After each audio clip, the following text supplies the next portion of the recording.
Good morning everyone. Hope you're having a wonderful day. It's morning over here, and I'm just finishing my coffee.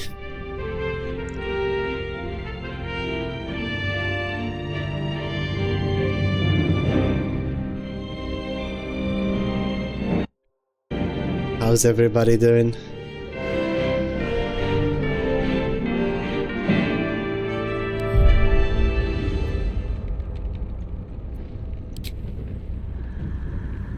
Today we continue with a monk Karlach, Drunken Karlach.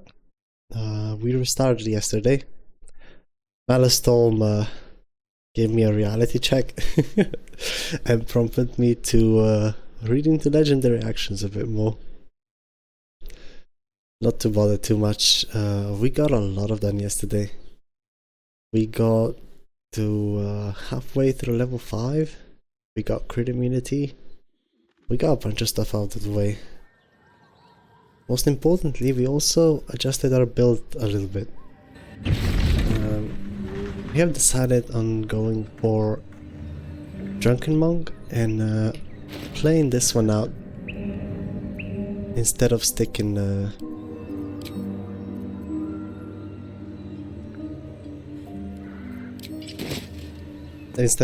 with open hand. I wanted to see what this class can do, and I also wanted to test the Punch Drunk Bastard, a weapon that you get in Act 2 from Thizzabolt. And if all goes right, we should have an AoE bonking stick. Sounds a bit optimistic, but it should definitely work. One thing now that I slept on from yesterday is that I definitely want Adamantine Splint. There we go. Having the mace and making my punches magical, it's all nice and fine, however,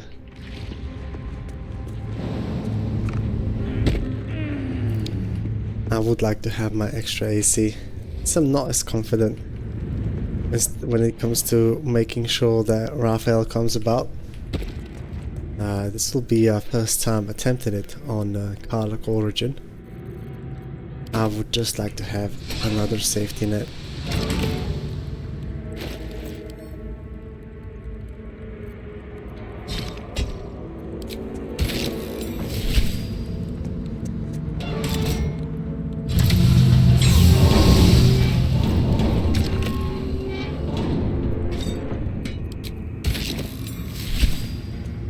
Let me at it.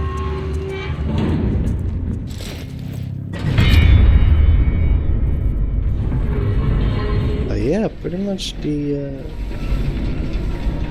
setup is all complete when it comes to it. We were just about to go and do Koga's questline. We still have to do this in its majority.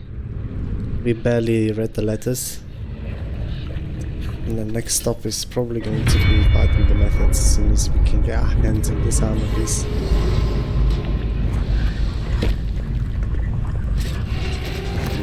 Splint. 16 base AC, 1 DR, and reeling. All very nice things.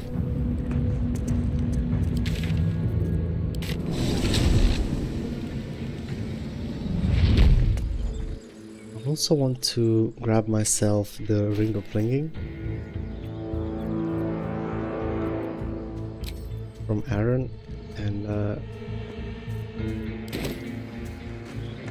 just to be sure, we're going to get the rest of the long rest events out of the way, just so we can start consuming our soul coins without a worry. We got 2 so far, there's 3 more to be gathered. But you'll need to be quick. The ritual, just some bits and bobs I no longer need. And all of those can be found in the Wither's script. We go, Ring of Flinging. Give me that bad boy. Sylvanas.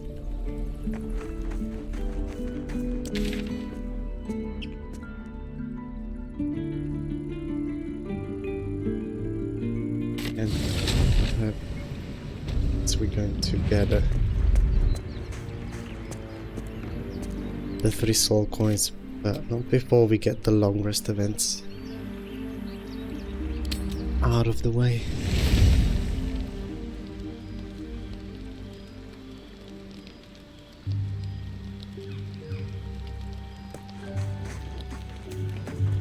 One item was added to Traveler's Chest? The hell? That was? Oh, the chest.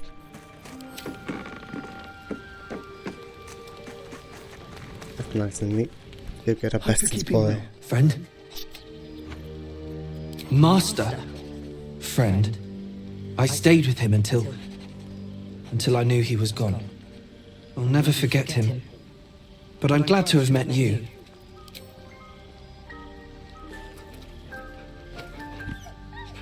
I'm over here.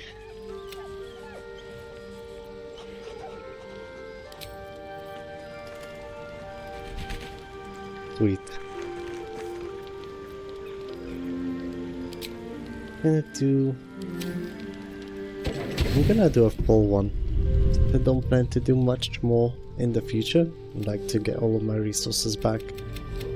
But you're desperate to be rid of it. Understandable. But you're looking for solutions in the wrong places. Randomizer really cooked with the Dream Guardian on this playthrough. It is wrapped in magic that prevents. Let's say Gortish's hair looks way better on the Fenneman characters than it does on him. Any attempt to remove it will kill you. You were lucky that Ameluum realized this before he attempted a fatal extraction. The parasites are merely a symptom of a great... I am not sure yet. Were it... You... Alright, I think lady's got stuff to do.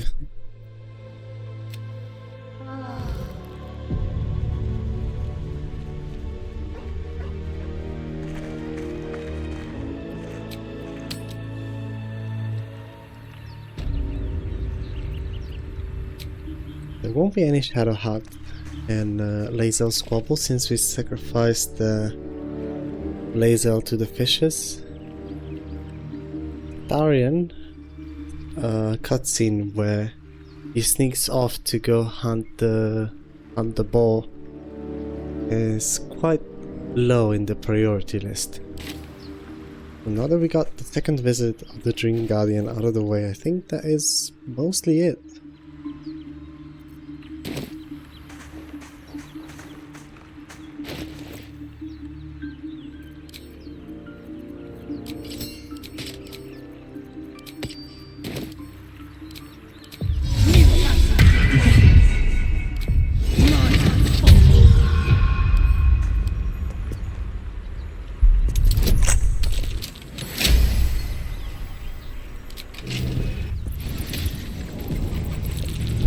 Door wide open. Old undisturbed crypt. Nice.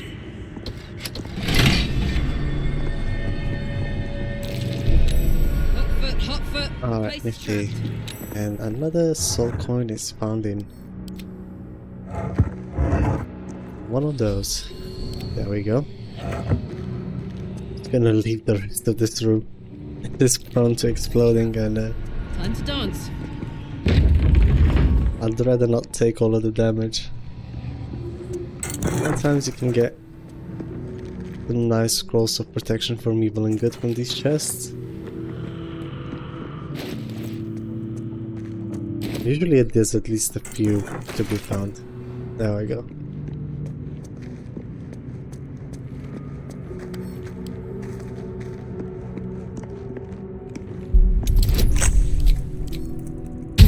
Also, when it comes to abducting enemies, I believe we're 100% done, so we could just go for aura buffs and take them for the day. Got more or less everything figured out. Teeth. Why? What's down here?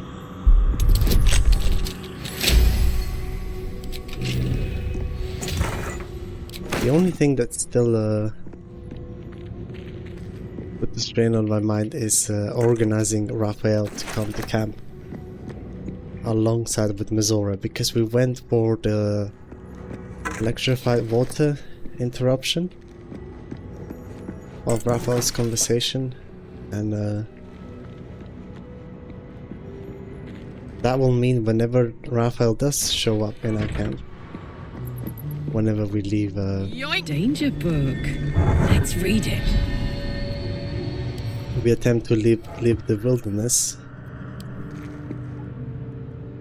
he will immediately initiate conversation with us unless there's Mizora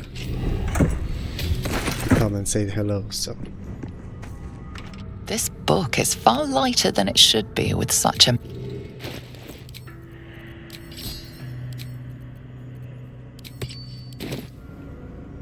This book is far lighter than it should be with such a massive lock. it's going to take some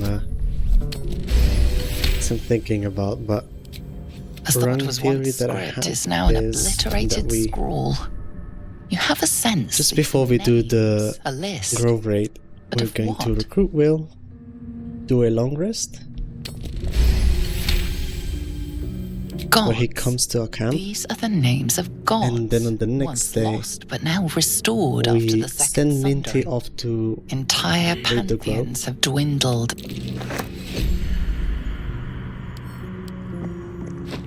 So the day after that is going to be a tiefling party, and the day after is when we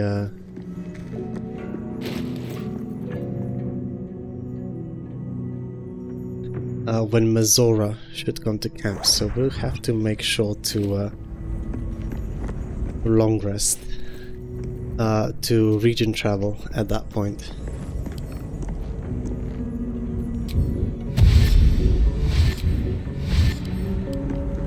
Oh, hell. Something just woke up. Yeah, hunting. Turn this off.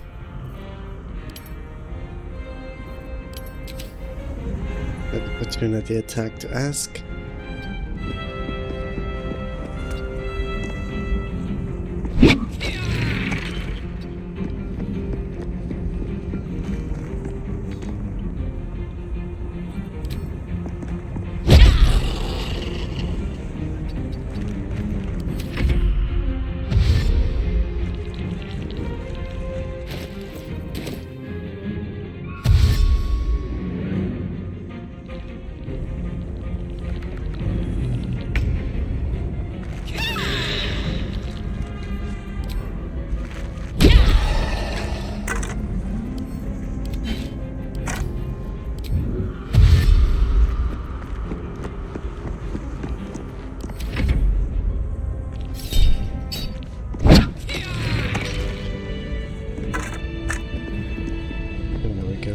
Now the last soul coin awaiting for us One is ancient chapel. in the sarcophagus where Willis is One resting. sarcophagus. There we go. Here lies That's the pretty much guardian all of them tombs. for Act 1. Through knowledge comes atonement. Go read this plaque and chat up with us for some extra XP. Dost thou that Found the is where plaque. I was. And get 30 XP off of that.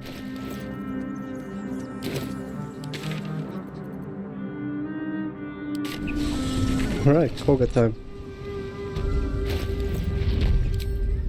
Going to do a quick double check on the gear that we have. I would like to swap this for that. Use this. We'll still need to do the vendor run and go grab our extra AC from Priestess Gut.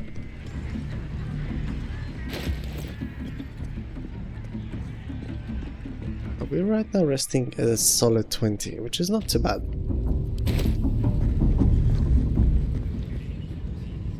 Later on with Helda's armor, that is going to be boosted through the roof, so can't wait for that.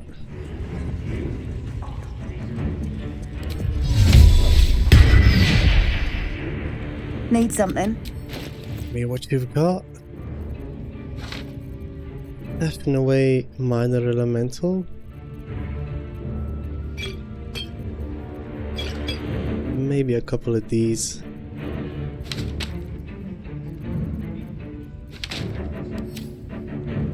Pleasure. No interest in elixirs on her, but worth the check. You know, getting bloodless elixirs in the early game can be quite the hassle. Welcome back. Have you made any new discoveries? I'd love to get at least like 2 more if I can. Fire shield, minor elemental, mirror image. All very nice things.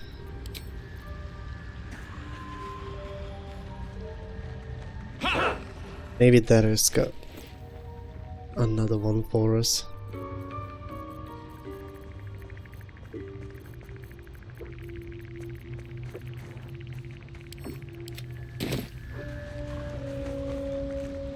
No point in lingering now I've got the noble stock. Let's go. I'll take another strength elixir. Just to have one in reserve.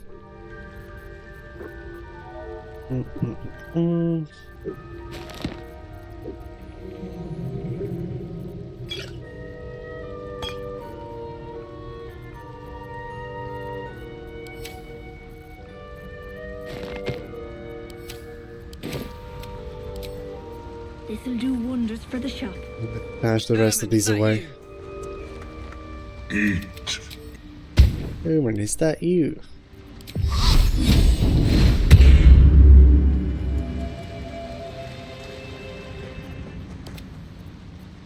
Park the lovely ladies downstairs.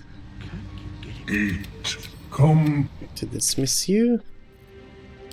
And now we have one more buff to get plus 10 to our temp HP.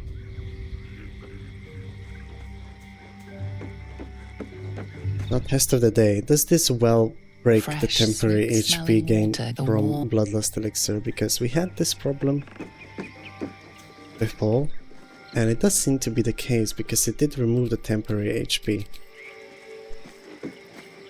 So maybe it's the order in which you apply those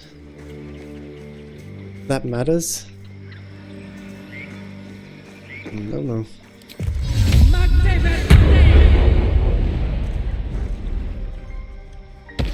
Gotta be it.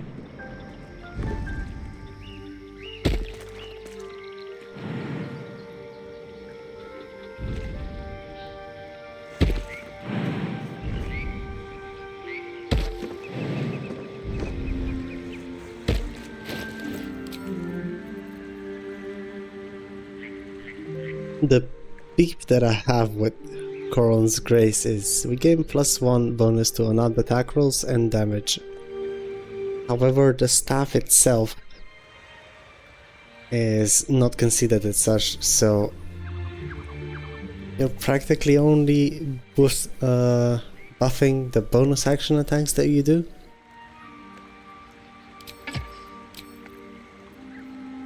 Probably still worth putting on.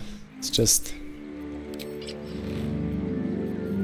I feel like if they made the staff +1 as well, it would neatly balance the whole ordeal out and make it way more popular. But as it stands right now, if I use the staff, I'm not getting the 2d4 damage on my hand attack, but I'm getting more accuracy on these things. But since we don't have access to short rest potions yet, I kind of want to save on those if I can.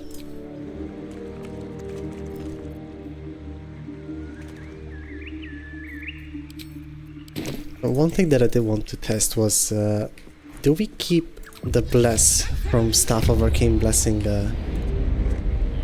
if we bless ourselves and then take it off?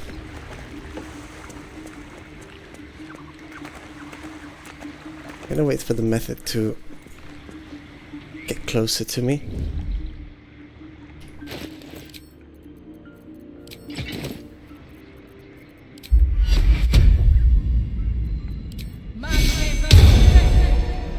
Alright.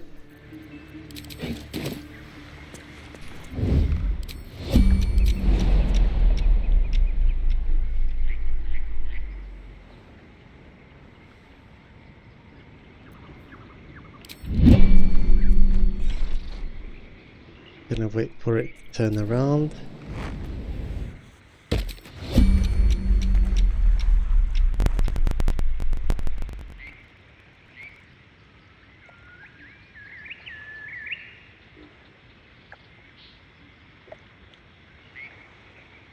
Bit of awkward position. I think we should have just enough movement speed to be able to land that smack on this guy. Alright, let's go.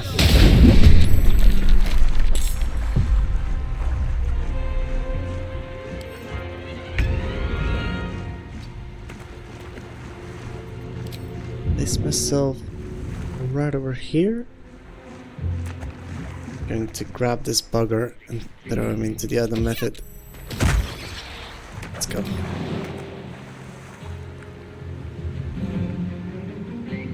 Now we're gonna position ourselves a bit closer.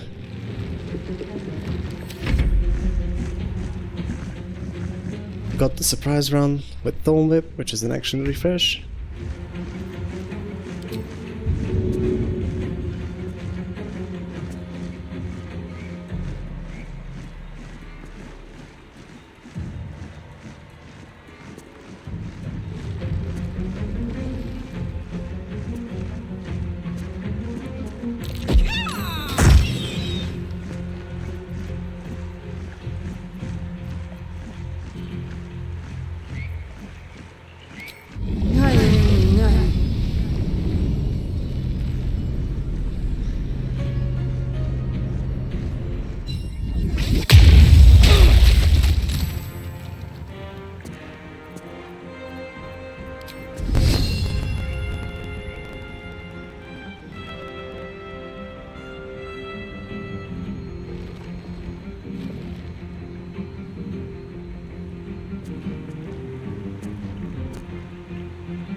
Going to split one candle and set on fire. Hopefully this will dissuade the wood wods from moving.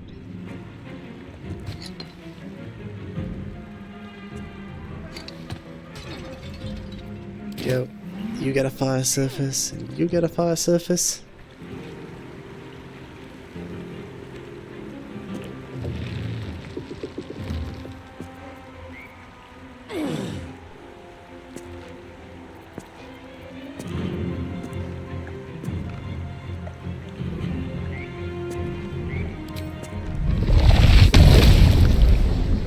Going to break my concentration. Take this one out. Good. Again. Knees high.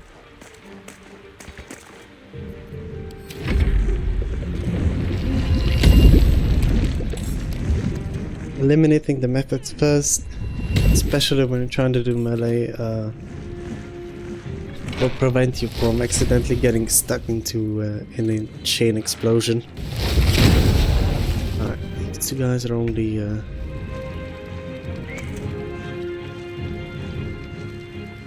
setting themselves on fire.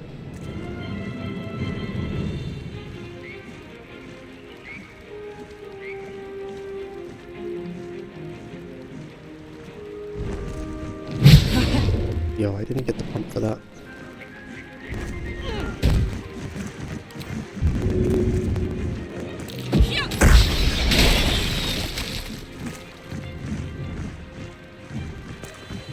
There we go. Wish to get rid of the muddy.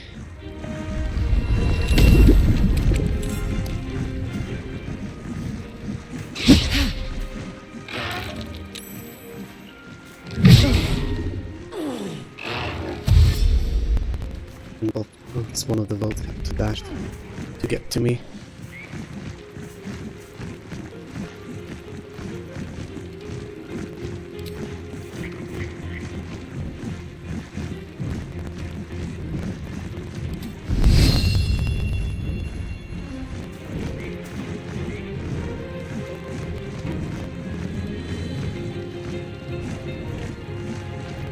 We do step of the wind.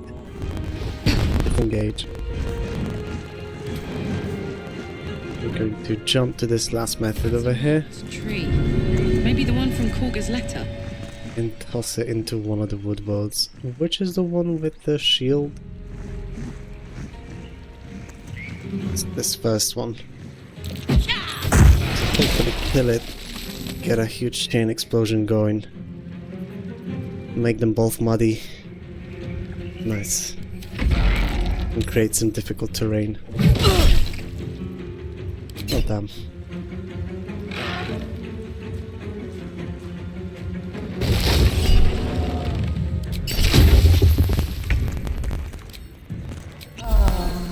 Alright, lovely.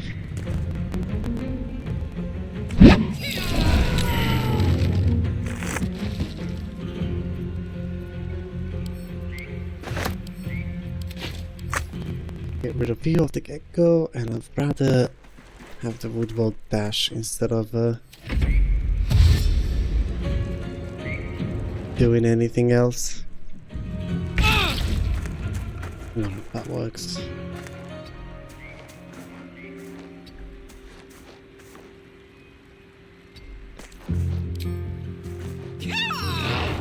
We had just enough movement speed to close the distance. Let's go.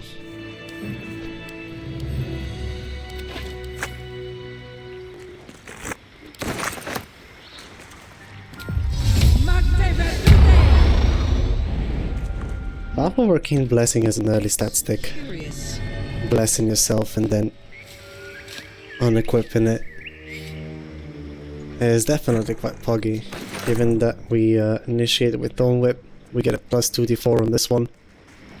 Get the surprise round, but then we still keep the bless for the rest of the fight.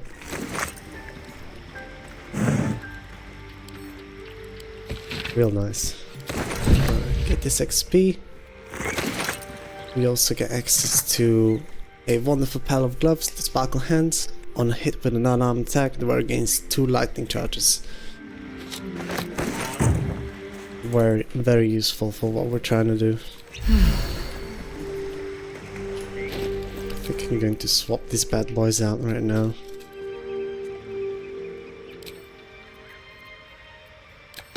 I should probably stitch back to that, but that's okay. Alright, with the node in hand, headband active,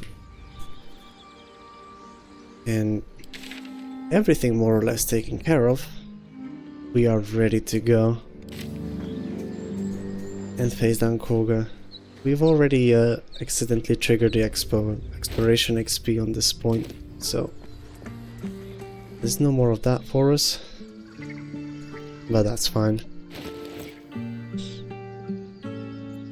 I really want to get my hands on Ring of Protection.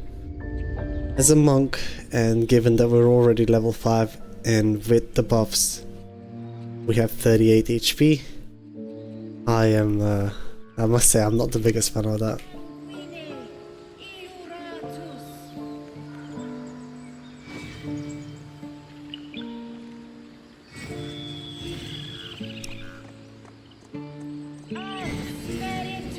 I'm probably going to end up clearing the Grimforge first before we go to Act 2, I think. I'd really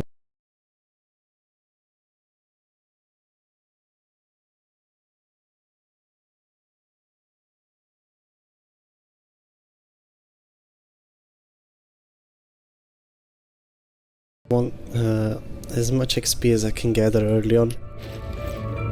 to send myself to at least level 7. This is going to be the big breaking point for our build. Anyways though, reading this 4 plaques inside here gives you a religion check for Koga, so you can then persuade her to fight with you. Not again.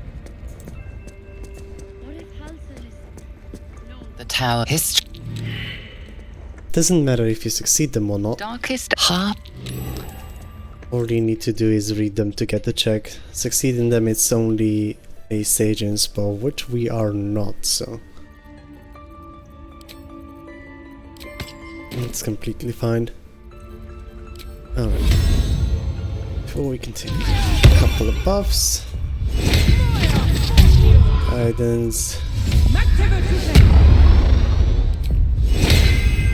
And I don't want to break resistance, to be honest.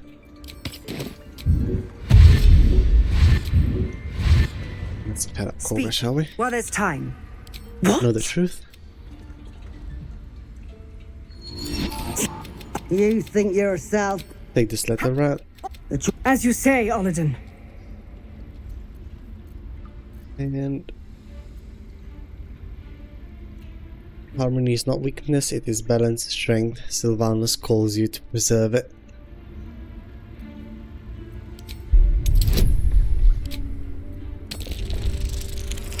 I have 4 inspos, so I'm quite happy losing 1 or 2 over Koga's here. voice breaks and her lips tremble. There we go, and this is the religion check I was on about for reading the plaques. This is a DC 5, sorry, DC 10.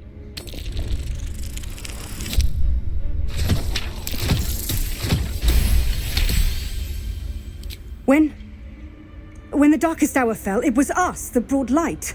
Sylvanus demands we illuminate shadow, not hide within it. Careful. I believe. Righty. Only all of them beat us in advantage. Okay, I'm going to take the psionic back there since I get my reaction back.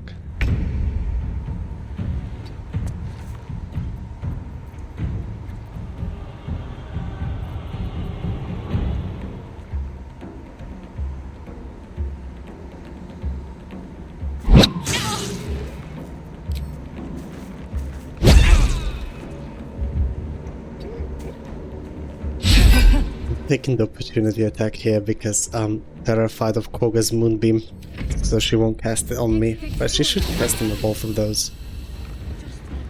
Almost finishing one off in the process.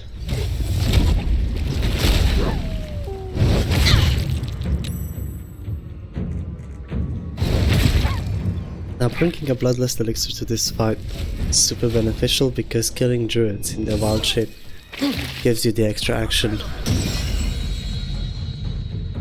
So you can quite consistently trigger it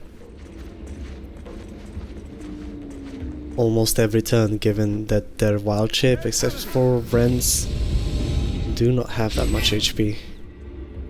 It's quite easy to clear the damage threshold.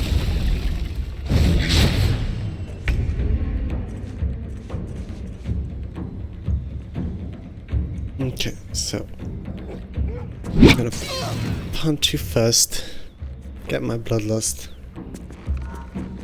Bonus action on you. Kill you through the druid form.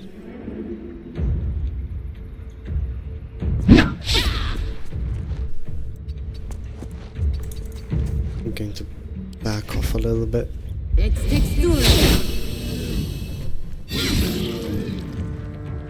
Just going to do moonbeam.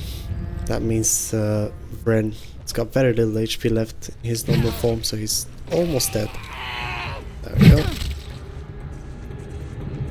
And can Wrath finish this?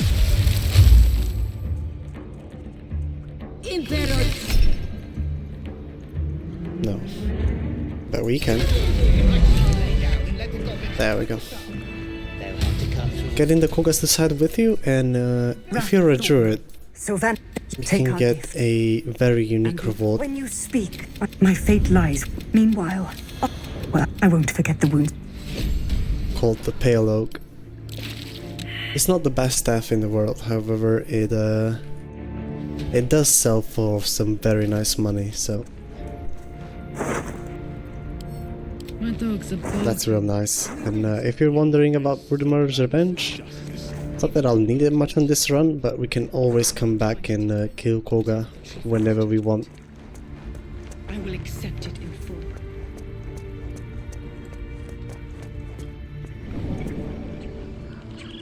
What did I tell you? Dealing with her also makes stealing the idol of Sylvanas without consequences.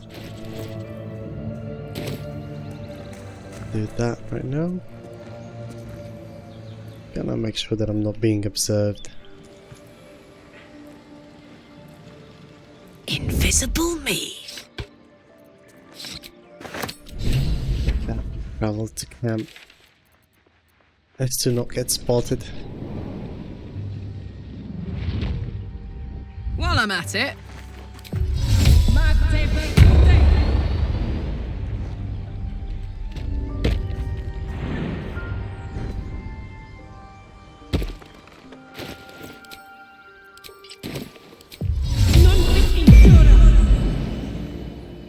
More goblins.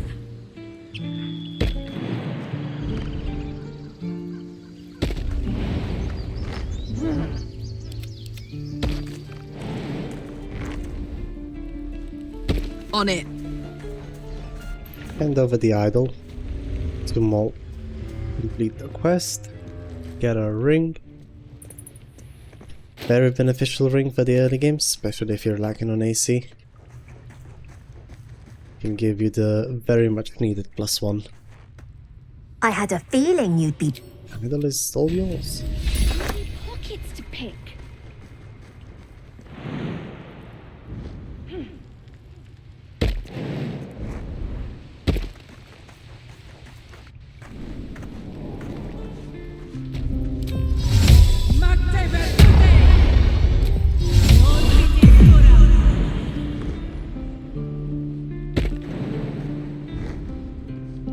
Are we gonna go head up Savlo?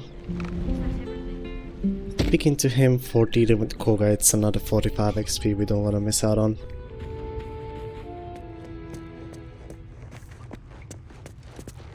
I'm told the druids are...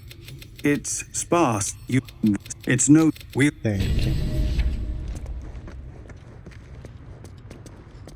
And with that, I believe we have finished with all of the XP gain in this side of the map. I don't remember freeing Salza, How long until Roland shows? and there's also 2 more tieflings over there to deal with, the ones that are threatening her life. True. So let's go deal with that.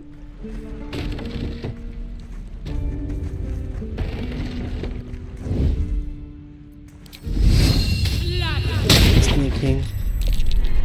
Initiating with Thorn Whip or Oh, you thieves are all. the action refresh. Cages are boring.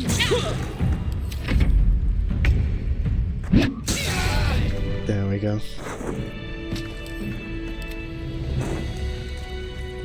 Like a vandal. There is some XP to there's 10 more XP to talking them down compared to just I'm gonna bite the heads off your kids. 10 less XP to talking them down compared to just killing them outright. Hey yo bunny, good morning to you. How you doing?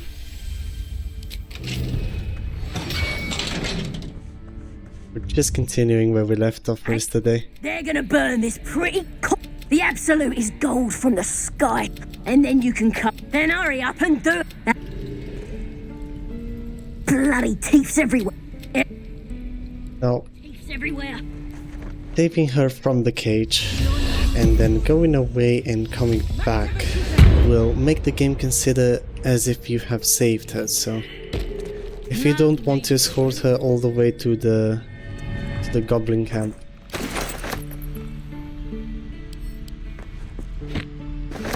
it is a good way to squeeze some additional XP out of here. Stop! This place is off limits. Damn it!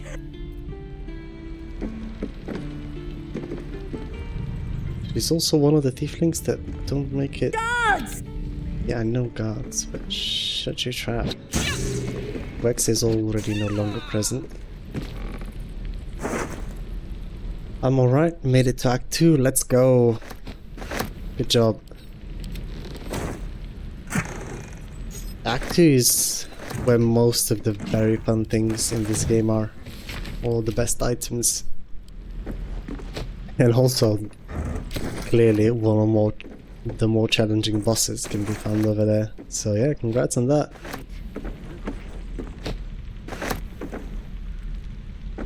Time to blow up in power.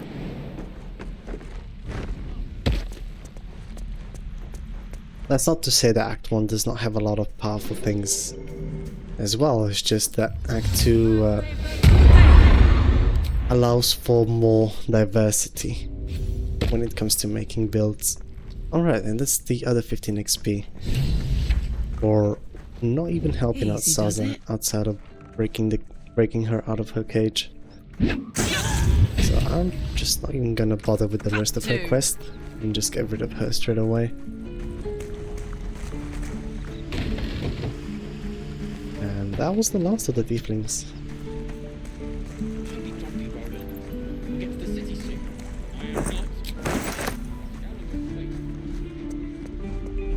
Yes, yeah. It's where I get major power spike. Cat stepped on the keyboard. Oh yeah, mine have just finished breakfast and now they're lounging in the sun before it gets too hot. Hey Anna, good morning to you. How you doing?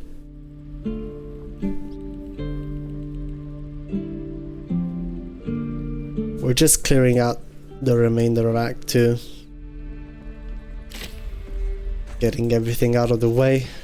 Just finished up with the Emerald Grove. Koga's quest, of course, is also completed. And we are ready to go to the burning building.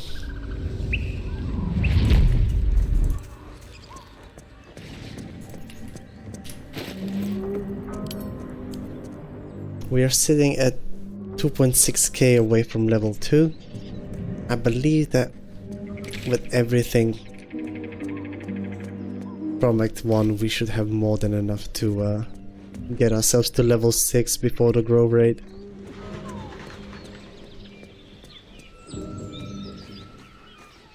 What do you recommend for a quote-unquote first solo run? Sorry to answer, I just wonder, I mean, stealth archer build?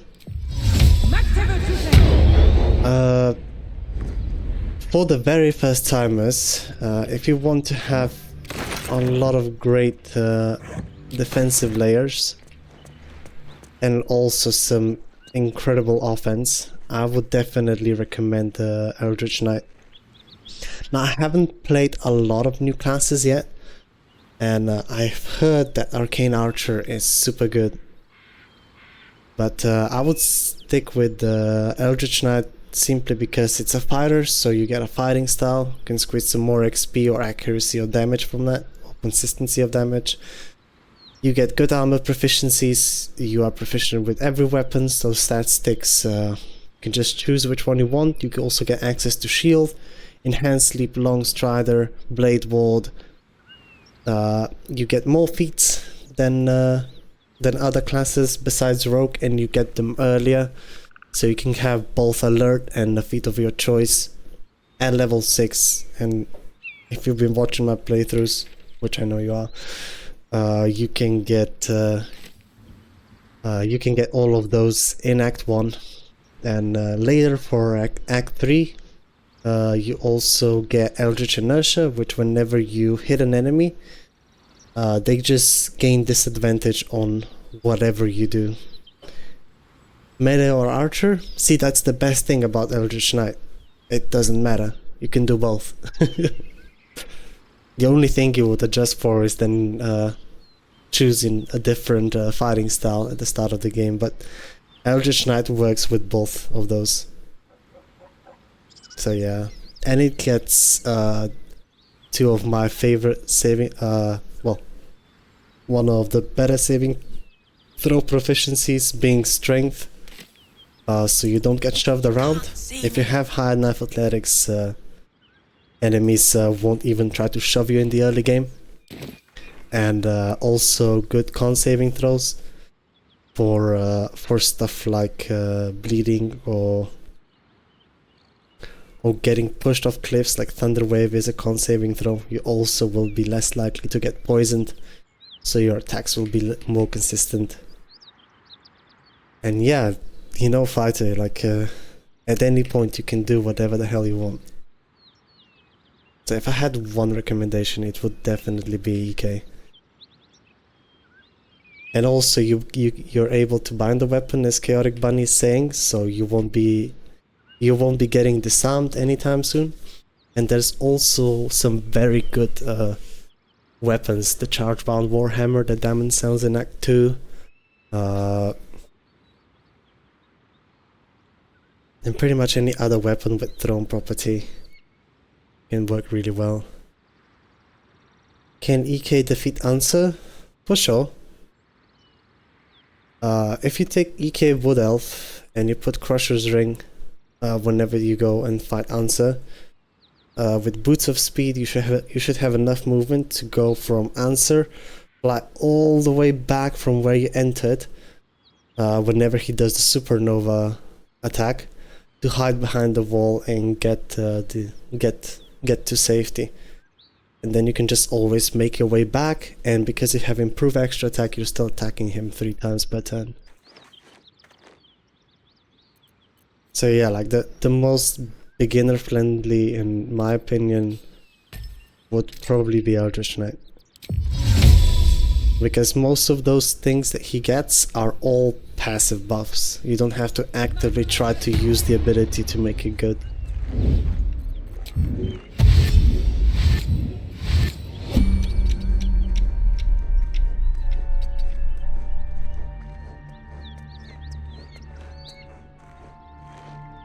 But be careful with the returning pack though. If you kill enemies with gravity damage, it takes the XP away, so keep that in mind. I'm just wondering, if you do 2 hours, if you do 2H / Great Weapon fighter builds, how do you get high enough AC early / mid game? Niba, my definite go-to when you're looking in the early game is get to Grimforge, and if you're a fighter, you have heavy armor proficiency, get the Adamantine Splint. That will also give you 2 damage reduction, and Priestess Guts, Shield of Faith, plus defense fighting style with Maul's Ring can put you at what? Splint is 18, defense is +1, Priestess Gut is 21, and then Maul's Ring is 23 altogether. So yeah, I think that's potentially the highest you can get if you don't count Helldusk Armor. With Helldusk Armor, if you take a defense fighting style, that bonus is going to get applied twice. So just from the armor and the fighting style, you can have 23 AC, and then add everything I've just listed on top of that. Hello, in my experience, my build doesn't matter until master pathing or other really basic mechanics. Scylla is incredibly pushing. Oh yeah, for sure. It's just, I'm listing a class features that has the least things you have to think about, a lot of good passive effects. So then whenever you get in combat and you feel intimidated as what to do as your turn, Eldritch Knight taking the normal attack and starting the fight with it is a lot of times a very good idea. Drunken.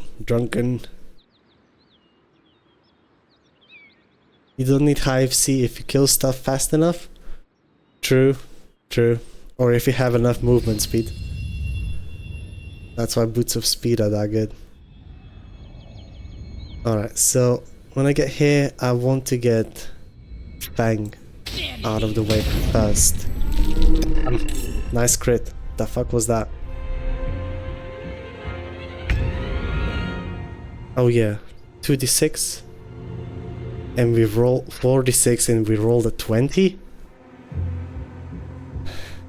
That one there was a violation.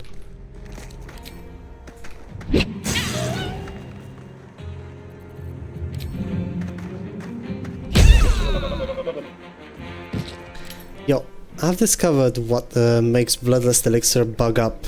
If you have the refreshment buff, then you're not going to receive the temporary HP from Bloodlust Elixir. Because you already have that temp HP to your normal base HP added.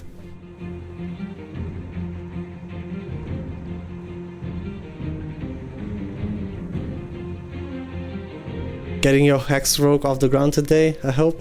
Good luck with that. Playing a Halfling Eldritch Blast character. Nice. It's pushing. Should have picked Wood Elf. Yeah, whenever you pick one of those small races and you're just like, they have such good passives, and then you realize that any type of gnome, except for the deep gnome, you can just get immunities, and after you get immunities to those effects, your race is not doing anything besides nerfing your movement speed, and you're lighter, so the enemies are more likely to shove you.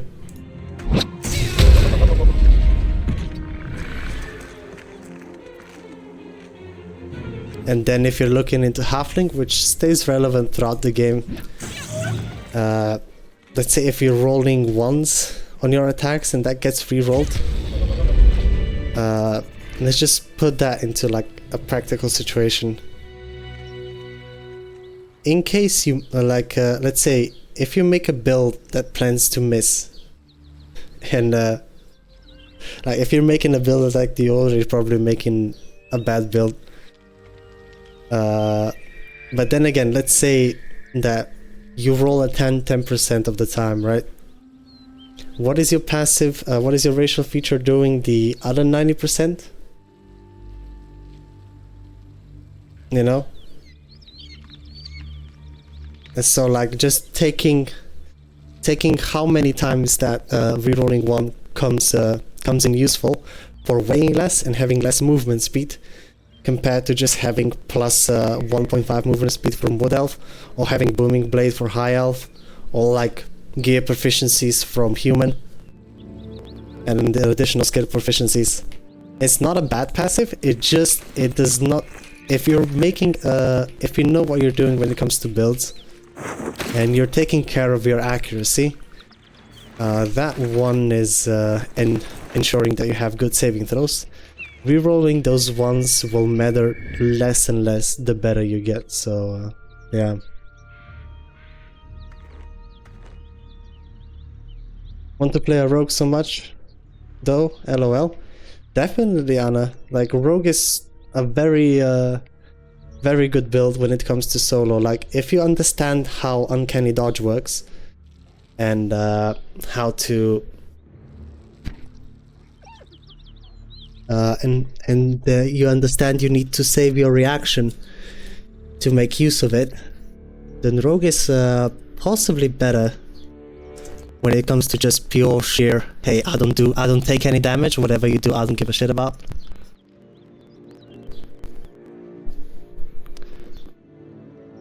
But yeah, so like definitely, you know, I'm not going to tell you how to enjoy your game, because that's the thing for everybody to figure out by themselves, right? If you're having fun with the build, then go for it.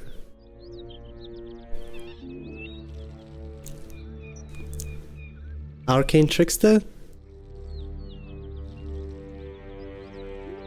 gets Arcane Trickster gets, it's like the same as EK when it comes to just getting a lot of good passive tools that serve you throughout your playthrough, that you don't have to exactly build around or make choices while you're playing the game.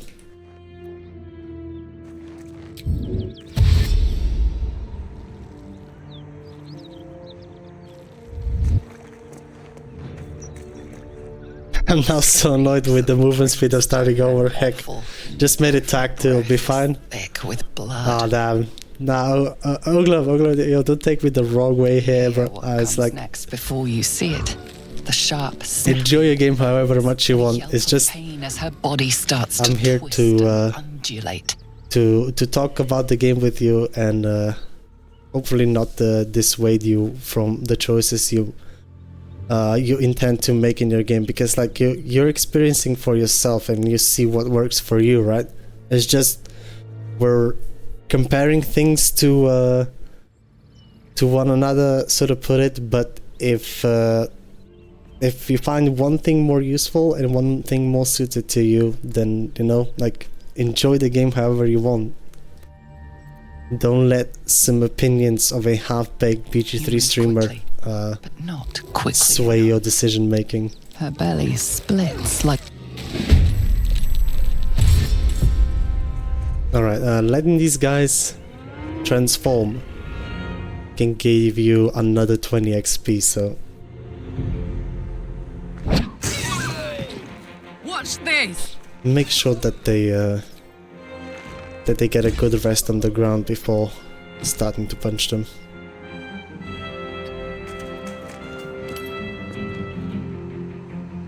No, for some reason I picked Halfling because some other streamer was doing EV Halfling, but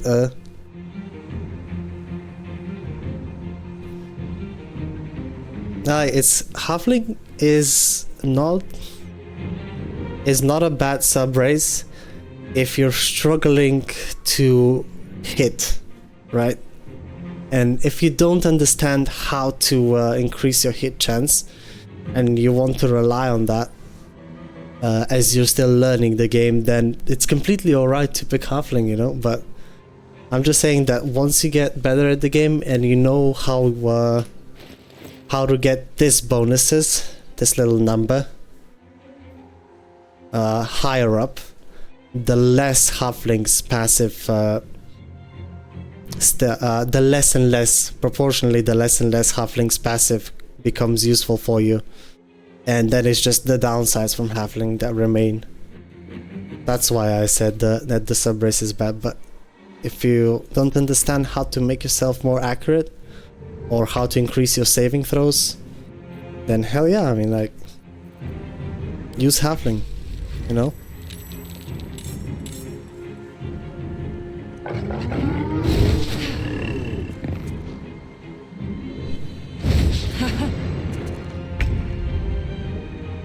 I've completed a couple of solo honor runs, so oh yeah, then I'm presuming that you know what you're doing.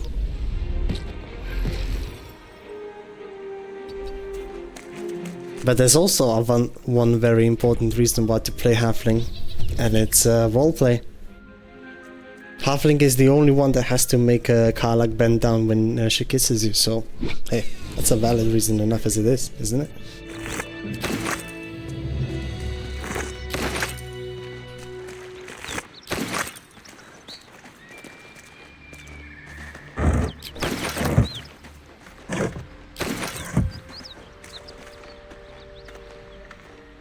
And now trying a spellcaster. I'm gonna tell you, like, spellcasters can get a bit well, not hard in my opinion, but there's a lot of reading to understanding what all of the spells do. But once you figure out a couple of combos, I'm telling you, like, you're just not gonna look at them the same way as you did before. They are so good, they have so many different tools that then the price of sacrificing and not getting the extra attack just becomes like meaningless, because if you just read on what certain spells can do, you'll understand that extra attack is not really that great.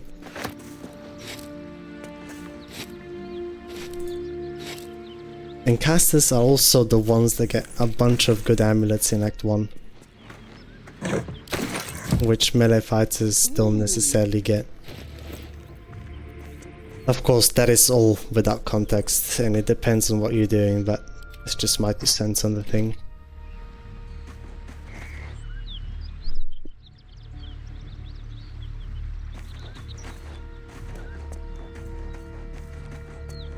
We got the two groups of gnolls taken care of. We've talked to Vind already. Isn't good. And we got her parasite. Just gonna grab my ears. And let's head down to the burning building.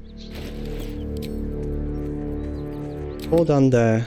I want to stack up my my AC as high as I can. This is the best I can do so far in the game.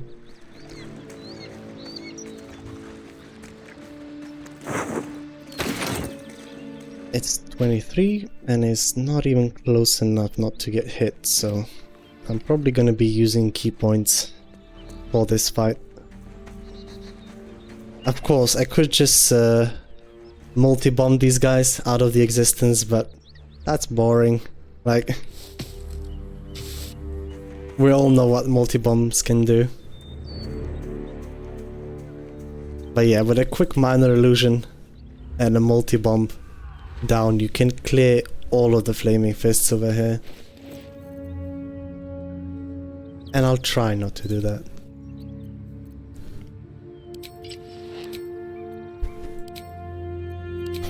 Alright, so before I approach, is there anything? I want to keep Bob of Awareness for initiative. Bloodlust Elixir is going to help me out with my action economy.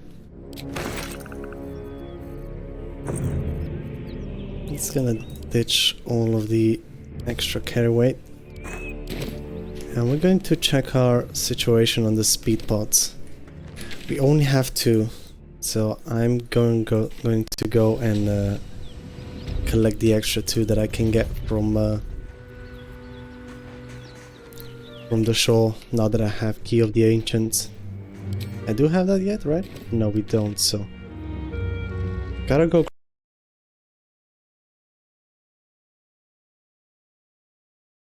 grab that as well. The simplest to get Key of the Ancients is gotta be in the cave where you normally take Salza through. And that thing makes you able to unlock those secret passages that druids have, but it also gives you +1 to nature checks. And discovering those speed pots, seeing that rock, and also collecting those bright tubes in the Underdark. It's a nature check, so I wanna grab that as soon as I can. And there's a low level fight over here that we haven't done yet.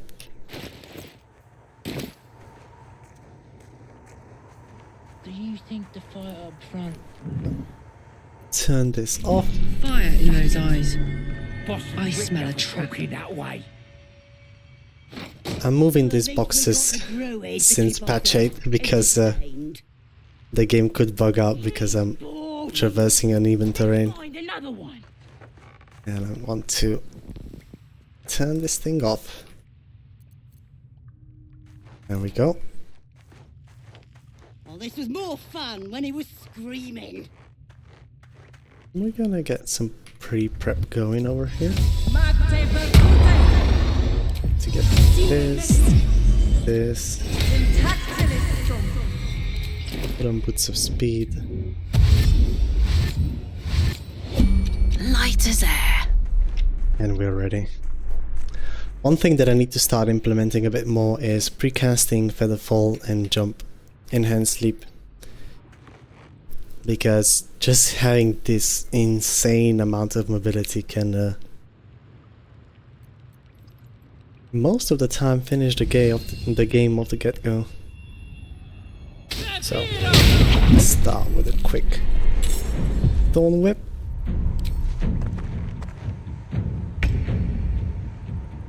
Going to punch you real quick, get my Bloodlust Elixir. Tactical. We have a lot of movement speed. So can take out most of these guys on turn 1. And still have the surprise run and the full action economy to take on the leader. There we go. Monk in the early levels, right? As soon as you get Tavern Brawler, you can just say GG to Act 1. Bindle, unconscious druid over here.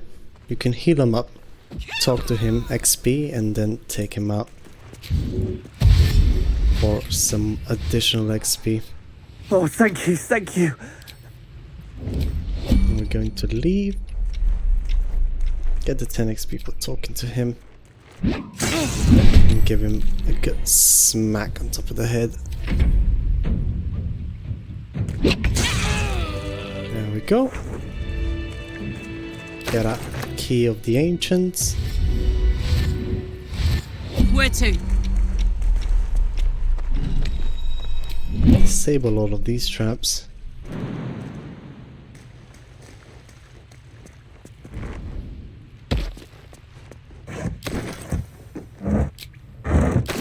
And there's always some nice stuff in these boxes over here.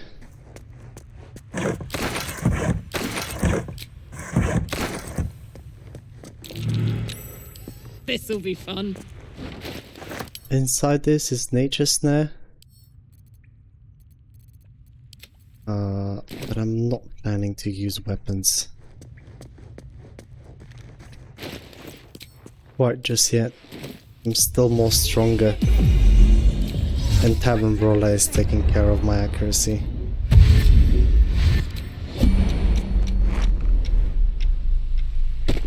We're going to jump down here, disable the trap, grab the key.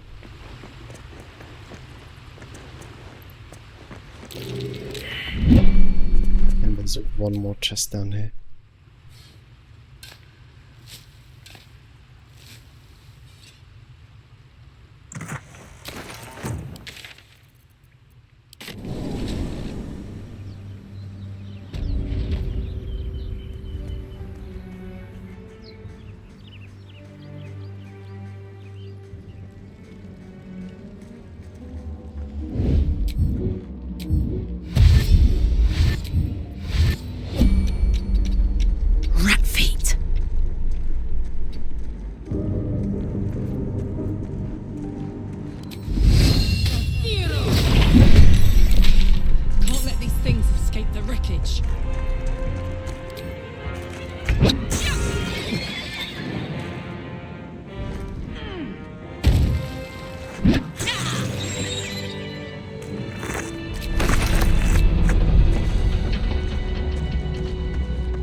Go.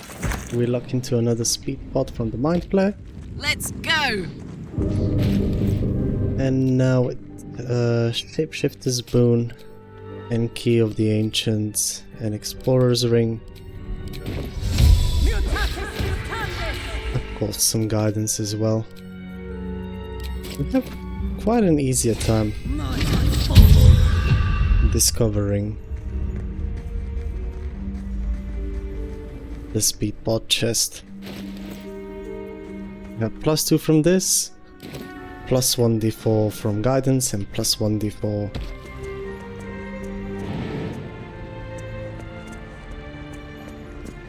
from Shapeshifter's Boon, putting us at the minimum +4 on this check. Definitely worth the wait. So that's 2 more speed pots. Another early source of speed pots you can get is from these kids in the Goblin Camp. They don't have a crime response, I think. And one of them refreshes their inventory with a speed pot every now and again. I think every long rest or whenever you level up, so Honk honk. we just went from having 2 speed pots to having 6 without spending anything.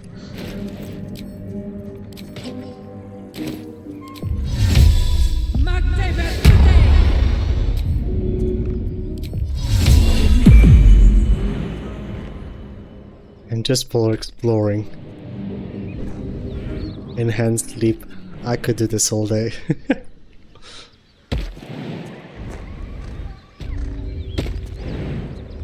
Big lady, coming through.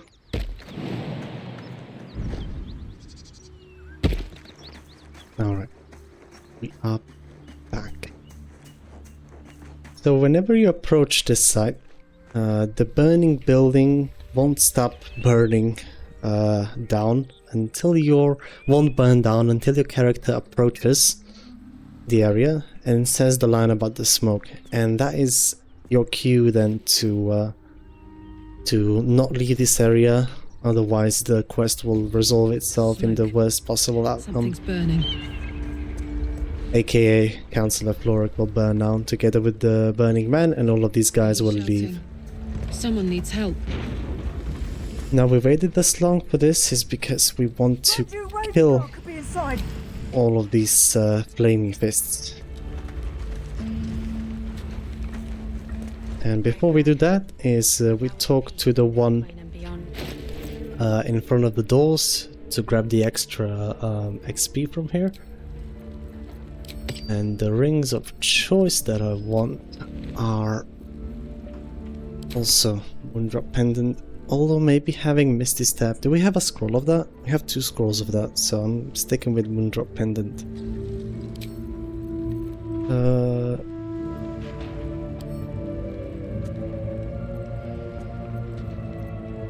Do we have a wine bottle?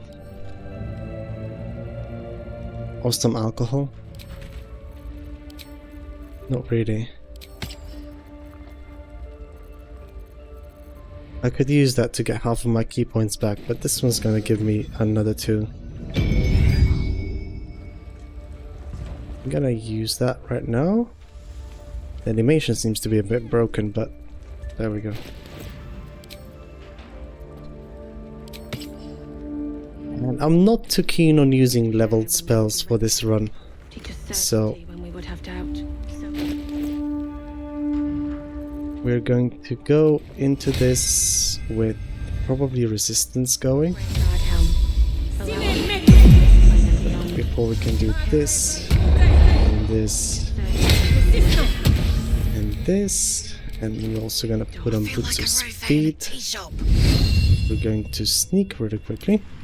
Time for a soft touch. Go into turn-based mode and begin combat with a quick Thorn Whip on Gauntlet Jeva. She's probably the most dangerous enemy over here, followed up by Alice and this other Danny. They are both light clerics and they have Radiance of the Dawn, Channel Divinity Charge, and with my current HP that alone can take me out.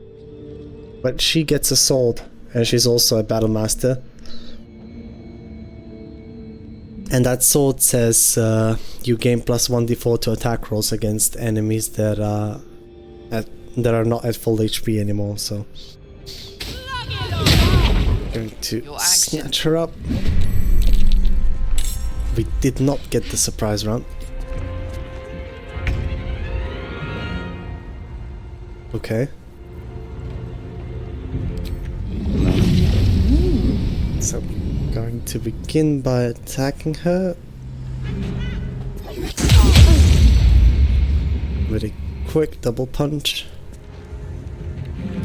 There we go. This is the sword I'm so afraid of. It's a great sword, so it's got better minimum damage than any other two-handed weapons. And the wielder gains plus 1d4 bonus to attack rolls with this weapon when attacking creatures that have already taken damage. Super scary. And probably a really good great sword if you're planning to do great weapon master in the early game. That and the Susa one have to be my top 2 contenders. Alright, and now I need to take out the clerics, and I'm going to do the one with less HP.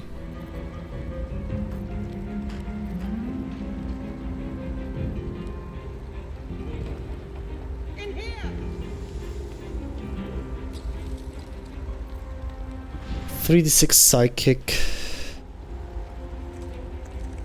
This has the flat 8 bludgeoning added to it.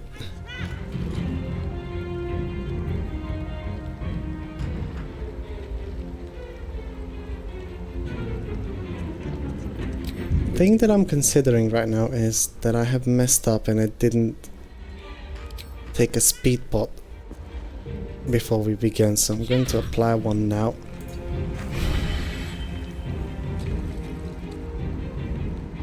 Take the haste and pray that Cold Week takes her out. It did not.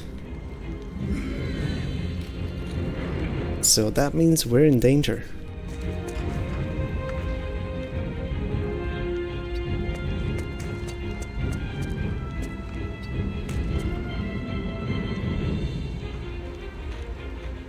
Covered. I'm going to stay somewhere over here. Hopefully the Radiance of the Dawn guys will not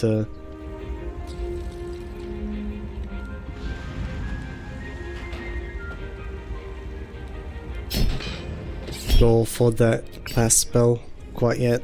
I'm taking this because I'm super afraid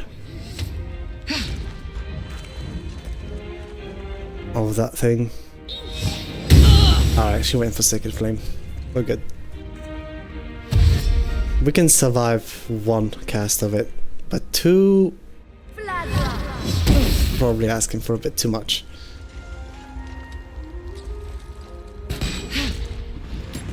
Alright.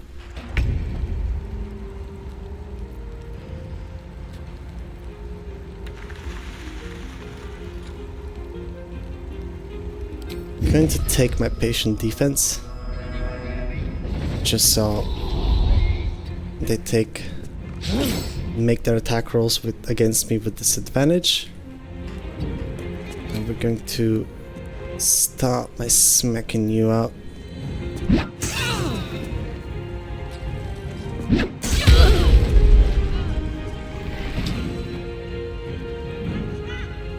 I'm gonna move right behind these guys. So the archers have disadvantage on attack rolls against me. Oh, succeeded the athletics check.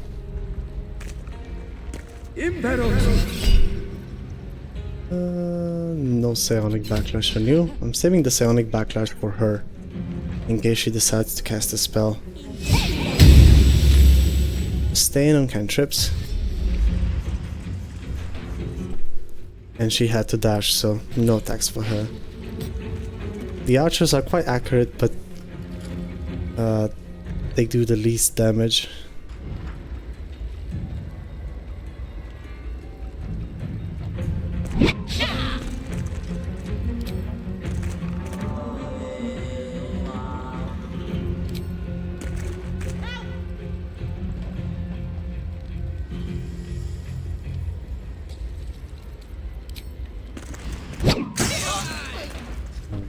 We get a Bloodlust Elixir. Do I do my Drunken technique over here on her and then have one more action to refresh my speed pot? Probably. So get you out of the game. Now that Radiance of the Dawn is out of this encounter, I am quite happy with the rest. We don't have to move to attack either of these two guys, so I'm just applying myself a speed pot, refreshing my haste. Yeah, I'll take the deflect, but I'm not redirecting it.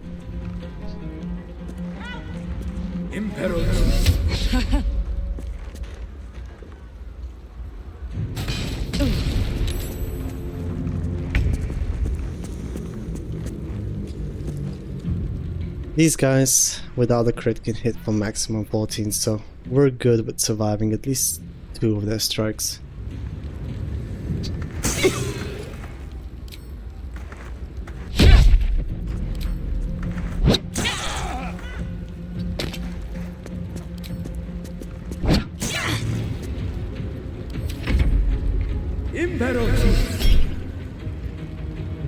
20 HP, I'm probably not triggering Call the Weak off of you.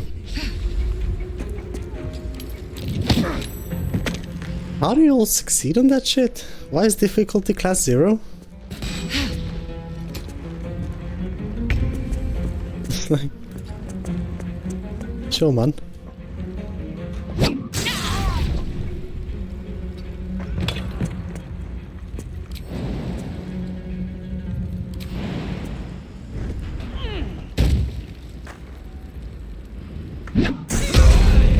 Get you out of the equation as well.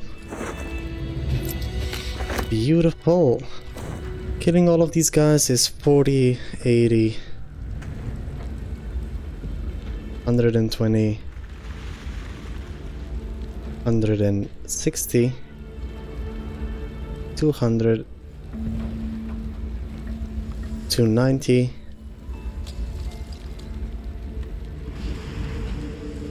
380,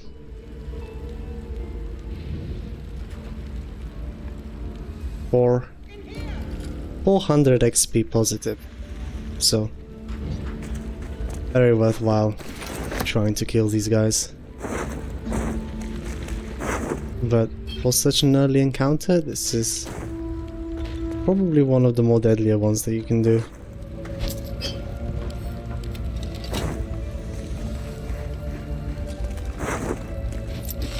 But they do have nice loot though.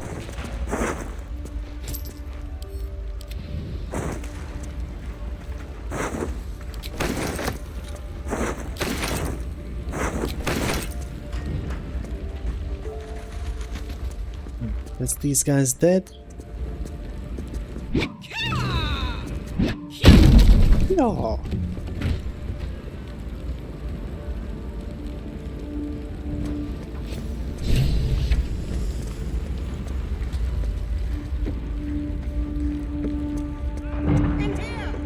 $20 XP for entering, and I like to save this guy by There's an inferno waiting for us.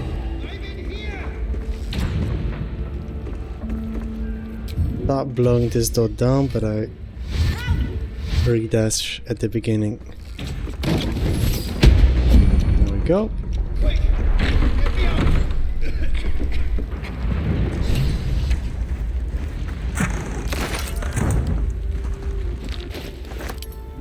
And I still get everything from this room.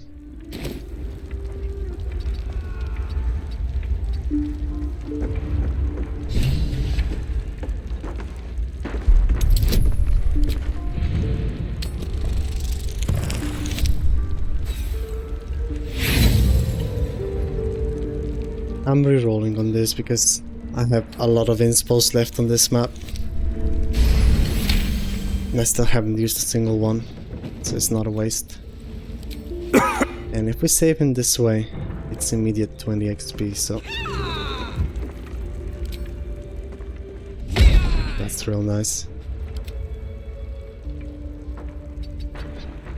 Still prone on the ground.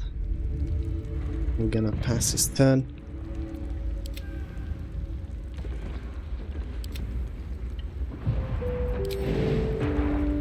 Get him out of there.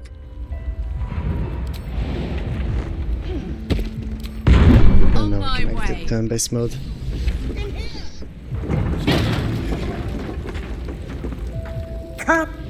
Pull her out.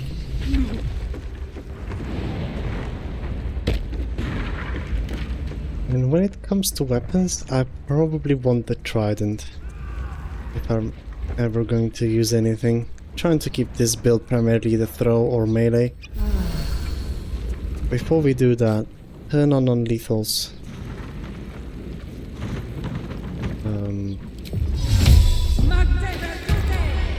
Can't sleep.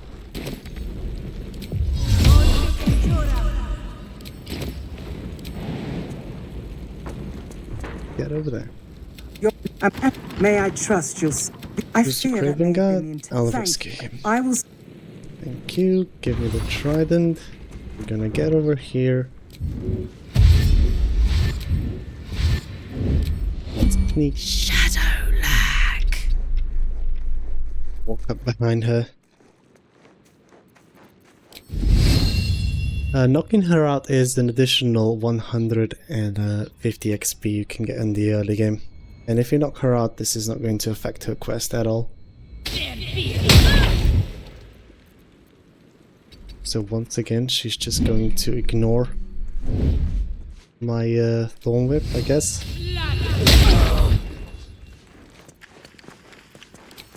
Where are you going? She's not even healing up either, which is a bit weird.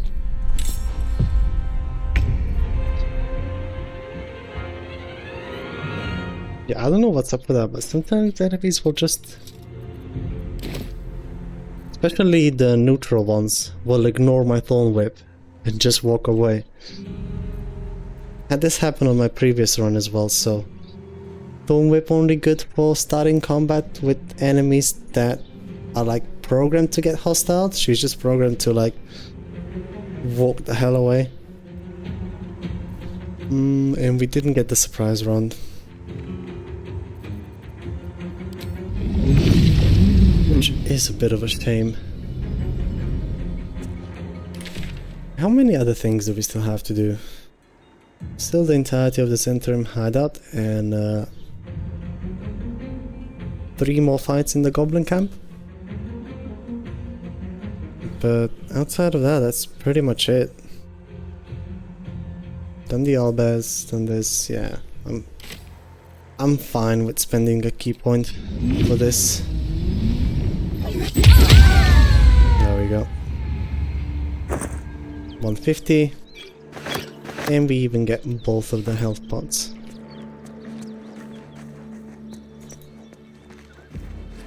Hello.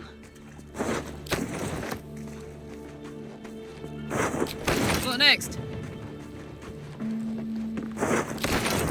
So yeah, like all together, then after 420 for going inside, 20 for saving the Trapman, 20 for Floric,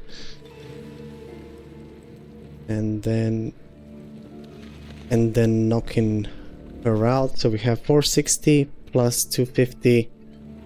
It's plus 150 is 610 XP waiting in this building alone. Not too bad.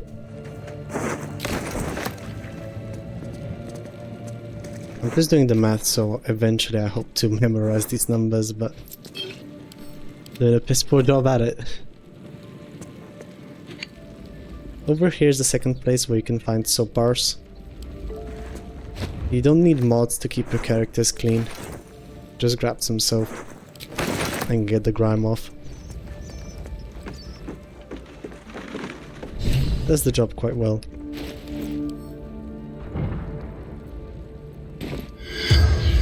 Shooting her. Could you? It's for Last question. This makes us auto succeed on the perception check for the dowry.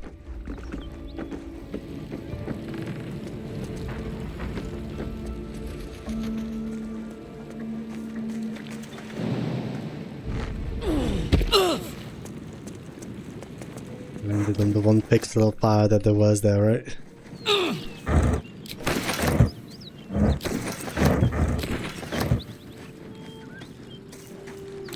Something over there.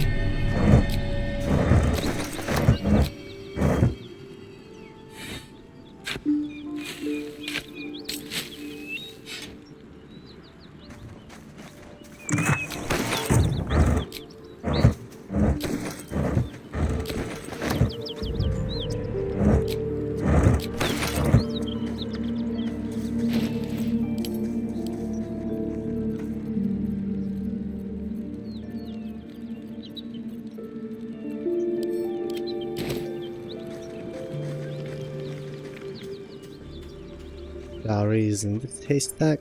Hey there. Hey there. What?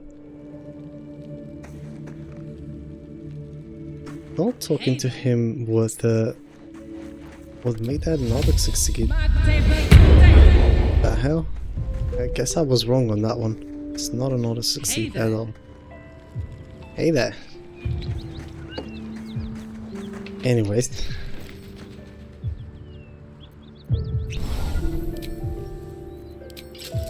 speak with animals, and shapeshift as a boon. Not shapeshifted into a drow, of course.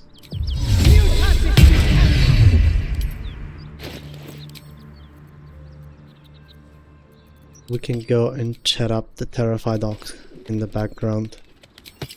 Calming him down successfully is another 50 XP. Monsters everywhere. Killed. I was red. They took this. I made him. Thank you. Or 51 if you're really diligent.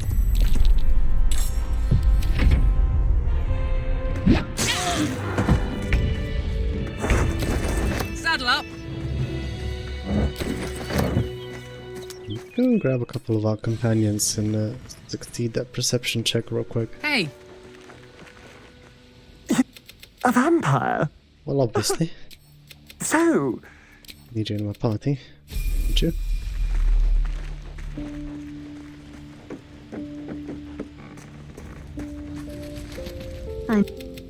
It's just something I have to live with. Alright.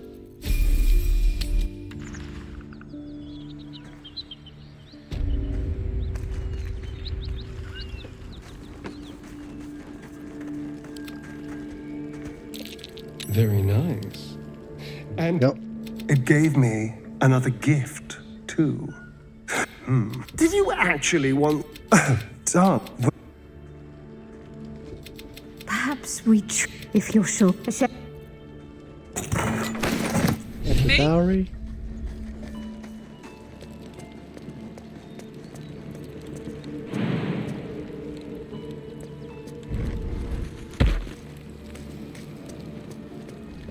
For all of you that might be wondering if this is a solo playthrough, I do allow companions for progressing quest lines.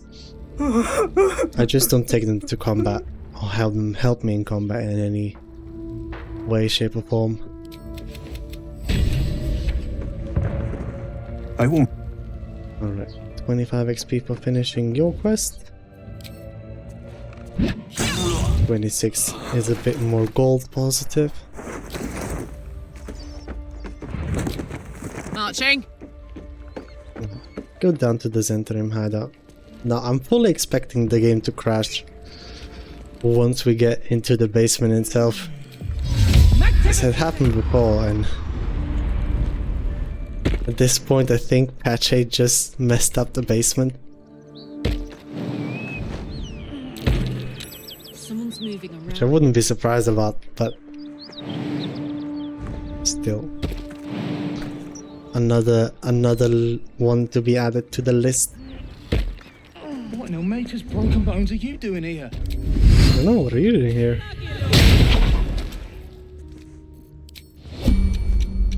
So you're just not going to be angry with me? There we go.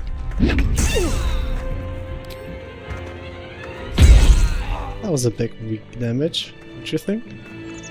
Oh, we rolled a 1. Anyways, the key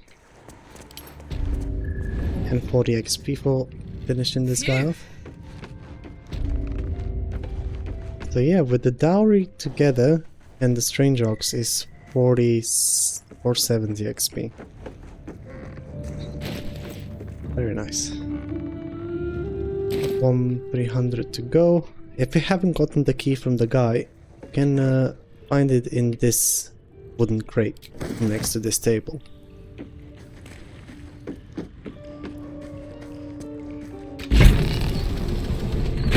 The rest of the stuff down here is I think only camp supplies, which I won't need that much. Now we speak with that with Rugen when we were dealing with Finn. Makes this checklist.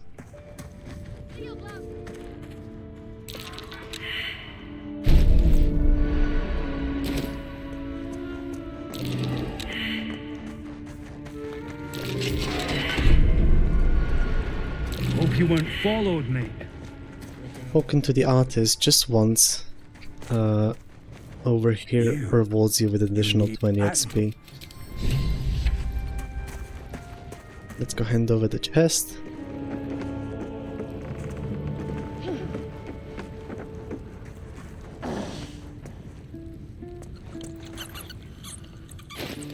Oh, now I have some of those. I can probably drink some wine to regain 2 key points. Let's go.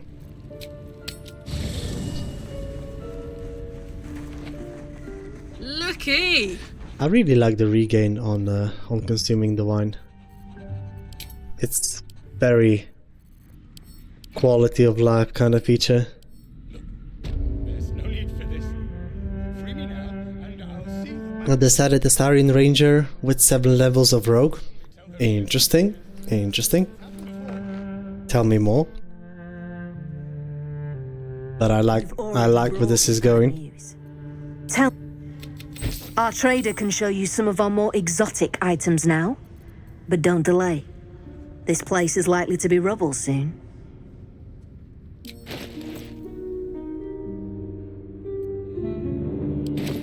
He won't try and sell you the chest back. Okay.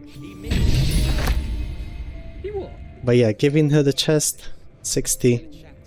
And also opens up the shop from Brem to buy whatever we want. Well, if you have the gold. Now, to everybody's disappointment, Most heroical. I will not be buying Titan String off of this guy. Mainly because if you turn the filter to value and check the top 3 things, those are the things that vendor will drop. So outside of Gloves of Thievery, there's nothing else that I really want from him.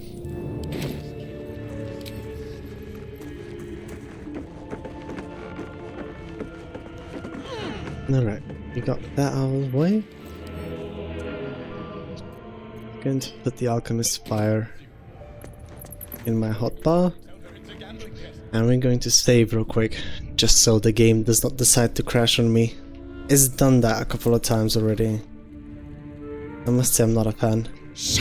Alright, now you can sneak next to Ceres, so she looks a certain way. We're going to give her a quick old push. And we're going to set the whole place on fire.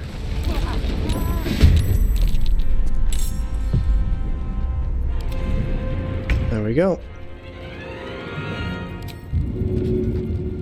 And for you, you can just go and catch a dagger for me. Toast, toast! It's forever going to be satisfying. Slaphash Soup was hit for full fire damage. It was a good soup.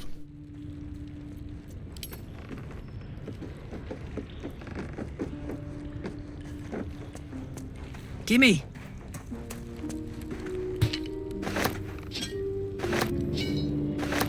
What I like about your combination of the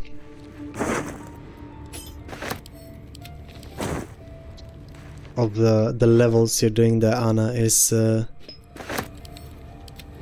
Hunter Ranger you can get Horde Breaker, and if you're looking strictly at the damage dice from sneak attack, if you do a 9-3 spread up, you get more damage that way, and you are only giving up reliable telling, which is a very big thing about the rogue and super nice, but it's technically more damage. Go Gloomstalker for the ambusher, and rogue will be assassin, as I'm planning using longbows, the lightning one, and then later I'll decide.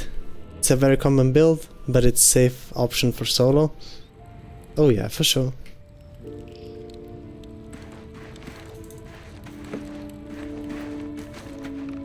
Gloomstalker gets the... I mean, both Gloomstalker and Rogue get Cunning Action Hide. So, if you allow me to suggest something, if you're going over the extra attack, Rogue's got Sneak Attack, right? And it can only be procced once per turn. So, in the spirit of that, I would avoid going for extra attacks and just take on one enemy per turn. And if you take Horde Breaker, right, you can get another 1d8 damage on top. Just a thought. You get Aura of Murder armor? Probably.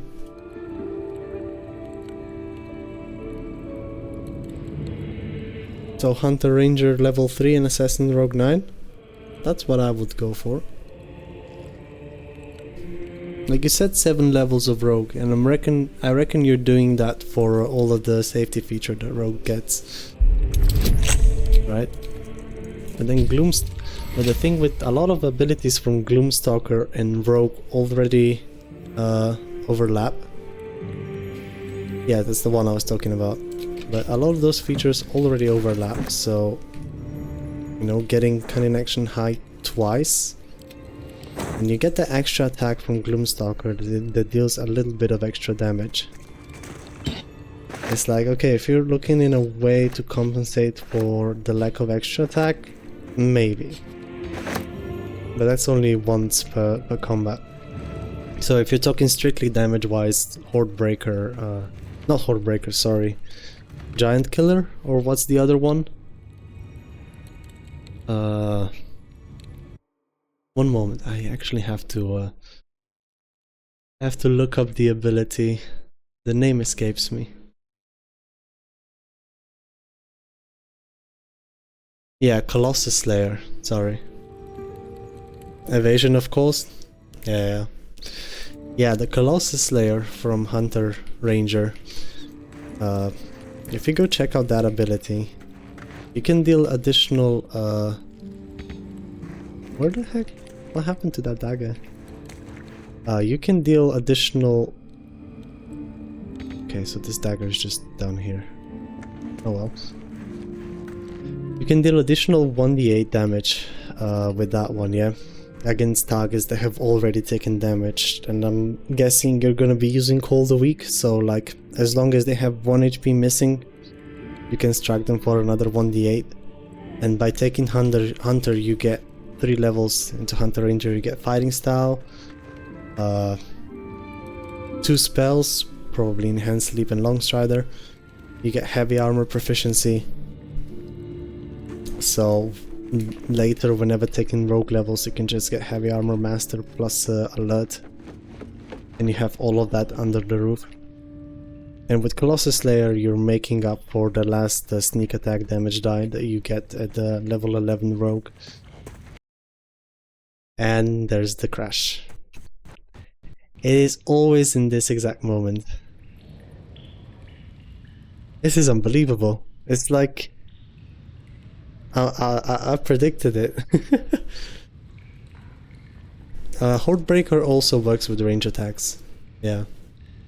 Its only condition to activate it is that you have to attack a target that has already taken some damage.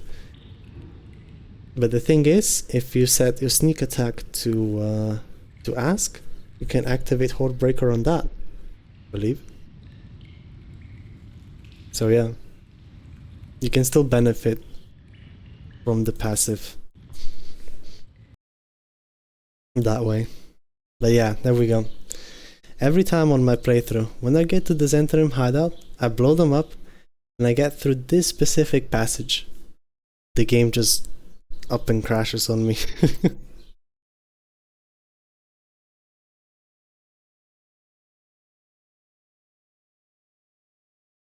But yeah, if we read into this, once per turn, your weapon attacks deal extra 1d8 damage if the target is below its maximum hit points. And then if you go into your reactions and set sneak attack to ask, that thing, a Colossus Slayer, will then be added to the sneak attack damage. You remember Mrs. One Shot? That's basically what I did on that one.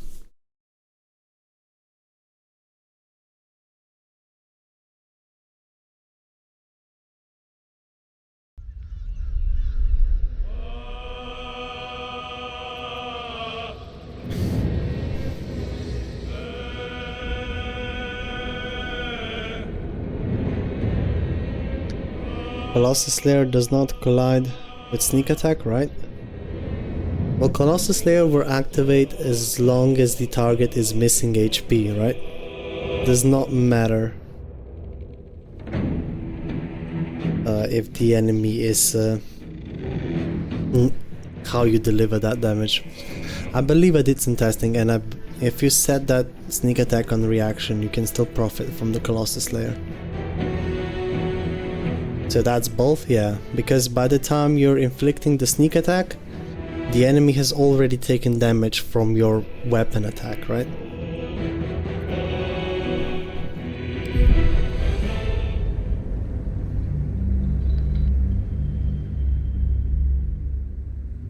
Yeah, they can both work together. Like Colossus Slayer is just a passive effect. You can't set it as a reaction. Colossus Slayer is just once per turn. As soon as you do a weapon attack against an enemy that has some of its HP missing, Colossus Slayer is going to apply. Sneak attack just You can't see me. directs that damage and allows you to use Hordebreaker on a target that has full HP.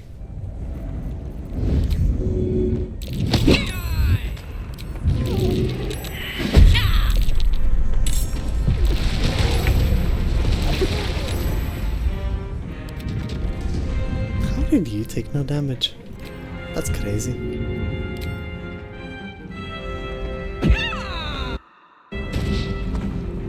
Hiya! Oh, don't walk down there.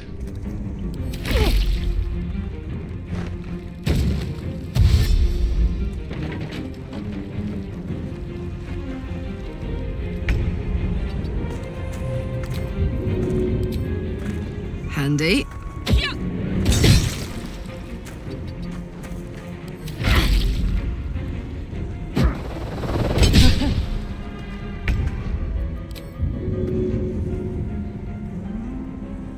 Mommy told me not to play with strangers, but I'm playing fetch with this one.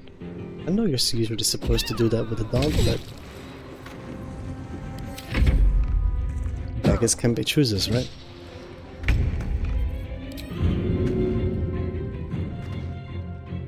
Heyo, catch.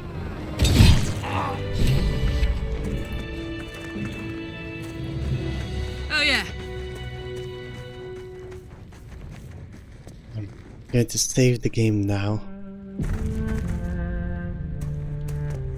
Just so I don't have to do this again.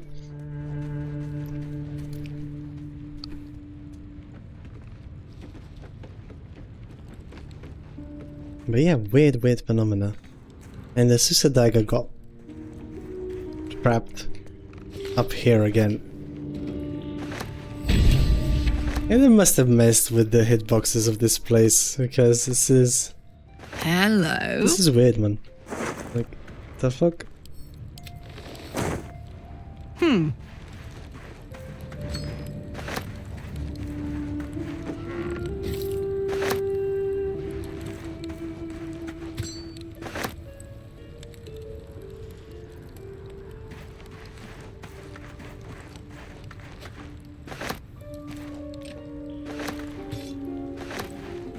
Just checked, an assassin at level 9 gets infiltration expertise and disguise self.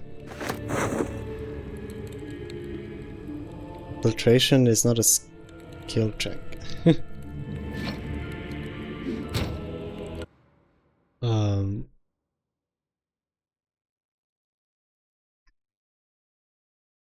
not sure I know what you mean. Oh, yeah, the infiltration. Still, you get disguise self. Think 4 ranger and 8 rogue. Assassin might be okay. Have disguise self anyways. Have the mask. Yeah, but with that you're missing out on 1 sneak attack, so you're missing out 1d6 damage. You'll be the judge if you need that damage, but you do get another feat that way.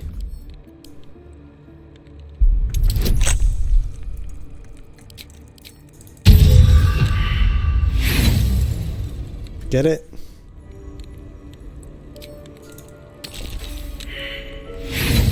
It's completely completely valid reasons to either get that second feed or not. It just depends on what you're playing, you know? Like, and how you're distributing your stats. Do you want some way to increase your dex further, or like, you know, just think of what you're doing, right? Because if you're using a lot of added additional damage die from your items, right, then probably getting another feat to help you out with I don't know, consistency or survivability, you know, it's not the worst idea. But if you're not relying on items to get additional damage, then you might be happy with the additional 1d6 that one level of rogue would add to the build.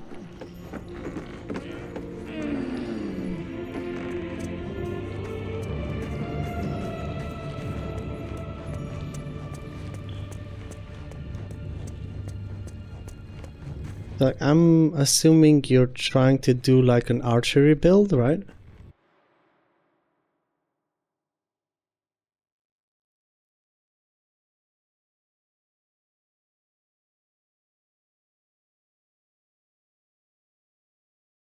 With the lightning bow? Yeah.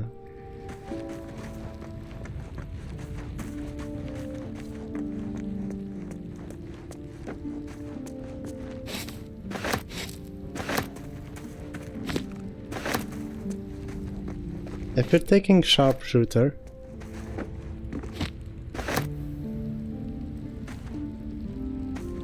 in that case, then maybe getting another feat wouldn't be too bad, and you could maybe even ditch that into ASI or something that increases your dex further, because that way you're going to compensate a little bit for your accuracy, right?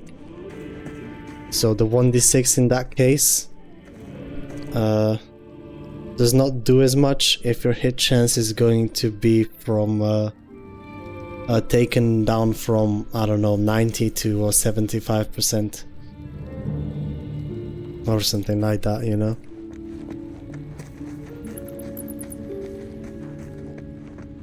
But you can always turn the sharpshooter on if you don't need it.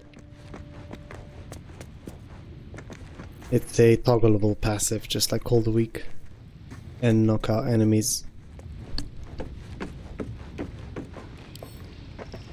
Let's turn down the fire. So I reckon you're taking archery, so you get +2 from that, then bonus action hide. Are we still hidden? We are. I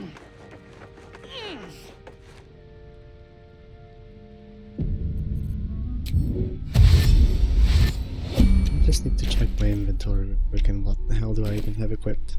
Alright, things that I want. That's good.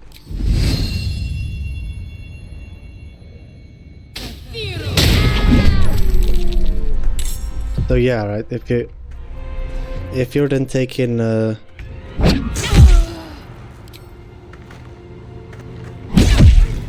to kill the doggos, so I get my bloodlust action.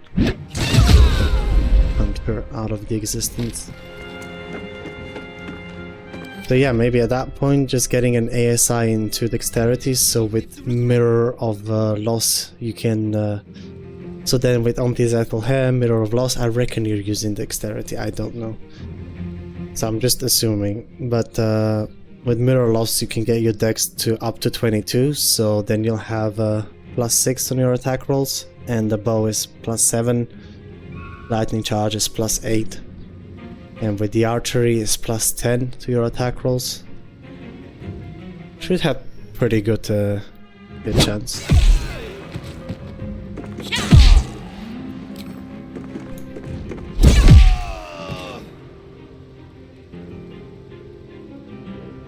Quite decent actually. Might go with medium armor and high dex. I mean, doing high dex and heavy armor still makes sense. I mean, doesn't make as much sense, but can work out. It's just that Rose got bonus action bonus action hide, and that thing can be abused into infinity.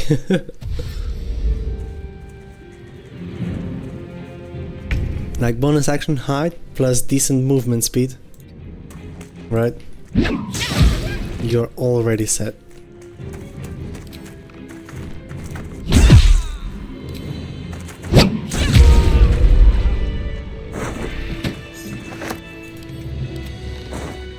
So at that point you can take the ballast armor, because let's say you're a wood elf, for example. You're rocking the ballast armor and you have Crusher's ring on as well. Most of the time you have enough movement speed to go behind a corner and crouch. Or out of the vision cone, to where somebody cannot just turn around and see you. My dogs are barking. Can we rest? Yeah, there's lots of things you can do.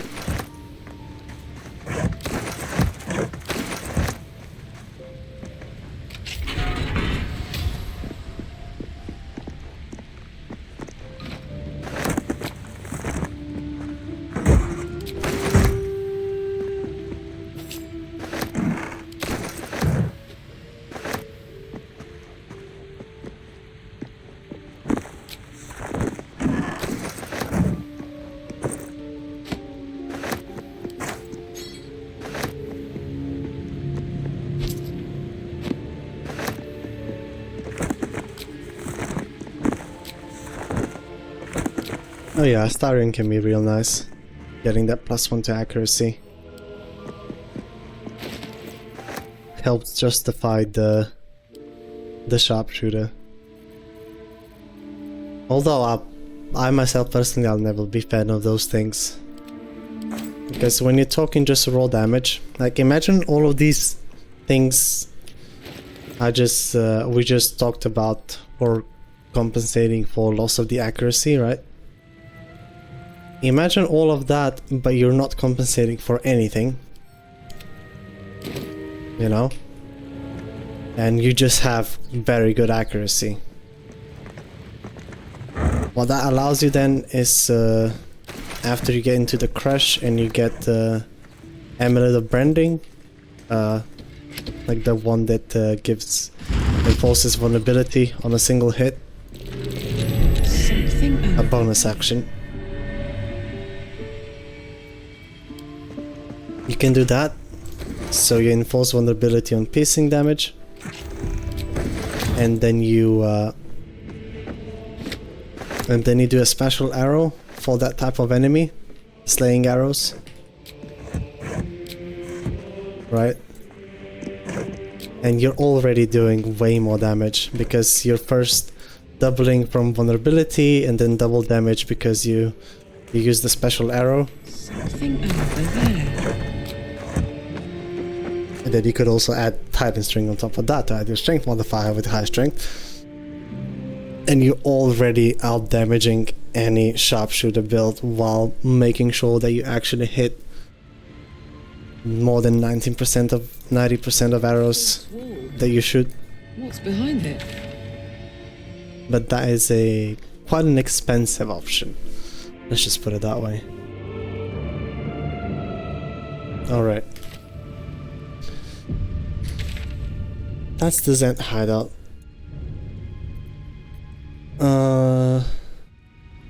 Sorry, one sec. Just bringing my mind back to pathing. Thing with this, besides the paladins, this is the north side of the map. More or less concluded. I could go fight a couple over here still, and a few more fights in the goblin camp. And then we'll have to worry about getting Raphael to our camp together with Mizora.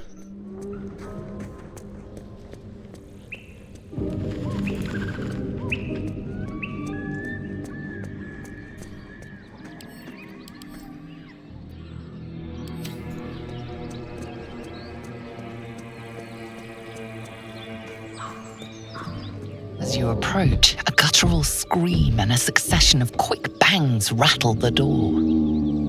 Then, a low moan. Someone, or something, is having a bit of fun.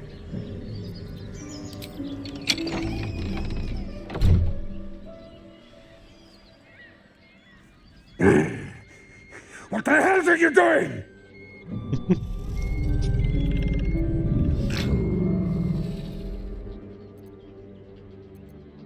Making lots of noise. Wind. Smash! Oh, smash you! You disturb a half-ogre in the making. It's text and alert.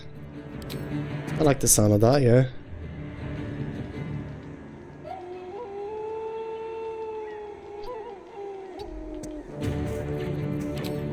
I'm going to start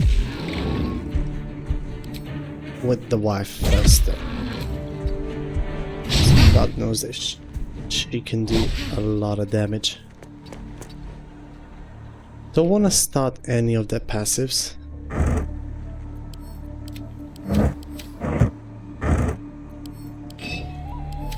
Now, if you're doing a purely dex and strength character, right? Titan String is a very good option. That would just make very silly damage.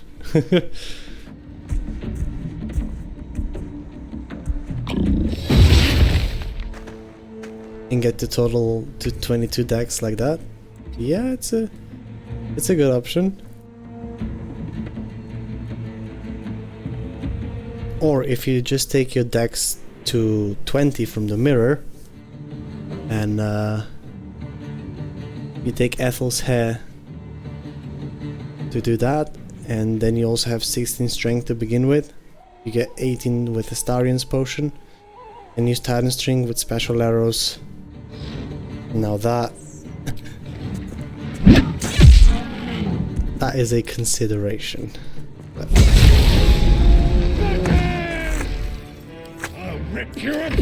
Don't get angry if you start doing too much damage, alright? They hadn't fought us. Looked like they were having fun. Alrighty. 95 over here. Did they bite off their lips? What's that portrait?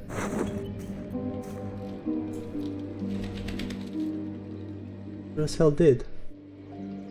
Dear God, they bit off. Ugh. Ugh. Not such lovely fun as it was before.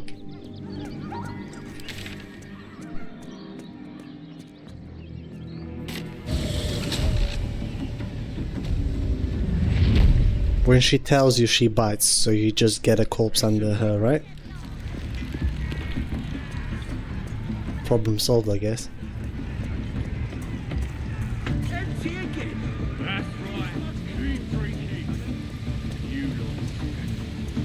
But it is a very expensive build, as I've said, so might need a very thick wallet to support it.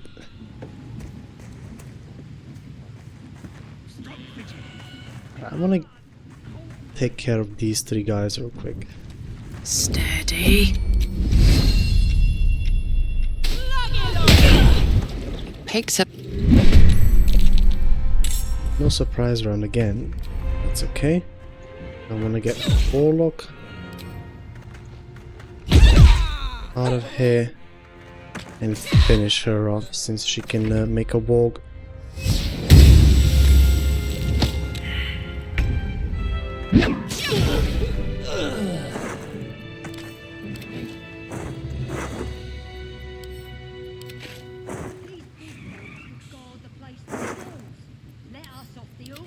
Hey!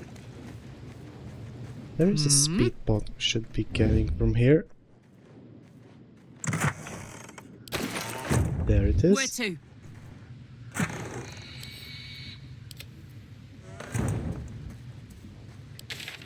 Now, before we send Minty on her way, we want to go raid the grove. We want to make sure that we kill every goblin that would normally leave with her.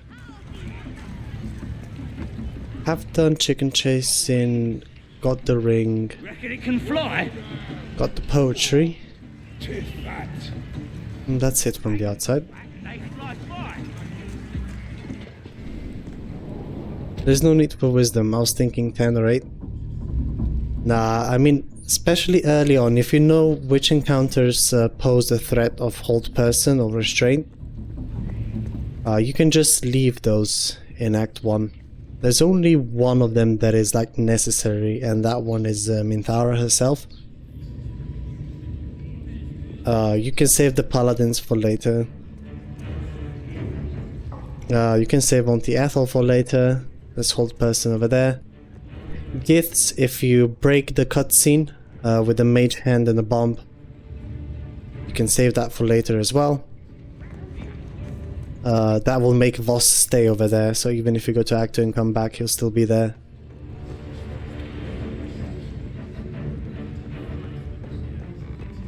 So yeah.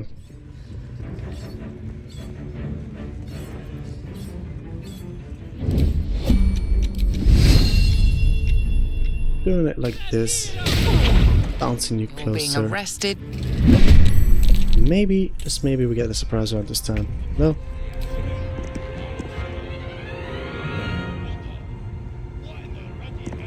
You a quick smack on the noggin.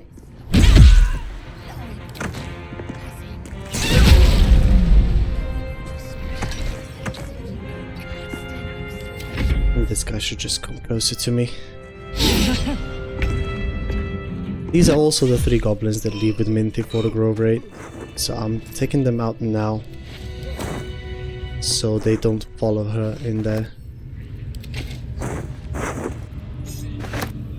This one's got the key. This guy's his cage and we can save him. Hot foot.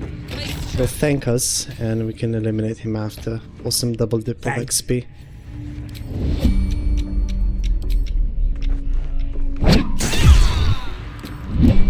No. These 3 will stay, but I can't go deal with them right now. I want to squeeze in as much XP as I can before we attempt to defend the grove.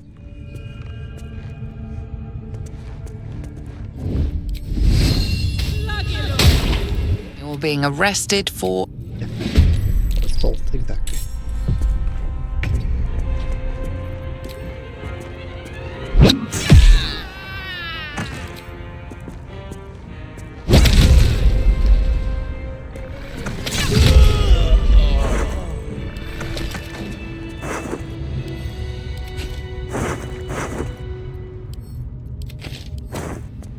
There we go. Okay, lots of arrows. Yeah, like wisdom is one of those stats. If you're counting on good saving throws for most of the effects, you can just get immunity for.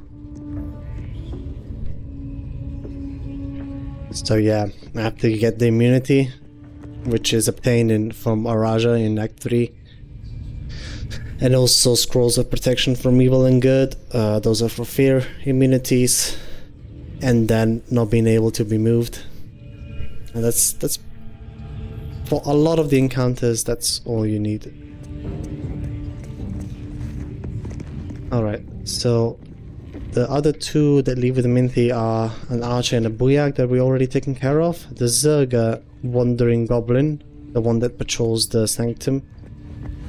There's also one more, and we still haven't obtained Leviata's love, so let's go do that right now.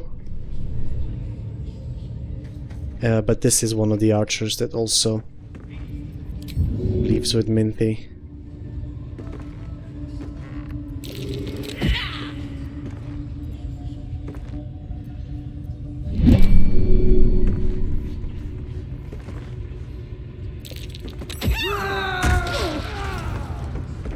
Alright, and now the last 3 that leave with her are these 3 archers over here, but I'm going to take them out in the same fight where I intend to break Hansen out of the prison. Far aloof for +1 to our performance, take the armor off. Shapeshifter's boon, which we have already, and a bit of guidance.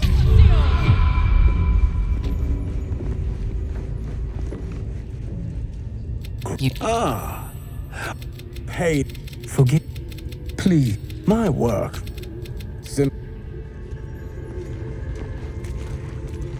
Yes, this will. We got a Pride and Apostle, +4 to our checks. Because we're not wearing any armor. The pain you suffer will cleanse Going for performance, Do not Bar fight Loop, and Traumaturgy. And if you don't make these rolls with these bonuses, then, you know, there's no helping. Pain is proof that we live. Revel in it.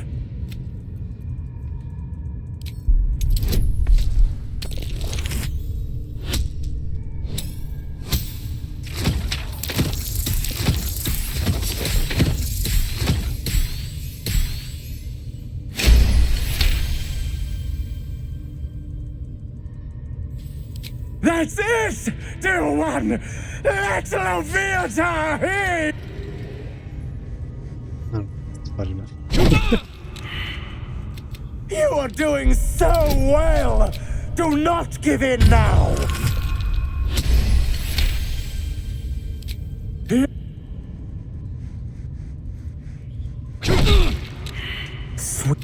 I am proud. Thank you, I enjoyed myself.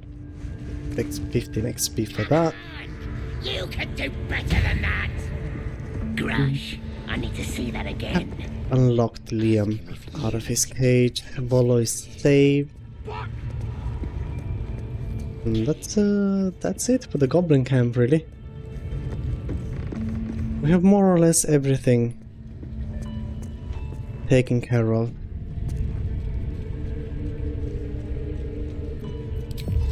Now for my personally most dreaded Need part. something? Making sure that Will comes to our that Mazora comes to our camp on the same night as when we plan to region travel. Pleasure.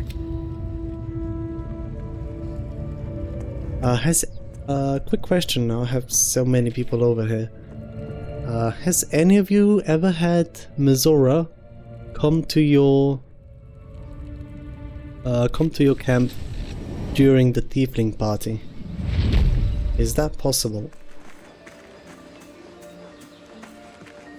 Or is that like an exclusive event that blocks everything, any other event from happening?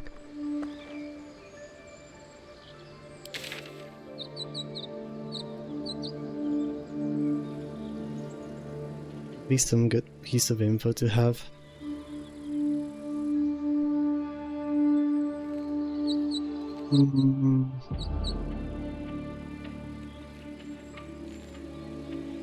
Yeah, besides that, that's pretty much it.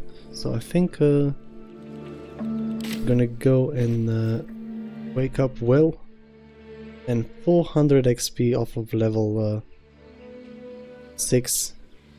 We could go fight the spiders as well. Dave Karlach will kill her? Well, that depends. I mean, do you like Big Lady? I like Big Lady. I am Big Lady, so killing Karlach would just send me back to the Nodaloid, but if you're talking about Boal's benediction, that is the target where you risk the least amount of items for doing so is probably Karlach. It's situational. If you're playing casters and don't have medium armor proficiency, then you probably want that infernal robe that you can get by sacrificing Karlach, and you can also promise her head to the paladins, which allows you to disarm Andreas. That's why I in almost all situations I decide to sacrifice Karlach. And you don't lose out on any in-game items. You do lose out on a great romance scene though.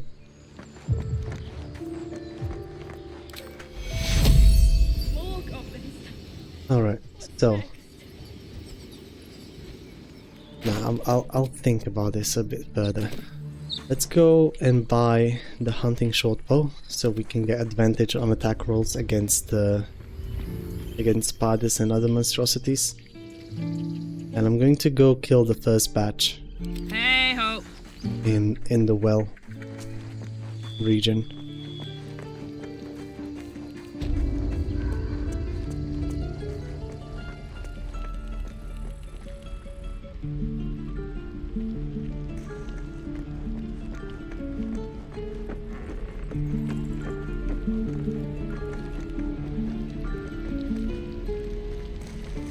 Oh yes, oh you were answering? You saved Karlach will kill her? Oglub? So Mizora can come to your camp on the night of the Tiefling party. Looking for steel? I have... well... I'm playing as Karlach. Sorry, I did not recognize this as an answer to my question. My bad.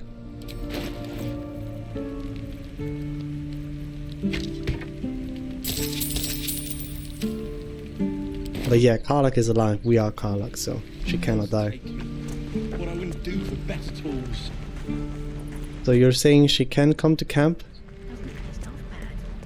on the night of the Tiefling party? And also will, though.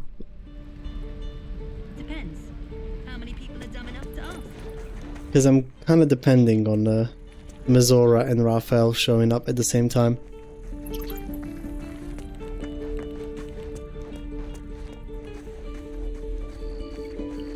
I guess my question would still be, has anybody had the situation where Mizora came to camp on the night of the Tiefling party?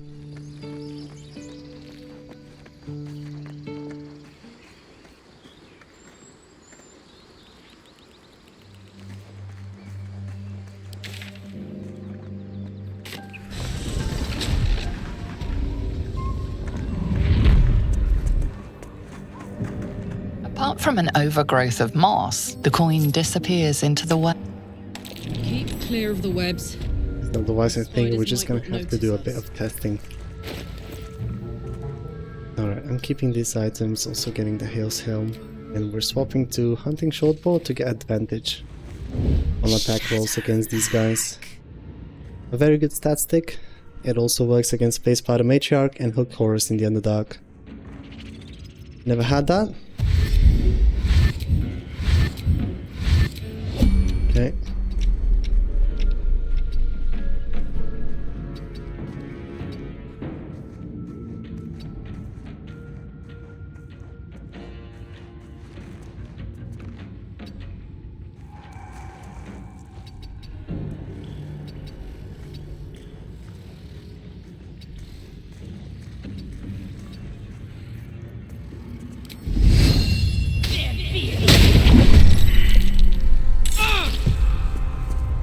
Closer.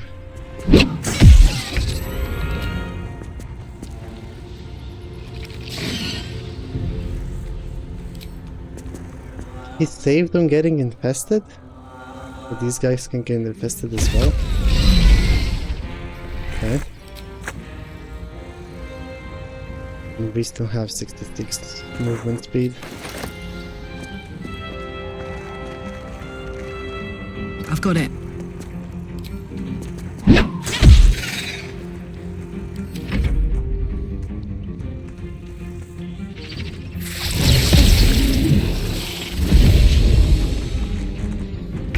Haven't played Karlach Origin, that's fair.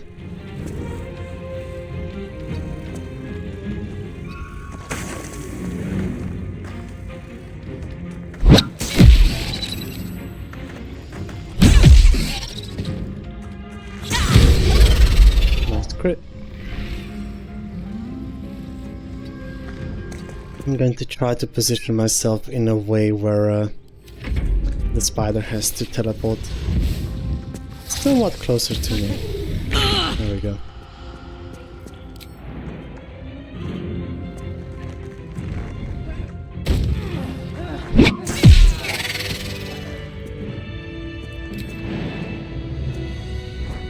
I guess, thank you for testing. is the right expression. Alright, so my running theory is Tiefling Party is a event that nothing can interrupt it and does not coincide with any other event in the game. Cannot coincide. Coexist at the same time. Cannot happen at the same time. So, with that in mind,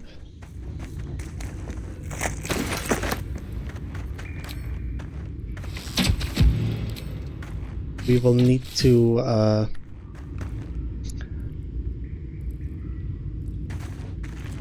to resurrect Will on the day that we sent Minty to go and raid the grove. So on that first evening, then Will will come to our camp. We'll have a little squabble. We'll make him stay, and then of course we long rest. On the day after that long rest, the grove raid happens. We eliminate the rest. We take care of that, and then is the Tiefling party time. That is one long rest where Mazora would then normally show up, but I'm assuming that it won't. That she won't. So we have that long rest in between, and then on the next one, it's also when we try to leave Act 1 region.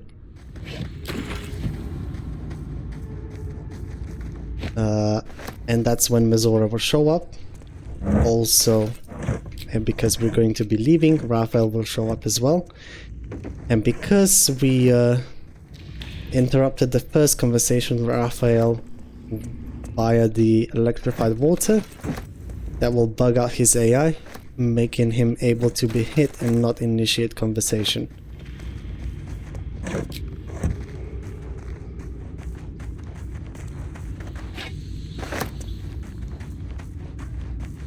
Mazora will show up on that long rest before the grove defense. No, because Will, there is no way to recruit Will as Drunken Karlach if right off the get-go, right? So he'll just tell you, Devil of Avernus, yada yada, I will find you, and then he comes and shows up on the next long rest event, given that that long rest event is not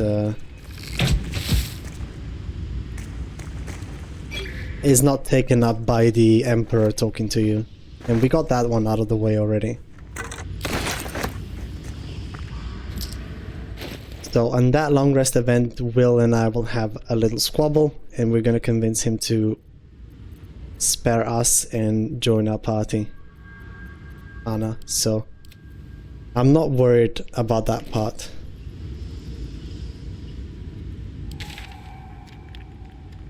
We could also go deal with the harpies and save the little tiefling boy. We got Omelum's ring, and that should boost me almost to level 6 as well.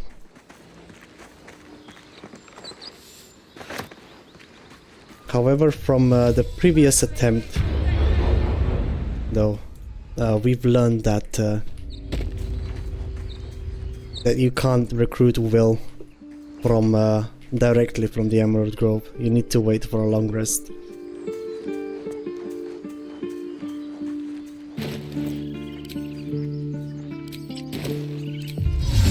And saving Merkin is also a bit more XP, so might as well do that now.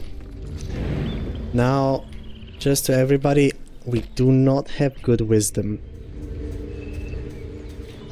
There is an immunity to that luring song to be gained. We do not have access to it yet.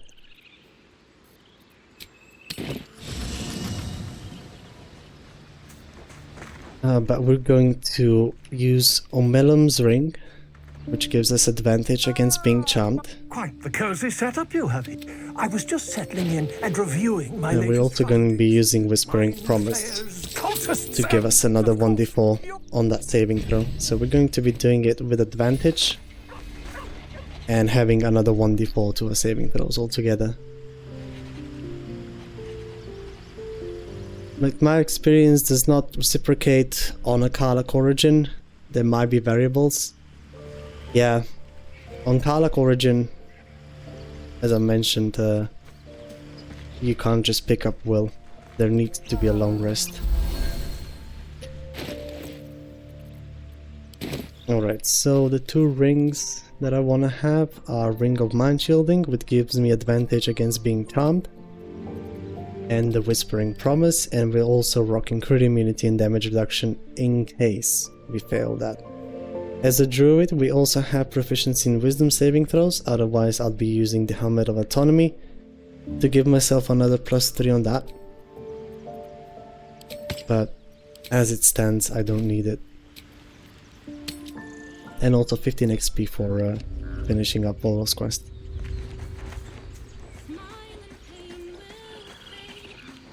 Oh, if it only worked that way, Opera. If it only worked that way.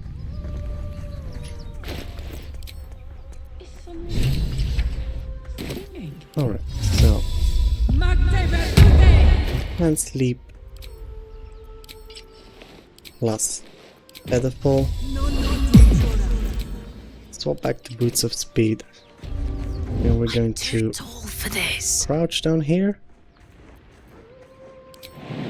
and attempt a jump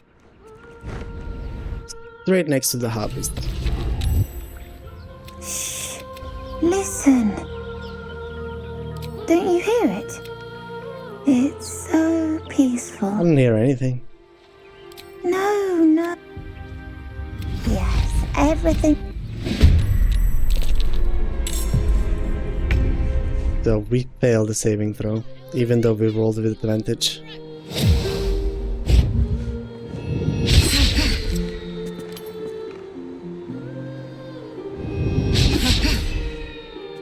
You'll die for this creature. Alright, we lost the load.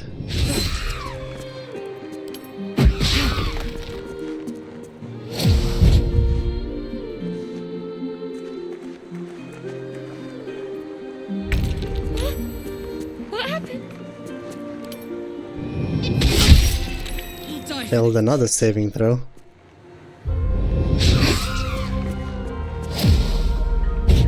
Should have activated my bless before I went in, so I'm not profiting from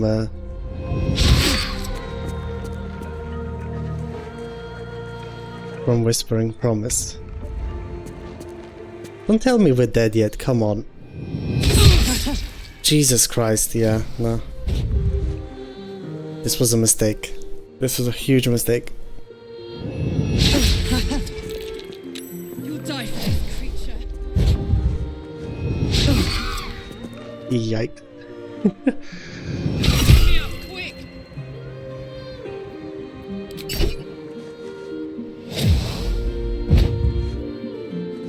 Oh, please save.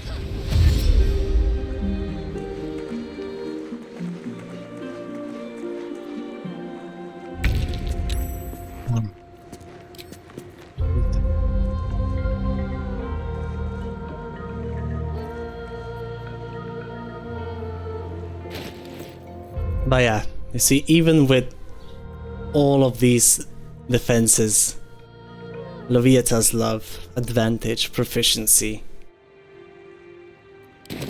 this encounter is far from safe. I'm going to use my berries to heal myself up over here, since they do not take any actions for doing so. And we also get access to Bless.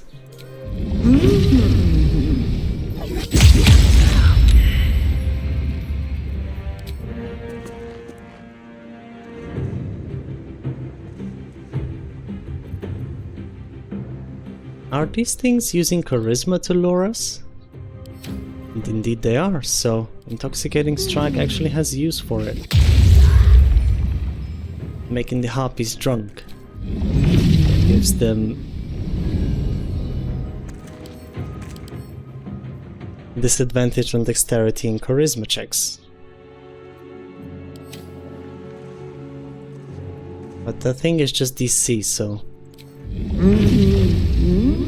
it's not like they're rolling whenever they try and lure me.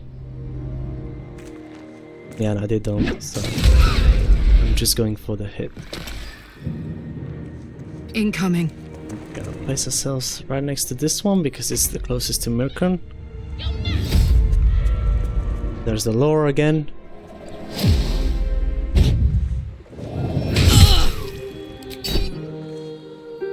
Nice hit.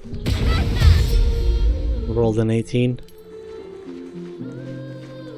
But never punished though, I guess. We managed to resist the song.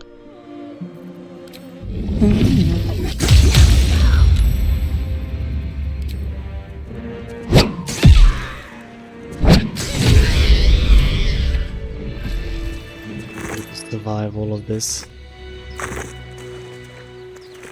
Oh god. That was not okay. I shouldn't have done that. Are they gone? Sorry, buddy, but No. next time. I need. This is not happening. And there's no additional XP for saving him either, so like... not really a downside as to not saving him. Weary head.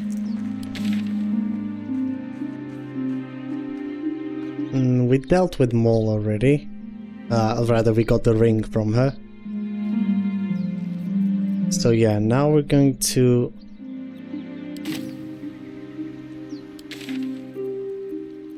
go to Blighted Village.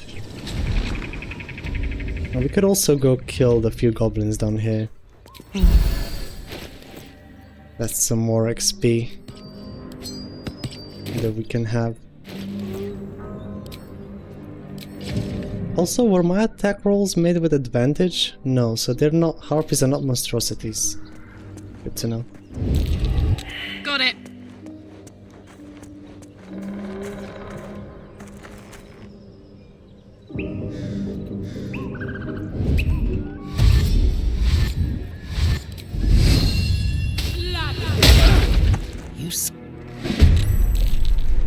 Fight. So wait for action refresh.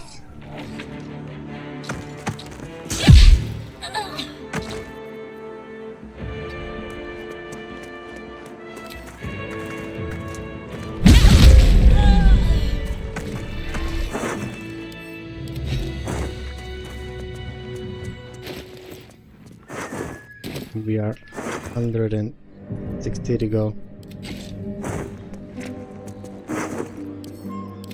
La la la.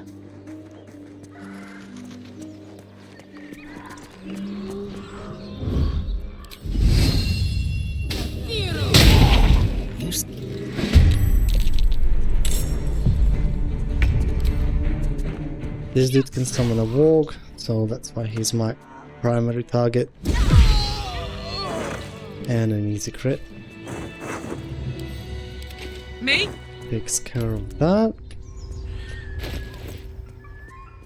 And we're 120 away. I wonder, what else are we missing?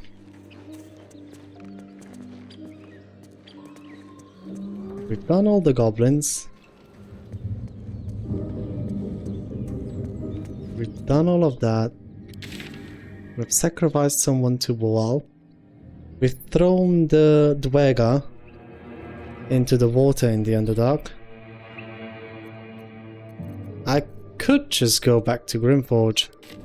Grimforge, not born here but tragedy. Lol. Someone's watching us through that scrying eye. They're skeletons. But I don't really wish to... I can...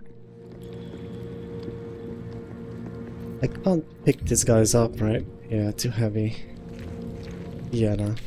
I'll get the XP from the prison of the goblin camp. I'm going back to Bladder Village, and it's finally time to long rest. The reason why I'm hesitant to do the least of them is because we lose Inferno Fury, aka 2d4 of fire damage on our attacks. And that is gained from soul coins, which there's a finite amount in the whole game, 19 in total to be exact. But yeah, here we go nonetheless.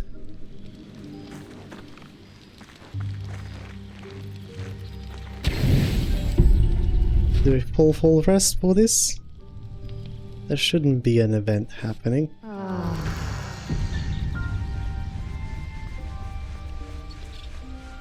I did this so we got the nauseated from the well. So then on the day of the Grove raid we can reapply it and get the 10 HP. Love Karlach monologue, it's nice. We haven't gotten one in quite some time now. We're gonna go back to Goblin Camp, and I actually did forget about something. There is 2 more goblins that need to be tended to before we do the prison fight. And those are the 2 next to Minthara plus the scrying guy, and that will be another 110 XP.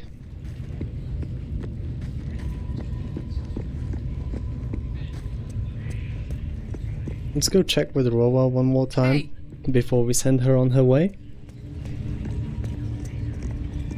Need something?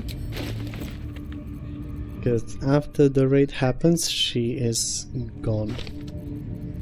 We have plenty of scrolls of fireball to give to Zevlor. Nice, I can get invis pots from Rova.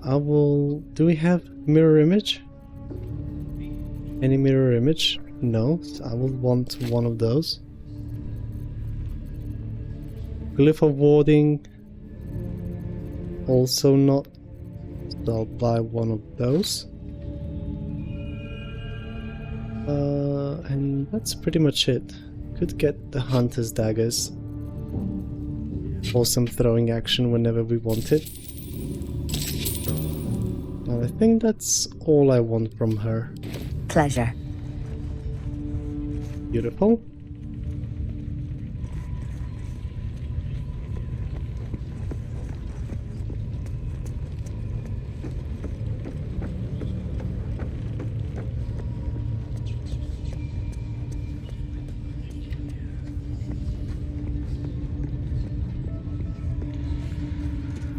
Scrying eyes watching us. Don't do anything weird.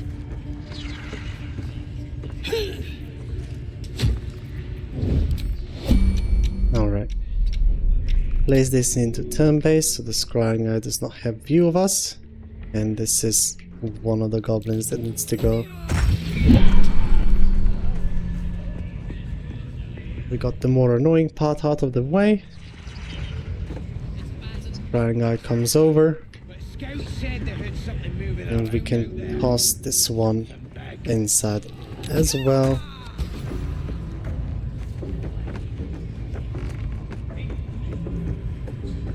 And now we're going to... and this Rozak is the last goblin boss. That is going to suffer the same fate.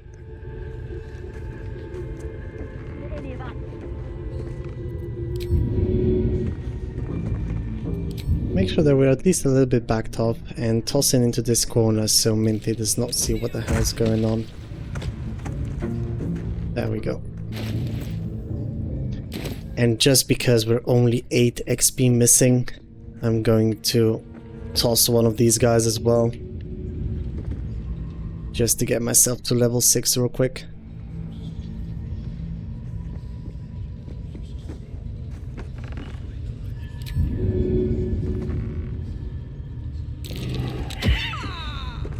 Yeah.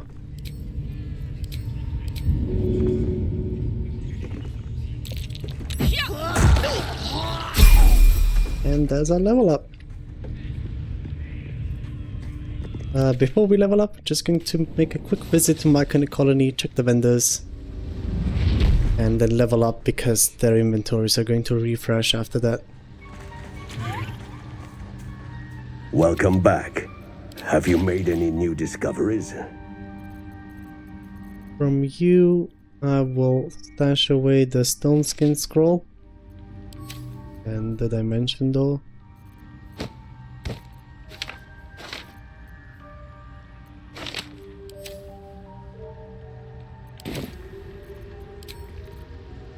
We talk to Melon again. Let me. I greet you, son. POS.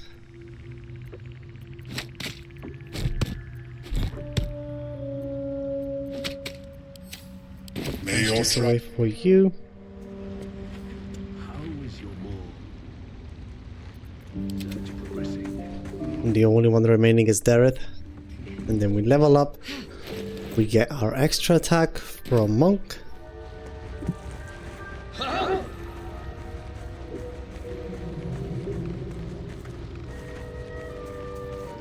Will be no point in lingering now I've got the noble stock.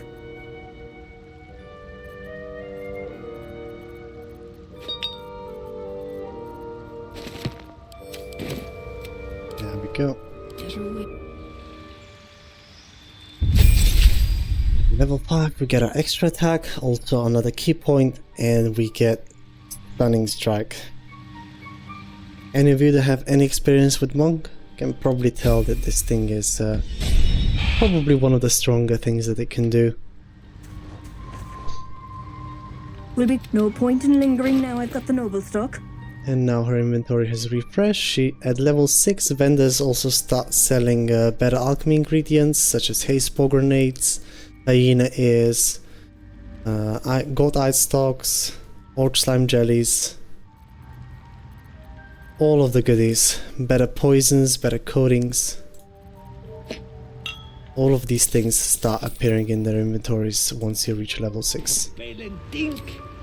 That's that then. And it also includes Blurg, which is the reason why we got good attitude with him in the first place. It is for after level 6 he starts selling the better alchemy ingredients. And that includes haste balls. Alright, send you away. Into dismiss Glut. Check on Blurg one more time. And then we're off to the goblin camp.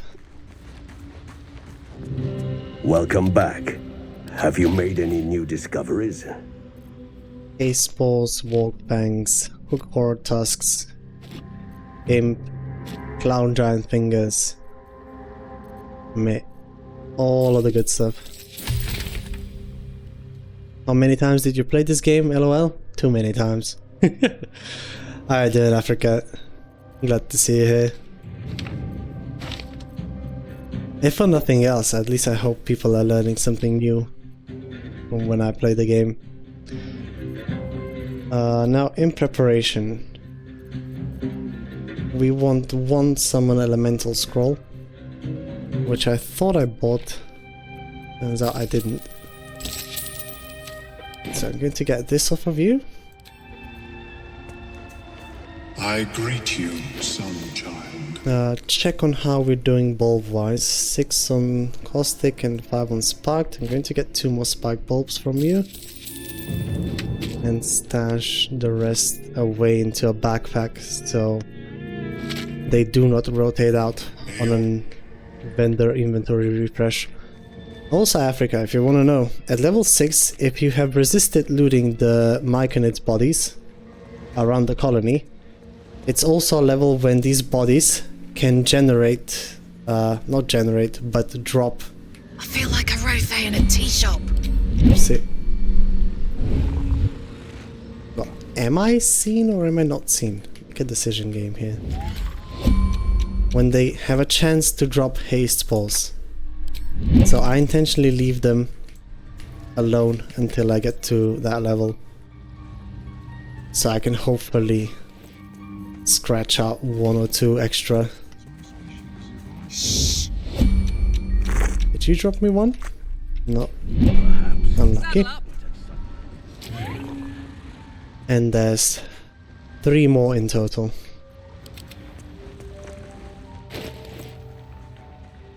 But yeah, I do challenge runs for this Africa. I played this game start to finish a couple of times. Got a lot of experience, but even with all of that, I'm still learning new things about the game every single time I play it. And that just goes to speak of the volumes of how deep this game is, and the potential to theory craft is just out of this world. Hasn't been game like it in a very long time.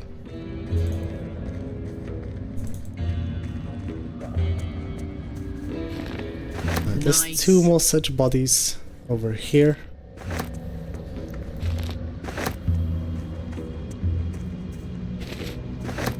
And I'm not using a soul coin on this long rest.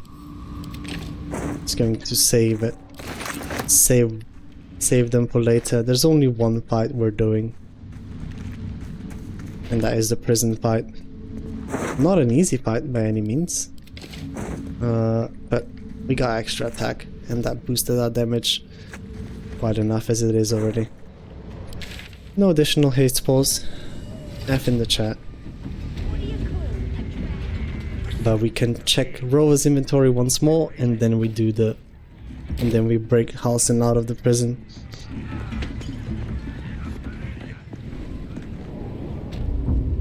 Bloody racket! Oh, come on. It's just having a bit of fun. Now, on the day of the Grove Raid, Roa is going to move herself to Moonrise Tower, so this is one of your last opportunities to go and talk to her if you're doing this sequence of events. And there's the Create Undead scroll. I will be taking that. Thank you. And there's no really any elixirs worthwhile for me to pick up right now, so... Pleasure. That's all I want from you. And as I've mentioned before, the last 3 goblins that leave with Minty for the Grove Raid are the 3 archers over here. Want to make sure to take them out so you get so the game prints new goblins for the raid, and thus generating you some additional XP. Do you wanna become spider food?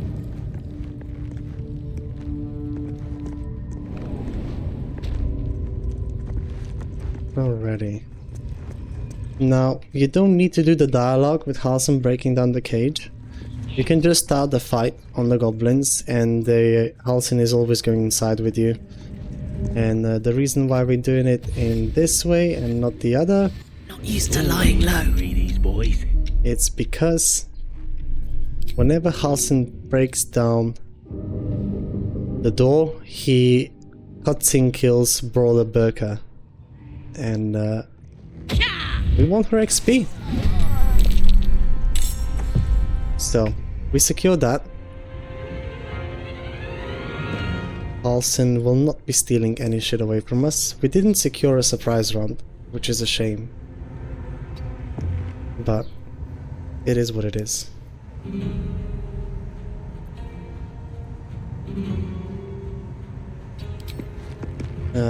Excuse me.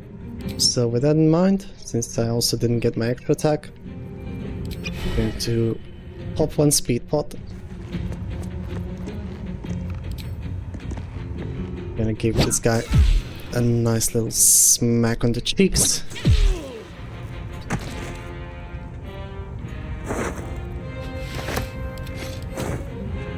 And plant ourselves right next to this one, so next to the butcher, so he doesn't go and open the Vogue's pen, thus allowing us to have a bit less things to manage at the same time. These kids are going to summon the 3 archers from the outside, and that's how I take them down, because I get to avoid having to deal with the drum that is right next to them. Because if they beat that drum, the entire goblin camp goes perma-hostile, thus locking me out of the grove raid. So yeah. You didn't have anything to kill in the cutscene. That's why nobody died. And this guy has to contend with my attacks.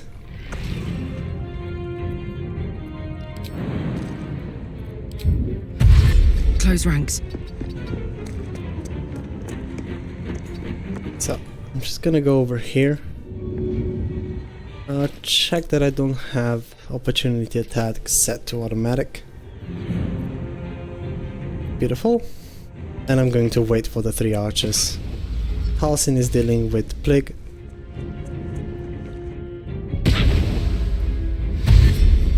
And now that these 2 kids have left, archers should show up.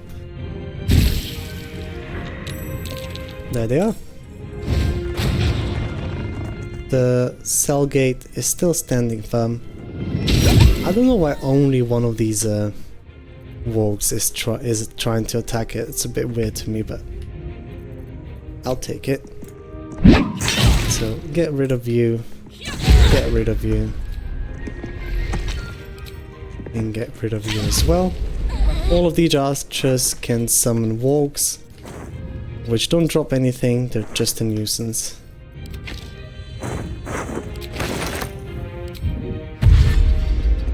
We're going to dash and park ourselves close to the walk pen, but not close enough for them to do anything. So we have one more turn. That turn, before they break down the door, that turn we're gonna spend lethargic.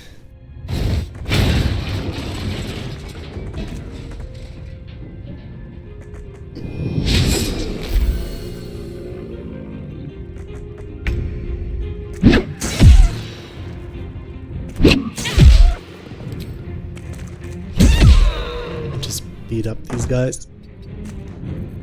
Going to position myself a bit further away. Hopefully the tally goes for Halsin and not me. There we go. Halsin actually hit something. What the fuck? And that's it. Pardon. Either way, glad I could help. If you want, I cannot. They are. If I join you, will like and we're gonna order him to stay here. Does have to die. Yes. The very natural order of things is in danger. Shut up. In the back over here, there's a dagger called Wolf's Fang. Gives Goblin disadvantage on attack rolls against you. An amazing tactic to have. Because that, together with disguising yourself into a smaller race, you can prevent first Fury of the Small that goblins have, which is additional damage on their first successful attack in combat, and you can also give them disadvantage.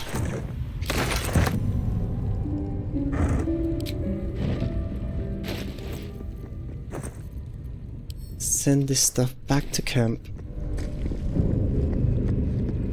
And on this table there's 4 pieces of meat called suspicious meat.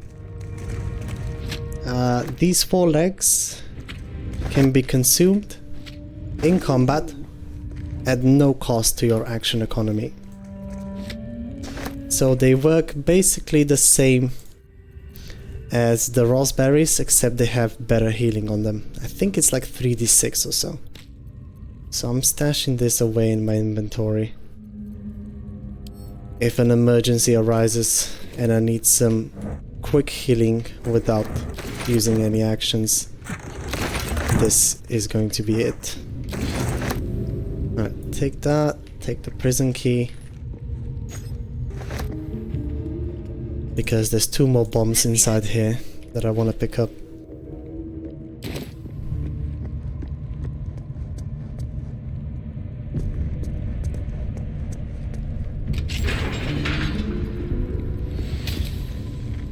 One is in this spider cocoon up here.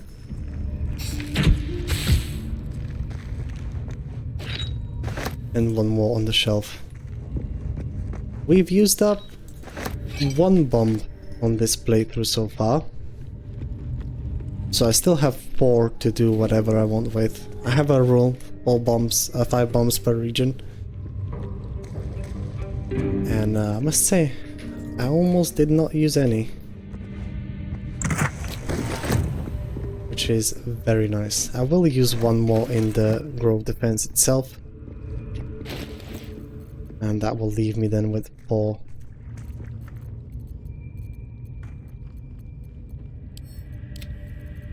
I won't need these things. I'm also not proficient with heavy armor. Neither with maces, neither with power loop. Neither with the trident, so sending all of that back to camp. Guaranteed scroll of protection from evil and good. Gives disadvantage on attack rolls against you against certain enemies. But more importantly than that, gives you immunity to all sources of fear. And this cabinet always has some nice scrolls in it.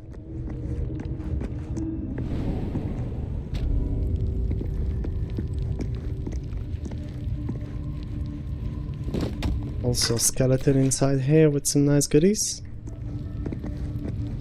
And a rat for 1 XP.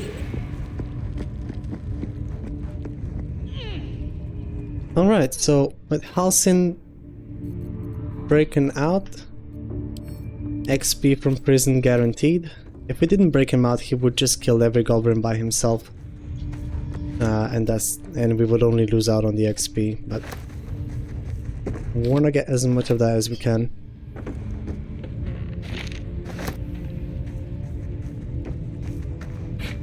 I'm just gonna loot the rest of this place. And now, if you have successfully eliminated every goblin that leaves with Minty, whenever you send her off, none of them could join her. A true soul. Worship her. And the game will print additional goblins for the grove itself. Already Grove raid feel itself, her so mind closing. Speak, true soul. You don't need the prisoner, the absolute Her guided tiefling me. faces Allow her to read your Go to their thoughts, refuge, and once I'm inside, we it shall be so.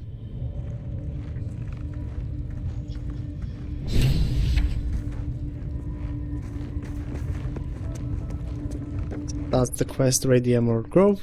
Normally Minty would stop over here and chat to goblins to send them up to the Grove raid.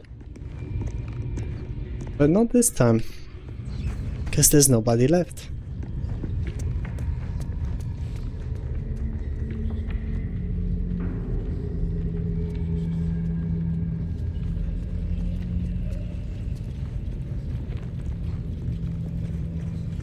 So she just walks up here, takes absolutely no one.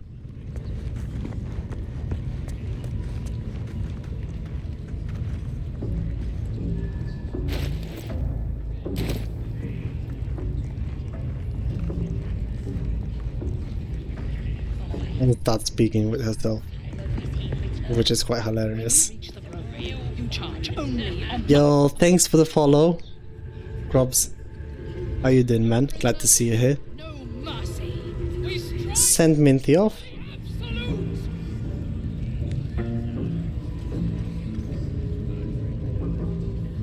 Cheers, love. And from this point forward, I do not care if goblins go permanently hostile against me. Alright, we're just going to make a quick stop in the Emerald Grove, and we have a couple of things to do. First thing is ensuring that both Mizora and Raphael come to my camp on the same long rest, which is going to be the long rest when we leave the Act 1 region. We're going to resurrect Will and chat him up. You dare show your... I have to escort the guy inside, unfortunately. And wait for him to park himself. No, you cannot recruit Will as Drunken Karlach straight away. You have to have a long rest in between that. And we interrupted the first conversation that Raphael tries to have with us after somebody helps you out with your parasite. Never done solo?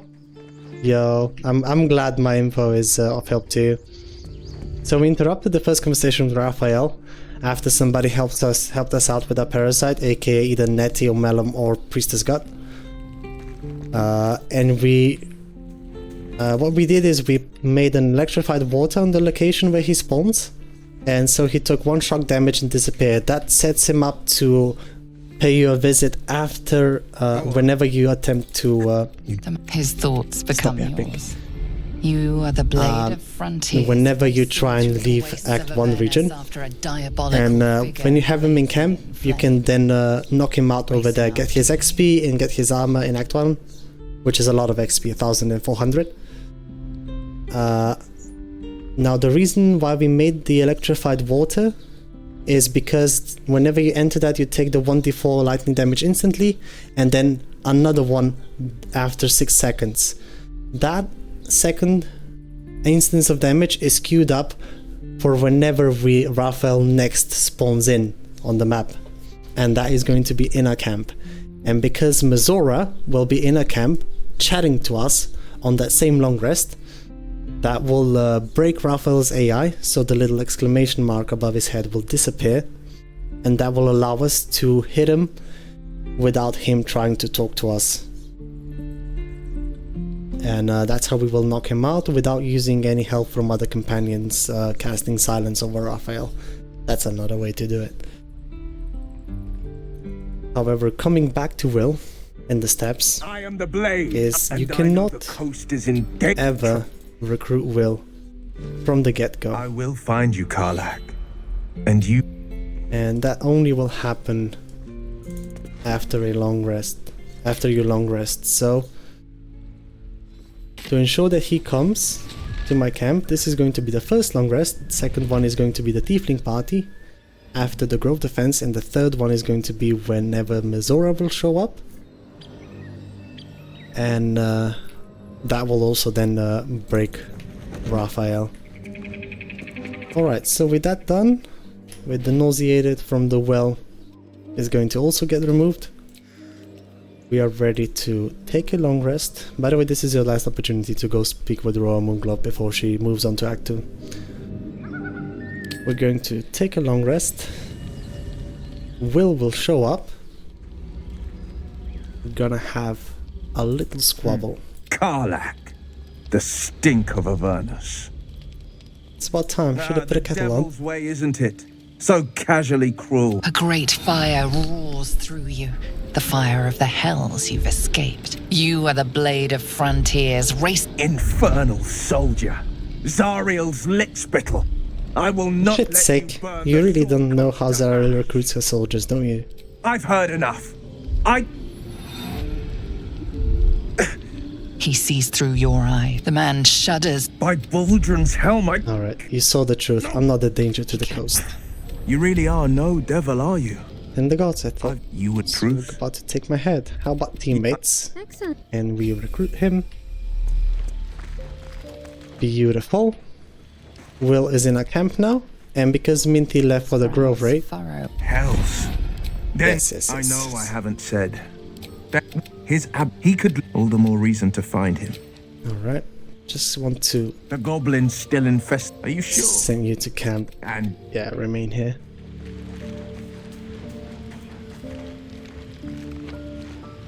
So, now we go to bed. We actually have to spend camp supplies. I'm not going to, because I still have all of my resources. So I'm just clicking partial rest for now.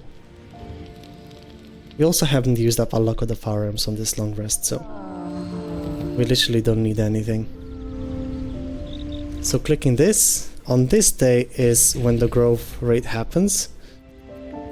However, whenever you approach that region, the event is going to start. And the same as the burning building, you cannot leave until it's undone unless you want the scenario to play out in the worst possible case. Welcome back.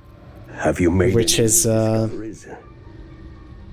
Minty successfully raiding the Grove and killing everybody inside. Just a quick vendor check before we move on.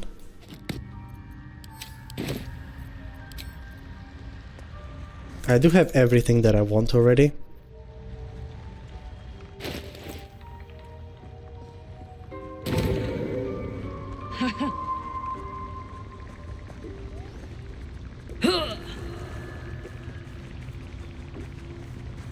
Alright, so No point in lingering now. I've got there the are remaining.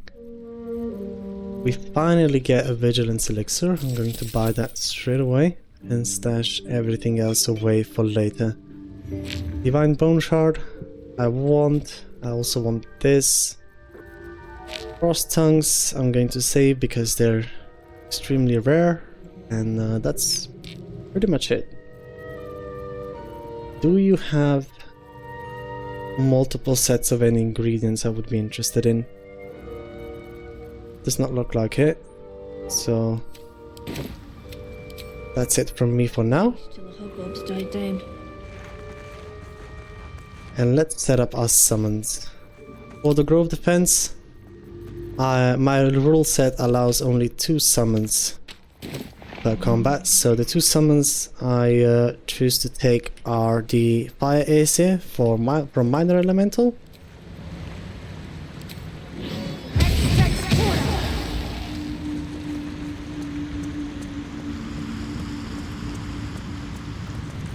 and a Skelly from Animate Dead.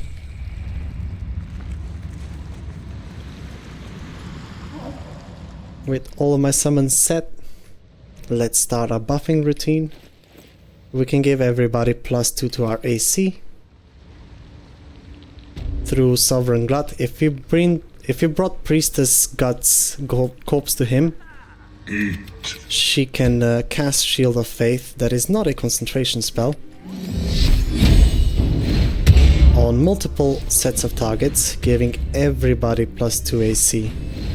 And the best part is she can leave your party and the buff will persist.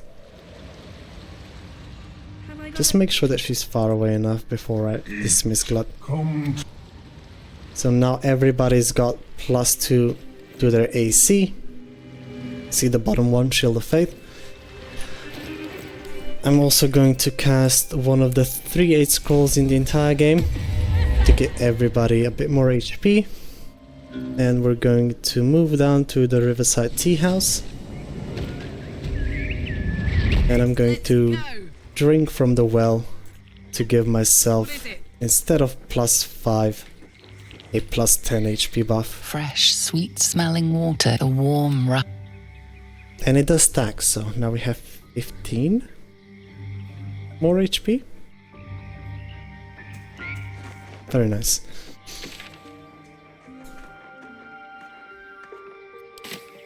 And do we have Shield of Thralls yet? I didn't go for that, I went for Ability Drain. Good. And with that, everything is more or less ready.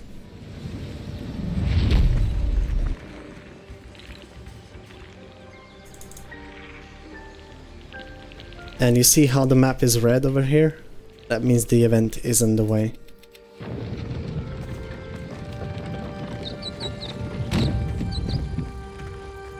So our Aesir, ironically enough, is not immune to fire by default. So I'm giving him a Strength Elixir. And I don't think I want to give my Skelly anything. He's immune to poison, so if the Booyah decide to do the Poison Beam spell, he will not take any damage. And there is one unique quest that exists only during this scenario, called Finding Donnie, that we're gonna go and do right now.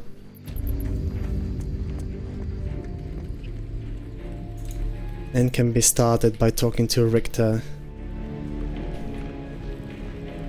It's not a lot of XP, but considering that we are level 6 before the Grove raid, Please, we need a... this starts the quest. Wanna dance? You know that I'm going to try and get as much of it as I can. No, it's not lunchtime yet, my little kitty. Come on, jump up. Come here, you little wanker. There we go. Hiya. How's your mum? You can find Donnie right down by the entrance. There's nothing in here for you! For any of you! And we could just make him go rejoin the others. Beautiful.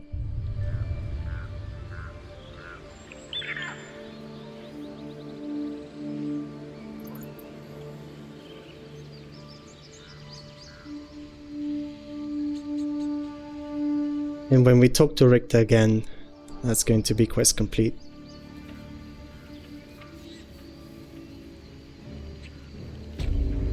To everybody, this is Loki. He's the oldest of my cats. And he's getting hangry at me. Even though it's not lunchtime yet. There you are.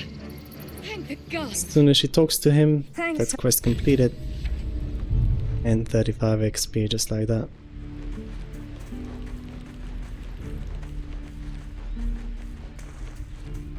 Now, fun little trick. Zevlor is your ally during the grove defense. And if he were to, by some weird accident, come across some scrolls that deal damage, he is willing to cast those during the grove defense. So in the spirit of it, we're going to crouch and we're going to pickpocket him. I'm gonna bring up our inventory.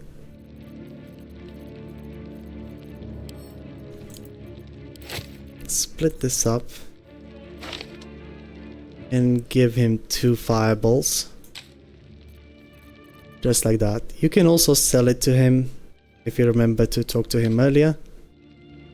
But I'm going to give him 2 of those. And 2 scrolls of burning hands. And I'm happy. Let's unsneak and get the terrain ready.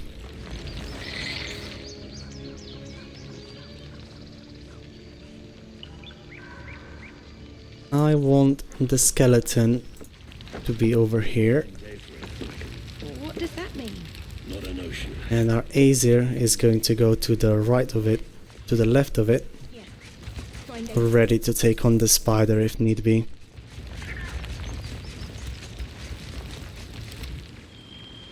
Alright, there's a few bonfires burning around this place. There's goblins in the grove defense if they that can cast grease. So if they make the grease touch one of these barrels, they can easily one-shot blow you up if you roll bad on your saving throws. So I'm going to make sure that all of those fires are put out before the defense happens.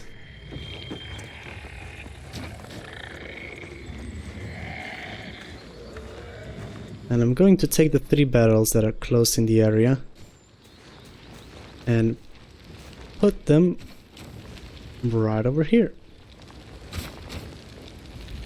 Now be careful, because there will be a crime response whenever you do this, but what I like to do on top of that is I like to take a scroll of Glyph of Warding, choose the fire aspect, and set it up right under the oil barrels. Alright, we didn't trigger the crime response, and this is going to be the trap for the second sword spider. Make sure to take out the bonfire over here as well. And with that, I think that's pretty much it. I will take my elixir of vigilance to ensure my initiative is good enough. I should have kept the hand crossbows for this. But hey ho. Swapping to hunting short bow because the spiders are monstrosities and I want an advantage on attack rolls against them. The gear in question I am quite happy with.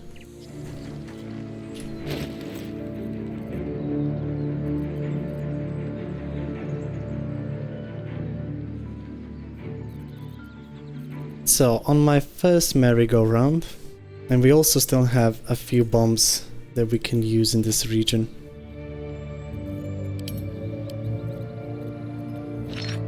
I'm going to use exactly one on this grove defense.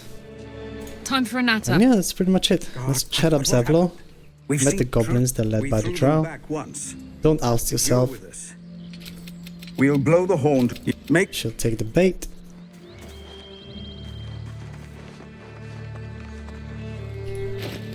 And we are more or less ready. Our first bonus action is going to be swapping to Bloodlust Elixir. Our first attack is going to be dropping a haste bow grenade. And our second is going to be a bomb throw on the barrels. But first things first, I'm taking Enhanced Sleep. I'm taking Featherfall. Swapping back to Boots of Speed, we're going to... Oh, forgot to take my soul coin. See?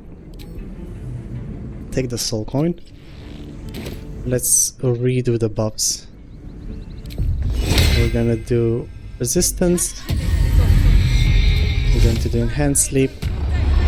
We're going to do Featherfall, swap to Boots of Speed, and dash, dash, and dash, and blow the horn.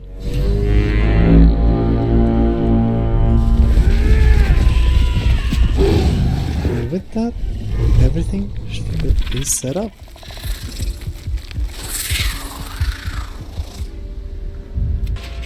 Is it? No, this grove is under my protection, and we start combat. We went first because of Vigilance Elixir. We're swapping to Elixir of Bloodlust. It's our first action. Our second action, we are tossing one of the two haste spore grenades that we have. So we target Zevlo as well. And our one and only bomb is going to be spent destroying these barrels in the back so the ogre does not toss them up at us. Here we go.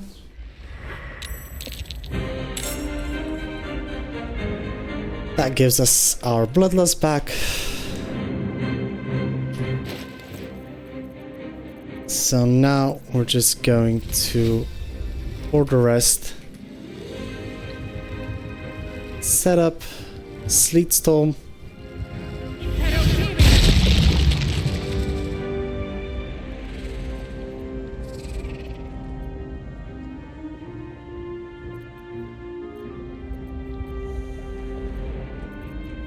and we have one more action. So I'm going to throw a hammer at the spider. Critical miss. FF. Let's swap back to melee. We can't really. Alright, so I'm just gonna pass my turn right here.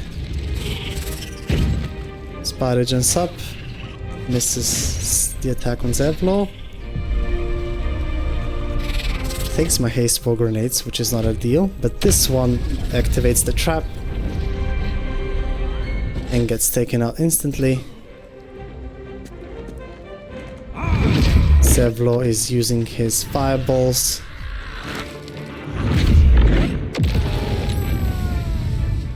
to clear out the rest of the group.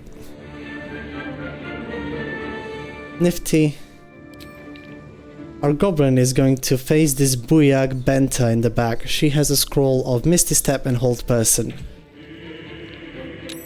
So I'm taking her out as soon as I can.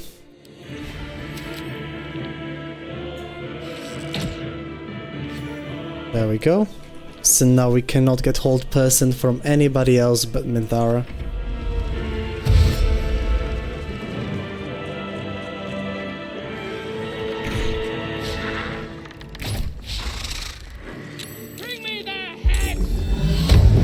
I forgot to set up grease around her, so I don't have a guarantee that she will not try to move away. But yeah, in the meanwhile, our Aesir was not necessary on this side.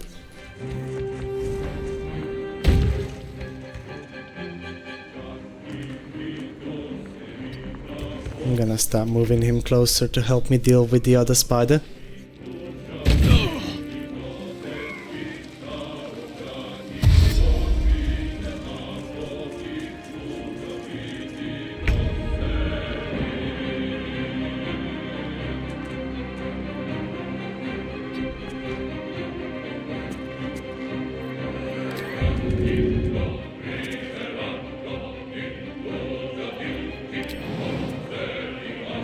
I don't want to take the opportunity attack, so I'm just jumping across. We managed to stun the spider,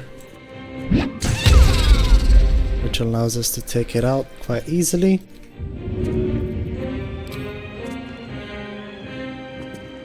Next threat is the sapper. I do not want him to blow up the gate. Good idea, Karlach. There we go. He also exploded. And I'm ending my turn exactly what I'm at. So, on the grove defense, believe it or not, but these two allies that you have are also worth XP, so...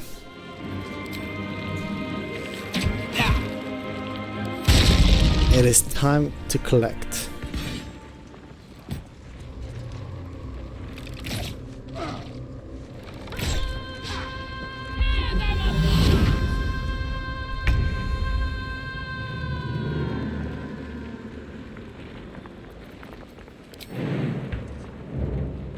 Aesir can go and take the haste pulse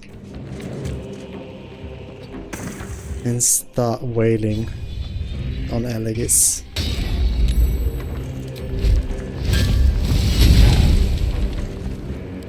There we go. We didn't get Ashrax XP. Unlucky.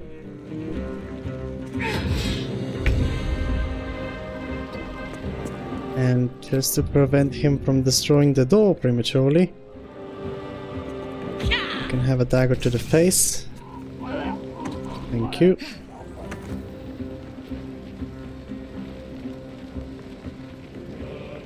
Covered. Take a haste pulse. We got the bloodlust action, so we can take her out.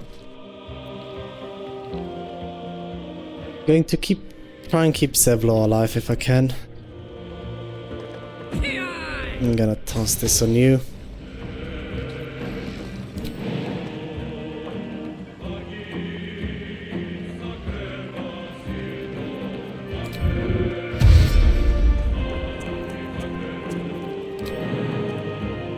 Then we're going to dash.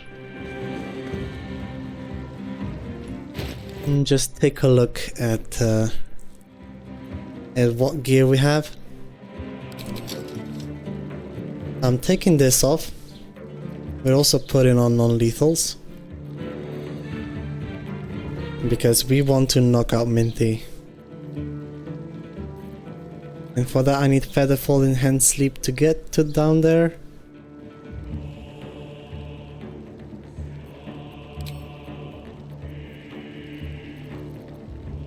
There's no other pair of gloves that would help me, but the lightning charges can accidentally kill off Minty, so I'm just staying where I'm at right now.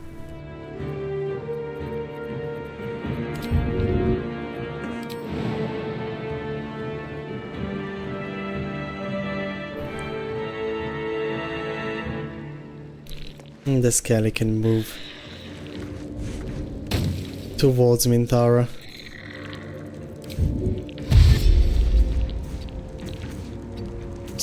Try to chunk her down bit by bit.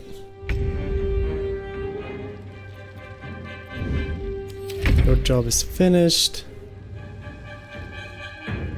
Hey yo, thanks for the follow, Taika.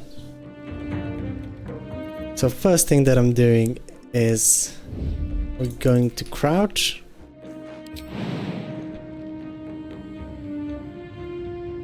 I'm gonna try and jump somewhere down here.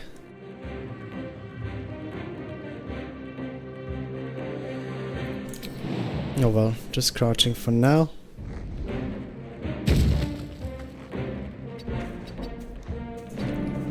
And keep it on invisibility, keeping our height going.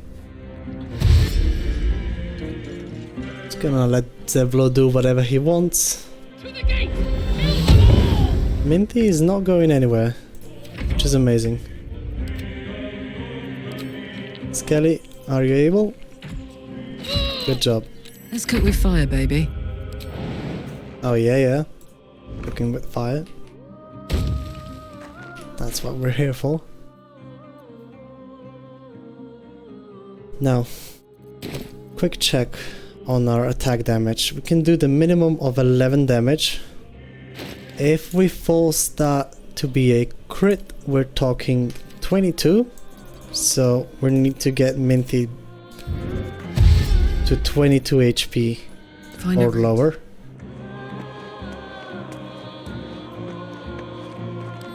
And until then, we're just gonna remain hidden in the background. That's Kelly. Do the rest of the heavy lifting.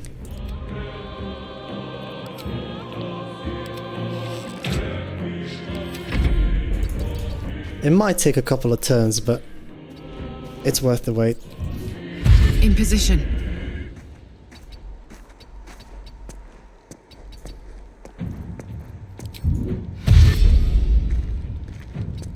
We're just gonna move behind and into an obscured area. Just so she doesn't have a chance to sniff us out.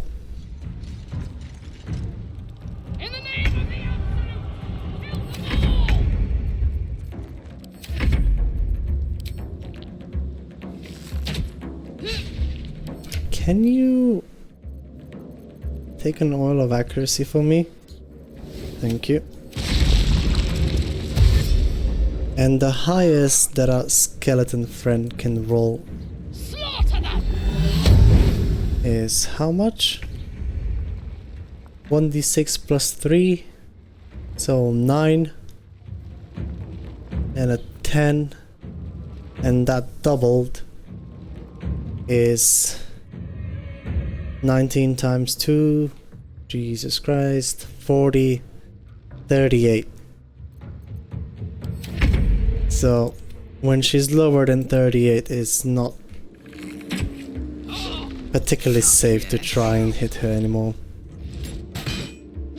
But Zevlor has also started to come and help.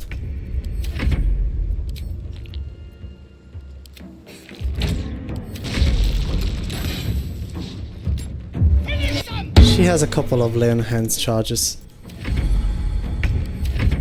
So this might take a bit, but at least it's safe.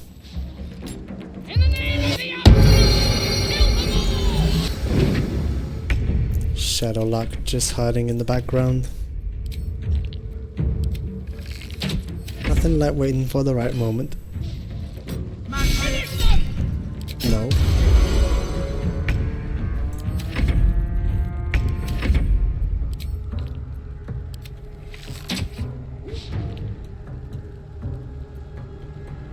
Oh yeah, only dice can get doubled, sorry. So it's 2d6, 12 plus 3. It's 15 plus 20 is 25. My bad. Yeah, you were right, Kira. Thanks for the correction.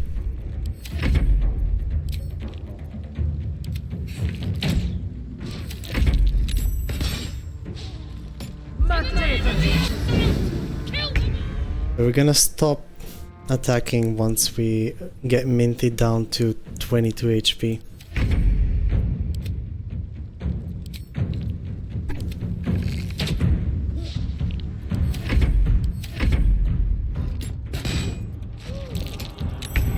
That's 30.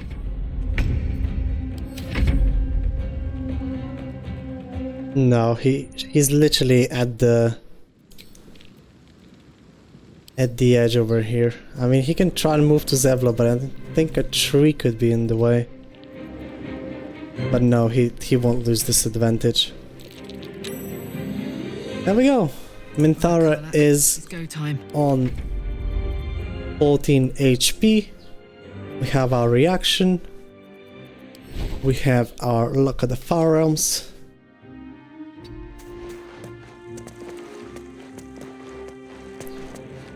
I'm keeping Skelly over here, so Minty does not have an easy teleport up top, and it's to keep it safe as well, because I'll need him later on for sure.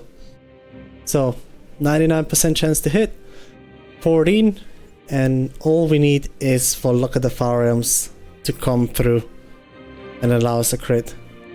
Non-lethals are on, we don't do any other conspicuous damage, so let's just go. And that's Minty knocked out. I'm taking Boots of Striding off of her, sending the rest to camp. I don't have no need for it. And yeah, that was the Grove Defense.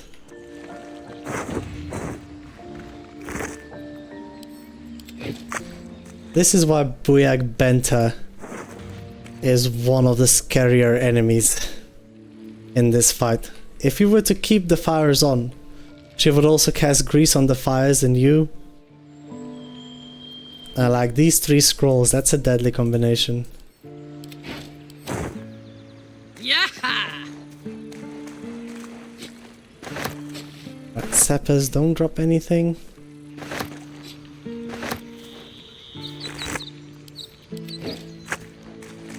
What's this? This warrior ought to have 2 bombs on him, but I have never seen him use them yet. I mean, I'm glad that I haven't, but like, weird.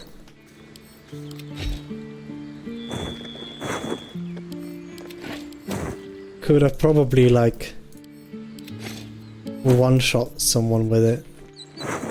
That is unprepared, imagine. You do your first growth defense and then this guy comes around, tosses a bomb at your face and boom, you're gone. GG, back to the Nulloid. Alright. So we got this out of the way. 75 XP and approval with Will. And Shadowheart, because we didn't knock out Raphael Halsin in prison, is going to start running down to Koga. We're going to get a speak with animals potion going. Marching. And we're gonna follow him downstairs. Now I really hope my theory works, and that is that Mizora will not come to party during the will not come to the Tiefling party, rather. So as you say, I hope those 2 events are separated. Alright. Now we talk to this bear down low at the beginning of the game with Speak with Animals, and we can talk to him again to get 15 XP because we brought Halsin back. He's back. Hey, he's back, ain't he? There's one more reward from Nettie for bringing Halsin back, and the Wrath's reward for us. The one that Halsin mentioned.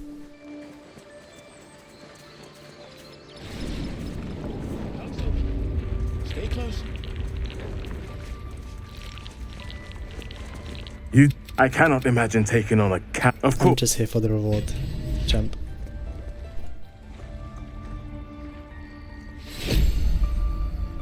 You can get this rune early in the game. You can just pickpocket it away, out of his inventory.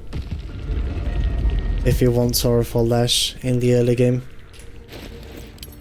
It is a very good item, by the way. The cantrip that provides is on a bonus action. So from the start of the game you can, if you're not druid, you can have bonus action Thorn Whip, which is an action refresh by the way. And you can still have a two-handed glaive that deals decent damage.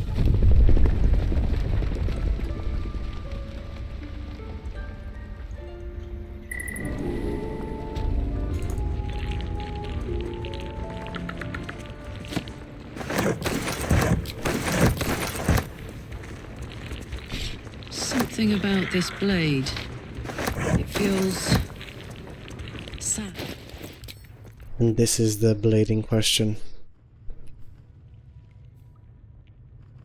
Between this one's a bonus action, meanwhile mine, or the one that you get from Druid or Magic Initiate, is always going to be an action. So you can technically do both. Thorn Whip for your action and Thorn Whip for your bonus action, so you can play like whipping cowboy roleplay. Dear lord. Alright. On the day of the Grove Defense, goblins are still going to be in the goblin camp. But this is also the last day they're going to be in the goblin camp. That is if Drawer Accident is still alive. So this is also the day where I want to take every other goblin out of the picture. Grab their XP. Because if you were to leave for Act 2 right now, all of these guys would just stop existing. And that's not good. We need more.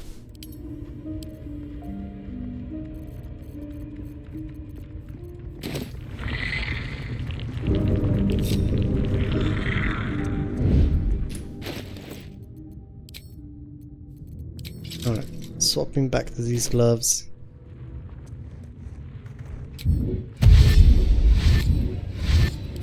Whisper mode. Starting combat with Thorn Whip. Even if we miss, we still got our action back at the start of combat. And doing that, because sometimes when you initiate combat,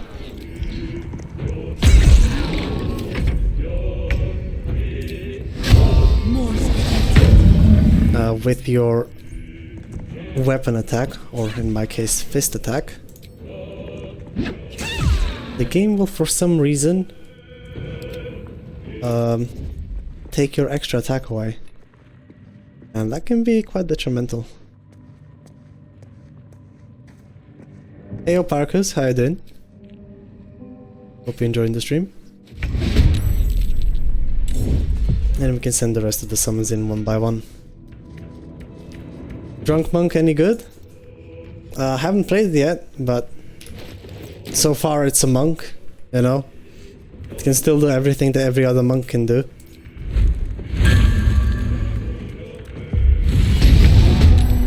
Damn, it's good to be alive. And that is Tavern Brawler shenanigans, so... If you're asking if it can be as broken as the other 3 subclasses, for sure. But when it comes to details, I haven't played it yet. So this is my first merry-go-round with it, so yeah. So far I'm quite happy because at level 4 you get the Intoxicating Strike on an action and a bonus action. Now it does take a key point, but what it does allow you for, that no other monk get access to, is if you have something in your main hand to boost your attack chance, you still have an access to use your fists to attack with your main action instead of being forced to use your weapon, so that's already a very nice thing about it.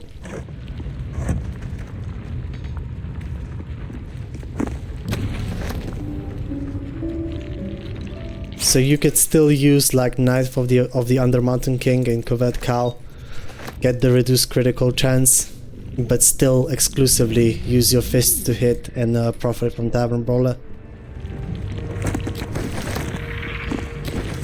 Or you could be two-handing a stat stick, you know. Goblins will be out for blood after what happened. Whatever you want, really.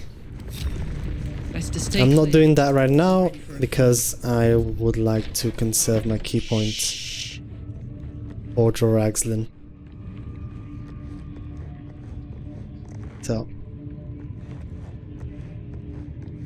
before I go over here, can you get disengage or something? No, you just get Step of the Wind actions. Every other monk gets those as well.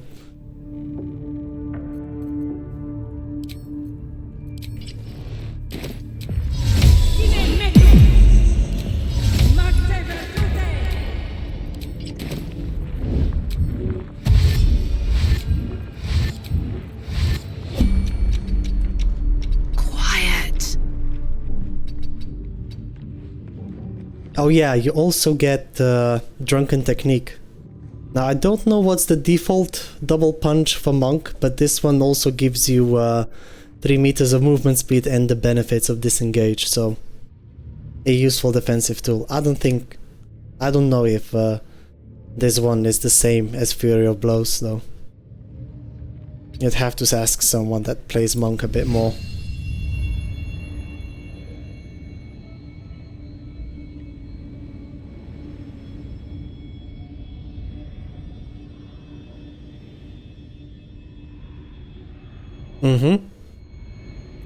I don't know if Fury of Blows gets that corpse. I'll have to check.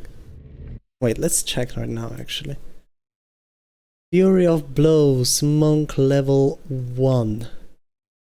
Where are you? Just punch twice. Yeah, so that is special about it. You're right. So you get more movement speed off of it, and you also get disengage. Alright, starting off with Thorn Whip still for the action refresh. Let's beat up some goblins.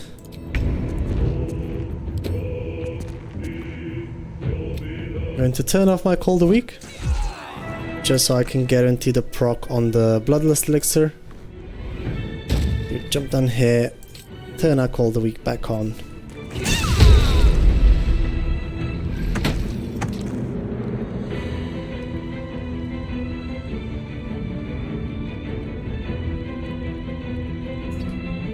And we're gonna walk up to the Warlock so he doesn't cast Armor of Agathis.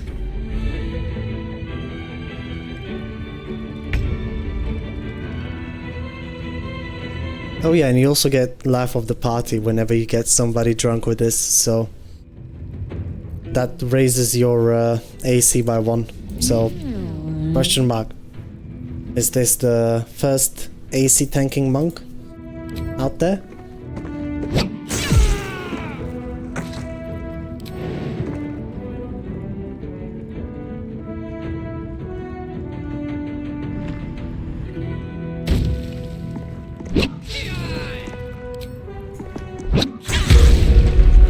Göra chickkantarn, ja.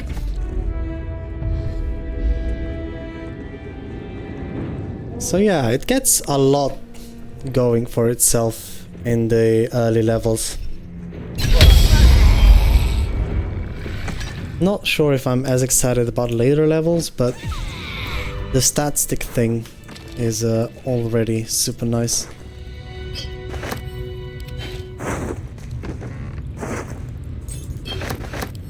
Also, Abdurak will try to leave now. He's got a couple of unique weapons, one of them being very good.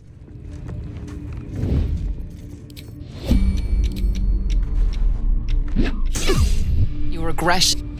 Uh-huh. My aggression, right? Your action. And he's also worth XP still, so... Lubieta Scourge, the earliest way how you can get resistance to necrotic damage. A useful stat stick. Weary head. The rest things are also nice, but I don't think I'll be interested in them on this playthrough.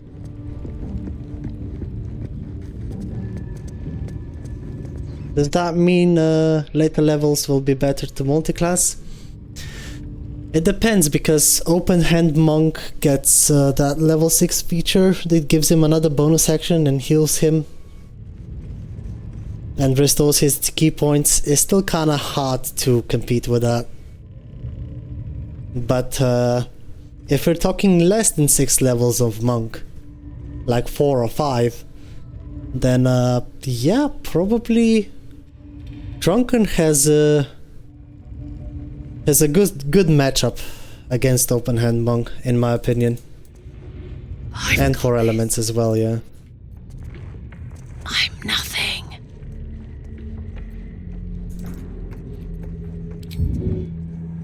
Man, having this discussion yet I barely played Monk in my life.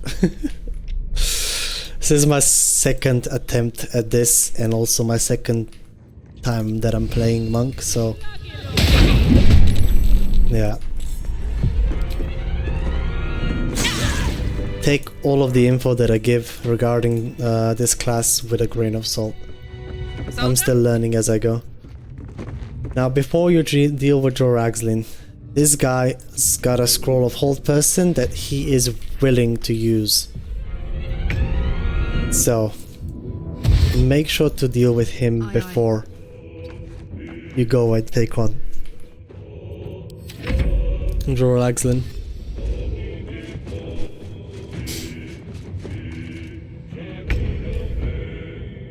Is very key dependent, it seems? Yeah. If you want to do the stat stick thing, you're very much key dependent, yeah. So like, it's up to you. It's probably not the Karlach monk subclass, but maybe for other characters.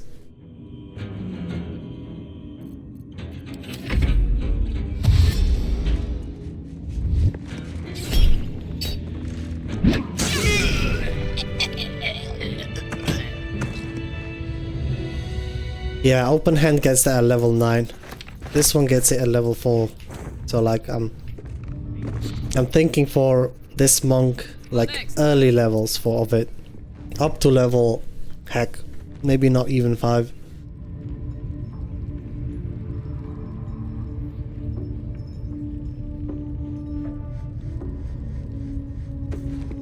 But the thing that monk gets though is they can refresh half of their key points by drinking alcohol, which no other monks get. So, and this is once per long rest only, so I don't know, make what you will out of that.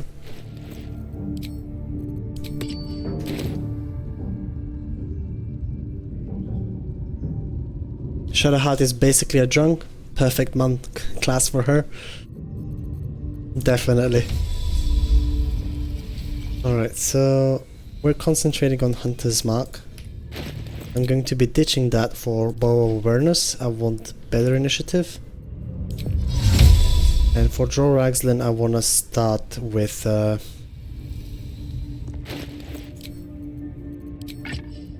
Dawn Whip, of course. Alright, so let's get invisibility.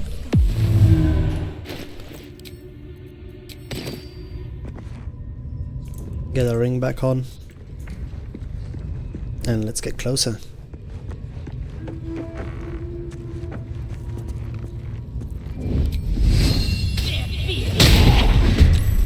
Get the surprise round.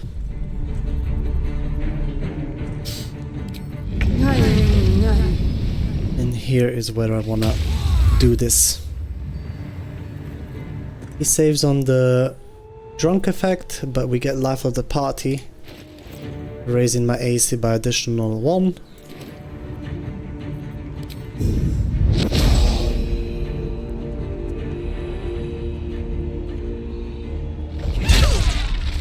We got the stun off.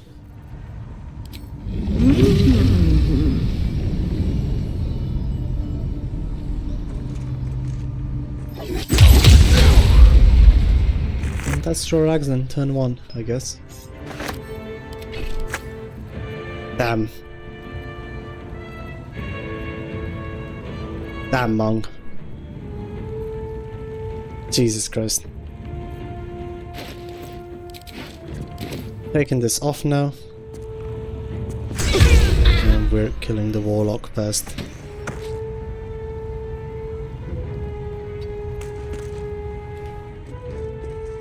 This archer up here has got a void bulb, which can mess me up quite badly if I don't pay attention to my position, so she is next on the list.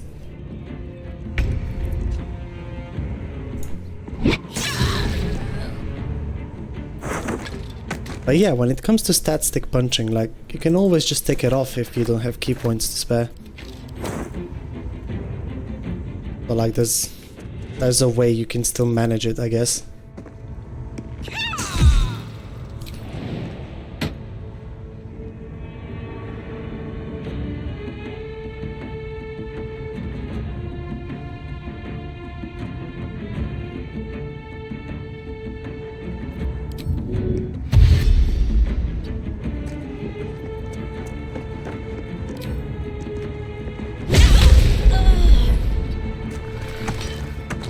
This guy only's got Alchemist Fire, but he will dash to get to me.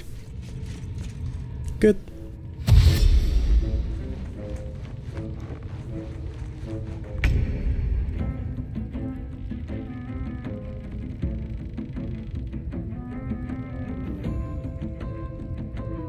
Open up.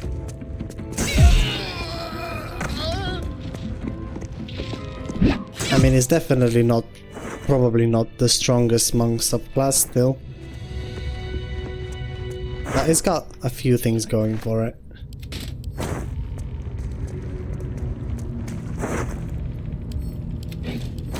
And I think it's also the only monk that can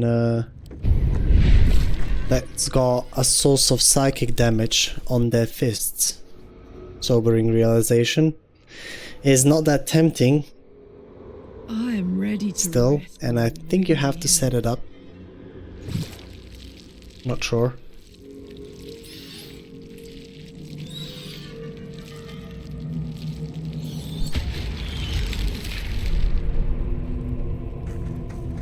Wait, hold on. Let's check it out while we're here. So we're also getting. Do they need to be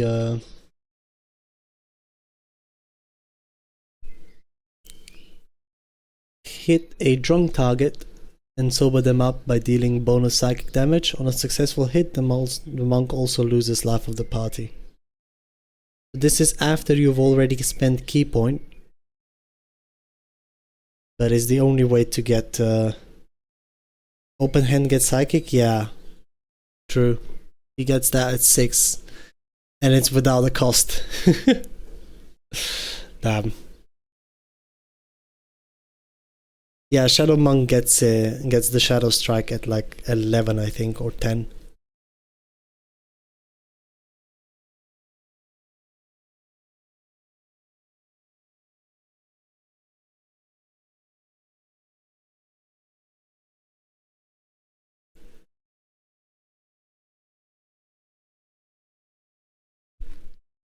Drunker's Luck is okay, but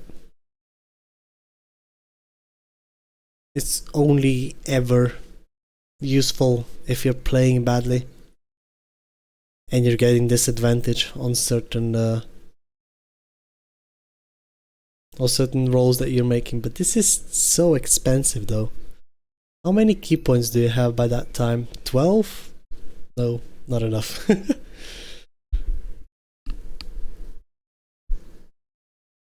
Yeah, that one. The thing is, Kiera, for sobering realization, you have to get somebody drunk first with one of the intoxicating strikes, right?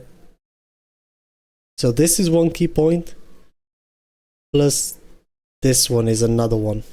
So it also has to be 2 punches in order to get the psychic damage going. But if you're doing the sobering realization, can this be a bonus action though? I don't know. I'm guessing it cannot be. Does it specifically say for this one? No, but this one can be. So if this one also gets the ability to be done with a bonus action, then okay. Otherwise, it's a bit awkward. Because it requires setup to get going.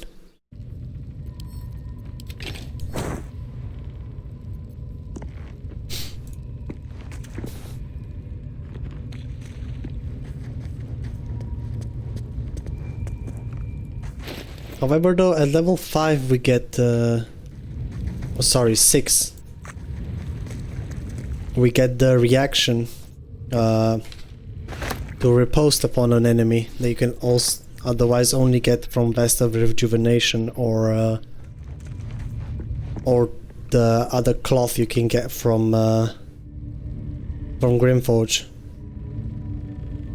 Now the Drunken Monks again is on a key point resource, so there we go again.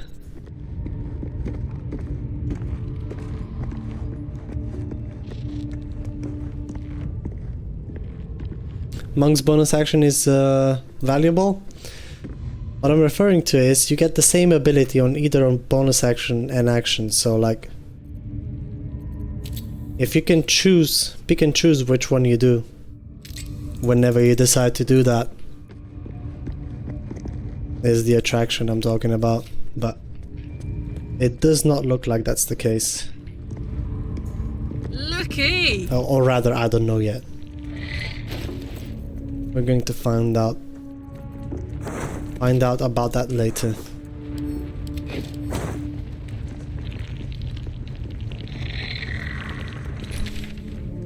Alright, we've done this fight before. Need to get another cup of coffee.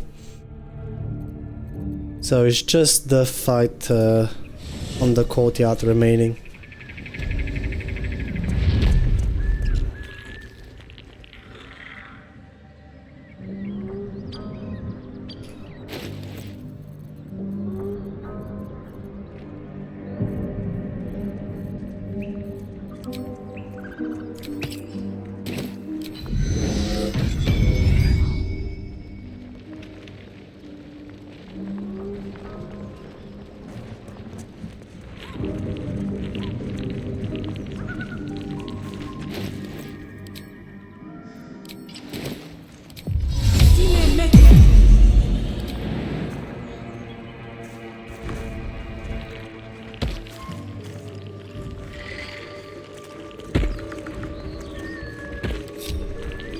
Alright, going to leave the other two boys over here.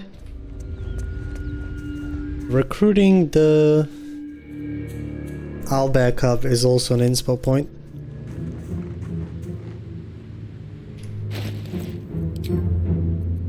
I'm just going to put this back on. Oh my god, the coffee's really lacking. I need more of it. Turn down the fire.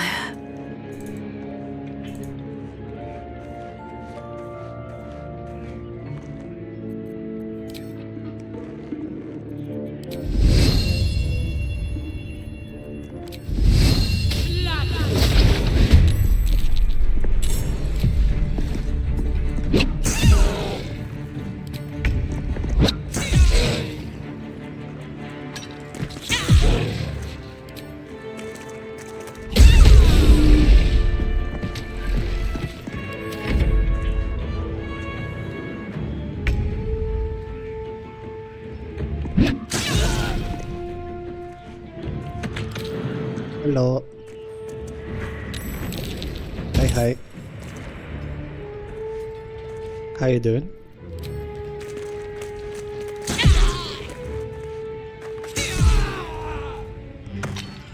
Oh, okay.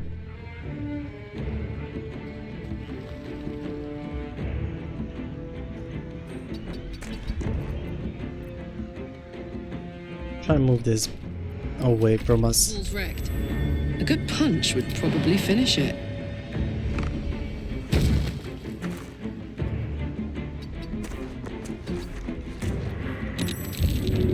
You really don't take no for an answer, right? Ah, come on. Lay down like a normal kitty. There we go. You know what I mean.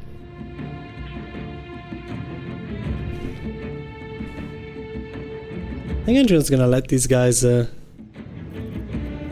come up to me. I didn't cast Featherfall.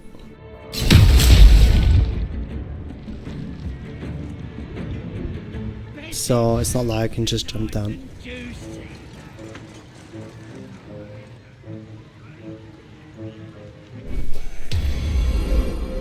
Going to attack the camera.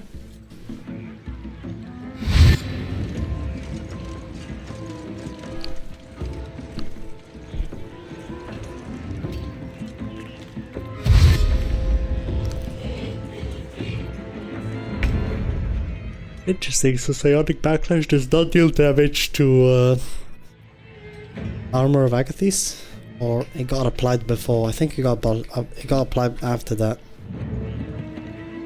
Are you gonna eat the camera? Yes? Maybe still debating on it?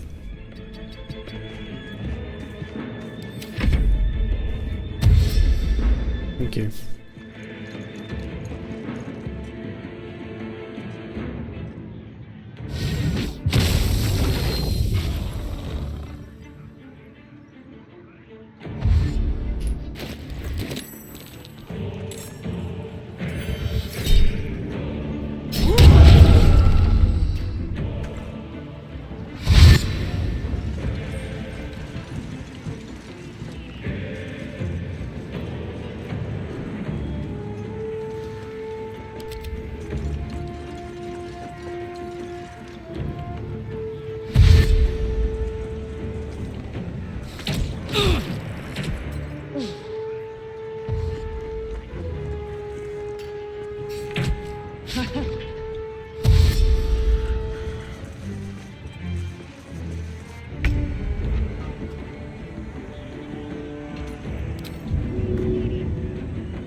I'm going to move further to the edge here, just to make the archers dash towards me. And I don't lose my own movement speed.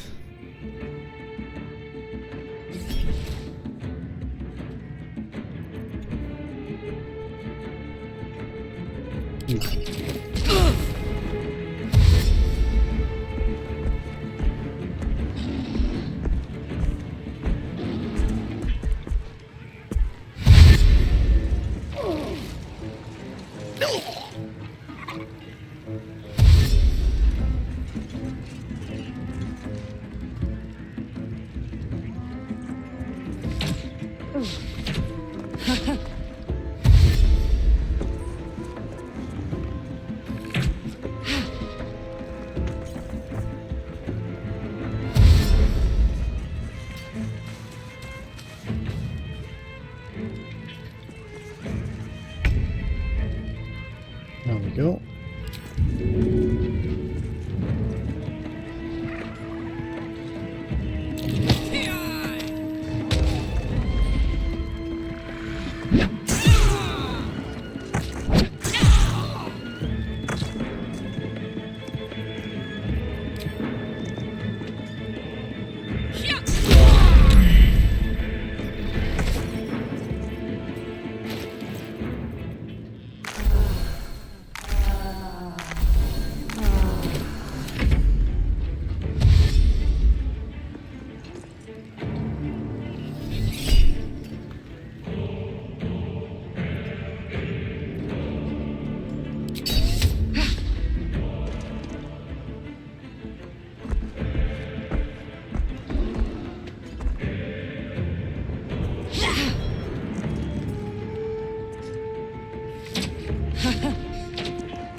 Thank you, I guess. So thoughtful.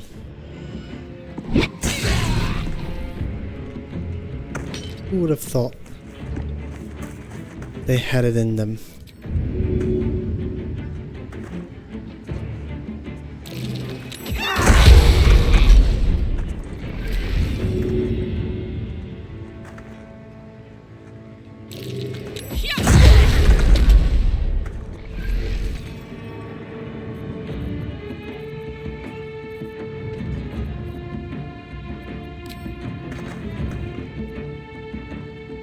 Oh well.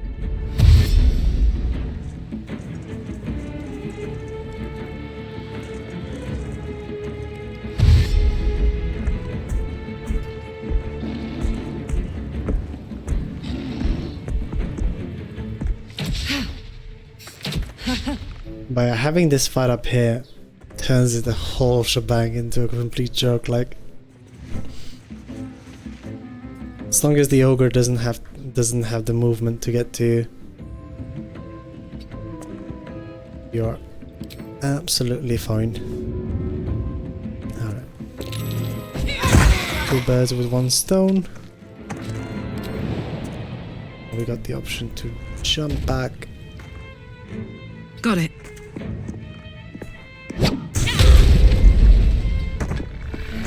Give you a slap in the noggin, and you'll take 1 as well.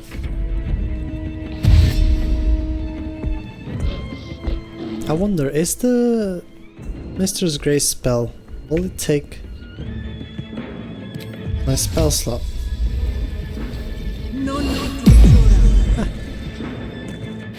So these boots, turns out, you can cast Featherfall once per combat or unlimited amount of times out of it. Good to know. I mean, I'm aware that there's always potions, but still.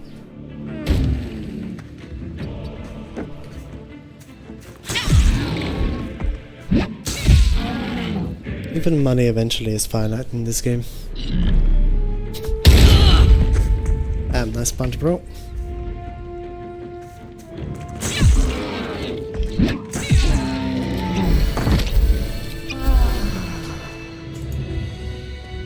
Alright, 1 more bugbear.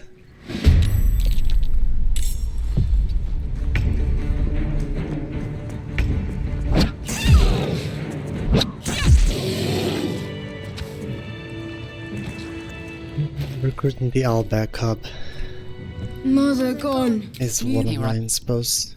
This is going to be collected later. You can follow my scent to camp. Alright. Are you okay? He literally turned over the scratch post.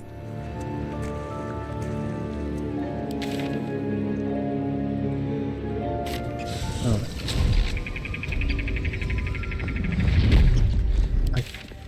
I can't be bothered to loot the goblin camp right now. The anticipation of seeing if we manage to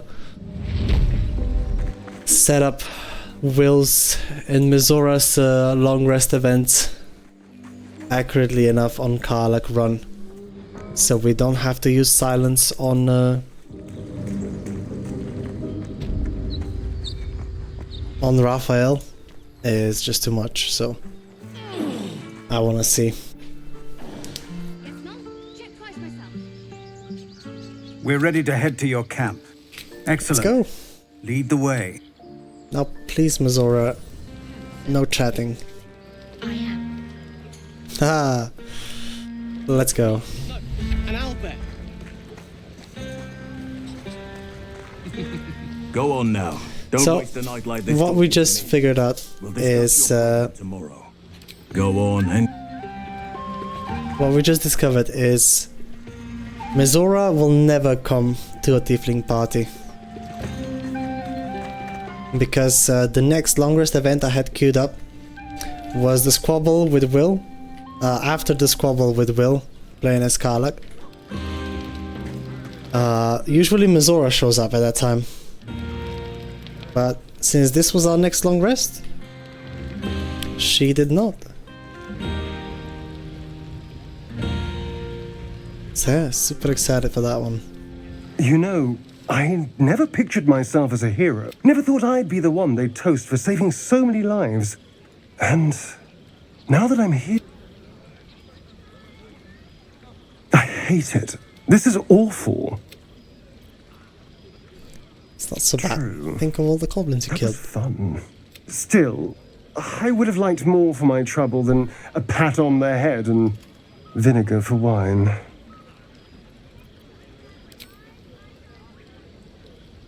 It's a heavy, rich red, dry and sharp. See what I mean? Awful. All I want is a little fun. Is that so much to ask? Knowing you, it probably is. Don't be so sour. I like a good time as much as anyone. You know, we could always make our own entertainment, darling. Get a little closer, so to speak. Just in time for the Starian romance? Absolutely. How you doing, Valerie?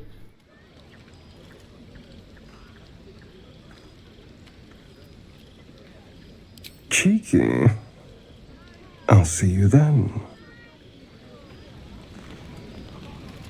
The buzz of celebration quiets to a soothing hum as you approach your bunk. Though you seek repose, you needn't spend the night alone. There is one who yearns for you in the dark. Who will you seek? Your heart skips a beat. What treasures might this night bestow?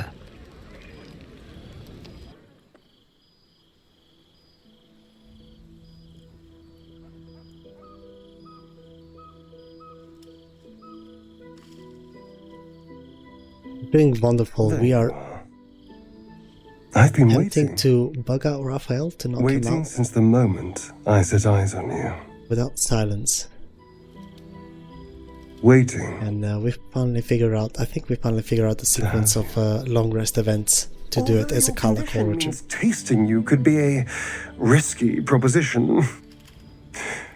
You're quite the forbidden fruit, aren't you?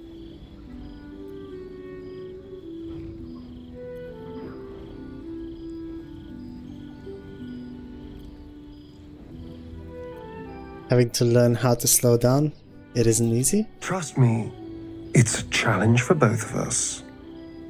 But what's a sinner to do when faced with the very embodiment of chastity? This is, well, you know, I have no idea what to do with you.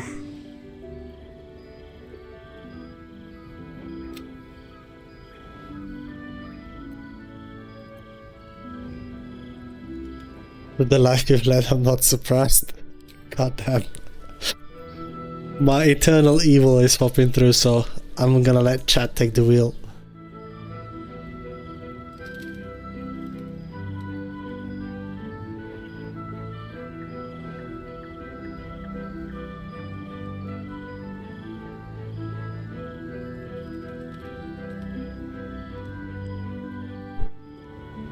Somebody already wants to be mean, alright.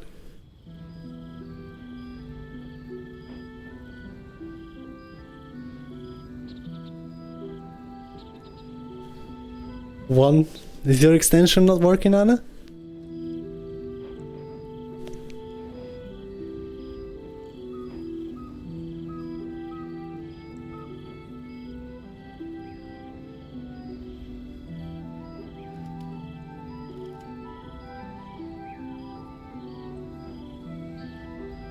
Come on, chat, we need at least one more vote.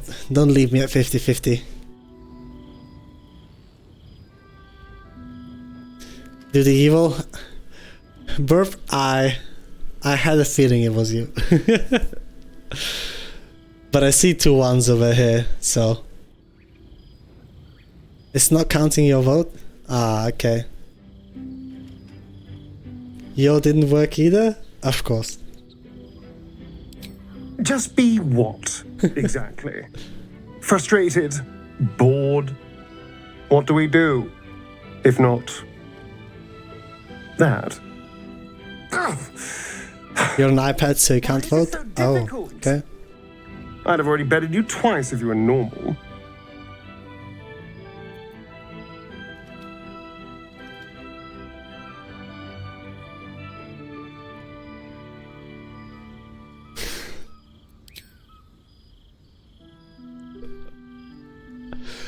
I would take the most evil option for every single dialogue options over here, but this is the first time for me. And I am aware that I have a couple of Astarion fans in the chat, so have at it.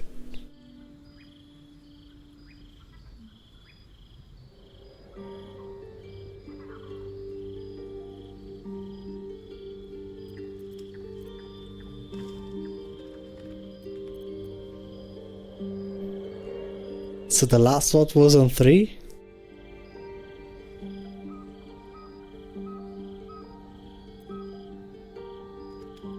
Two? Alright, we got one for 2. Still puts all at equal.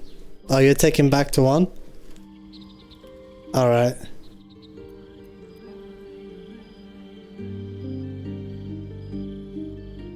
Twice in a short space of time does not sound very satisfying. Karlach, you know what I mean. Or maybe you don't. There may be an inferno in you, Karlach, but at the end of the day, you've been frigid for a decade. Isn't that right?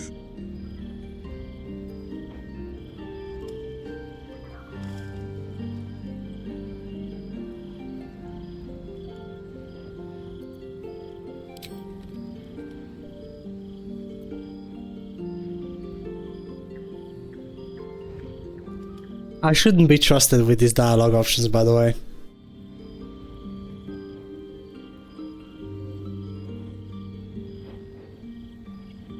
Because if it were up to me, I'd be arguing with every single one of the companions. No exceptions. Oh god. Will is already taking the short end of the stick on my runs usually, but that's normally just because he won't shut up about his father.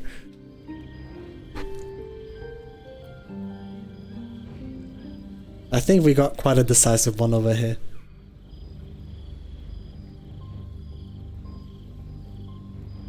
Suddenly? Darling, you haven't been paying attention.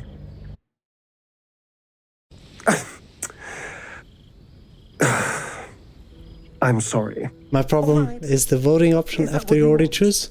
Not being able to Oh damn. touch you. Is the delay that bad? It's all... I'm just not used to it. So, can you... I'll make sure to wait more in the future or in the next ones. Show me what to do? I'm gonna give it like a solid minute before we move on.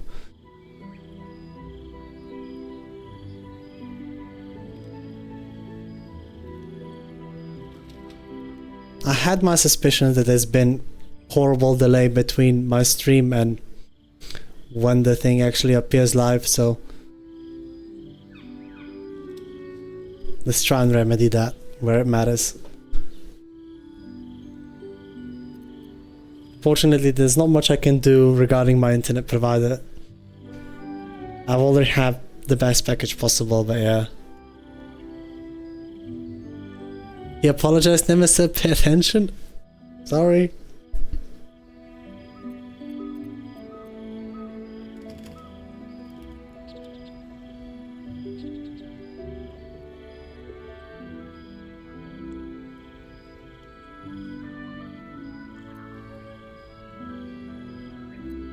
I think this one is pretty self-evident.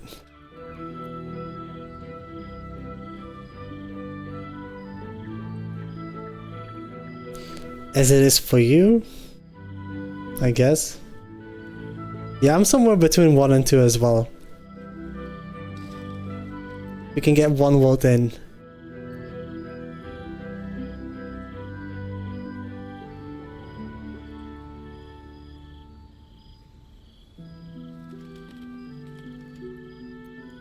If I had to choose, I think I'd go with number 1 though.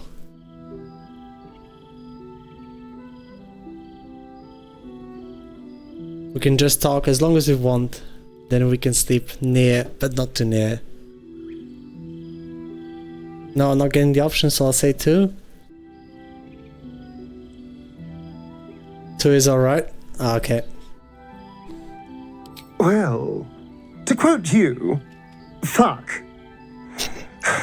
Nice. Why don't we put ourselves out of this misery and just sleep? If I can at least look at you, I won't have wasted my whole evening.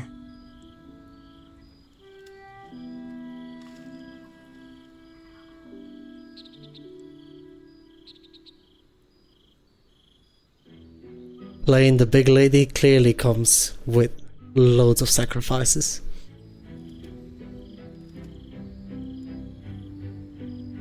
Imagine just talking. I know, right? Like, what the hell is that? Use a mouse to shape sounds. Aren't we doing that either way, though? I don't know. I think you're just missing the bigger picture here. It's a poem. A gift from my old master Cazador. He considered himself quite the artist and used his slaves as a canvas. He composed and carved that one over the course of a night. He made a lot of revisions as he went. What happened to the scene? Streamer mode is on. As you can see, we also have the patches. Now, I've seen a few people taking that filter off. However, I would rather not risk it just yet. Twitch is kinda sensitive when it comes to this type of content, so I guess you're just gonna have to get a playthrough of your own going.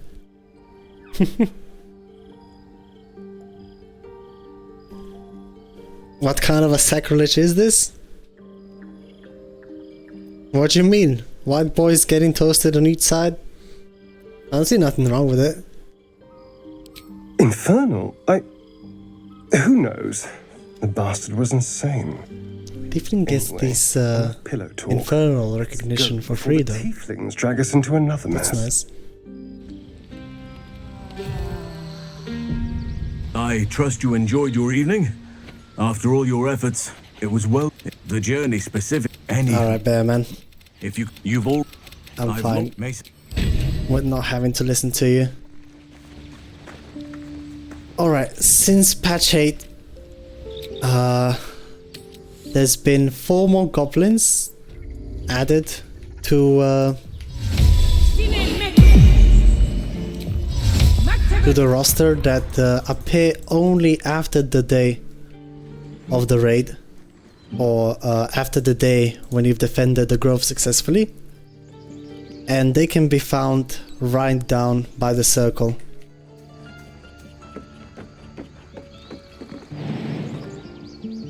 And they're worth XP, so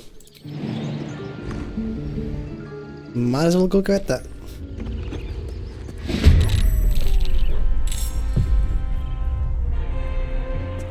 I think it should be fine. Causes this game makes you stream although 18+, no?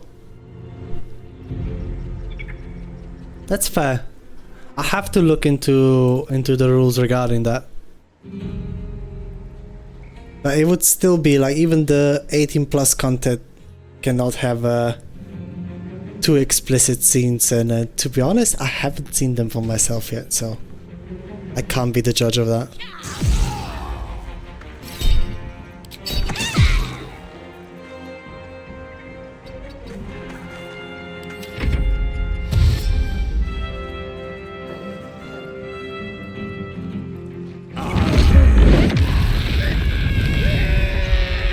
Wait, oh, Aaron coming in with a fireball. Okay.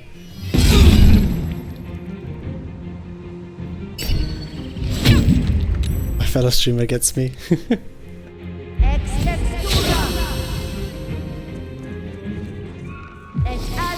Wait, both of you stream? No way, I'm pretty sure I'm following. It's Anna if I'm not mistaken. But in case I haven't followed you yet. There you go. Jesus. Awkward.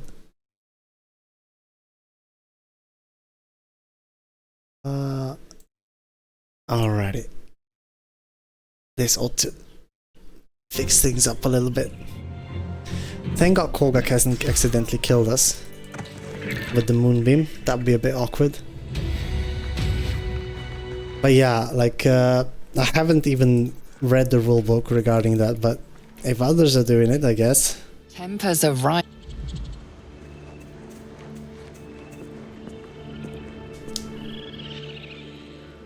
He's irresistible.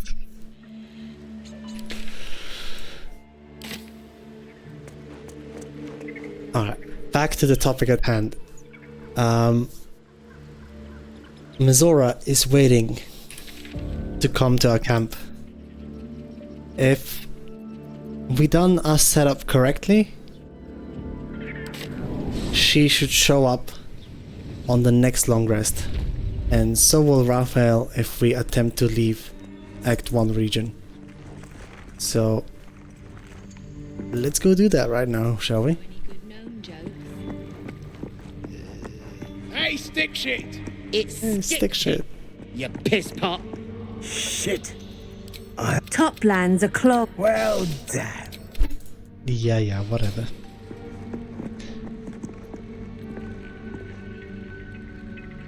Mizora romance? Yeah, let's go. Let's just fuck everyone, right?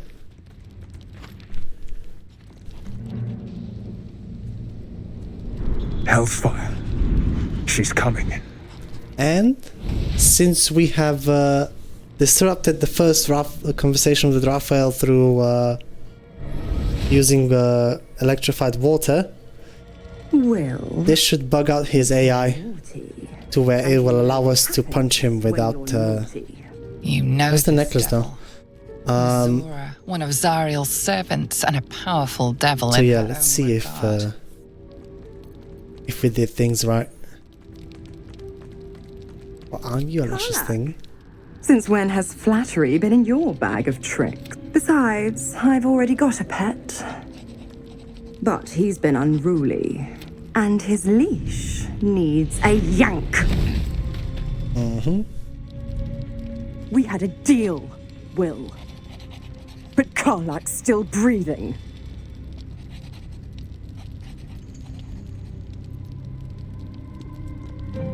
Why does your fuck all the way off, Mizora?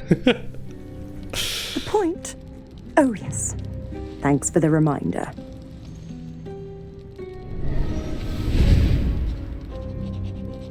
Will burns in the fires of Avernus. The lightning storms of Dis strike his flesh. His soul passes through each layer of the hells, gaining their essence and their torment. Waiting?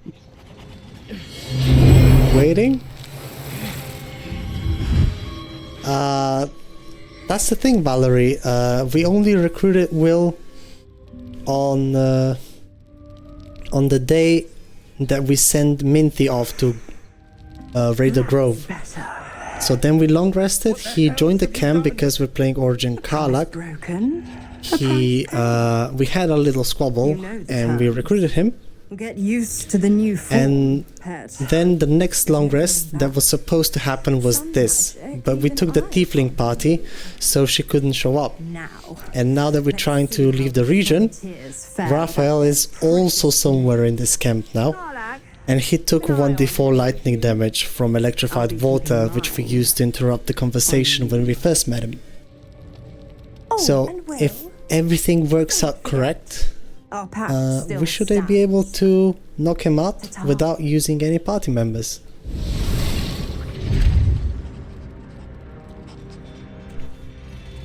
And there he is. Normally, Raphael would have an exclamation mark above his head.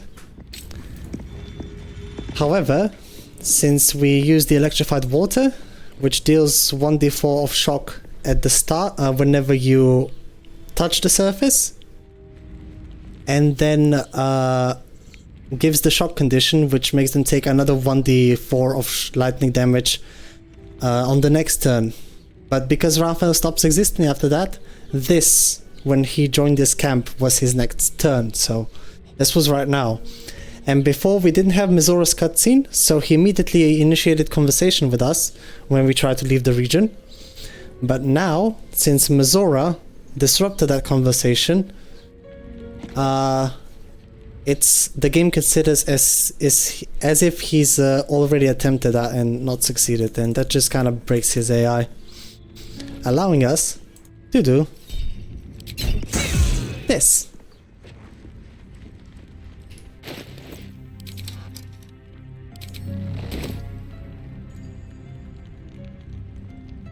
No, I did not go to Mountain Pass. Why do I want to knock him out? I can show you that in a bit.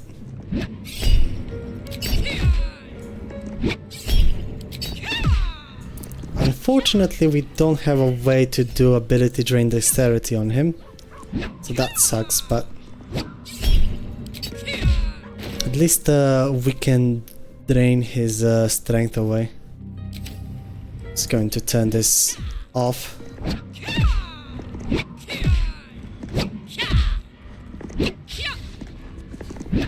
Yeah, but let's say, Oglup, you're doing a rule set where you can't respec.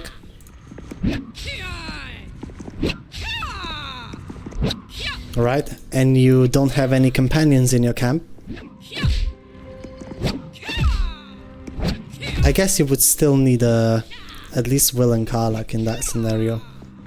But this is like the solo, no assistance needed type of way of doing it. The visit from Raphael will happen from whichever side you decide to proceed from Wilderness, either from Grimforge or going into Mountain Pass. So right now we're in Grimforge.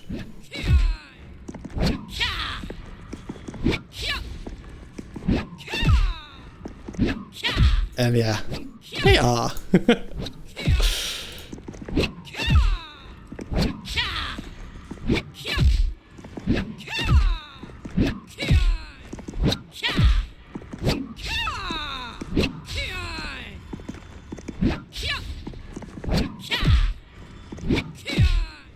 Wait, if I take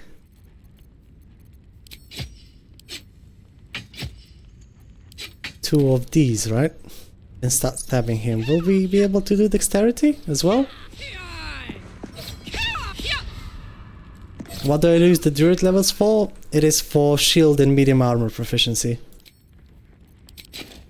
And this is not draining dexterity, so back to fists we go.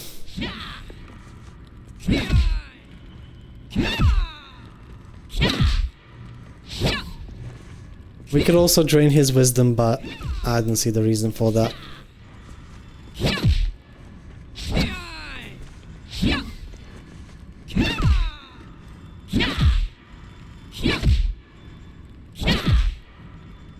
Yeah, this is super valid. So you can literally do this on every class, and if you allow companions in your camp but not in your party, I guess this is a way to do it.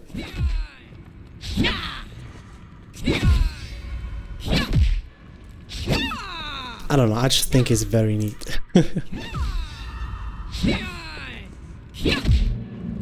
Also the unarmed attack animation for Karlach. And the sounds that she makes.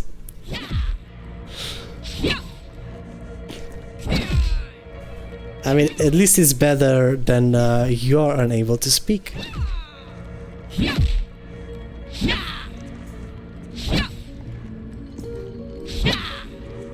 Now be careful though, because if you just normally click on him, the conversation will happen, so make sure to not let go of control while you do this.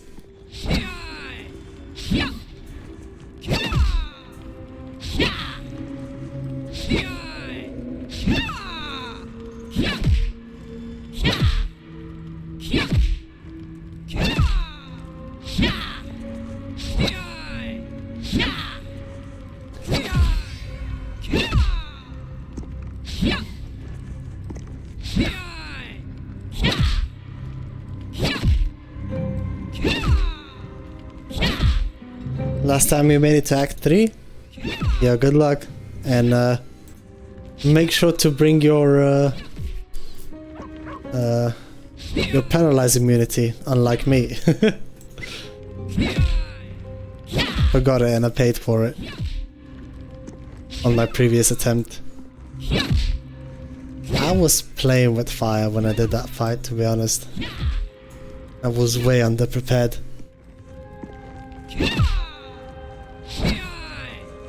Orin flabbergasted you? Which one?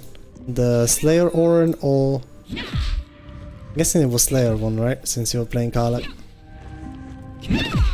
Human Orin is only available to Dirge. I think. Could be wrong.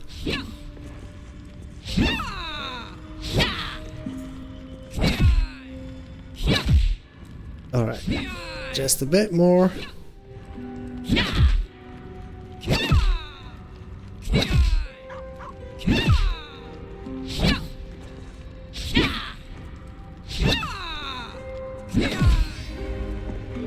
I wonder if we get even closer, if the sound will be louder.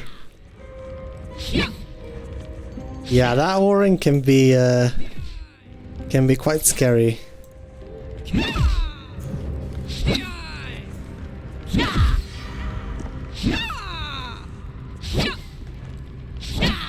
Especially if she gets you bleeding. Wait, can bleeding be removed by healing, by the way? Or is bleeding just something that happens?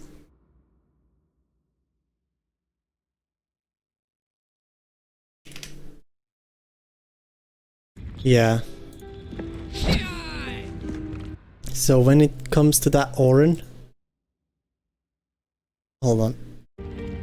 My cat. A nice little counter for her is to bring the raspberries you find in Act 1 Wilderness. Those, that's healing without...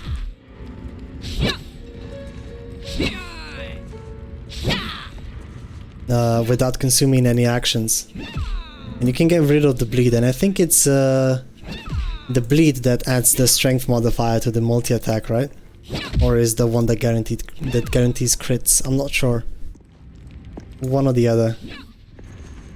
Either way, the other one, however, can be prevented by just getting the fear immunity, so you don't get dazed from the screech and feared.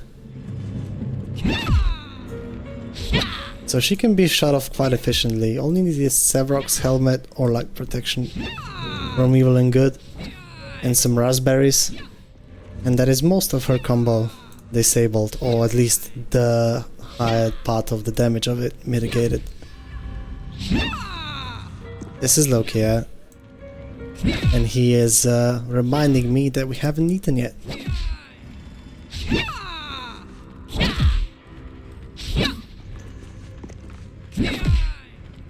You guys can't see him, but he is sitting right over here.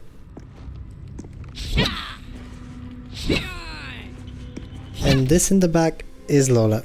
She's also very tired, but keeps an eye open in case we go and start preparing lunch.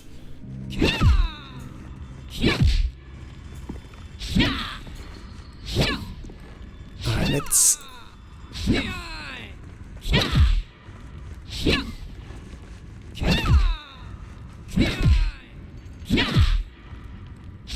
Hungry kitty?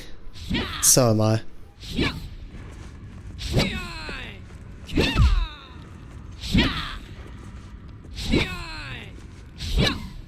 Alright, 44 more.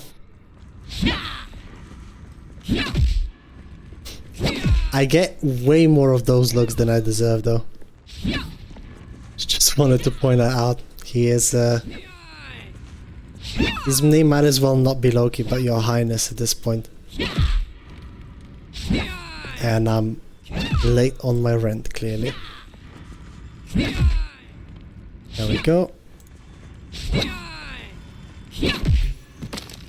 This knocks him out. We get 1400 XP. We get Helda's armor, which is going to be our new armor of choice. And now we're going to turn off non-lethals. and just ability drain his strength away, because I will need his strength to be low.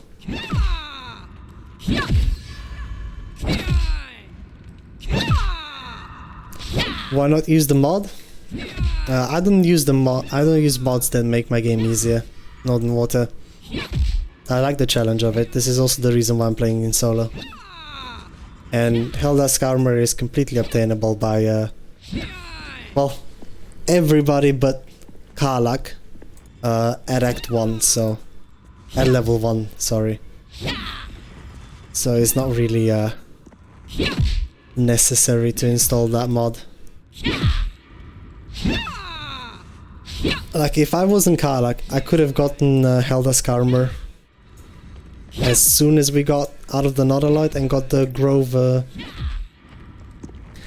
As soon as we got out of the Nautilite, did 2 recruited Will and Karlach, and did 1 long rest beforehand for the parasites. Alright, this is it. 17 ability drain on strength. Well met. And now we can have the combo. If you're curious how to do that, we got Helldusk armor at level 4, bumping us to level 5, ready for Grimforge, while doing maybe like less than 5 fights in the wilderness altogether. So yeah, this thing has been exploited since forever. I could...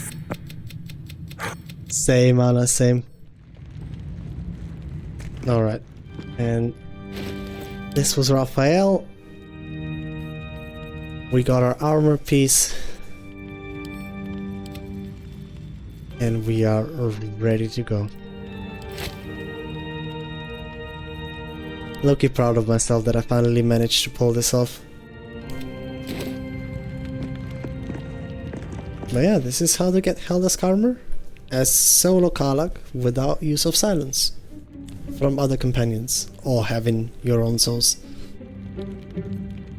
Puts our base AC at 22, at 21, sorry. Ring of protection, cloak of protection, acrobatic boots. That's another +2 on top of that, 24. Priest has got Shield of Faith, is going to put us at 26. Which, for the amount of hit points that we have at level 6, which is abysmal by the way, is quite a nice thing to have. So yeah, on this note, I am going to go and make some lunch. I'll be back in about 45 minutes or so. Until then, I'm going to leave you all with some words on stream. And I'll see you all later. Thank you to everybody that tuned along so far. And we'll hopefully see you again in a little bit. Bye bye.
And we're back.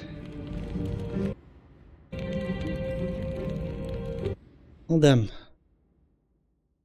What a conversation happening.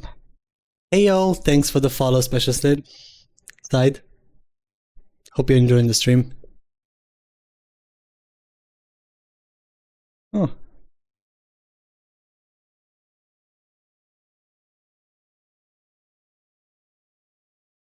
Hold on, I gotta read up on this one.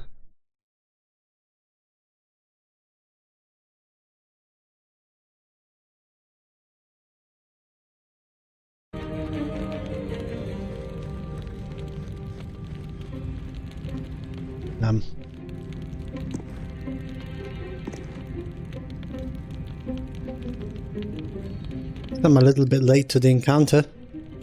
Oh well. Well, in case you all think that this makes the game easy, 21 AC is far from being safe. Like, same armor class can be achieved through different items. Helldusk armor just has the added benefit of not requiring proficiency for it, so if I wanted to, I could have respect out of Druid, would have lost the proficiency for this and then use Helldusk. But if you think that 22 or like 23 AC turns the whole game into an easy mode, then I guess you haven't installed enough difficulty mods by now.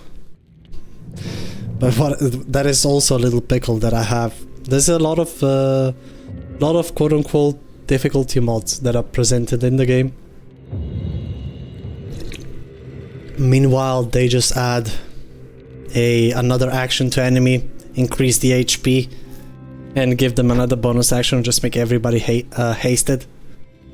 Which is like that in a turn-based game where you have infinite amount of time to think about your turns, that hardly increases the difficulty. It just makes the fight more tedious, right? On the Ethel, for example, she can do the poison spray, hold person, throw something, and vicious mockery, right?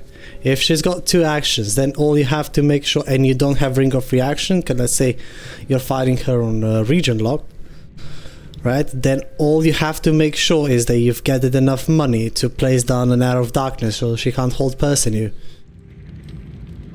And that also fixes your AC problem, because if they can't see you, they can bloody target you. So it's like, there's so many what people refer to as cheesy strategies to make game easier.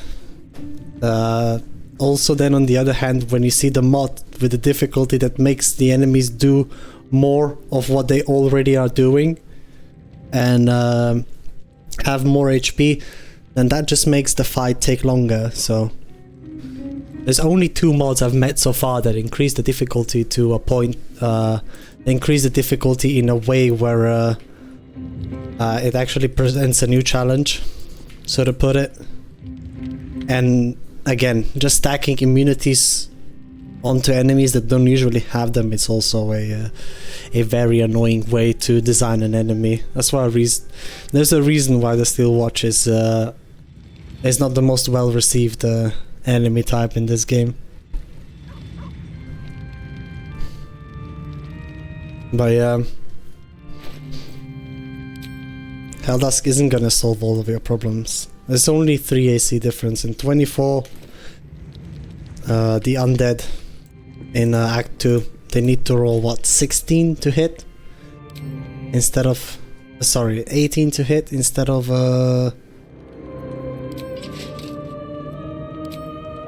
instead of 15. Hardly makes a difference. But hey, that's just my 2 cents. Oh well, we are back. We got a Helldusk armor.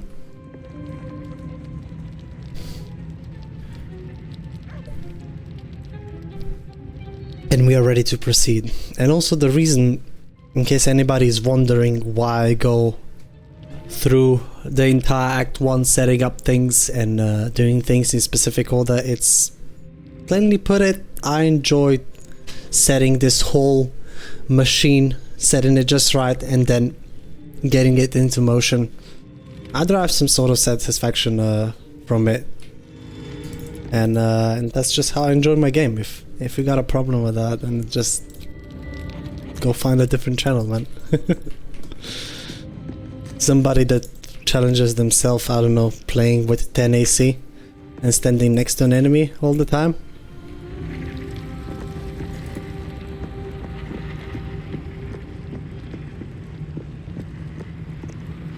Oh, I guess we have to chat with Will now. God's damn her, straight back to the hell. 24 AC is still low, yeah. It's like it hardly covers. It would make a difference in Act 1 for a little while, while all the enemies are low enough level to where their proficiency Lucky he didn't face modifiers are still low enough added to the attack rolls. But in Act 2, when you're past level 6, it hardly makes a difference. It's like if you go into level 1,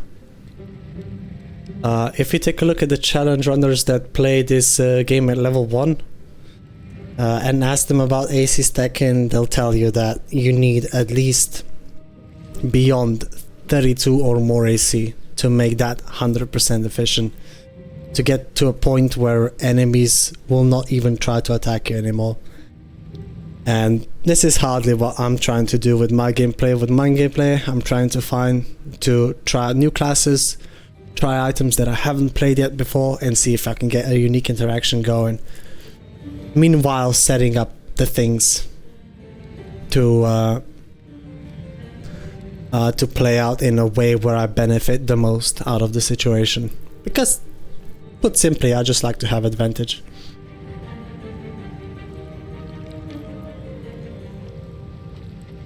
I'll say, but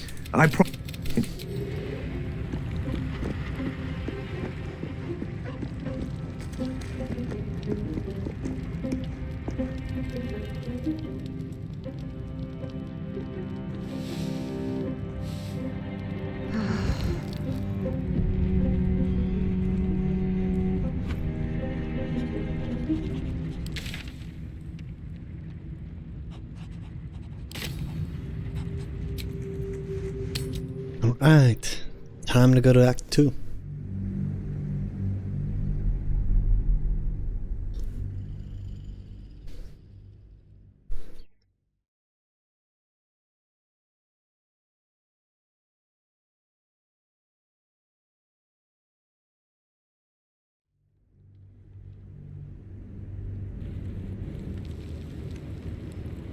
Saddle up. And the reason why I went to try to update the armor in particular on this playthrough is because I want to see how well does Drunken Monk work as a retaliation AC stacking monk. And I just want to see if I can make that work.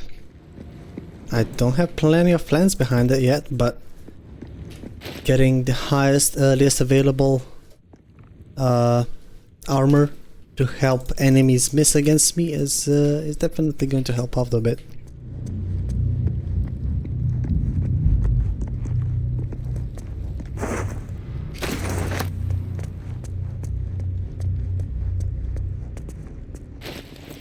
Alright, swap to my bow and get some light going for it.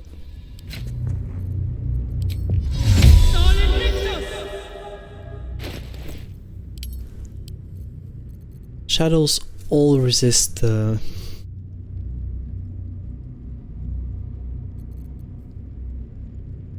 damage, right? But it's still something. Going to pop my Bloodlust. I'm going to get Harmonious Halberd from Damon in Act 2, so if I need to toss anything I can just buy that off of him.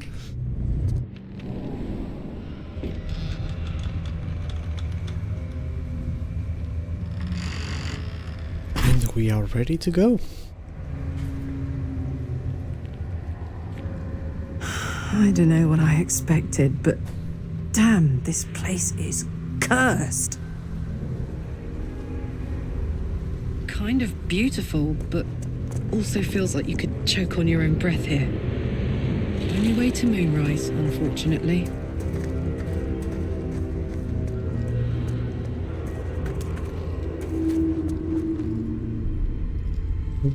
We don't need any more inspos. Darkness. I've seen experienced solo channel streamers getting this armor. Nothing wrong with it. But they get it via playing the game, since the game gives that option. Yeah, exactly. Like, I enjoy the vanilla aspect of this game, because if I wanted to try and make the unique builds, I might as well start programming and make interesting items to then add via mods into the game. But then I wouldn't be streaming BG3 now, would I? I'm trying to use the tools that I have available and set them up in a way where I can derive some pleasure from it.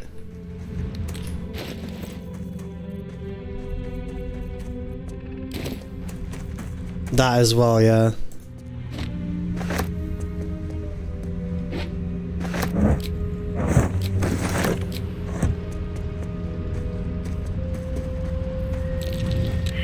But I mean, I somewhat understand the aversion towards obtaining Helldusk this early in the game.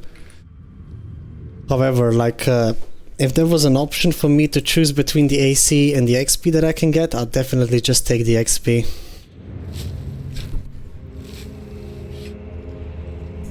And also, certain people can't even get access to mods, so what are they supposed to do?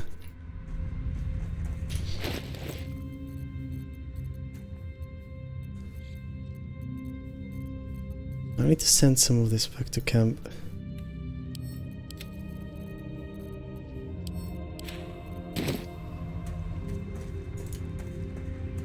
So like, I'm trying to appeal to a bit wider audience of people playing BG3, but as I've said, I'm a small-time streamer. Me streaming this game is first and foremost for my pleasure, because it's coming out of my free time. And like, if I have a problem in how I approach it, find someone that suits you. You know? It's not that hard. I'm sure there's somebody out there. For someone. Man, am I even talking about streaming, or am I talking about love at this point? Anyways, I wanted enhanced sleep.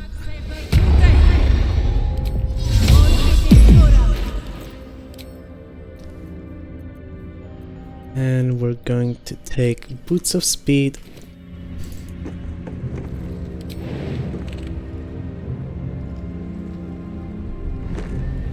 Oh, I forgot a torch again, didn't I? Yeah, it's not burning. Oh well. Step up!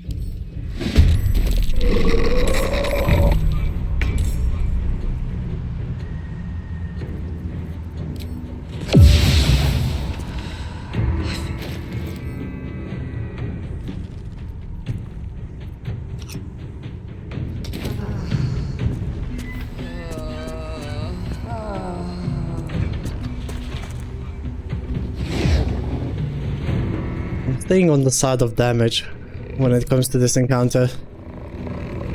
Even though these shadows resist both of the damage types I do, normal physical and fire resistance, I need to squeeze out as much as I can, given that I haven't really brought too much holy water with me. You can only get one from my normal looting path. Yeah.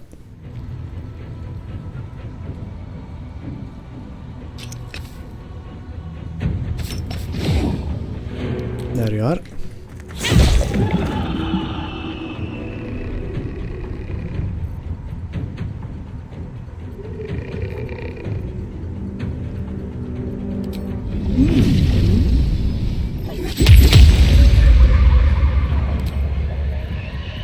Now that's a bloody shame.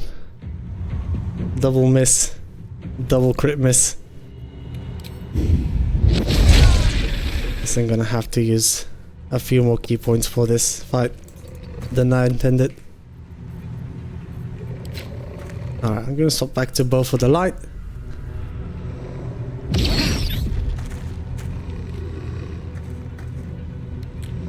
And hopefully standing over here will make them group up just a bit more.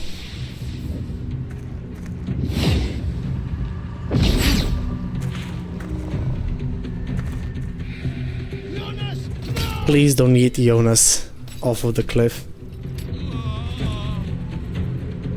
The goal for this fight for me is getting Harp and Megan to survive and Jonas not getting shoved off the cliff. I'm gonna try and tank most of the damage from the shadows here.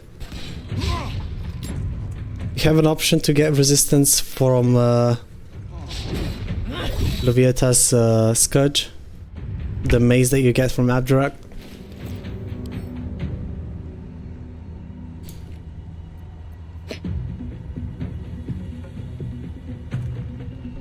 I think I'd rather put it on these two.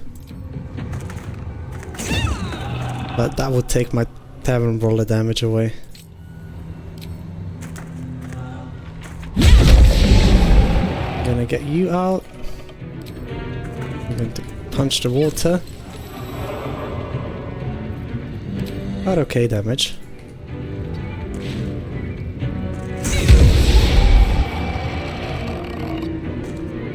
Going to take that.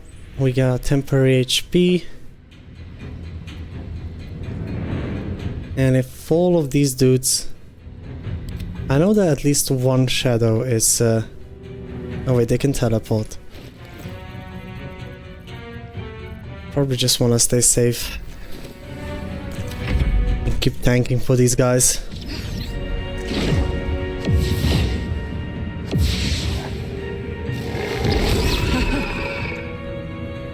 Lightning charges being DR effects is so nice. They literally get applied to everything.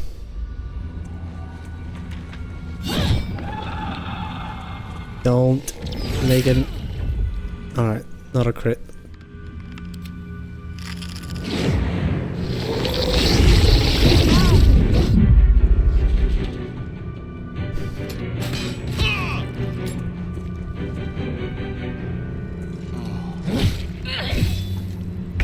These guys will take care of Jonas. Feeling somewhat confident about it.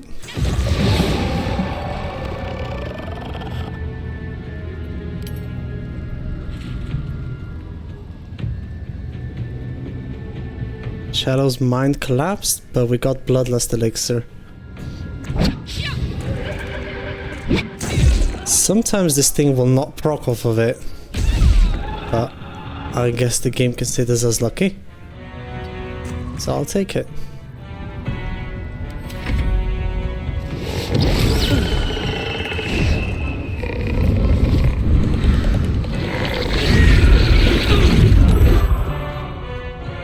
Saved on the strength drain. Jonas died in a convenient spot.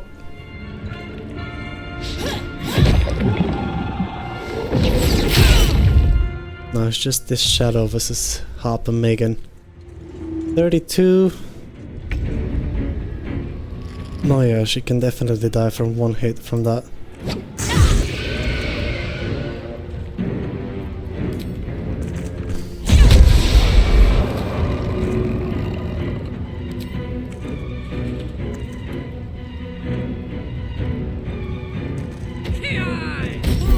I'm going to help her out a bit. Just so she's not in the one-shot range anymore. And hope that the shadow takes the aggro on me.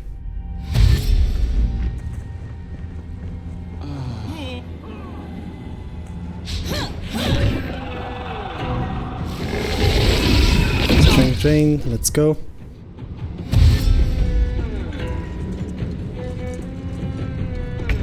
This thing cannot crit.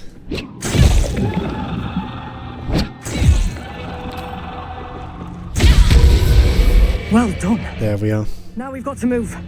I know a safe place. Give me your map. Keep your torch high.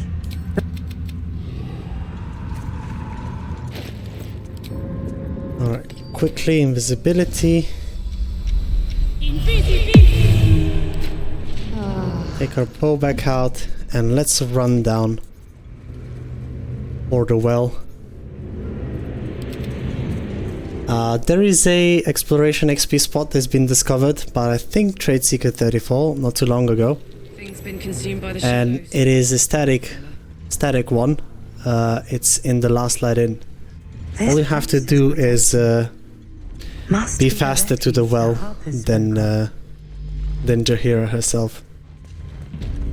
And if we get lucky, yeah, we can get the additional 280 from here. Let's go.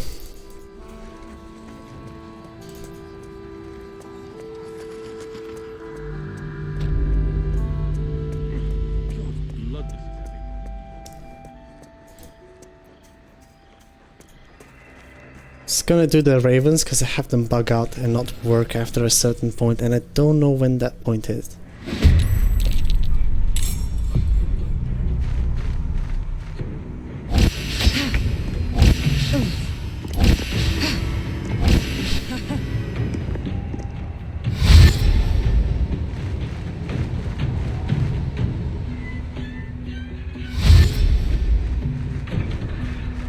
So they just get +2 to their attack rolls, so they shouldn't be able to hit me with this, right? No.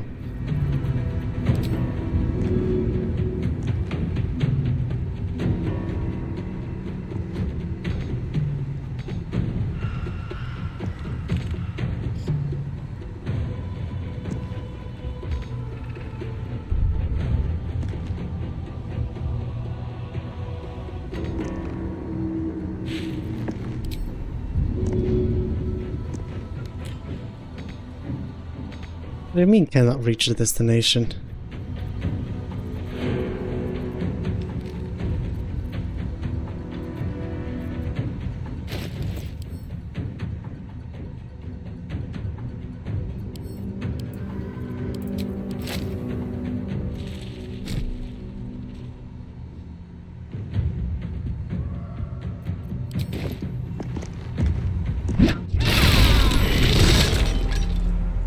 Alright.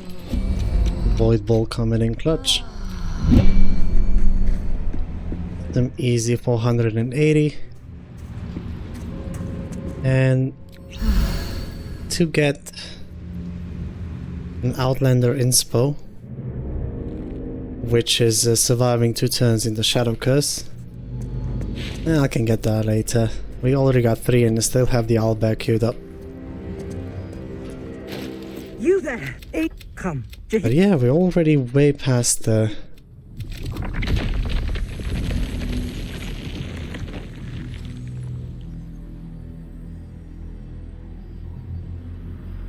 Before you have Rafael, it's just so satisfying. Yeah, all of those ravens has 1 HP, so the Void Ball is also quite nice in that case. And I usually have at least 1 left over. I'll be the judge of that. What I want to make sure is that the next time I want to try and extend the invisibility going to the well and back, so I can avoid the surprise round as well. But then that would mean that they wouldn't be as grouped up as they are, so... Eh. AC tanking still, I guess. What in the hell is that? Tell me. I'm here on a holiday. We'd be knocking around here, right? Too dark to tell. I bet they're close. 30 XP from that conversation. One thing I did forget about is whenever Harpionas dies, make sure to go and loot the sword off of his body. If you give it to Megan, the one with the ponytail from the fight before, she can be found by the lakeshore in Last Light Inn. She can give you a touch of gold for it. And this is the only quote-unquote unique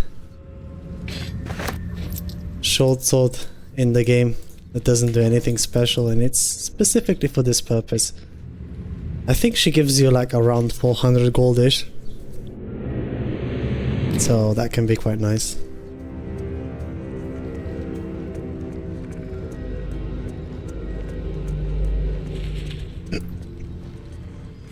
Some early boost to our economy.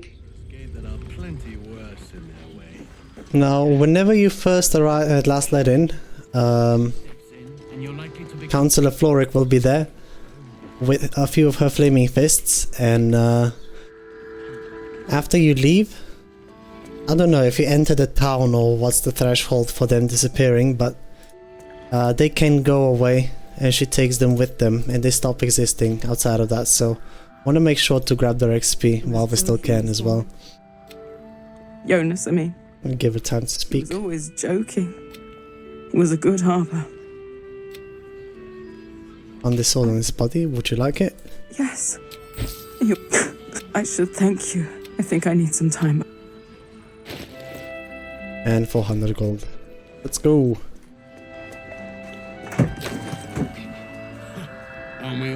Because I already got 18 strength, I think I'm going to stop spending my money on Hill Giant elixirs. And for this purpose I will buy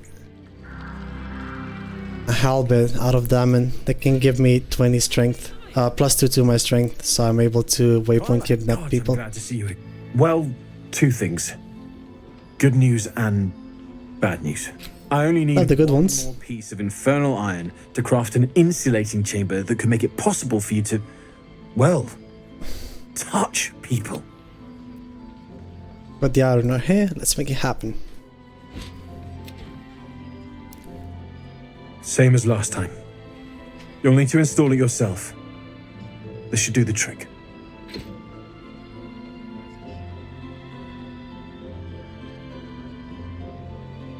Go on. Give us your hand.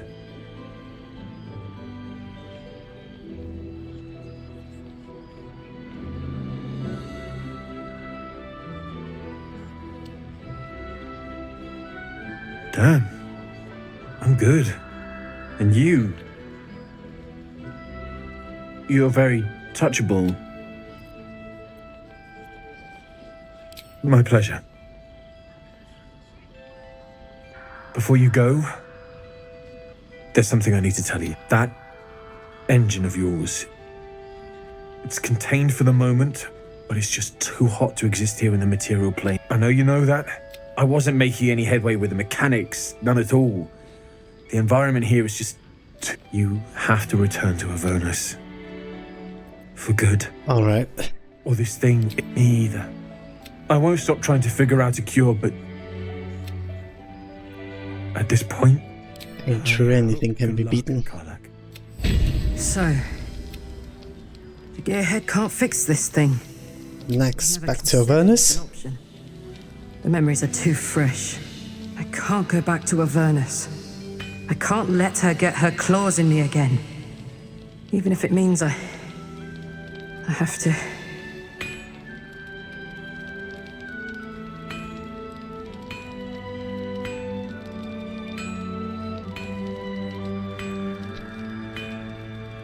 See, there's an alternate ending that they added post the main game release regarding Karlach, where she's able to go with someone to Avernus and basically survive. And it was this little line of dialogue: I can't go back to Avernus, I can't let her get her claws in me again. Right? She's referring to Zariel making her fight in her blood walls.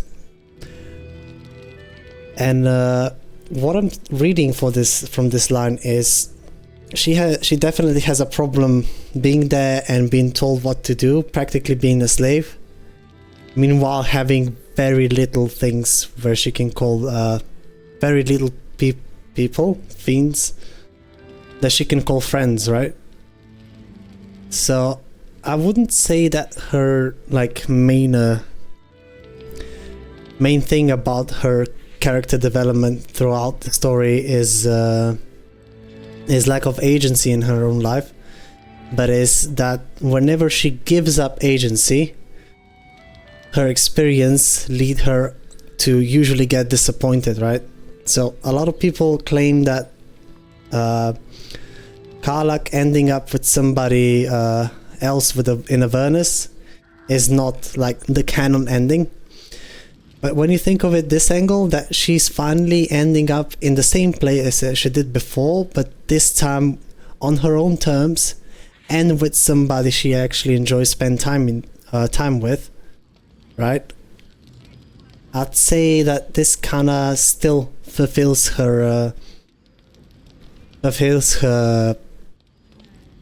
personality arc, let's just put it that way, throughout the story. And even though it's not through personal growth in that case, it's love, so it makes it a bit more poetic for that sense. But I still think it leads to a good enough conclusion.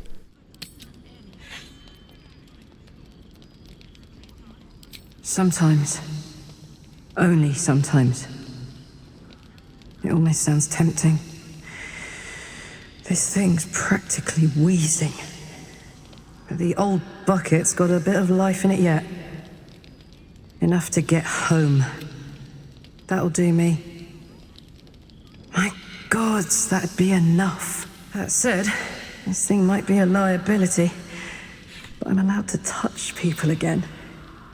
Let's take it out for a spin, hmm?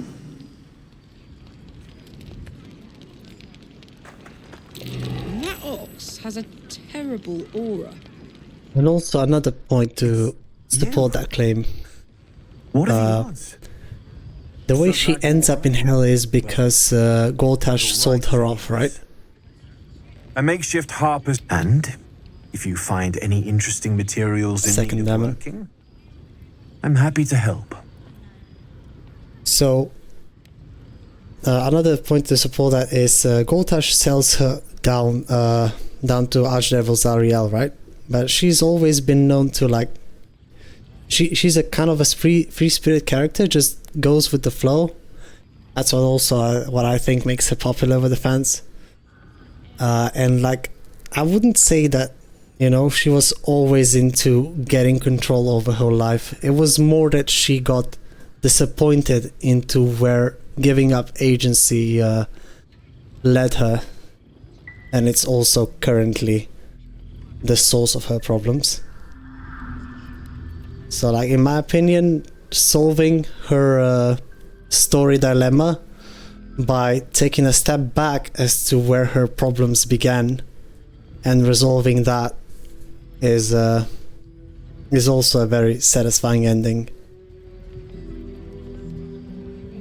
Her engine was built in the Hells. It was replaced by Zariel's mechanics, I think. So that happened all after she got sold off to Gortash.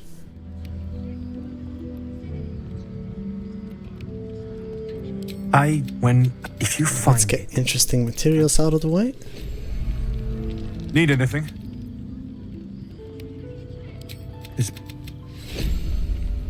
Need anything? Well? Need anything?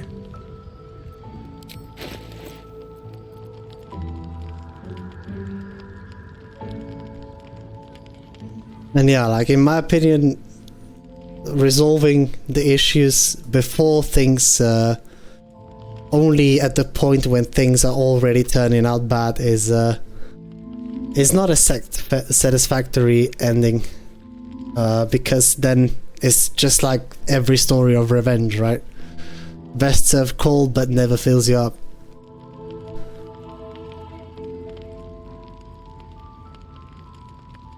And I feel that, and at least that's what made the Karlach burning up in at the end of the brain fight kinda unsatisfying, because then it just feels like, hey, she finally got some control in her life, but now she's gotta die for it.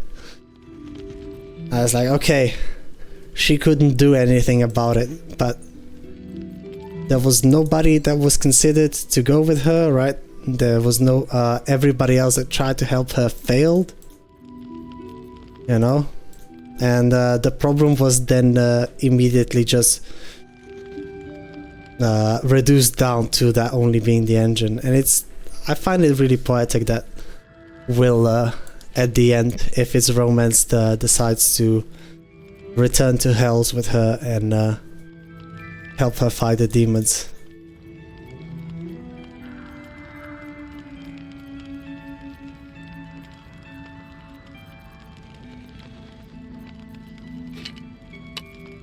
I'm not sure if any other companion is capable of doing that though.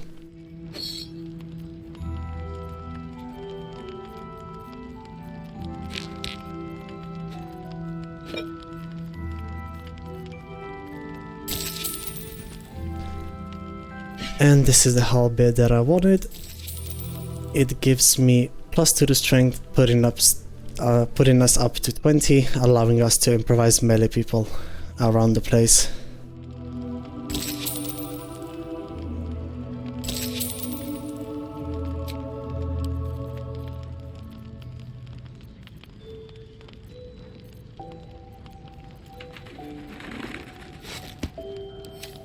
I'll be here if you need. Alright, thank you for that. And also with these materials, we crafted ourselves Bloodhelder's gloves. Whenever we use unarmed attacks, we deal additional 1d4 necrotic and can possibly inflict bleeding.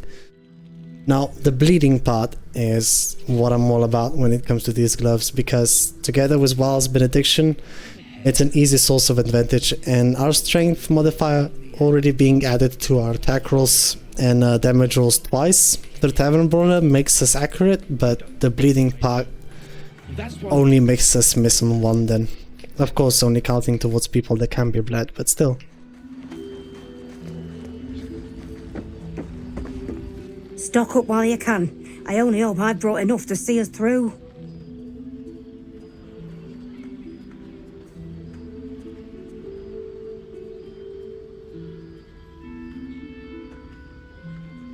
Did not want her to die. See, I did not manage to bring Karlach on my first playthrough all the way. I actually fell for Paladins because I had my superstition about devils and I didn't know anything about this universe yet. And I didn't learn the tadpoles were a thing until like my 5th long rest. Because for some reason I've never spoke to Nettie or Priestess God. So like unintentionally I avoided all of the tadpole storyline until like very late in Act 1. So Karlach sending some weird magical vibes, I was like, okay, that's a demon. Let's get rid of that. And she's hot, so she has to be evil, right?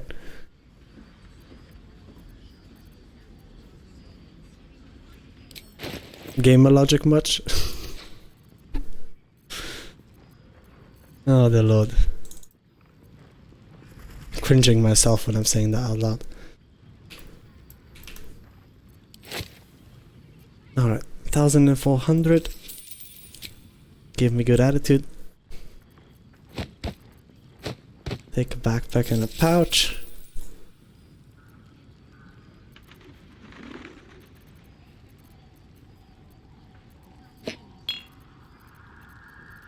And the things that I want out of you are Cloak of Protection and the Harper's Amulet.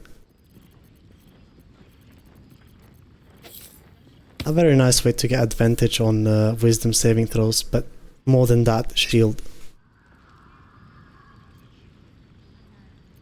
Don't have enough for that though yet, so just gonna take this. I can sell you the Float Heldas back.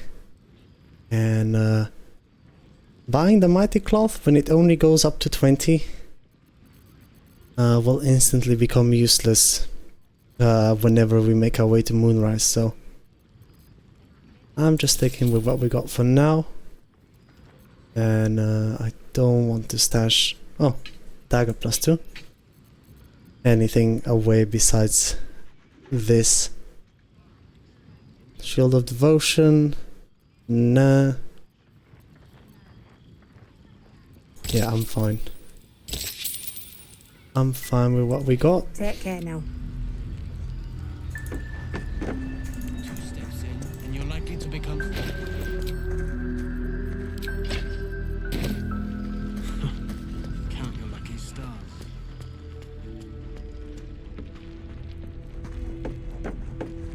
Now that's the event I was talking about. This Flaming Fist, this one, and this one I know for sure leave with Councillor Floric after you leave Last Light In. So gotta make sure that to collect their XP while it's still available.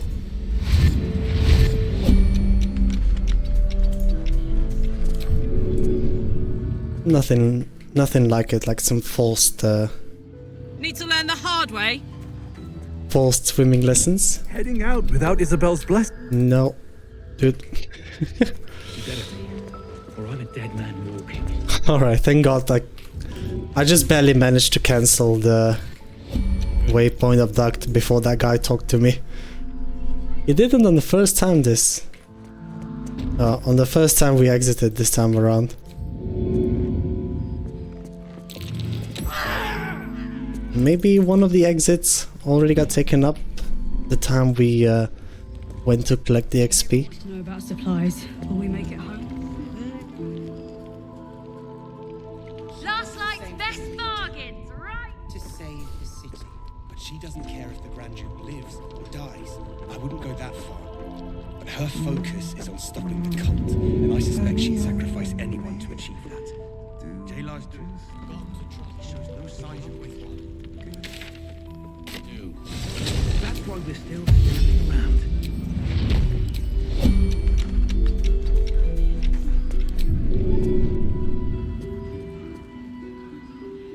I'm gonna go check if Lady Esther is the one that sells the gloves that make your unarmed attacks deal another 1d4 cold damage.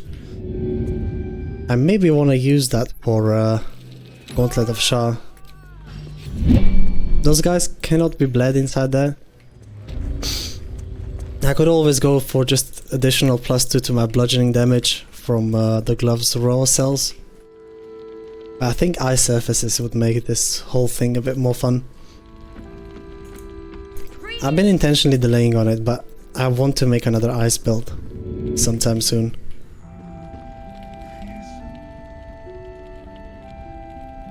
But what to combine it yet? Like, not cold build in specific, but just ice. Ice everywhere.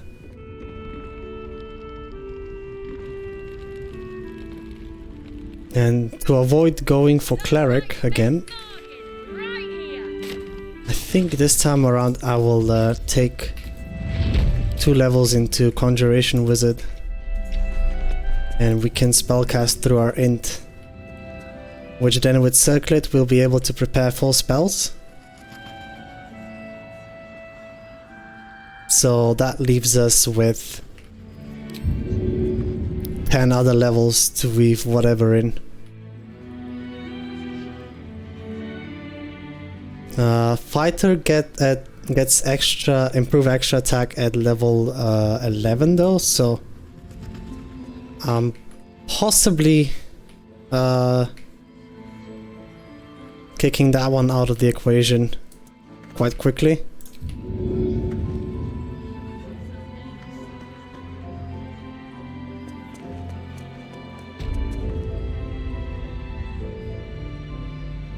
The dual wield ice build looks fun. The freeze one? Freeze everything? Yeah. Emptying the last light in, so satisfying. I want to just make sure that I get the flaming fists from here, since a couple of them leave with Councillor Floric.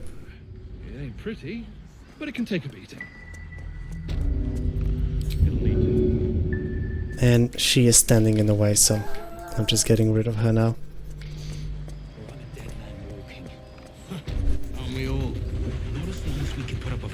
But yeah, why I'm taking Conjuration Wizard is because besides Cleric and Druid, is the only one that gets access to create a water spell. And also wizards and scribing spells. It's probably the lowest level investment that we have to do to then start doing wizard stuff.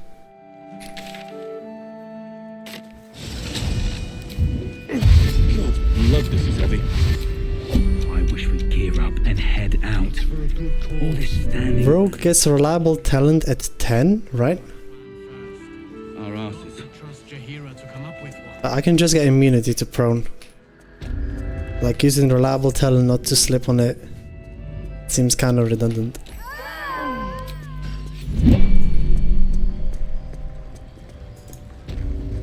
I don't know. I'll come up with something.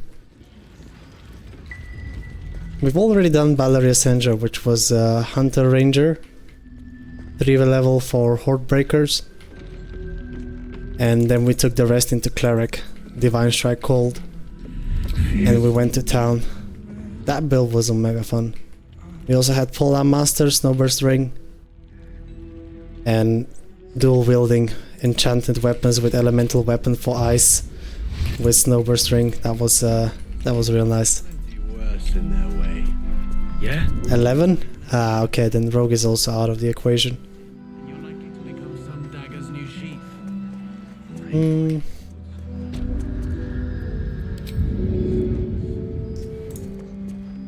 Monks, ironically enough, get level 10 features. I probably want to combine it with a different, with another martial class. Just not sure which one yet.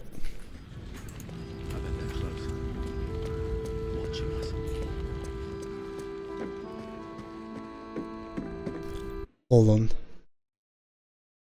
Let me bring up Hunter Ranger. Or just Ranger.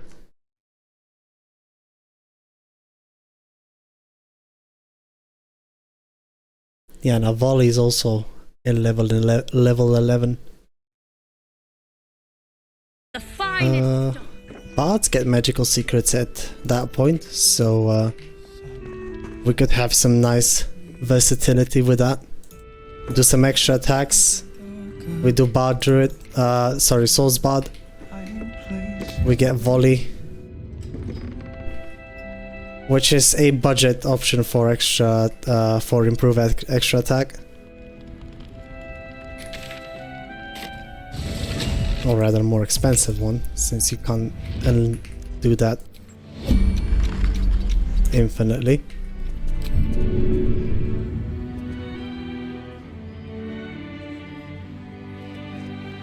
I wanted to save Bard for like an Arcane Acuity build.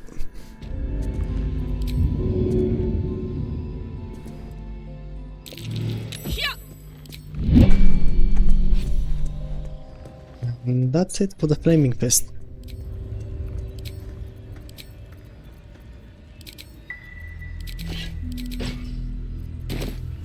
Got to have a plan first. Got to trust Jaheira wants to know about supplies. Will we make it? I don't. Learning through our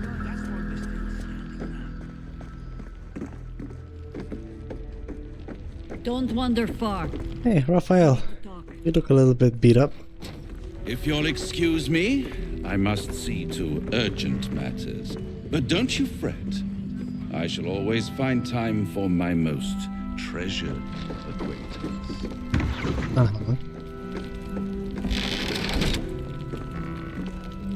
Alright, I don't want to get Snowburst Ring until I have the shield for +3 on perception checks. We've gotten most of the thing from Quartermaster Tali that we want. Premium trinkets and doodahs. I saw you lay out a more demon, but how'd you let in that fact? What are you looking for? Yes, this is exactly what I was looking for. These evasive shoes are so goddamn expensive though. 3k gold for 1+ to your AC. Pleasure. I might just opt out for something else. Life's best bargains right here.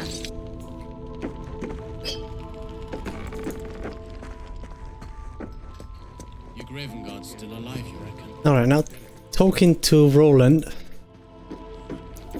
over here, we'll get him to go attempt to save his brother and sister so we can save him later. Jaheira didn't save your ragged... If you're here to... Dead fraud. You... Gotta make sure I keep him alive help and I for the extra AC in I in Act don't 3. need your help and I don't need your... Alright.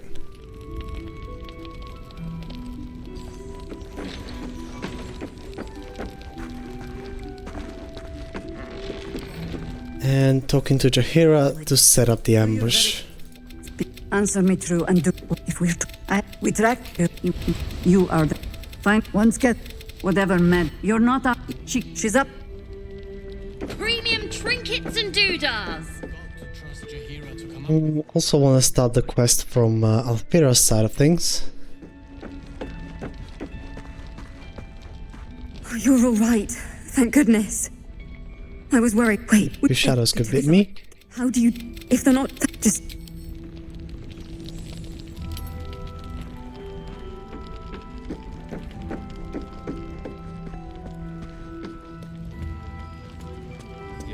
Alright.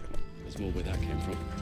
We talked to Jaheira and these guys are going together. Wish we had stone. The other harper that we just threw off the cliff usually goes with us as well. A cultist convoy crosses the land as we speak. The lead I'll follow. Take my bow in my hand. And let's go get ourselves protection from the Shadow Curse. Keep steady. We're closing in. To get the inspo for surviving 2 turns in the Shadow Curse, we can always just region travel and remove the blessing. My friends, I hope a better life awaits you. Sad.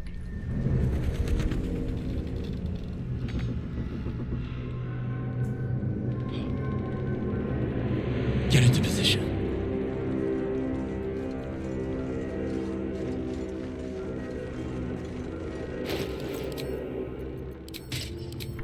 Now before we go and continue, I want to make sure that I have my Shapeshifter's boon. Every plus to my dialogue checks I will always take.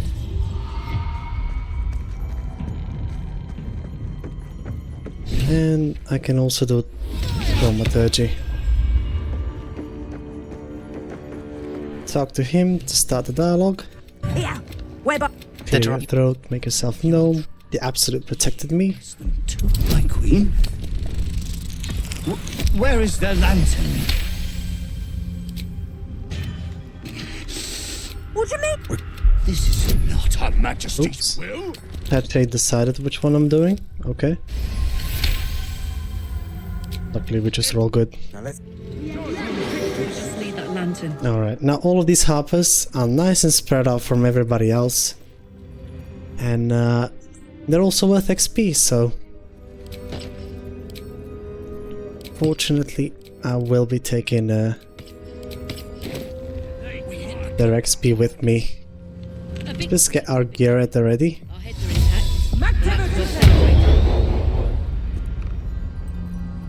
And I want to get some resistance. Hey Azir, how you doing?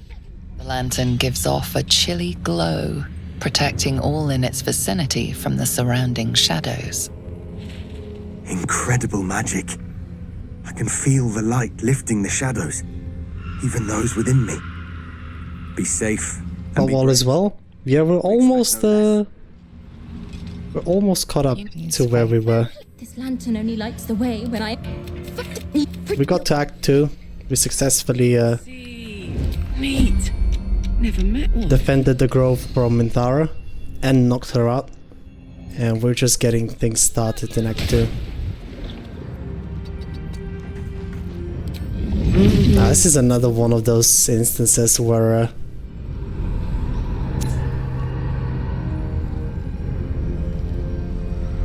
my Thorn Whip won't start encounters. So I gotta use this, unfortunately.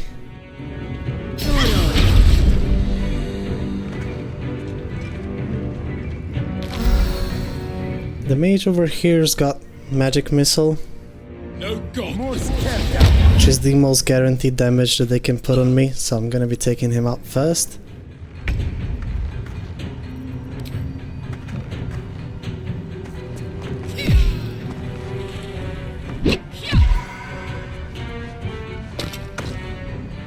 I'm gonna move myself next to the archers.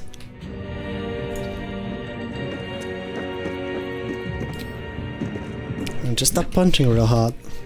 I fear neither shadow nor death. Full semester and it's looking good. Then I can be back to full-time watching them. Yo, you go and focus on that project of yours. Like, can't be caught lacking. Not in a time like that. Summer is here, so like, the finals are approaching.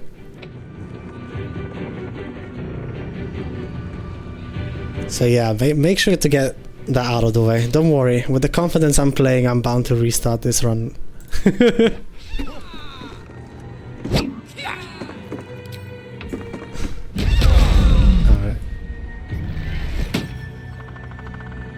And since he is on the low ground, she's on the high ground, I'm picking her as my next target. Just so after I'm done with my turn, this one will get -2 to attack rolls on me, or he'll have to dash to get close.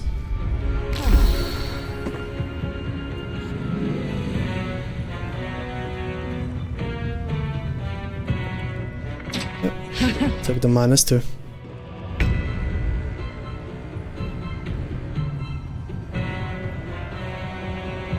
Damn, I'm on it.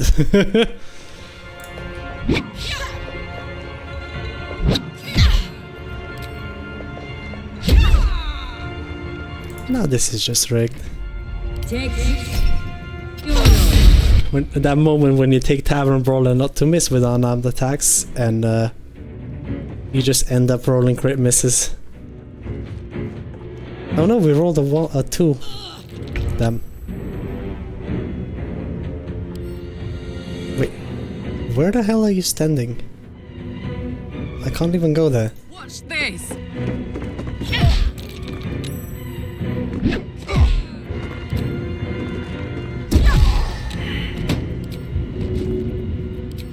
Just gonna let the dagger finish the job.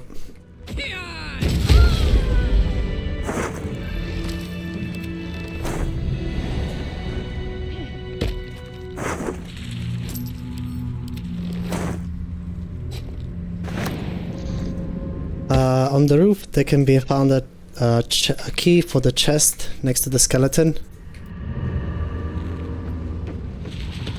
And in this chest over there you get an amulet that allows you a cast of fog cloud, but it is special in a way that it does not require concentration, so you can have a fog cloud plus something else going at the same time.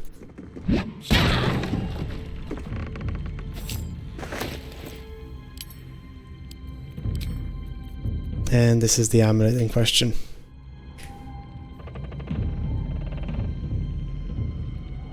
This is the normal one, and then I believe I should have a scroll of this. Meanwhile, a scroll does require concentration, so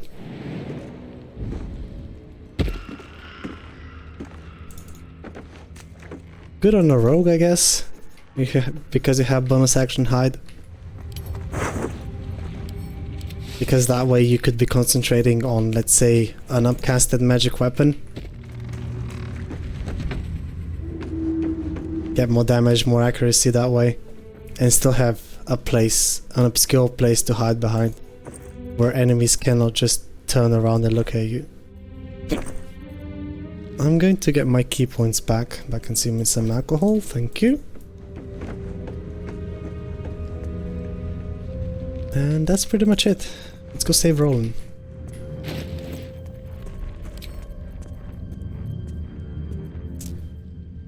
Shadows are resistant to necrotic or even immune, so I'm swapping back to Sparkle Hands for lightning charges. Hello. And before we talk to Roland, the place where he'll be fighting the shadows by himself is just ahead of us. I'm going to pre-stack a couple of buffs to take the initiative into my hands and place myself in between. One thing that I want to make sure is that I have a torch available in my inventory, preferably one that is burning already. Karlach full tank. Well, Drunken Monk can get some AC with Life of the Party, so not especially tanky. It's just that He wouldn't be so food. there's no other damaging gear in our in the given slots where we use AC right now that I'd prefer to be using compared to what we have right now. It's still very early Act 2, so we still haven't gotten around shopping and stuff.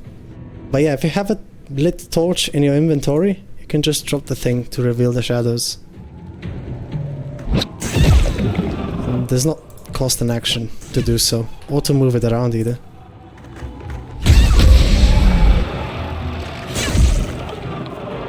And this also allows for opportunity attacks against them. Lots of crit misses today. God damn it all! Instead, But yeah, we managed to save Roland. That means we get +2 to our AC in Act 2.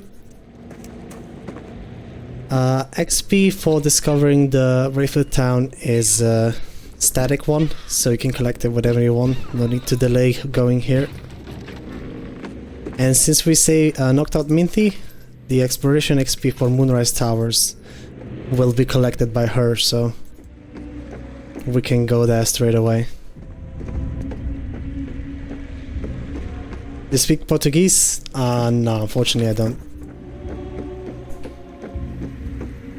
But if you're curious more about the build, don't be afraid to ask the questions.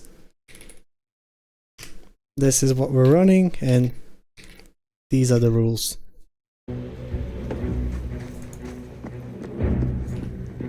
When you first approach Moonrise Towers, if you have Will in your camp, Mezora will try and chat you up.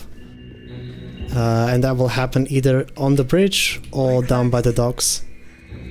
But I want to get this conversation out of the way so I can Its power is deal with a certain NPC. They're locked up in the So, going over here. That might be worth a look.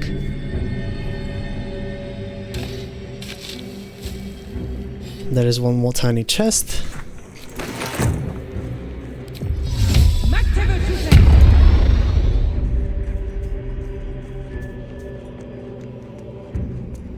Don't worry, I'm not a native English speaker either, but I believe we'll find a way to communicate. So yeah, if you approach the Moonrise Towers for the first time from the docks, there is going to be a specific zealot over here that talks to you and welcomes you. She's got a tadpole, and she's also worth XP. And I'm more after the XP than the tadpole, so I will just knock her into the sea because it's way less risky that way. Just gonna reapply my buffs real quick.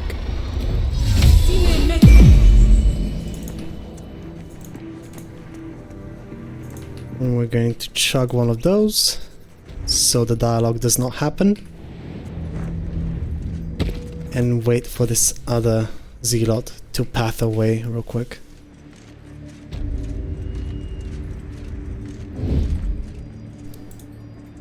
Being invisible or obscured gives you advantage on athletic checks, making this almost a guarantee. There we go.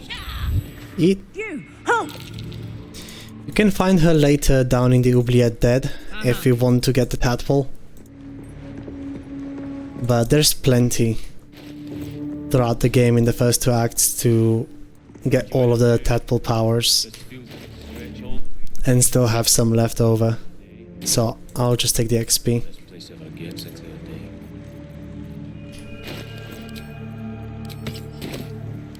Back to Guidance Amulet.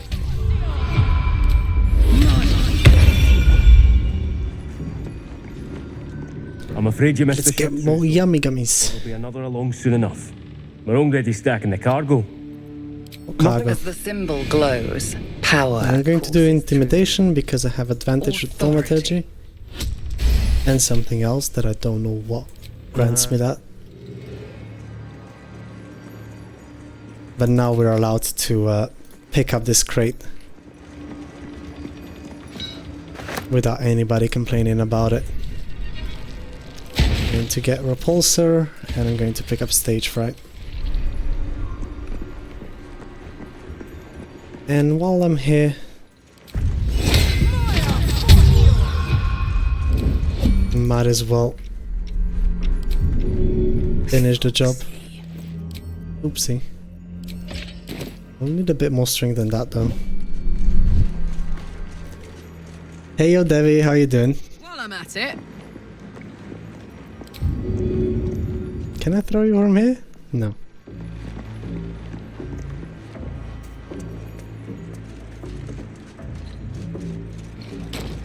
Not for. Excuse me. But this is very convenient.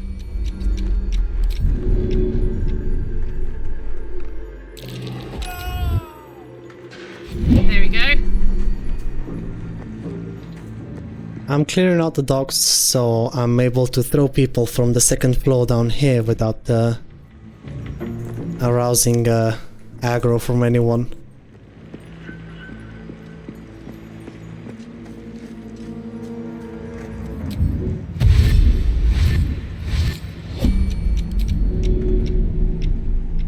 Going to pick you up. Bye-bye.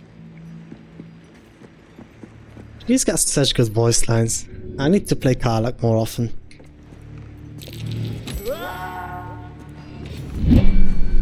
My cat woke me up a few times, so I have a slight headache. But besides that, I'm doing good. What about you? Exactly the same story, you wouldn't believe it. But yeah, I got woken up 3 times tonight. First because some birds were making some sound outside the window and the cats absolutely needed to let me know. Second time because it was 6 o'clock and they were just making sure there is not breakfast time yet. And yeah, it's like... It happens at least one per night. I don't think I had a full night of rest without interruption or at least getting woken up by my alarm.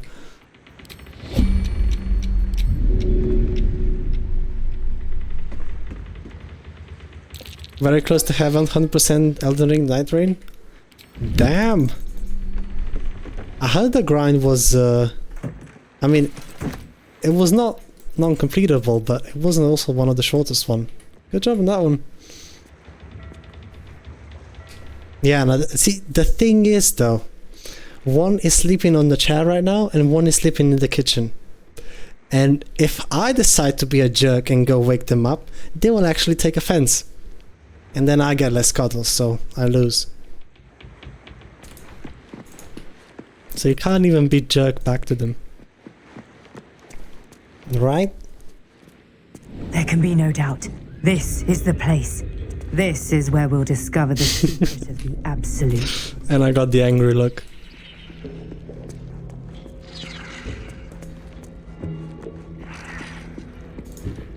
Alright, when tossing these eyes off a cliff, make sure that this god sees you.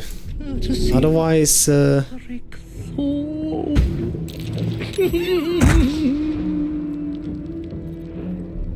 everybody will turn perma-hostile. And I'd prefer to only have one person permanently hostile towards me. Alright. Get you over here. Now, unless that person dashes, he's going to try and cast Guardian of Faith on me, so gotta make sure I play around that. This works. As long as it's not directly on me, I'm fine.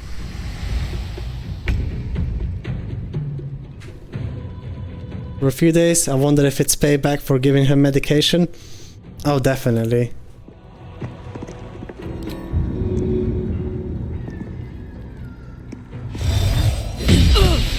I'm too close for this?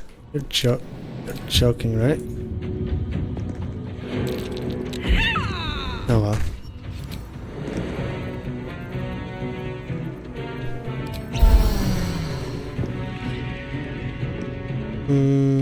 Can I get behind the wall? So she won't try to guiding bolt me? Not really. I'm just gonna place myself over here.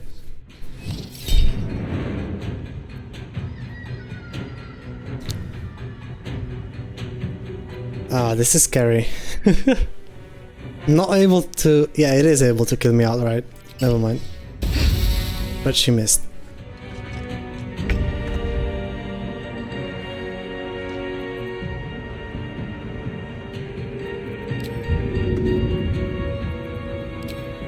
My little trick. Didn't want to throw for this, but... she's proving to be more hassle than she's worth.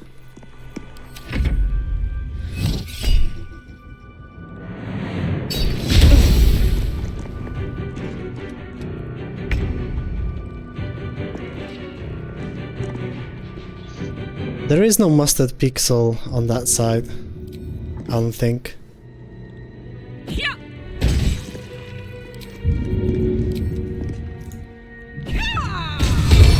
we're just gonna have to get her the good old-fashioned. There we go.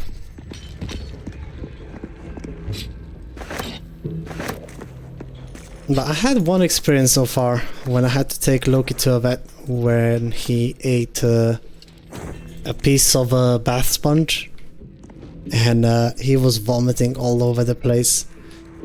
Fortunately we didn't have to operate, but that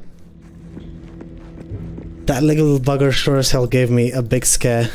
And I must say that after that, for a few days, it felt like he was more grateful than anything that I helped him out. Didn't get a negative reaction, but the second time around, where it was time for shots, with that, and that's when it began to get some side eyes and payback time. Alright, I'm going to get behind and see if I can nudge you right off. These guys are ogres, so they weigh 100 kilos and you can't really pick them up with 20 strength.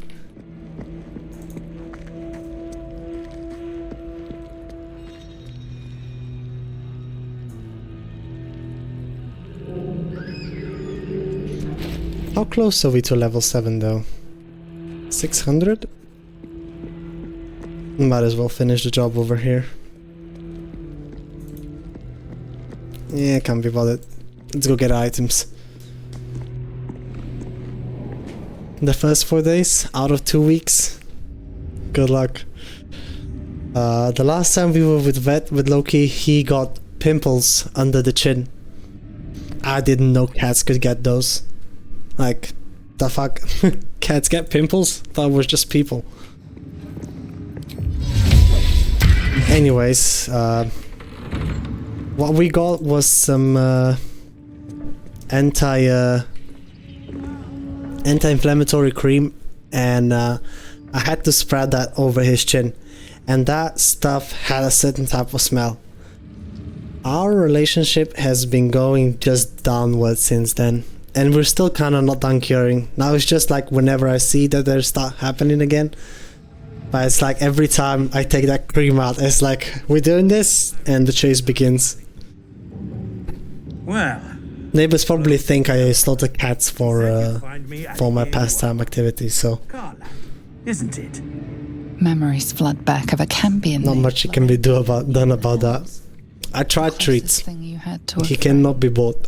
Not like that.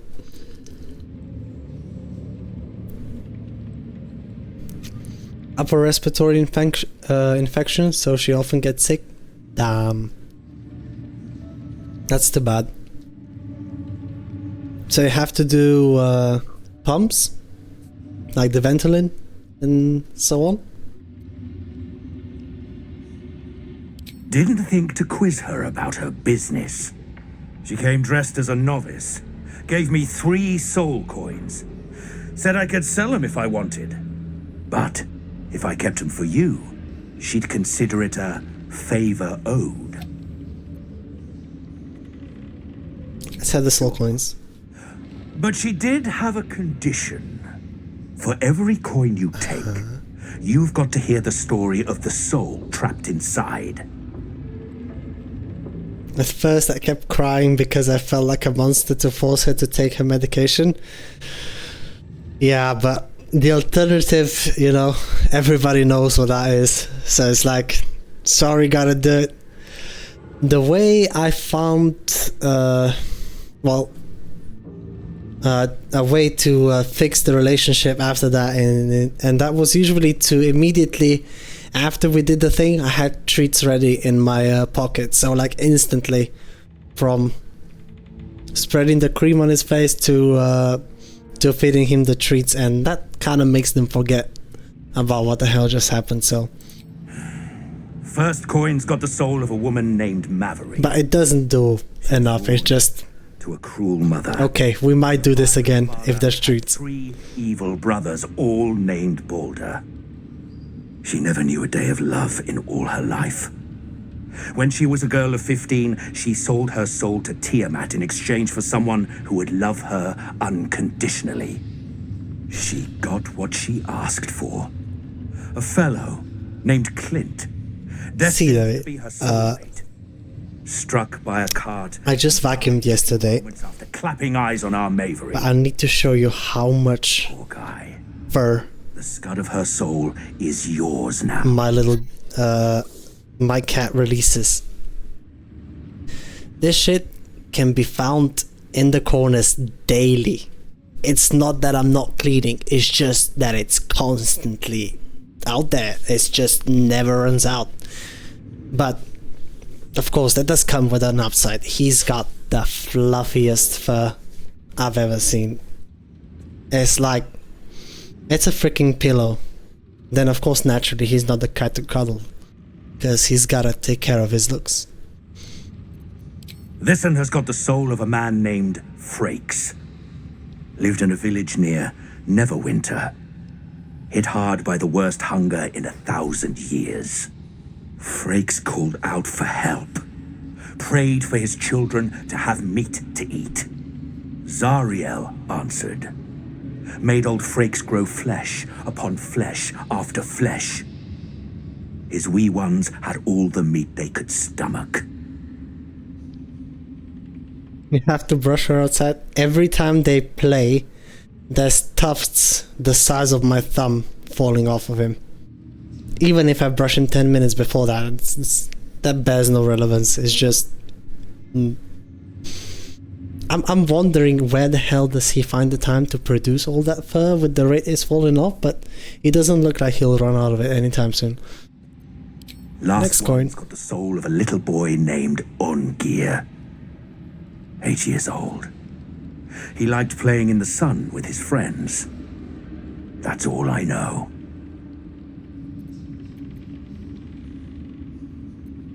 That's it.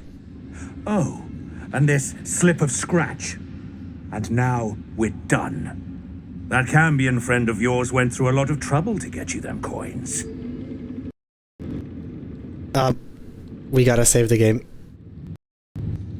Yep. Shit. Fast. Save. That thing looked like it was about to crash. I don't know if the audio came through for you, but that sure as hell did not sound right. Oh, we also get XP for this? Oh no, that was for the throw.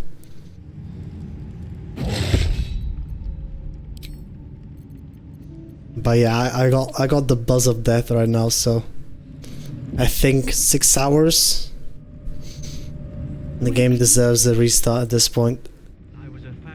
I'm not gonna risk it with unresponsiveness. So we're just restarting the game real quick. We'll be right back.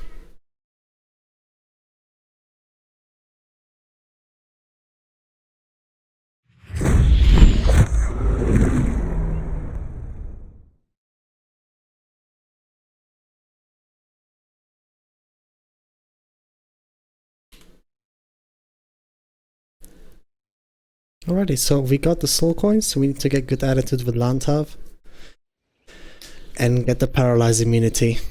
But more important than that, we need that strength pot, strength elixir, potion of everlasting vigor.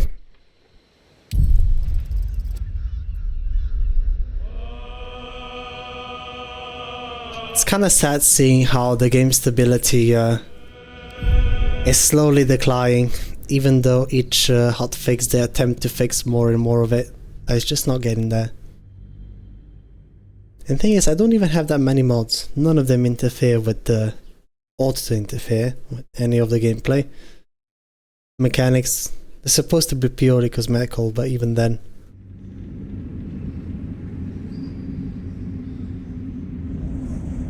Where do you hail from, brother? I was a farrier in Desarin Valley. And the dreams came. After you're done chatting with Lantav, you can still get good attitude with it. The Absolute needs warriors for her crew. I'm a warrior, here I am. Singing your name. So favorable beginnings only works on persuasion checks. Okay. I'll take that then. It's a first half fail. I'll take one inspo for it.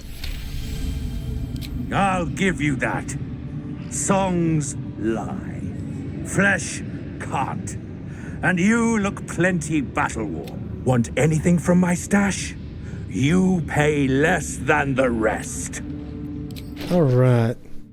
Oh, my screen is black. Thanks for the notify. Was probably because of the restart. I don't know why this keeps happening. There we go. To be back now. Yep, this is why I made the emote. Exactly for this situation.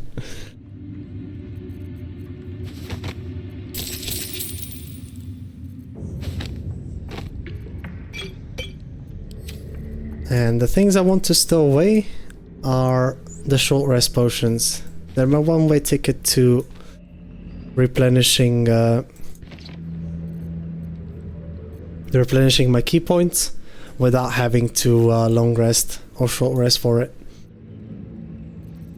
Which means we can stretch more value out of our soul coins. And the thing that I want right away is to... I'm not sure if I want to sell the Absolute Wallboard quite yet. I'll sell the Abyss Beckoners, Allrider's Pride, Spiderwebs I can keep. I'll sell off the damage scrolls though. Especially the ones that require attack rolls. My attack rolls and my accuracy with spells is kind of shit. I'll keep Scrolls of Shatter though for the scrying guys.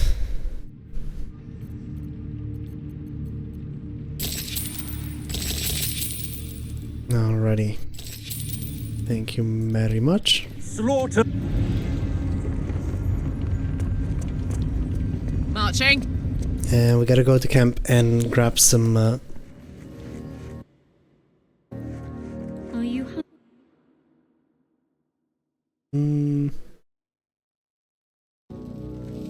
Alright.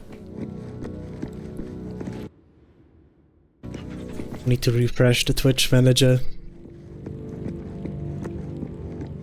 Alright. It's still alive. Beautiful.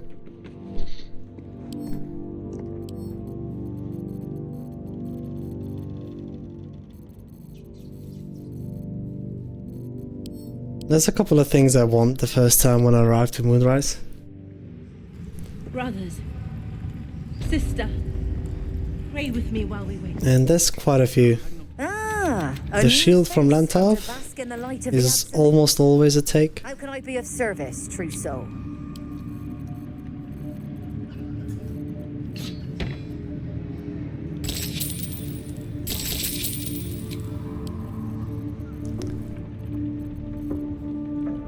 Oh, box scroll.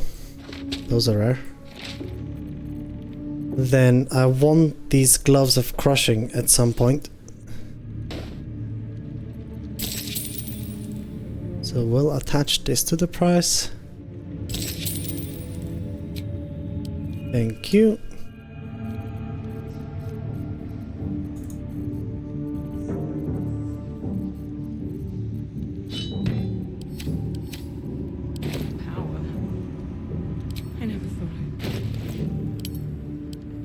And I just need Ever at 300 gold more to get the Ring of Reaction. Get that paralyzed immunity going. And I think we'll head back to Act 1 right after.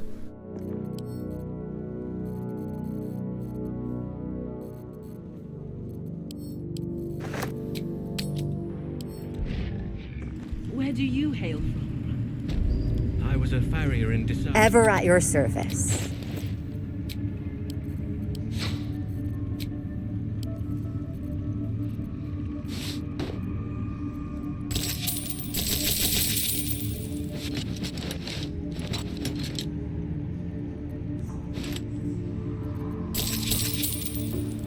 An honor.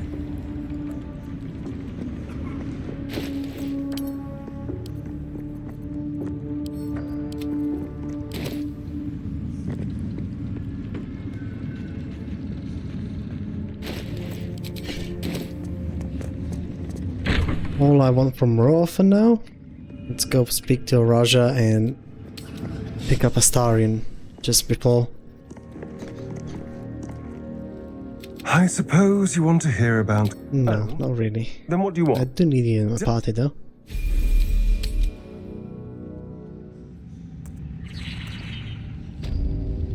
And of course, you gotta be a piece of shit and get the +2 strength potion. One drop, I can brew. No idea, but it will be unique. We can learn exactly what that means together. Sounds interesting, does it? There we are. Although, oh, don't worry. Oh, I assume he belongs to you. Excuse me, he's his own person. He believes that. Getting some approval before we tank it irreparably. I'm sorry. You want to be bitten? I'll even compensate you. A potion. It's not for. I will have to decline. Excuse me? Oh, can't you talk some sense into your obstinate child? I'm surprised, Astarion. Are you because there's something wrong? A potion that powerful could change our fates. Isn't that worth a bad taste in your mouth? After all, hold very. Alright. Let's send that lovely boy back to camp. Well. And this is the potion we were after. Permanently increases strength by 2. That puts our strength at a nice round number of 20. Eliminating the need for the halberd. And now we can also improvise melee weapon people away as much as we want. He's just biting your neck. Do we really need to feel bad for forcing him? Have you seen the animation, the cutscene after the bite though? He does tell you it's fetid. It's kind of just like making somebody eat shit. That's basically how I imagine that. He's not very enthusiastic to do it.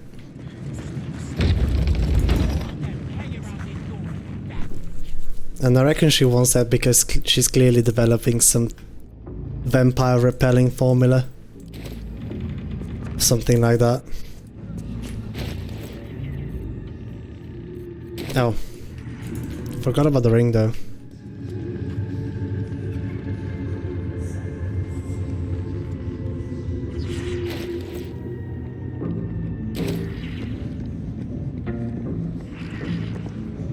Welcome back, true soul. And she also sells Ring of Reaction. You ignore effects of difficult terrain, cannot be paralyzed or restrained. AKA immunity to hold person. Paralyzed from Minox, ghouls. You also cannot be restrained, so the shadow mounts cannot restrain you. Lots of good immunities coming from this ring alone. Alternative is Elixir of Guileful Movement, but I'd like to keep my elixir slot open and sacrifice a ring slot for it. And the rest does not pertain to our playthrough. Exactly. I've done worse to our companions. I mean, like, we're trying to stay nice and charitable over here, you know? We even provide Karlach with free swimming lessons if we're not playing as her, so we're trying to maintain the good spirit of the run, right? Ish.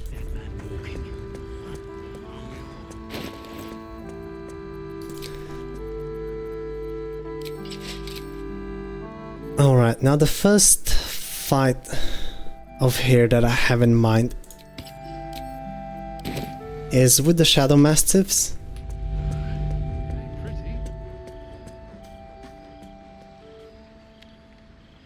And they're gonna give me the Shadow Thief ring, which will give my unarmed attacks another 1d4 damage whenever we're attacking something made out of shadow or obscured. So basically just 1d4 in Act 2. As long as we can keep some sort of attention on the environment we are fighting in. You can also just roll good to avoid paralysis, right? Like me yesterday, innit?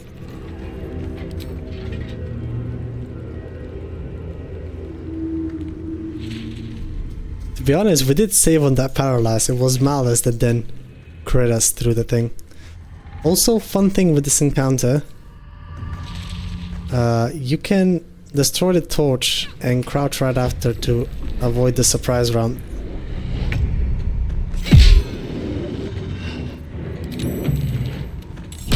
And these dogs, even though they're made out of shadow, can still be bled.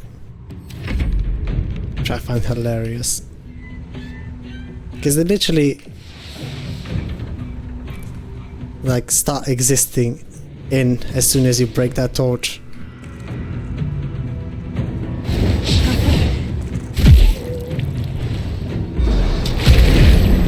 There's the howl, and I succeeded the saving throw, so he took fire damage.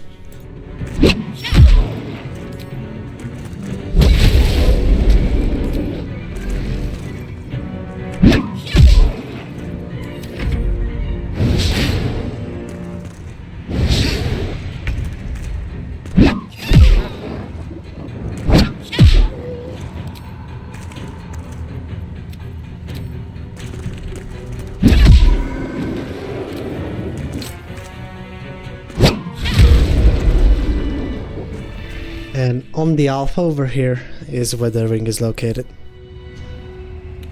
Additional 1d4. It's going to help out until our fists become magical. Because as it stands right now, shadows only take half of the damage that we deal. And also because we got the potion, the added bonus to our attack rolls is becomes 5 instead of 4. Very nice indeed.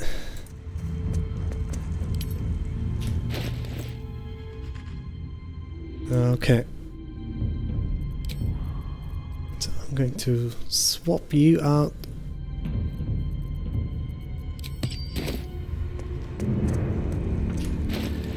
And now I gotta go and find myself another 400 XP. And I think we just might go and do that with the Minox underneath the last light in. Now those guys have both Paralyze and Fear. And you can get protection from evil and good. to resist the fear part and the ring for the paralyze.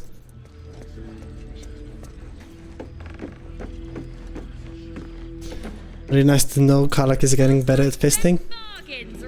How can you be a master if you never practice? You know?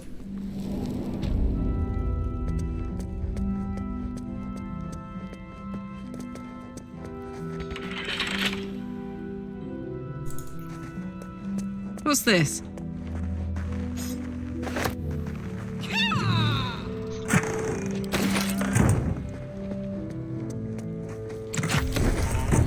Oh, we got a speed pot, fly pot out of that? That's new.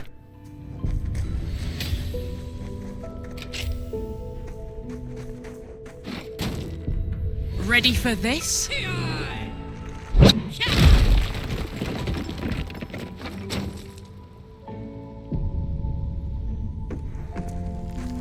Oopsie.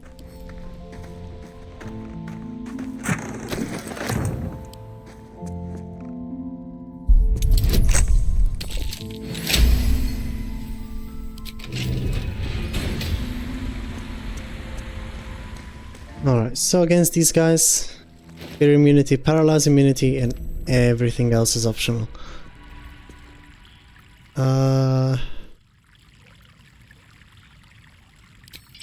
Going to put on Boots of Speed. They can be bled, both necrotic damage. Does work really well against them.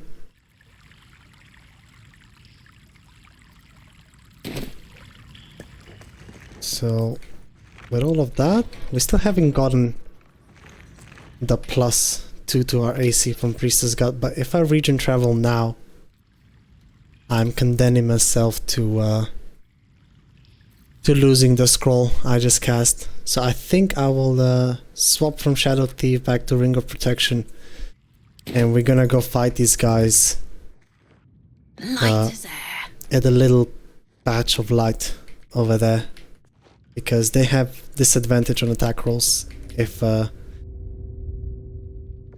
they're standing on a bright spot. They got sunlight sensitivity. Let's get to pre-dash real quick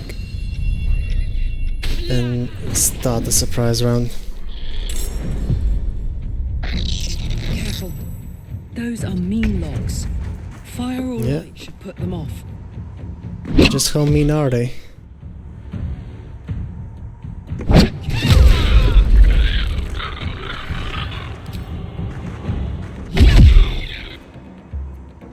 Alright, make sure that every one of them that will surround us will be standing in the light, and they should make their attack rolls with disadvantage against us. Does Pog work on...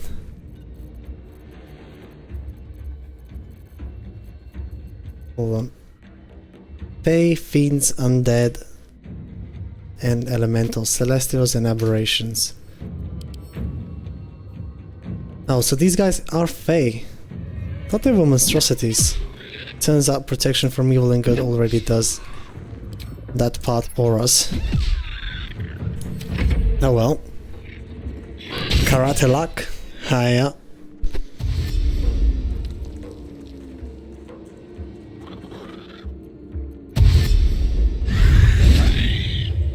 And we're back to where it all ended, almost. Just about to hit level 7. Oh yeah, attacking with disadvantage. We would need 3, 2, 4, 7, 9. We would need... Jesus Christ. We would need 30 AC to be completely unhittable by these guys. So yeah. Imagine Helldusk being the cheese to winning this game. If it only were. If it only were.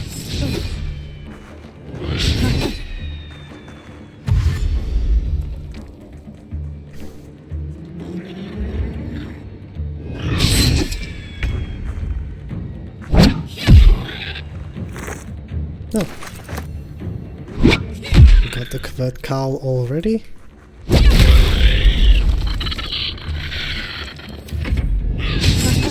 I need to remember to turn off my Cold a Week to get my extra action.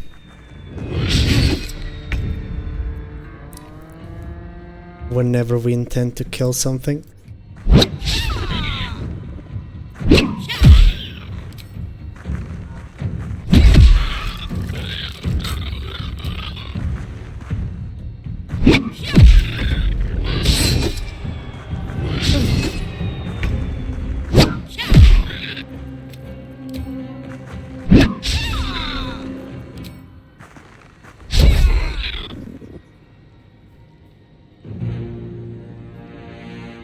What is with all these crit misses today? Dear Lord. They have too many hours and now the game is like, you know what? Your build could be better. That's why I get to miss. That's called being irrational, by the way. Alrighty. Gonna read the note. Reading this note before heading down to Mason's Guild gives you more XP, because if you read the note down there without reading this book first, makes the book worth 0 XP. There we go. I got the cowl already, and I think I'm gonna go and talk down Malice Thorm, just so we can get access to Punch Drunk Bastard and start using that.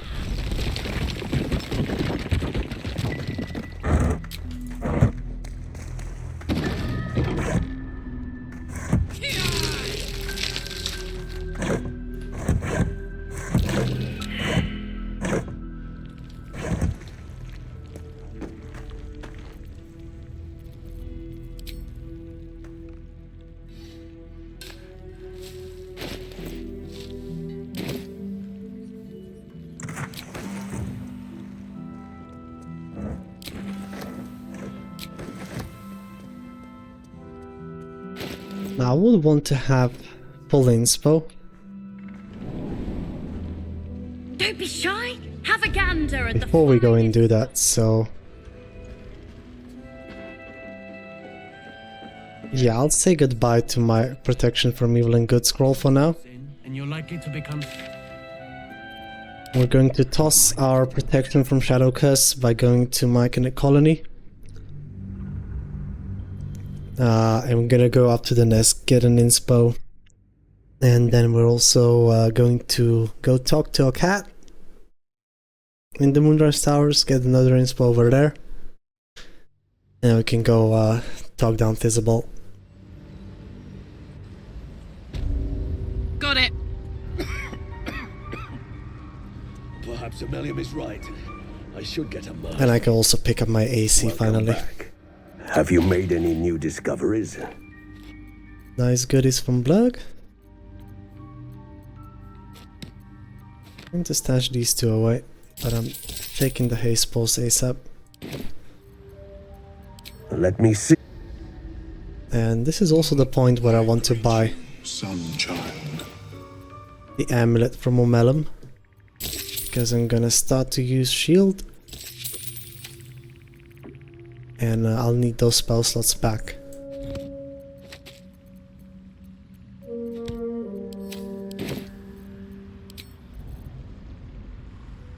How is your war?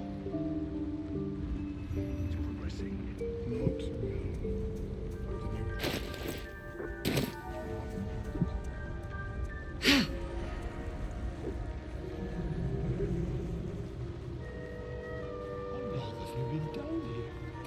Will be no point in lingering now I've got the noble stock.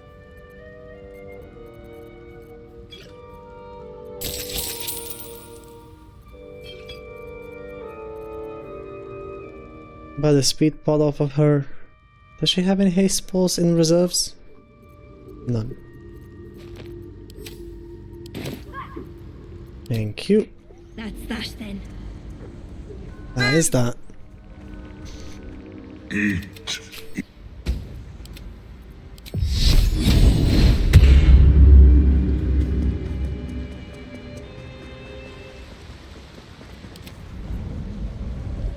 Eat. Come.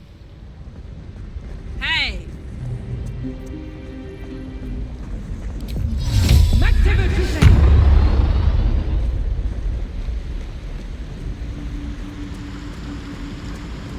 There's an Outlander inspo to go visit this nest. It's gained by looting this chest. We're just gonna make sure that we are firmly inside of this. There we go. To get the inspo. And was also enough for a level up. So, leveling up, picking up our 6th level in Monk, making our fists magical, so for all intents and purposes they're now considered magical weapon damage. We also get redirect attack. When a creature misses you with a melee attack, you can spend 1 key point as a reaction to use unarmed strike back at them. And we lose less movement speed if we get knocked prone. But we should have immunity for that. Also additional key points and more unarmed movement.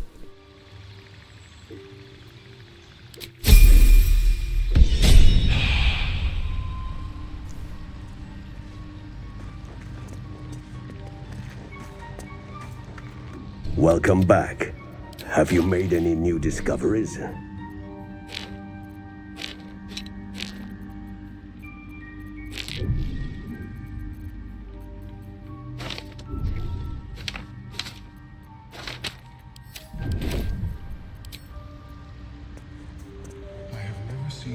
I'm gonna do a quick vendor run while we're here.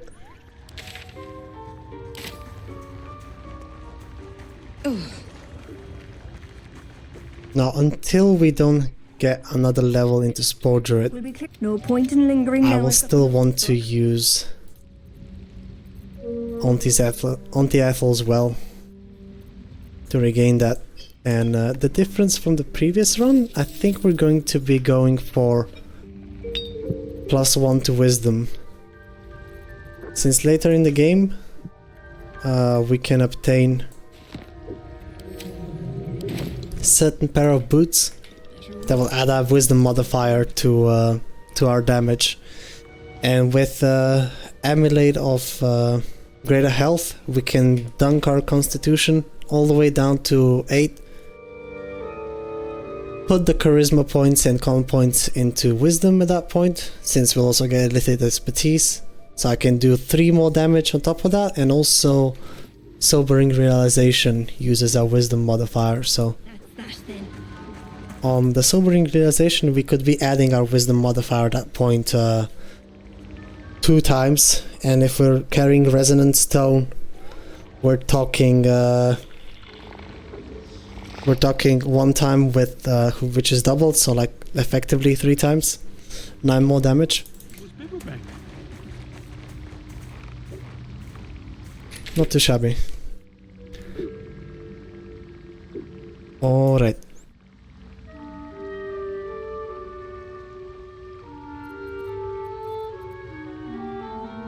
Back to Moonrise Towers we go. Oh wait. Riverside Tea House still. Now, I don't know if that was always the case, but I've just recently learned that if you have the refreshment from the well active, Smelling water, a warm rush. You cannot gain temporary HP points from Elixir of Bloodlust. Therefore, if you're using Spores Druid's symbiotic entity, you cannot regain those HP points with Elixir of Bloodlust. Which, to be honest, is kind of shit, not gonna lie. Like, pretty sure that used to work in the previous expansions, in the previous patches, but this is off the table now, so just thought I might let you know. Alright, back to Moonrise Towers, let's get a weapon.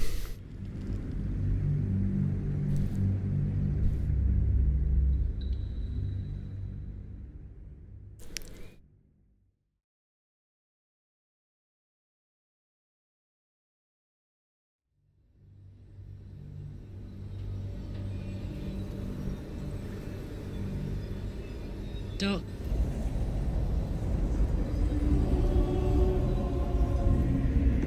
There's an Outlander inspo that one can get by surviving 2 turns in the Shadow Curse. Torches aren't any good here. That's 1. 0 damage because of the DR from Helldusk. Let's go. That's 2. I think we need 1 more.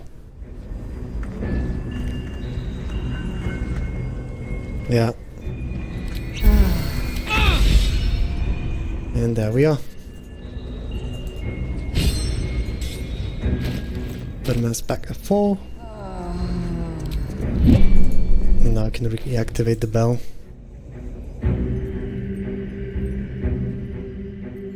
You look like you want to say the magic.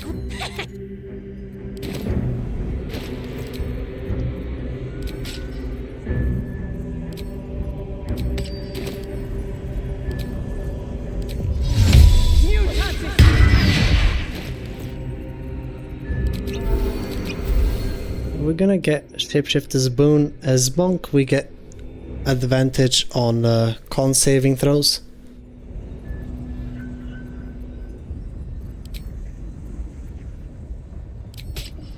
And this helmet can help out a bit as well.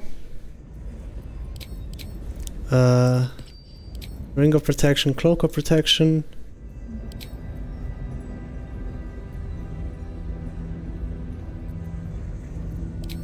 And Thaumaturgy for performance, and I need to go pick up Faraloo for +1 to my performance checks.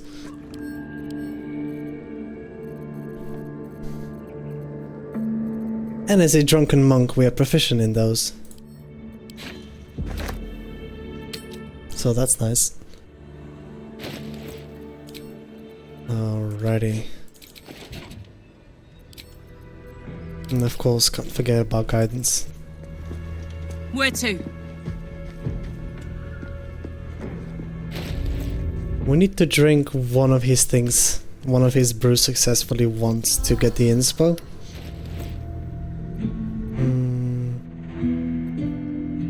Yeah, that's pretty much it.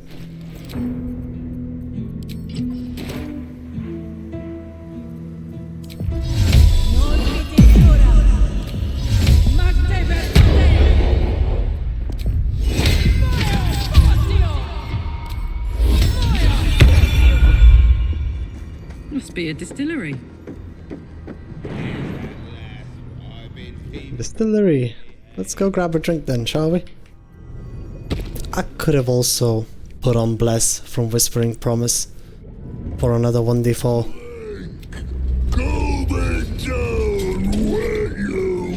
I already have some wine earlier, thank you. Is that a Drunken Monk specific interaction, or is that like a Karlach thing?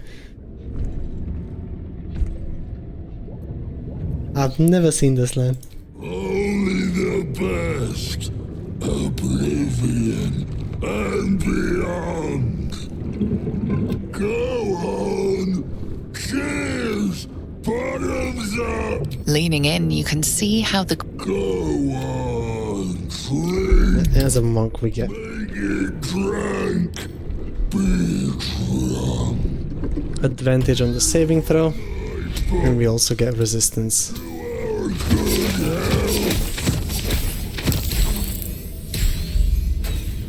Still not enough though. Sure as hell glad that I brought some inspo. And we got the inspiration back. As you swallow, but otherwise you... Alright. Lowest performance will always be the lowest DC. Check. You can swap between guidance and thaumaturgy. Guidance and resistance. You ask, you drink, drink it. Questions done, finished, over. Only drink. Your belly. Tell me of foes felled, villains vanquished. It feels so good. Bastards Having all of these utility cantrips just makes the day. Unfortunately, you still have to roll good though.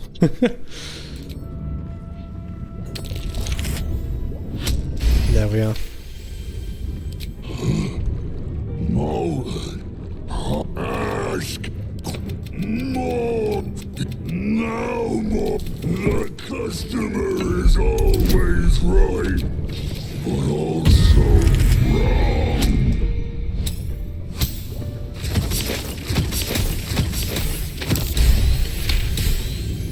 Alrighty. I only needed 2 for this, so not too bad. What's that? Succeeded the perception check for the ledger. We got the praise B. But this is not the weapon we're after. Looking for some more stuff now. The weapon that we want is located in the back.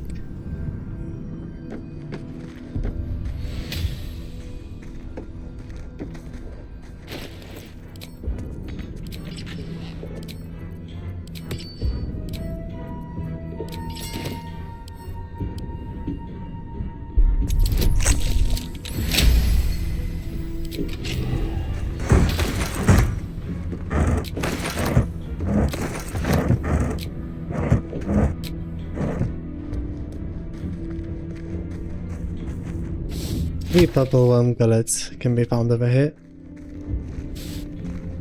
For the purple worm toxin.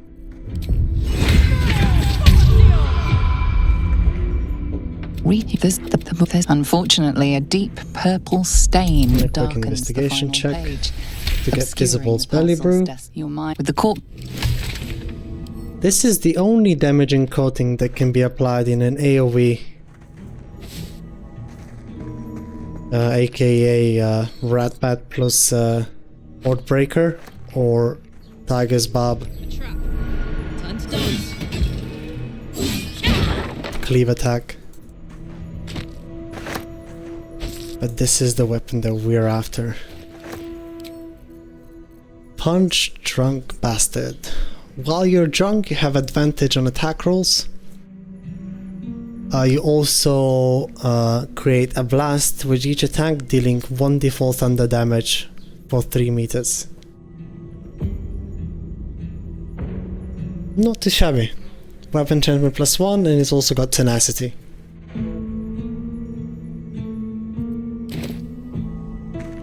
And because we're a drunk monk, we shouldn't get any downsides for whenever we're drunk. So I haven't chested any alcohol yet, but what we can do... No? But the AoE always happens.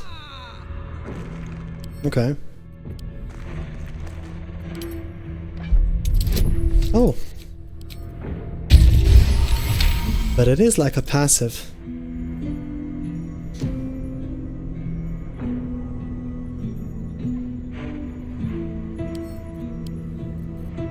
I wonder if it can be turned off and on.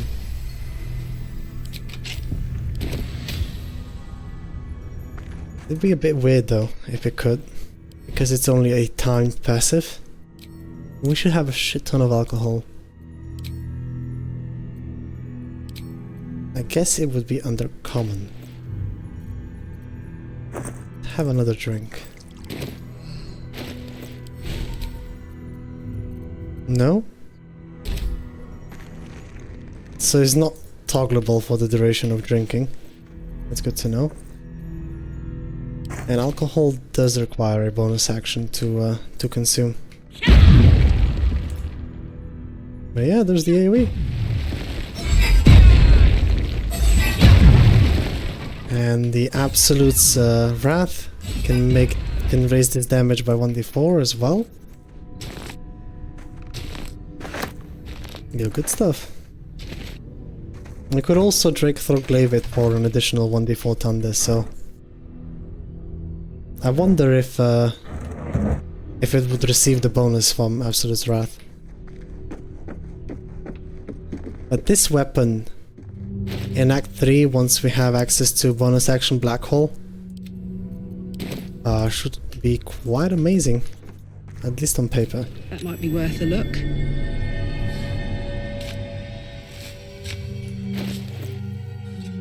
I'll need to defeat Sergeant Thrin for that.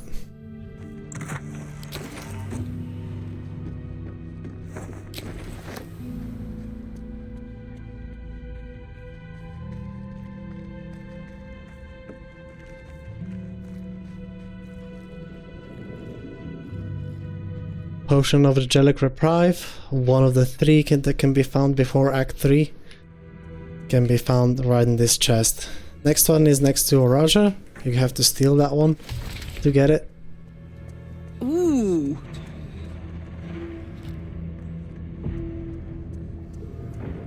Right away. Yes, more stuff now.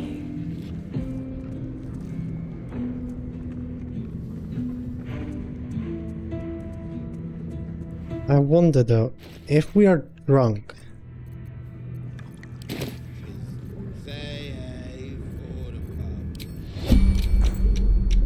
and we do a weapon attack, right? I still don't want to risk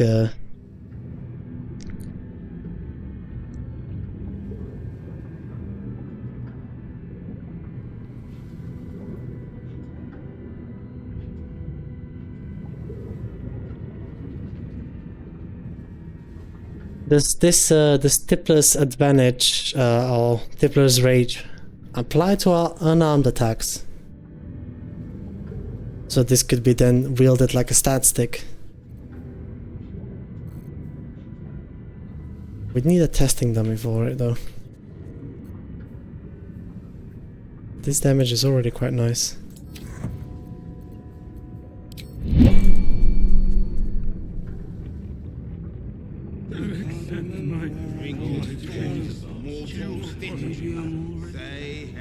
Let's go and see. How much AC do we have against this guy? It's gonna have to be enough. They cannot be bled or poisoned, so I'm sticking to lightning charges.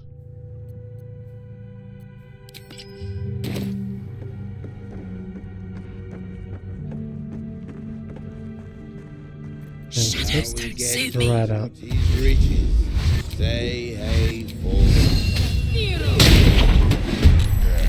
Start combat over here real quick.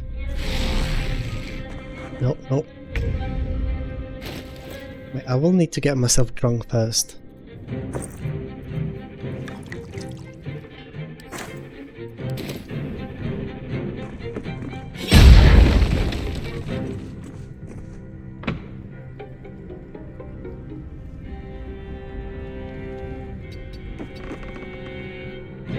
I don't want to waste key points though. I'm just going to pass my turn.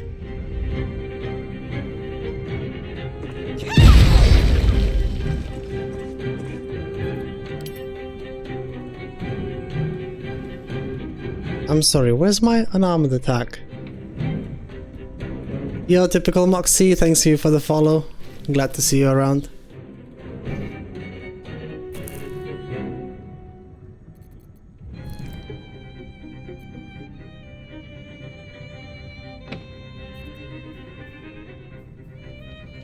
I'm sorry, what is wrong with unarmed strikes? Oh, this thing is not considered a monk weapon, is it? Ah, screw it. We'll do one key point, just to test it out.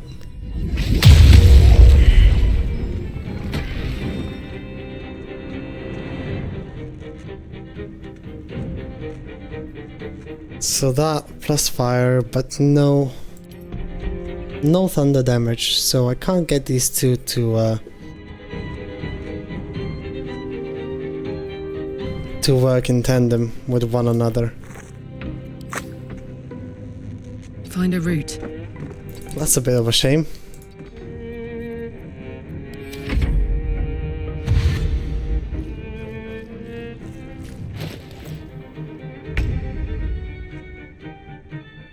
for all intents and purposes, if we were to respec into a class that would make us proficient, we are proficient with it. It's just not a monk weapon. What is considered a monk weapon though? Not great clubs were part of the gem, them being so simple and all.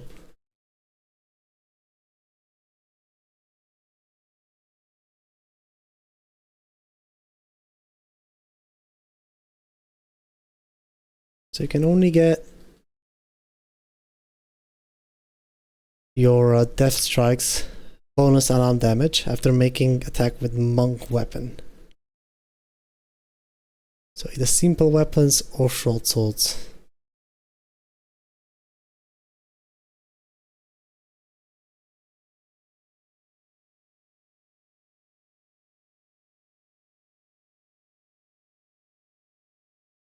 I'm sorry. It says great clubs over here. Am I not getting something? This is also a great club. So I should be getting my bonus attack from this. Scammed much?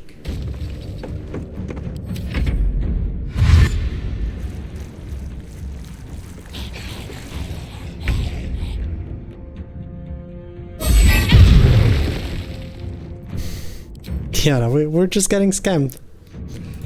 We're wielding a monk weapon, yet we're not getting a bonus action unarmed attack.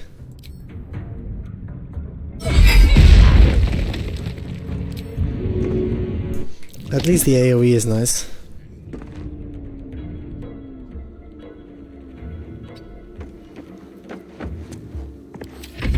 I don't want to kill all of them. I want to keep some testing dummies about the place.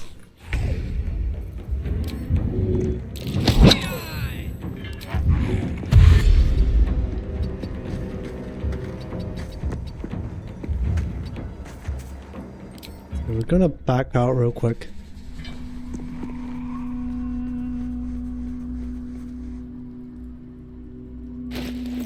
But yeah, monk weapons are the weapons I presume are the weapons you are proficient with. We are proficient with great clubs because monks are proficient with great clubs, yet we're not getting the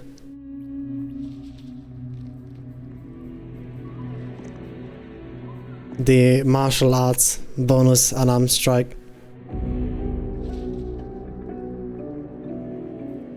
Monk weapon, and which do not have two-handed or heavy properties. Okay, that makes much more sense now.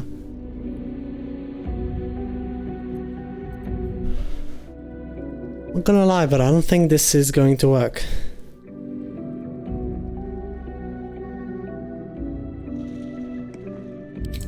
Unfortunate.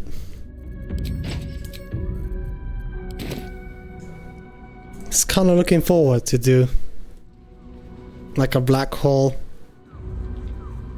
then punch with the thing and just kill everything off with thunder damage. I mean, we can still do that for that mana, but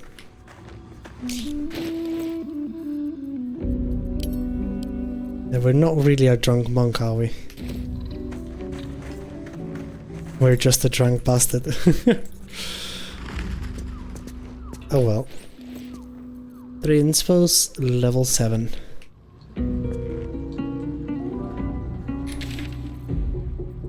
We have a few unfinished scores in Act 1.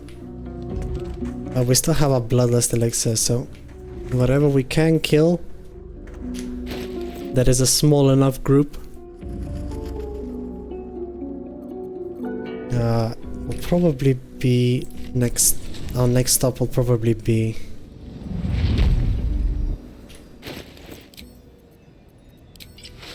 the Masons Guild. There's a couple of shadows over there, and our fists are now magical.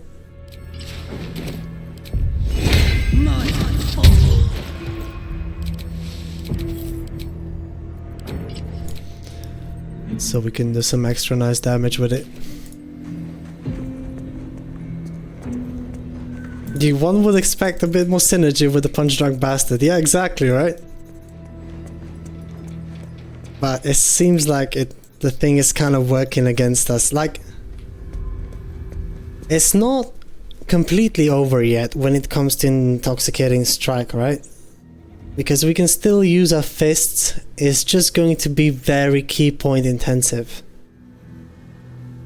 And we'd be doing a combination of thunder, bludgeoning, psychic once we get to level 9. But yeah, Punch Drunk Bastard, we can still get free advantage on our attack rolls whenever we use this, but then we need to use our key points to strike with our fists, which is a bit expensive, not gonna lie.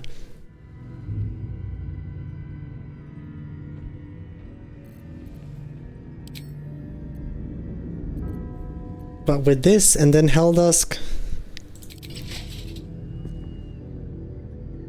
this is just additional 1d4 fire. Thing is, if we take this off, we save resources and we do more damage. The only thing we're losing over here is advantage on our attack rolls. That's it. But for the exchange, we can get our crit immunity back and not use as many key points to do things. It's all mine. I don't know. Expected more.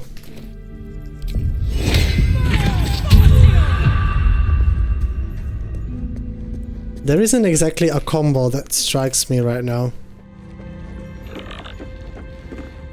That does not require me to constantly spam key points. However, I fought her yesterday and we won but got scammed out of 500 XP, so I think I'd rather just talk her down. Fisting all the way? We might just go back to full unarmed Karlach. I bring wine? Require good. I require more. Don't hand out with so much, with so little in return. Gonna give her another piece. And now we get to roll with advantage. Let's go. The gold is not for me. The gold is for the tall. I'm going to do this so I can add Thaumaturgy and roll with advantage. Let's go. No. So I was right. I was scammed out of 660 XP the last time I fought her. That being yesterday. And also all these gold piles. Outside of the challenge, there's really no reason to fight her. We are going to be taking our revenge back on Thisbald though. Not Thisbald, the surgeon.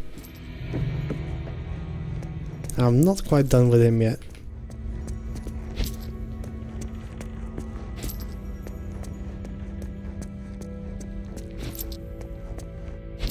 Thing is, he's got legendary resistance, so he's probably saving on my stunning strike, at least on the first time around. And legendary resistance can still be procced. Scammed? How? What happened was I pushed her off, but I didn't kill the Vestiges. I just went instantly to go kill her. And I only got 500 XP for the kill, and the Vestiges instantly died. So I'm thinking I should have killed the Vestiges before I killed her. That's how the fight is naturally meant to unfold. But yeah, I didn't know that, so I just went for the easy way out and got punished for it quite bad.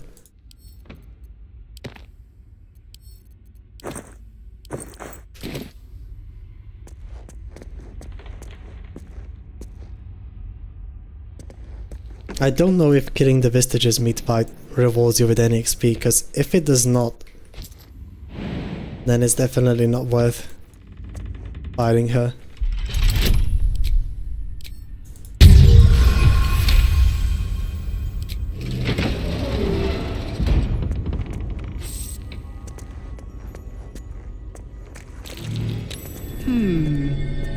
What's that?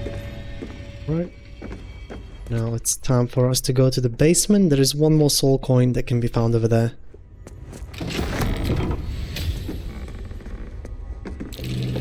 That's curious.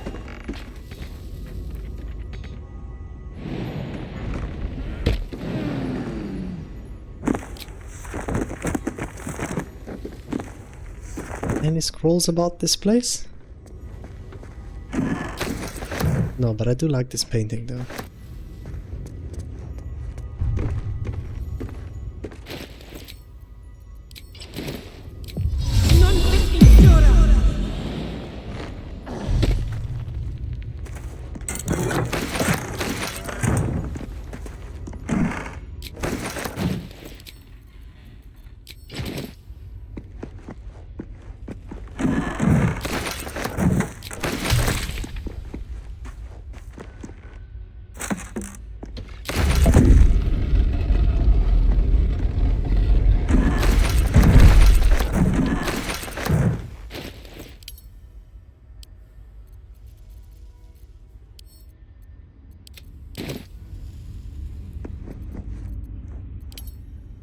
Still encumbered?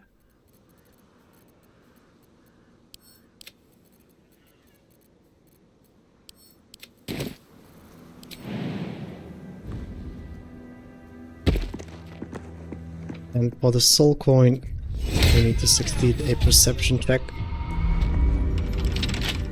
I think I'm gonna go fight the morgue next, just because there's the last perception check we have to do over there. And I want to get all of those out of the way before we go deal with the hag, because I'm going for the hag-eye option for this playthrough.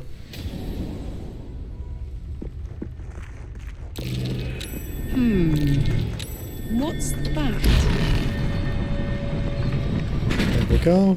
And the last soul coin of the region can be found on the table right here.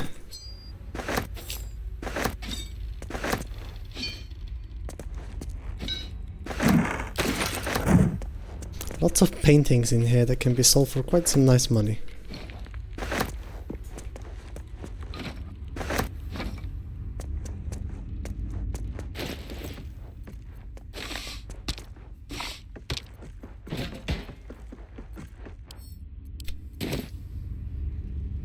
Why the hag-eye? If you then tell her that that wasn't the deal, whenever she fails to remove the parasite, you get her charm, and that charm gives you enhanced ability, every version of it, until next long rest whenever you decide to use that charm. And in Act 3 there's a boudoir in House of Hope that you can have permanent access to as long as Raphael is alive, and that eliminates the need to long rest, so you get to keep the charm forever once you have that set up, so you can double your inventory, carry weight, have advantage on all of your checks, so it's quite nice.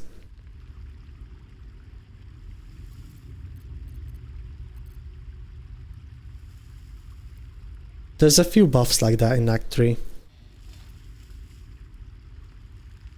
They can basically make it so you don't have to long rest anymore. Like abusing that boudoir allows you to then keep Rapture, which is a 1d6 on attack rolls, saving throws, and ability checks. Same you can do with Anti-Zethal Charm. You can also get some AC, and you only need to set up that once and then never again. So yeah, the boudoir in House of Hope works as long as Raphael is still alive. And if you go into the House of Hope and do not start any violence, attempt to steal the hammer contract, or the hammer or the contract, or not get caught stealing the gauntlets or the amulet or anything else, you'll keep your indebted disguise, right? And as long as you have that disguise, you're free to enter and leave the House of Hope as much as you want. With that disguise on, of course. Don't forget about that. If you ever enter without that disguise, the portal will immediately close back behind you, and you're screwed. And then you're forced to fight Raphael. But that's not necessary. But that's not necessary, though. Alrighty. So we got Fizzball. We got her. I think it's time for us to say goodbye to that bloodless elixir. Take on vigilance and go fight the hag. And we could also go fight this face by the matriarch. The damage types are quite similar in these two fights. And that's very nice because that means we're gonna be using the same elixir for it.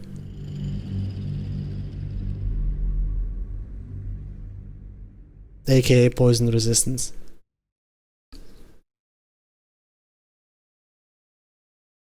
But I'm going to deal with her goons and the red caps first.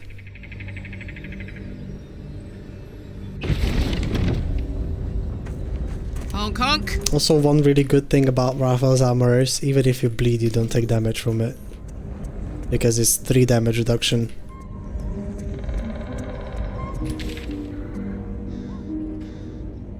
And the bleed only deals 2.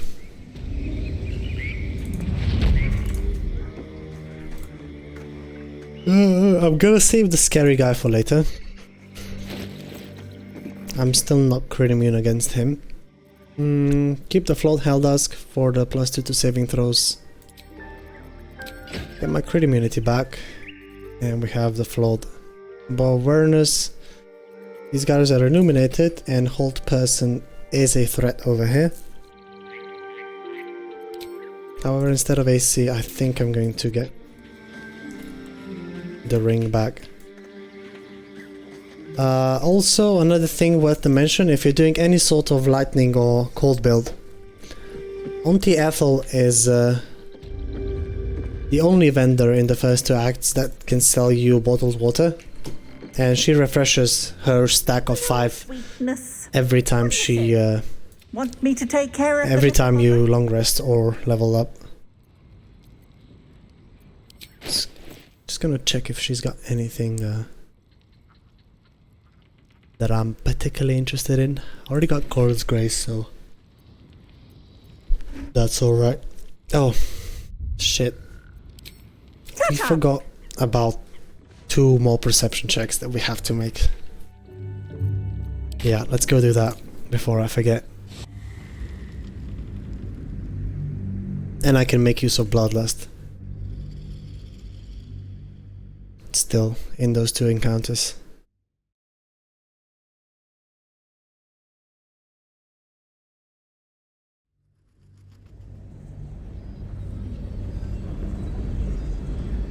You Gravenguard's still alive, you reckon?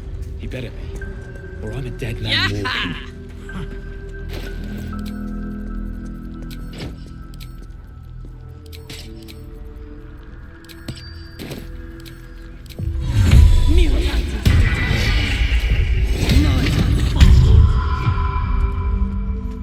First thing is the snowburst ring behind this door.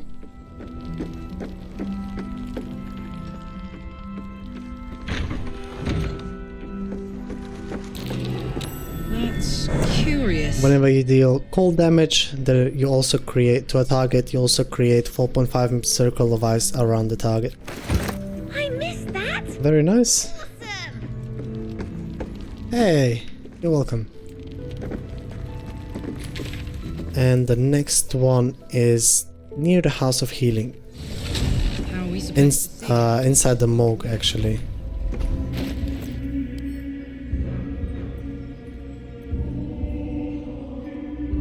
You look like you want any.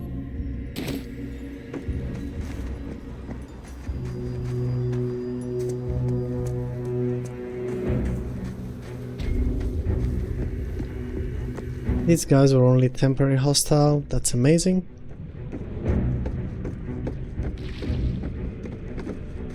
Also grab the stuff that I forgot earlier.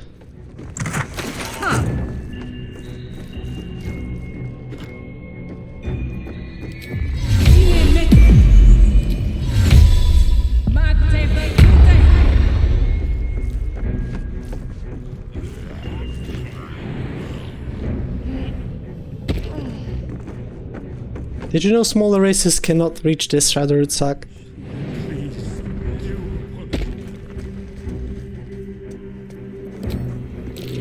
So funny to experience for the first time, and frustrating. If you have to deal with that on a daily basis, I guess. Oh, we got a bomb out of that?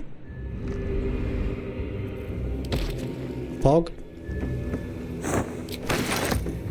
No, that was an option. Yeah, lots more of wine. To fuel our crippling addiction. Or subclass features.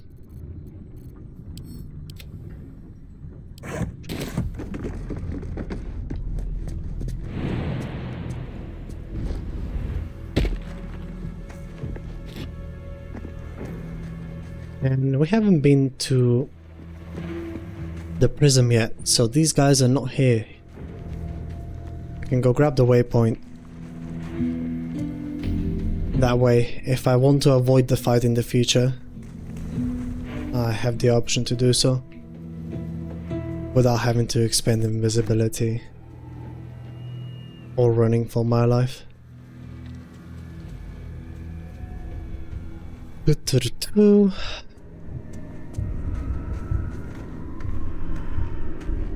We're enabling subclass features, you see? No downside on attack rolls and whatnot. And charisma checks.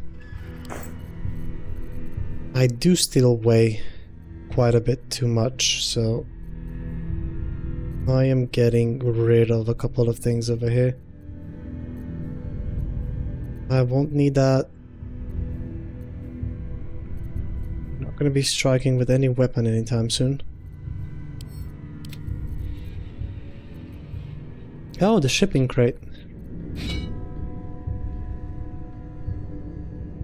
Did you know that after you have looted this crate and gotten the tadpoles out of it, there's still one more tadpole that you cannot really obtain, but is still worth XP inside it.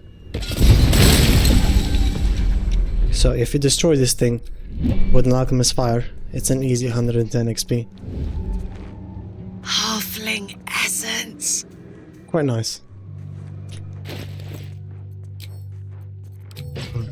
Get my crit immunity back. Shadow Thief. There is no paralyze in this fight, so I'm just going for flat AC. Boots of Speed. And let's increase our crit chance.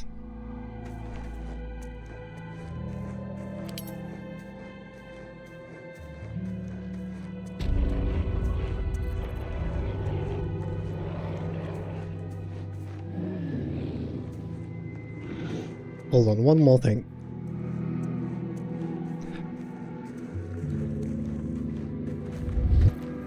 I like to start my fights and always make sure that I have a concentration spell going whenever I enter. Even if it's not particularly useful one, I can get some guaranteed damage with Concentrated Blast if need arises. So start off with Thorn Whip. And we're gonna start with a doggy. It's going to fuel our Bloodlust Elixir. There we go. So we can keep waiting on the Wraith.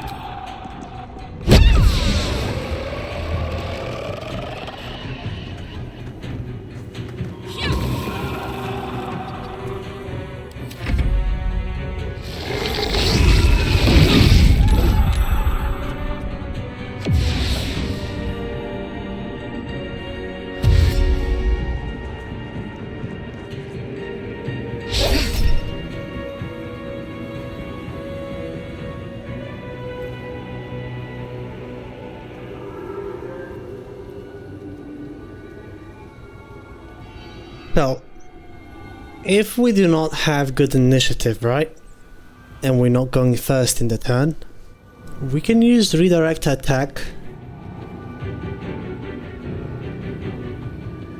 after somebody, with somebody that goes before us, and if we can manage to kill that target with a set attack as well, we can technically activate Bloodlust and additional extra attack. The second one is a huge maybe, but the Bloodlust action at least beforehand. And we have Life of the Party if we wanted to go full on AC tanking with the monk. Not a great idea, but still. Yeah, we could get some really good action economy going. I'm curious. Well, it's not gonna happen against Undead because their initiative is shit, but just a thought.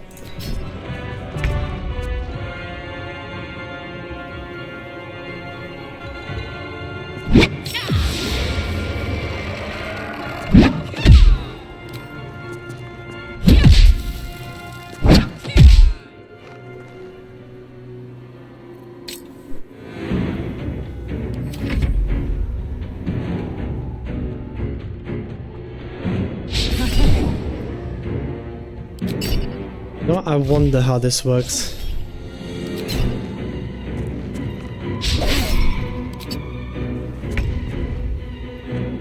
Because I know sometimes when you enter combat, if you start with your main action, sometimes the game will take away your extra attack, but sometimes you might just keep it and get another one of it. But trying to make that consistent can be quite an ask.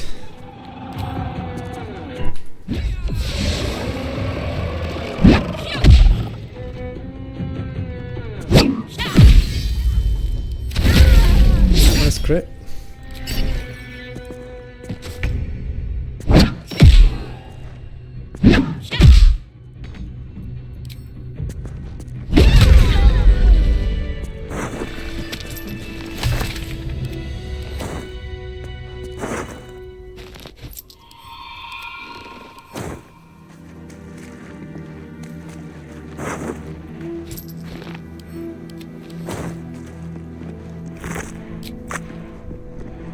Let's see. However, though, this is the last perception check that I wanted to do.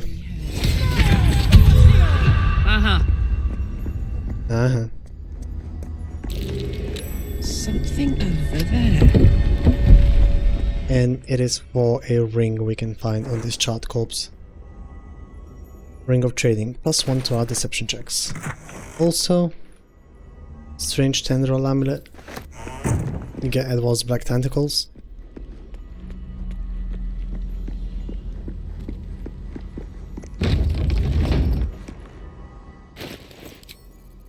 I think I might just use the charge off.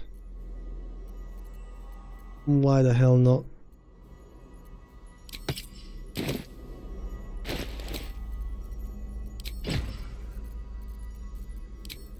And we're going to swap to Gloves of Crushing because overall they're more damage than Sparkle Hands. A bit less.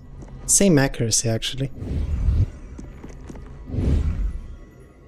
But more damage, unless we're talking about wet enemies.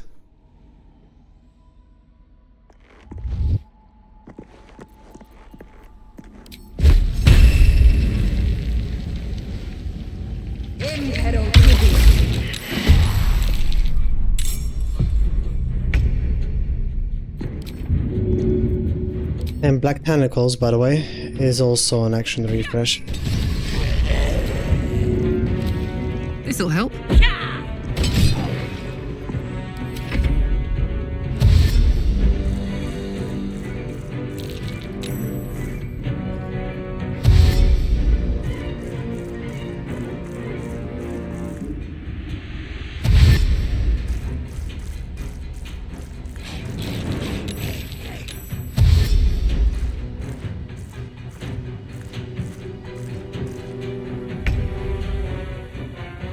Is it so dark or are they missing a character model?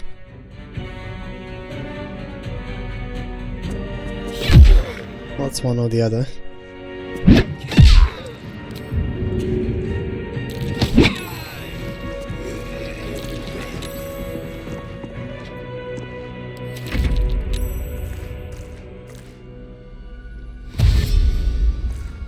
Our spell save DC is shit, so these guys keep on saving.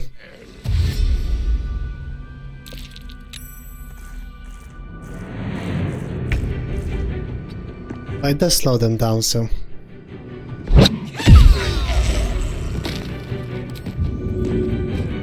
we get to take them on one by one.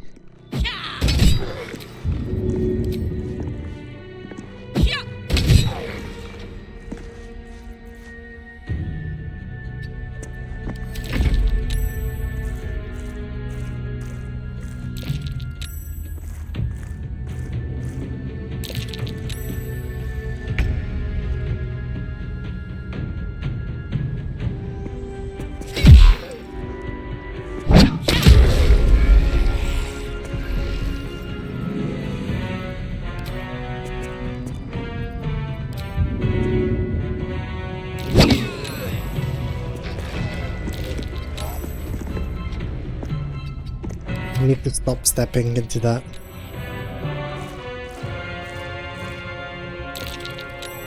I don't know why sometimes these guys, whenever you kill them, won't even attempt to do anything after their undead fortitude pops out.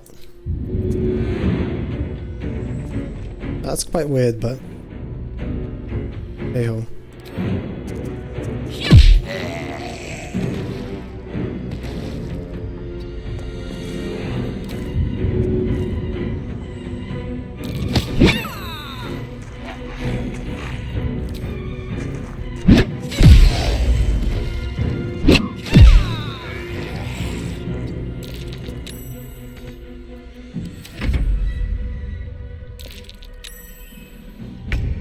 Yeah, like, just giving up.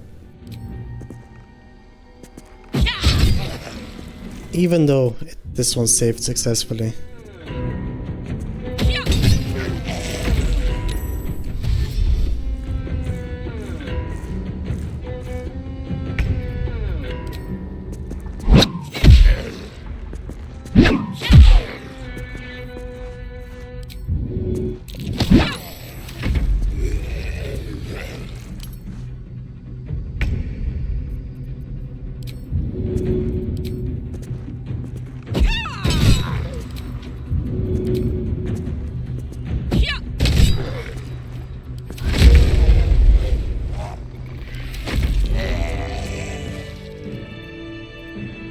There we are.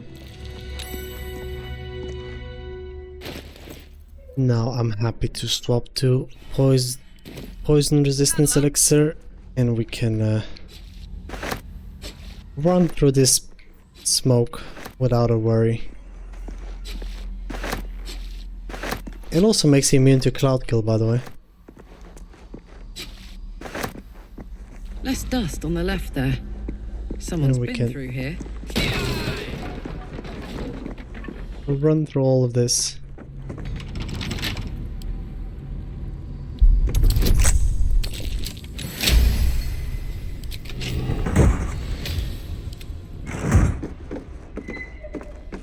Arcane charge rope, but it's got a problem. That is 10 AC and you need to get hit to activate the arcane charge, which is quite an ask, at least for me, because arcane charge can only be useful when you're making melee spell attack rolls.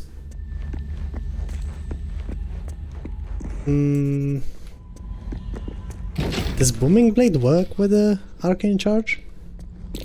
That's curious. Interesting if it did. I doubt it though.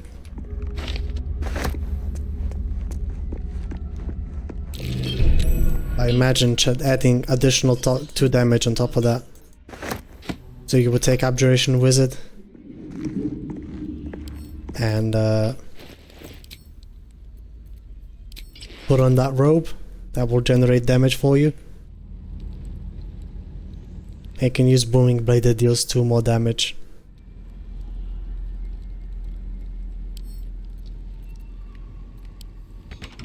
Of course, there's other things. And probably better armors to use, but this one, technically with low enough dexterity, can provide the least AC and still serve some utility.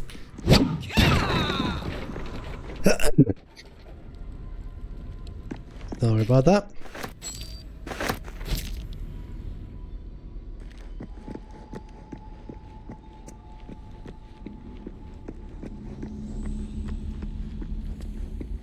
And perceiving that lever ungems this one, and you can get down.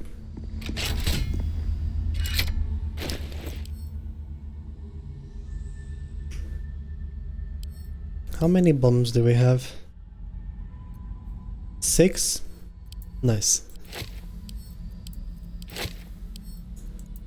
With the 5 bombs per region rule, I'm going to be using all 5 of them in the same encounter.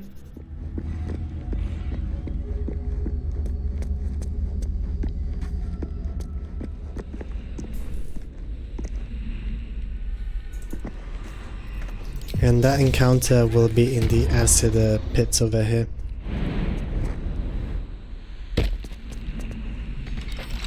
Should do.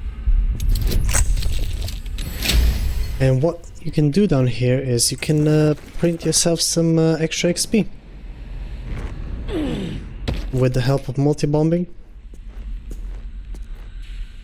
Now the first thing that we need to do is... by the way, is shuffle unimportant enough use for this? Because we could just chug a vigilance elixir and go down there. It's not like I'm gonna use all of the poison resistance elixirs that I have. Good morning, Willy boy. How you doing? We're about to print some shadows, so if you're interested in how to make some XP out of thin air, you came right on time. Yeah, I'm taking Vigilance Elixir over here. And I'm putting on the invisibility ring.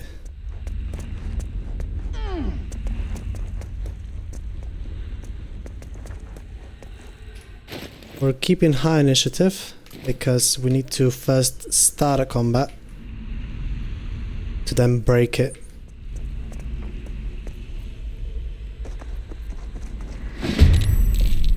There we go. This would normally be a surprise round, but we got Vigilance Elixir, so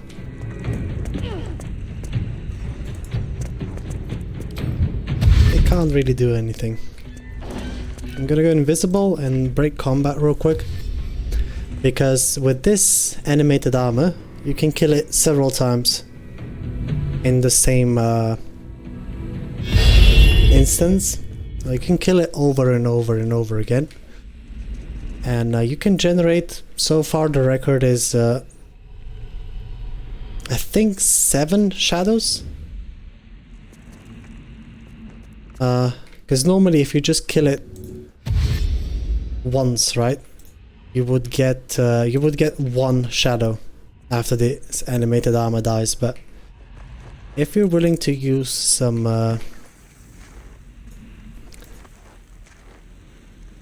bombs, you can get quite nice things set up. So what we want to do is we're going to split all of our bombs. Now luckily these guys don't seem to be turning around at all. 2, 3, 4, and 5. And to place them next to this dude.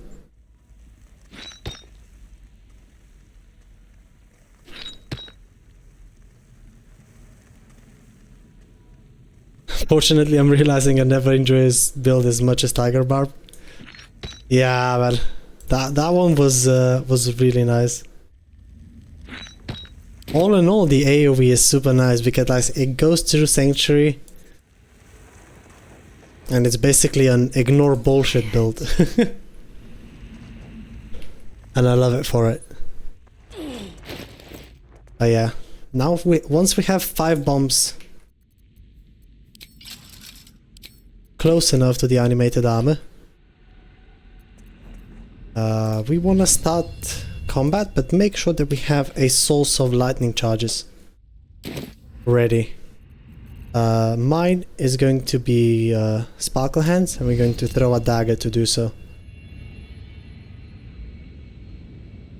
So, starting with Thorn Whip, to initiate the surprise round, we're going to throw a dagger at one of the users. We get lightning charges, and one fire arrow, while lightning charges are active, aimed straight at the bomb.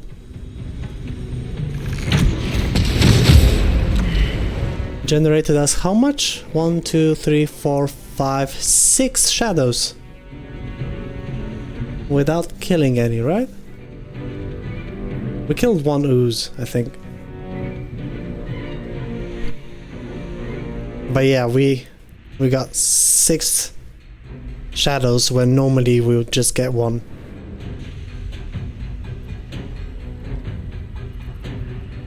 So yeah, that's real nice. I'm actually going to go down and fight the oozes. The fuck was that Karlach? she just threw herself off the cliff. Whatever.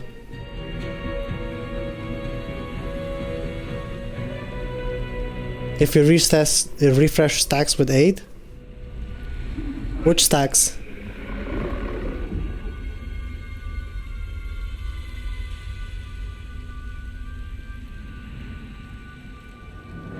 Because AD is a spell that heals you 5 and gives you 5 temporary HP, you and your allies. So I'm wondering where you're implementing that.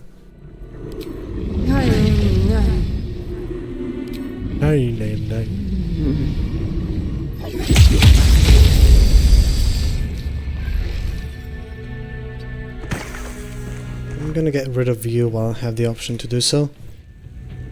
We have 25 AC, which is not that much.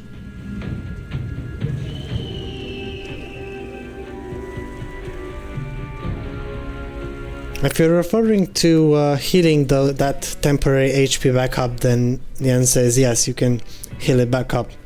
You get +5 to your max HP. That can be refreshed. Yeah. What's the fetid fumes?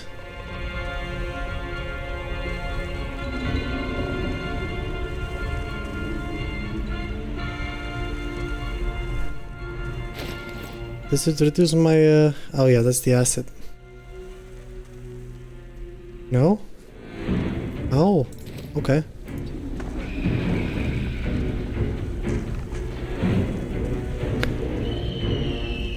Drink plus aid.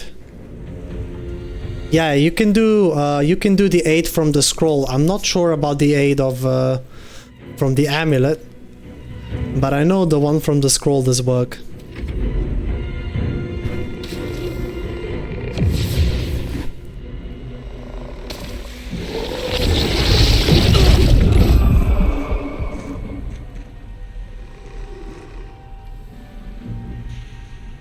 You don't want to use it in tandem with Shield of Thralls. It does not work with that one.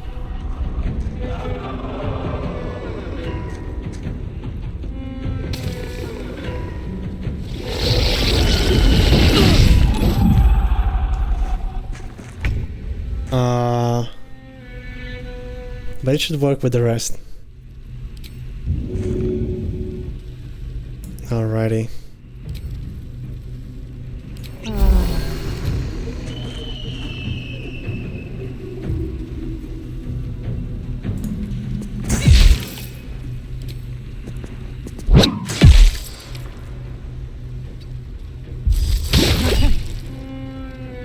I wanna see if this is just...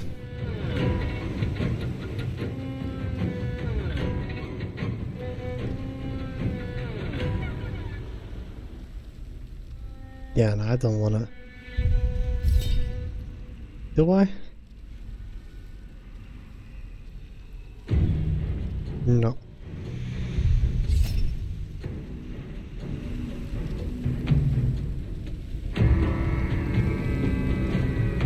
Ah, okay.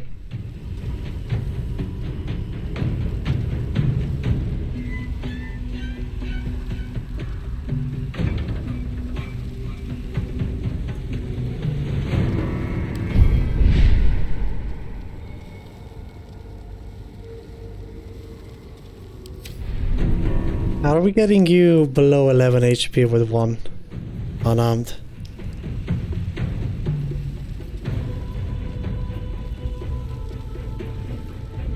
Hardly.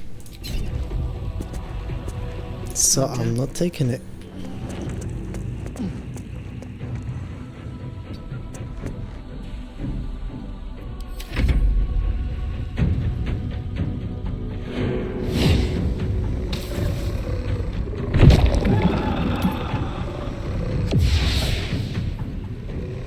My Cold Weak threshold right now is 10. And I would have needed to roll really good on that ooze to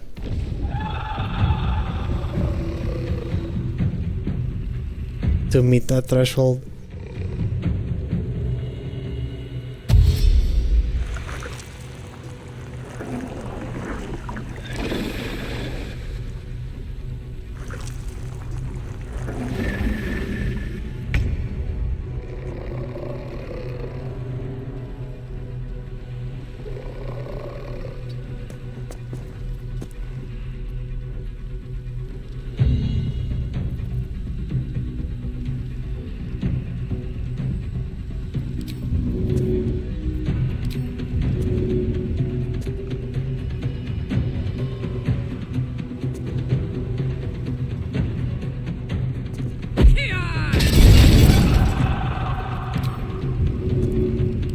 Need to make some use of AoE.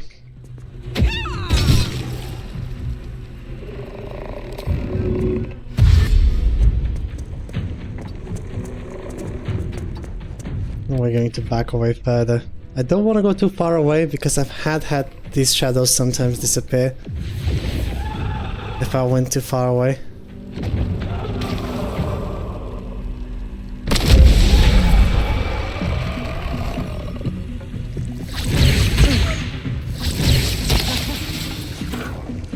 Cold Weak will take care of the rest of them, and I can just focus on the oozes. And they don't seem to be following me upstairs, which is real nice.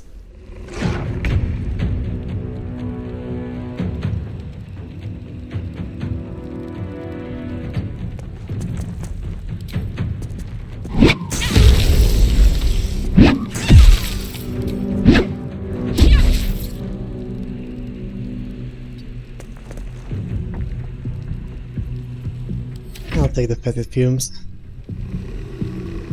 Rather take that than an opportunity attack. This was Cold Weak.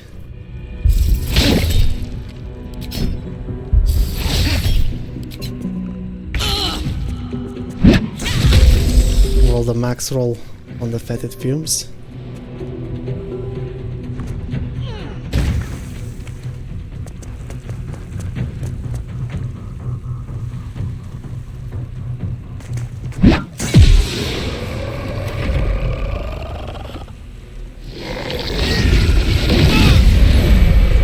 Go.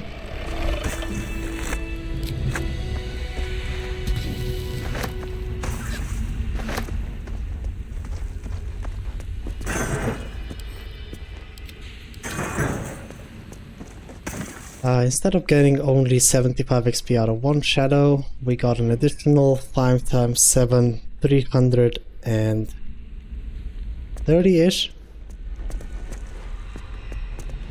325. We rest. Quite nice.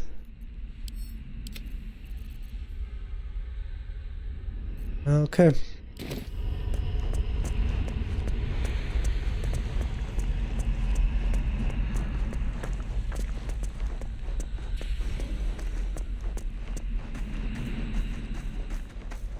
Now, there isn't many encounters in the first two acts where I would want such high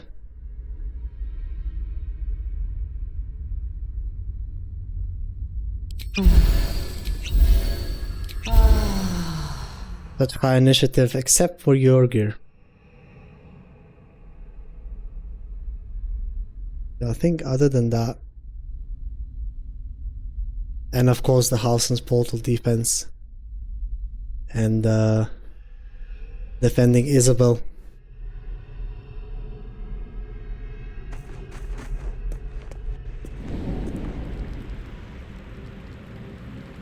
But I intend to do those things once I'm a bit higher level.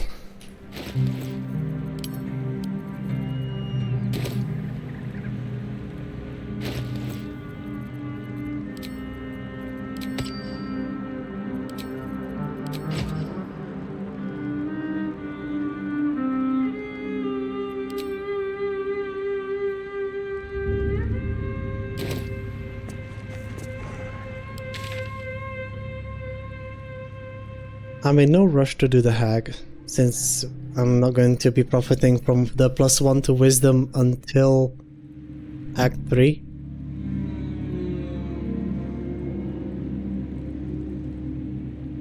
We could go and save Mintara. That is some easy XP over there.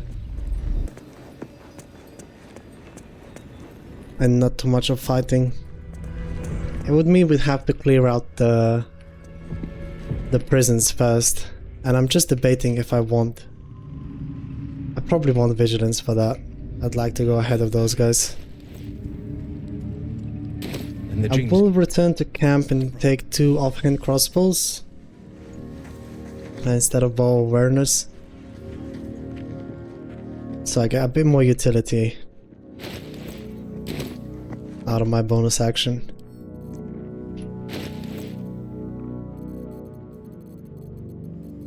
Let me guess, I stole all of those, right? No, actually did not. Beautiful.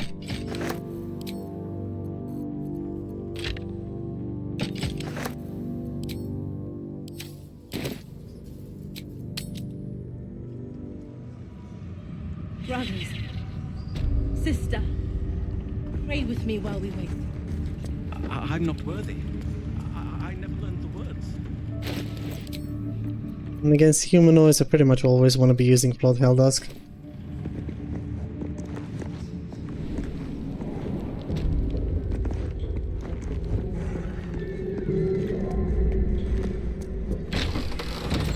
Now the 2 champs that are super scary are these ones. They can cast Confusion, they have Eldritch Blast with Repelling Blast on it.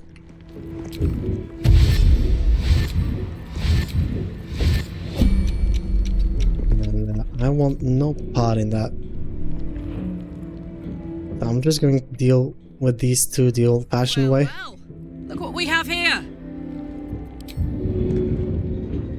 By tossing it off the cliff.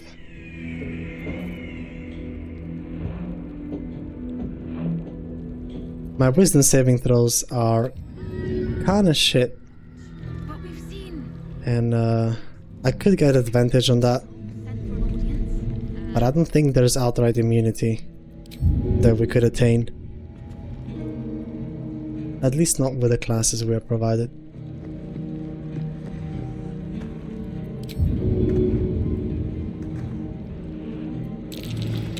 So goodbye, blues.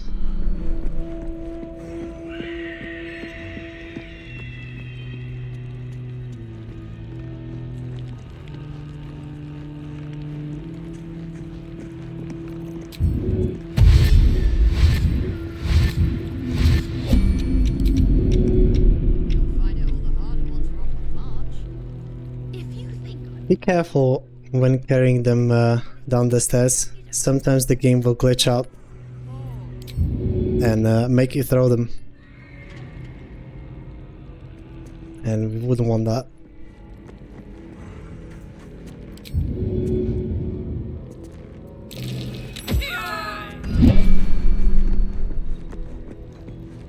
We'll just get rid of you.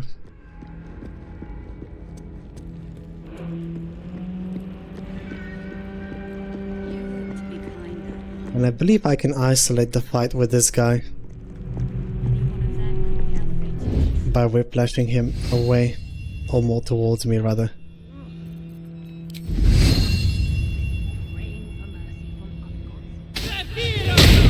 You're being arrested for... Me? I would never.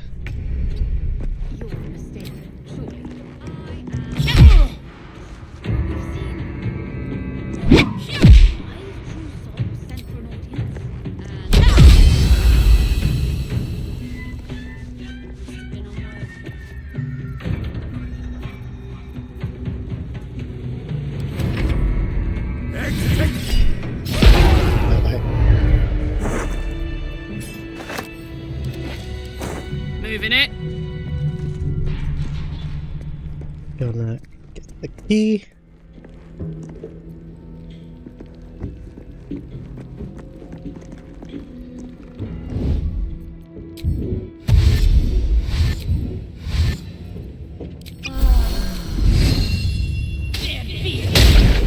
You're being arrested for a...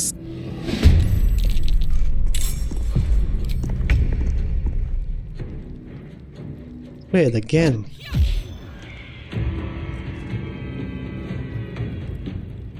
No surprise round.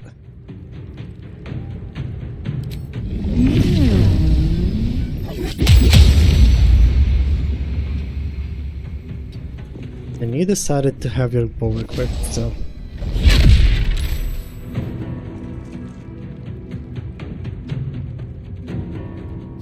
Covered.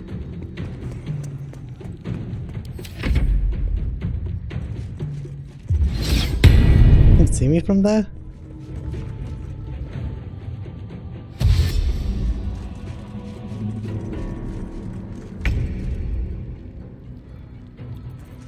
They won't spot me now.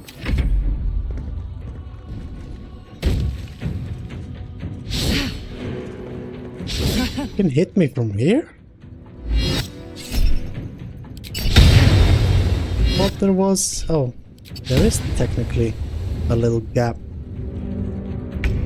Wonder if I can hit them back. Of course not.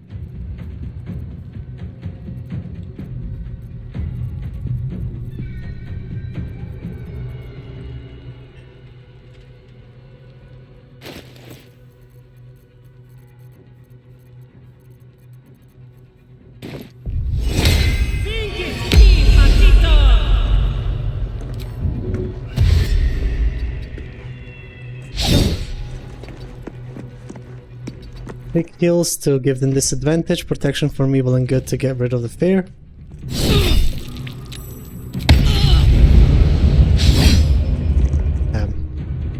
Instantly lost concentration. But we saved.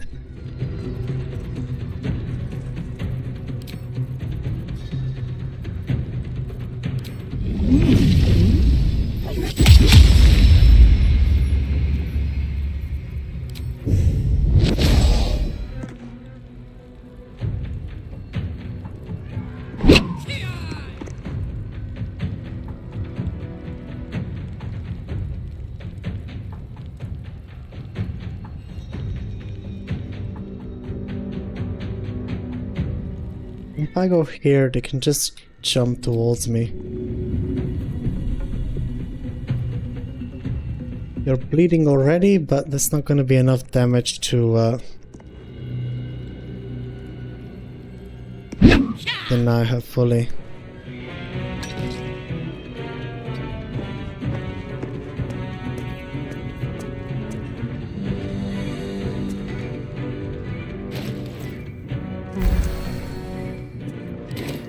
Use one suspicious meat, just in case.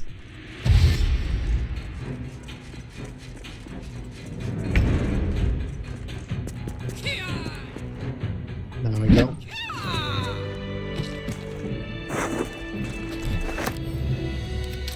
They got balls on themselves and very expensive armors. Soldier?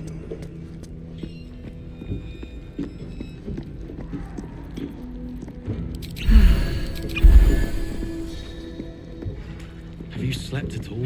Have you? Fair point. That is the plan. There's something evil here. Now, before I go and take on the jailer, I'm going to take a quick break and to make myself some coffee, visit the toilet, but we'll be back in less than 10 minutes. But yeah, I will be right back. I'm gonna leave you with some words on stream. I'll round or two in the meanwhile. See you in a bit.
Roland better be all right.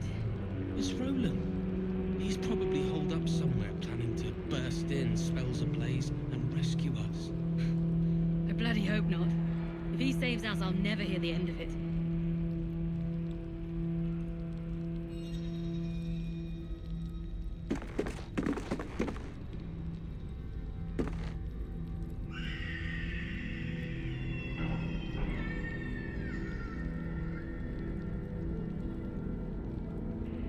It's only a matter of time till we're served up to the necromancer on a platter.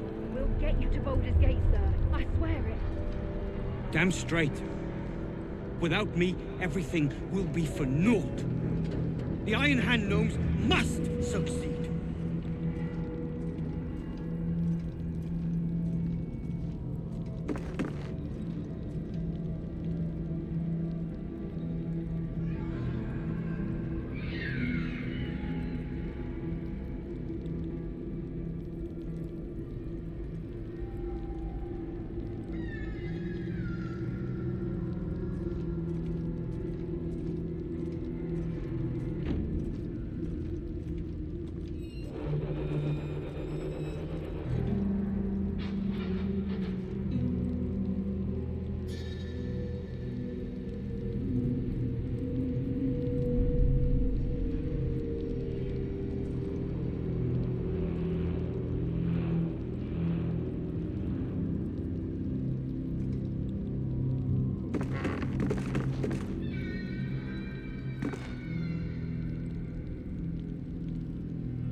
I'll get us out of here, Cal. Even if I need to kill every bastard in this hell's pit. I know. And I'll be right alongside you if it comes to that. We won't let them win. Not now. Not ever.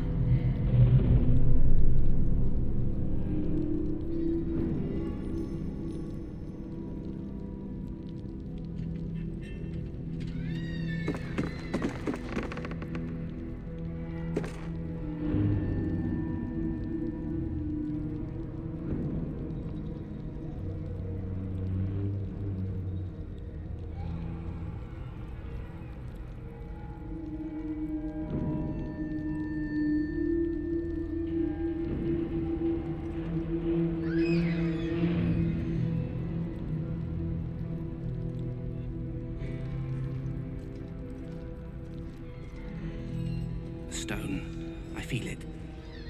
Hollow behind the back wall, and beyond... water. I'd bet my last copper there's a pier nearby. This could be our chance, sir.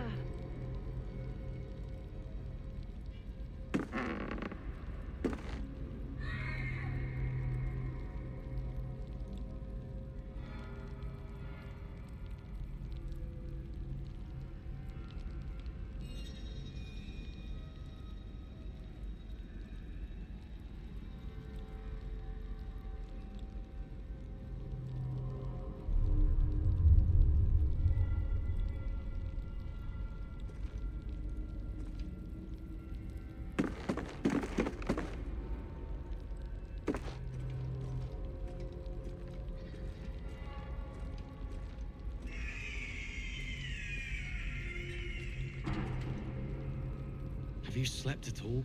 Have you? Fair point.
We should leave.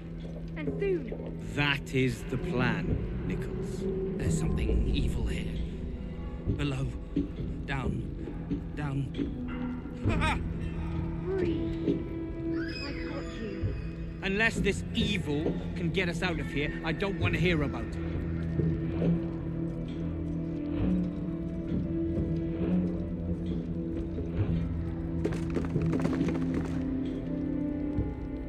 Roland better be all right. It's Roland. He's probably holed up somewhere, planning to burst in, spells ablaze, and rescue us. I bloody hope not. If he saves us, I'll never hear the end of it.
It's only a matter of time till we're served up to the necromancer on a platter. We'll get you to Baldur's Gate, sir. I'll get us out of here, Cal. Even if I Damn need to kill straight. every bastard in this hell's Without me, I know. everything will be for And I'll naught. be right alongside you. The Iron Hand knows must won't let them succeed. win. Not now, not ever.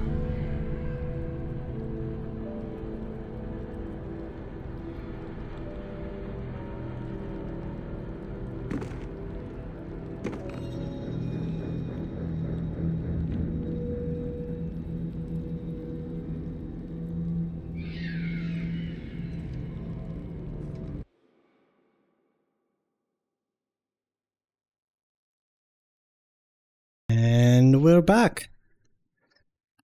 Hello, hello. Thank you for everybody that was patient enough to wait. So I was sitting in the toilet the other minute. Naturally, where all of the great ideas are conceived. And I was thinking, is the drunk monk the first retaliation monk in the game? Because we get the level 5 feature to retaliate with our with an unarmed attacks, right? But if we combine that with one level of Hexblade for proficiencies, and we added some Abjuration Wizard on top of that, right? We would use the gloves that make people that deal additional cold damage, and would also probably mix in a level of Cleric or Druid, something to create water with. And I could play an Abjuration tank that way. Could also go for Horns of the Berserker. We would be holding probably the halberd, or not the halberd, but the halberd that Lantas has. Whenever you make an attack as a reaction, you get to make it with advantage.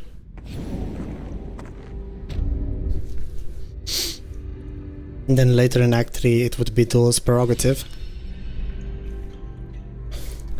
So that way it wouldn't matter if a melee enemy would hit us or miss us.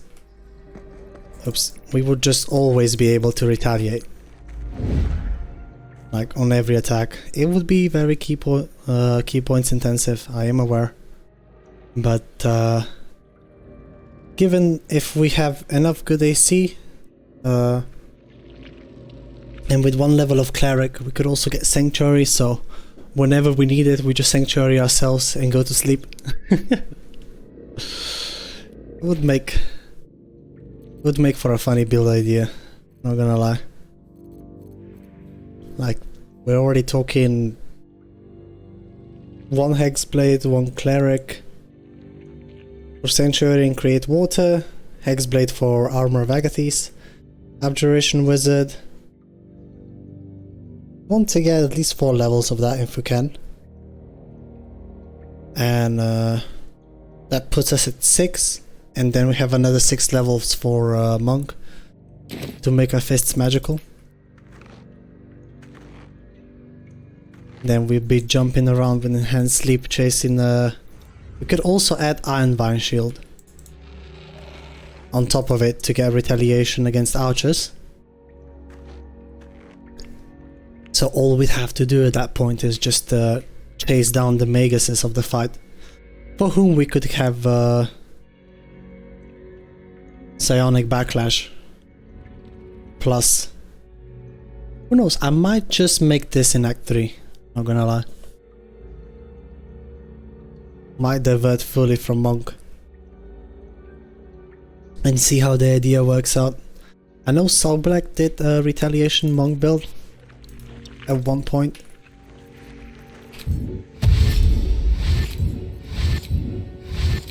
And I was stewing over the idea for quite some time. And I'm wondering if we can get anything interesting going ourselves.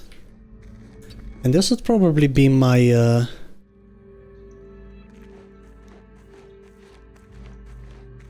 my final build on it. Although there is one thing. Adamantine Mace would be a necessity if we wanted to take less levels into Monk, like stop at 5. And then level 5 feature for Abjuration you can project onto the ally. It would free up a level spot anyway. And we could always opt for not getting extra attack, since we'd be retaliating for the most time. We would also need Shillelagh from somewhere.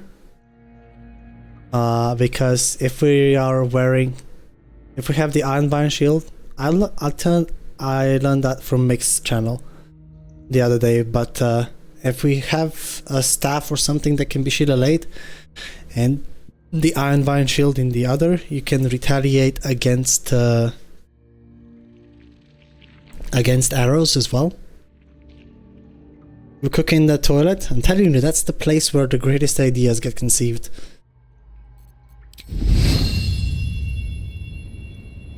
Was probably Einstein that missed the hole for a few centimeters and came up with the theory of relativity, right?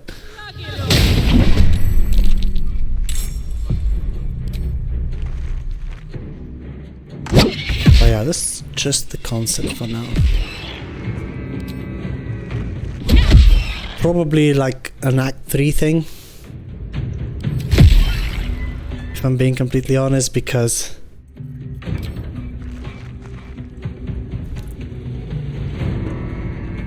wait, did we get any more? No, we need to get more tadpoles. So Call the Weak is better. Pivot in Act 3 sounds very cool. Yeah, I want to see how far I can take that.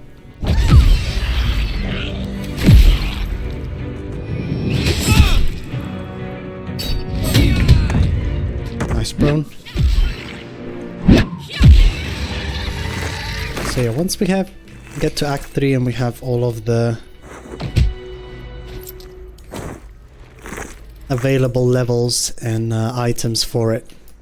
Because thing is, there's horns of the Berserker in Act 3 that you can use as a monk. Your unarmed attacks would deal additional 2 necrotic damage, and you also get +2 to attack rolls. So it's like additional damage and fixes your accuracy at the cost of the helmet slot. We would we'd probably take Shocking Grasp from Wizard, use the rope to get Arcane Charge. So if they're already wet and the water around me is not frozen, I can electrify it. Excuse me about that. Yeah, we have a couple of options. Probably going to pivot in Act 3. Yeah, getting down here to Hook Horrors and Outlander XP.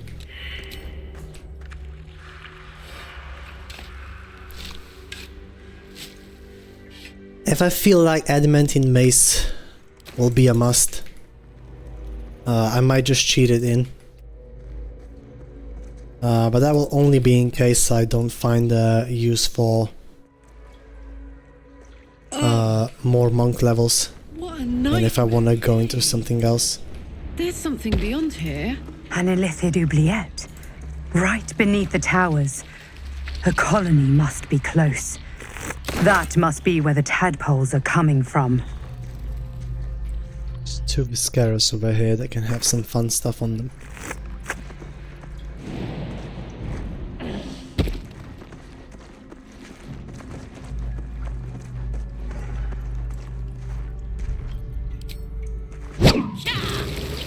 But yeah, so we would need Armor of Agathis, we would need Create Water.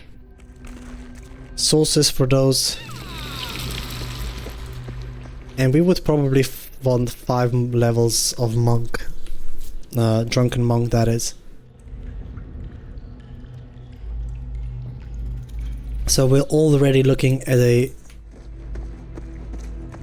7-9 level commitment.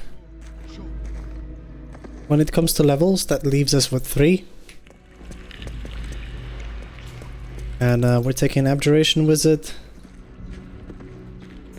Drunken Monk. Do we also use the Boots of Kushigo to do that? We can stack a bunch of immunities, at least for prone, from Minty's boots, so we don't really care about the rest.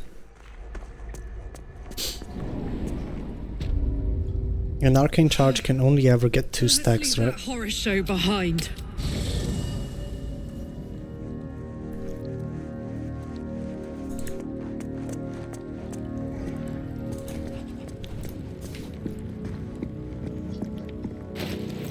So 6 instead of...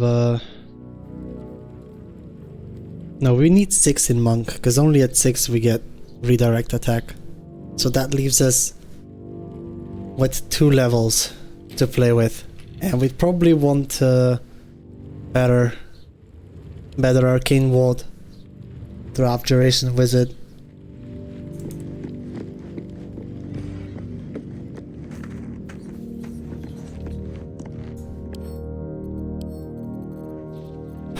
Wizard can take care of the defensive cantrips. The only problem is Armor of Agathis. And where can we get that? The Icebite Rope is one source of it.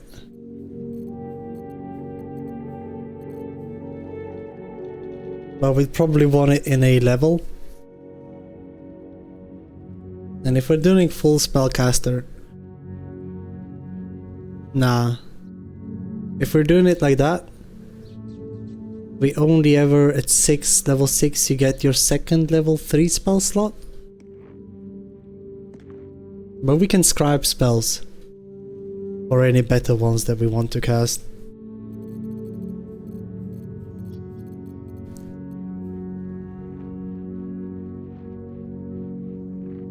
But yeah, I was just thinking about how useless this robe is. I was using this arcane charge effect through the boots that Araja sells in my last playthrough.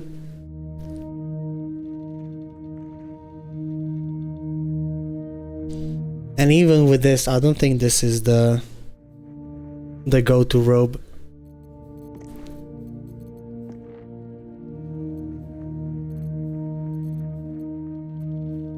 And it would burn key point resources like crazy. So instead of Druid, we would probably want to take Cleric for Sanctuary. So we can use short rest potions whenever we need. And yeah, that's pretty much it. For Abjuration Wizard means we would get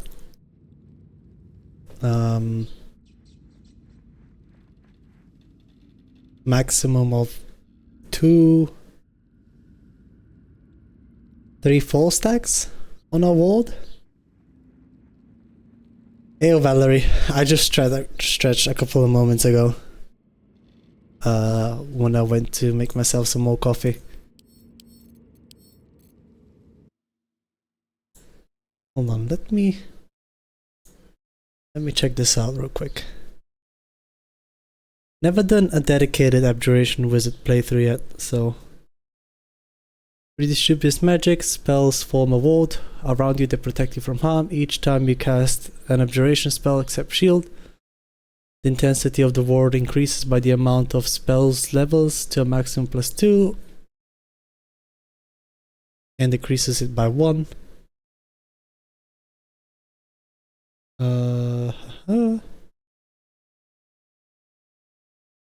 So it's 2 times your wizard level. So at level 4 we would get 8 ward stacks. Not too shabby.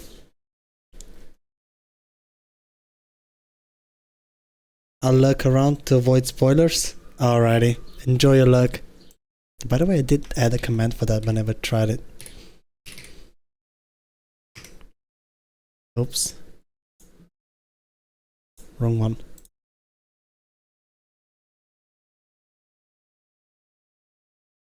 So yeah, we would talk there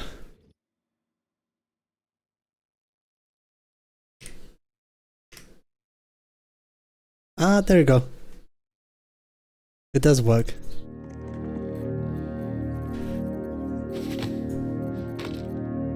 So together with either Helldusk or some sort of DR, we are looking at 8 stacks, and I can cast Glyph of Warding to regain that. Also can use that to electrify any water in the area. Yeah,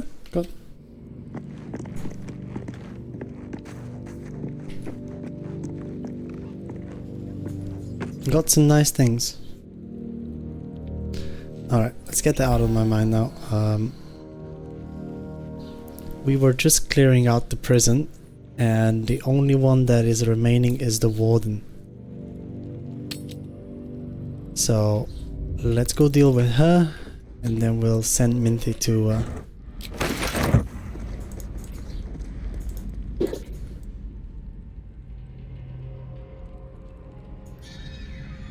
then we're gonna go and rescue Minty real quick. Alright, the warden has an amazingly good initiative.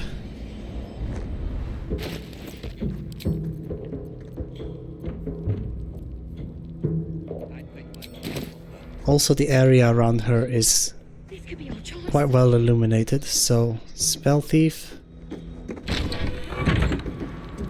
You can always turn the candles off, right? It's not illegal. Yeah. Don't worry, miss. Just changing out the candles. We'll bring the new ones in shortly.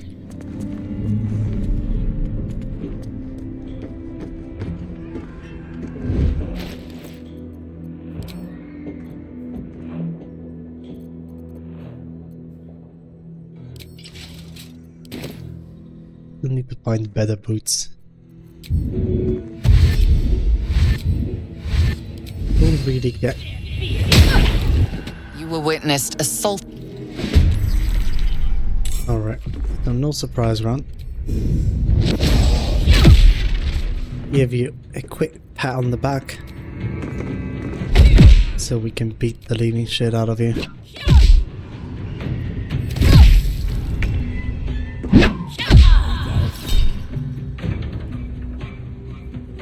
Hellish Rebuke is only one, though, and we saved. That's it. Another short rest potion, meter arrows, this thing, amulet to refresh our spell slots, and we also got the invisibility potion out of it.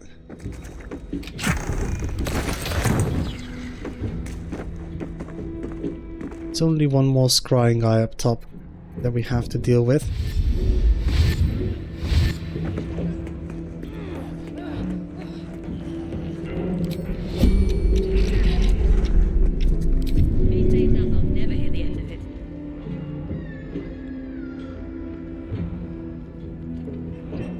Easily take this one down to here and just toss him off a cliff.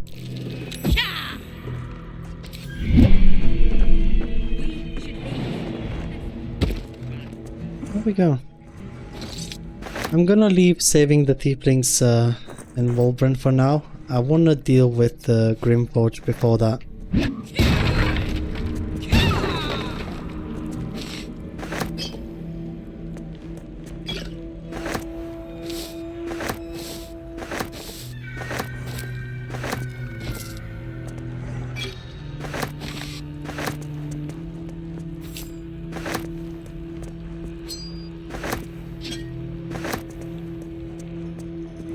La la la.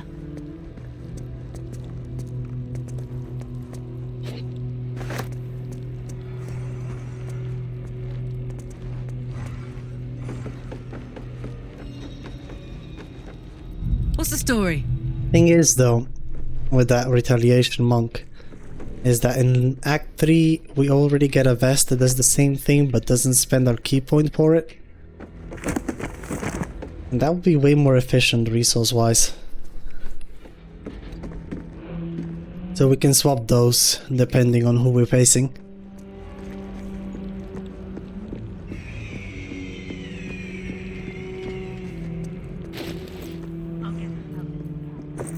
And yeah, that's pretty much it. Alright, Minty time. Let's go.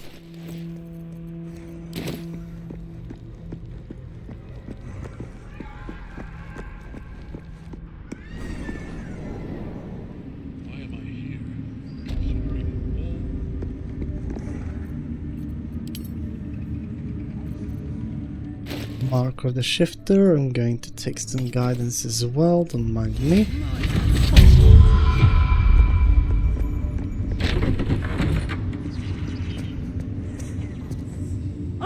be slandered! General, you saw my reports. You know it's not my fault. The facts suggest otherwise. You were ordered to retrieve the artifact. You failed to do so. If I had been given drow warriors instead of goblin trash! Oi! What? You killed Prezek in Act 1. The replacement for him shows up over here, and it's got more XP on it than Prezek himself. Worms urging you to... Let me make sure. Yeah, who's then? Alright, going to probe Zarel's mind real quick. Hashtag just roll good? No? Never works out when you need it to.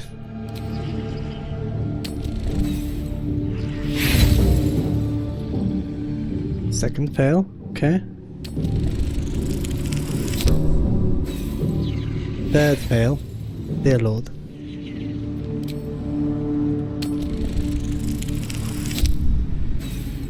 Fourth fail. I guess Minty is not getting out, is she? Ugh. Zarel's Barely. mind is a steel trap, but you cautiously ease your way in. You just need to shift her focus a little. I'm being unkind. Anyone might have struggled with such imperfect tools. Goblins are prone to failure. Yes, it's the goblins' fault. They failed you, General. General? Take Mint. Alrighty. Enough! True souls. Kill them, they're worthless. Of course, you heard the And General. The goblins... dealing them with yourself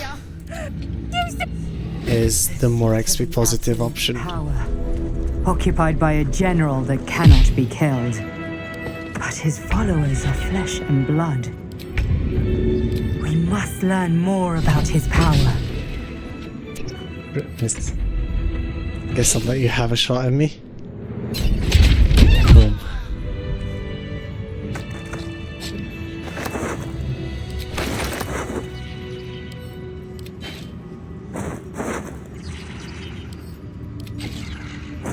Alright, we spent all of the inspo trying to save Minty. Yeah? And there's a couple we can still gain about the area. One of them is talking to the cat that is chasing, that is hunting the parasites. And is this one, Steelclaw.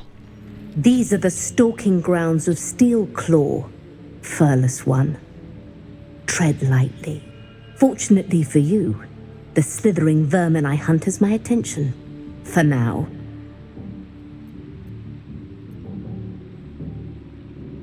Murder every single one you find. I intend to. I braved lapping waters and leaking ships to find this prey. I butchered many, and will butcher many more. But this one I toy with. I slice, I tear, and when the time is right, I will bite its head off and bathe in its innards! If cats could talk, that would probably be most of the conversations. How boring, surely it can be more creative. You're first and last. You clearly yearn for death. A wish I am happy to oblige. Sleep with one eye open. Furless One. Oh, thank you for not making us fight the poor cat, Larian. Dear Lord. I wouldn't have forgiven for if they made me do that. Let me just bring up Outlander inspo.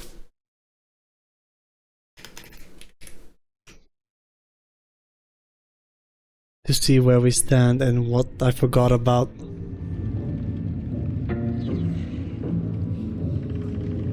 I have a few more inspirations waiting for me in the wilderness. One of them is successfully avoiding the boulder trap.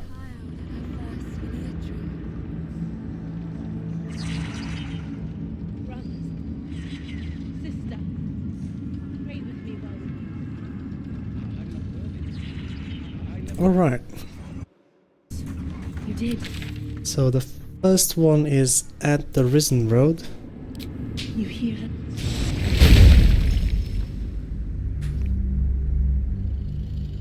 And if I understood the description correctly,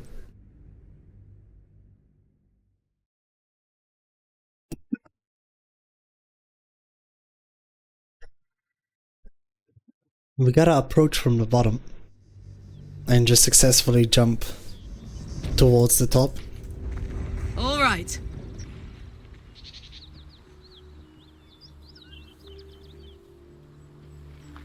Without triggering the trap itself.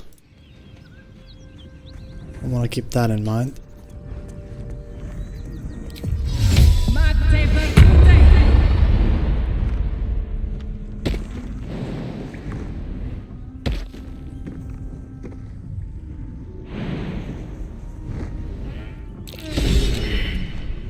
There we go.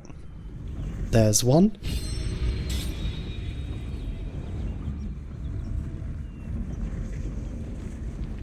When are they adding the option to be the Steel Claw? Steel Claw's chosen.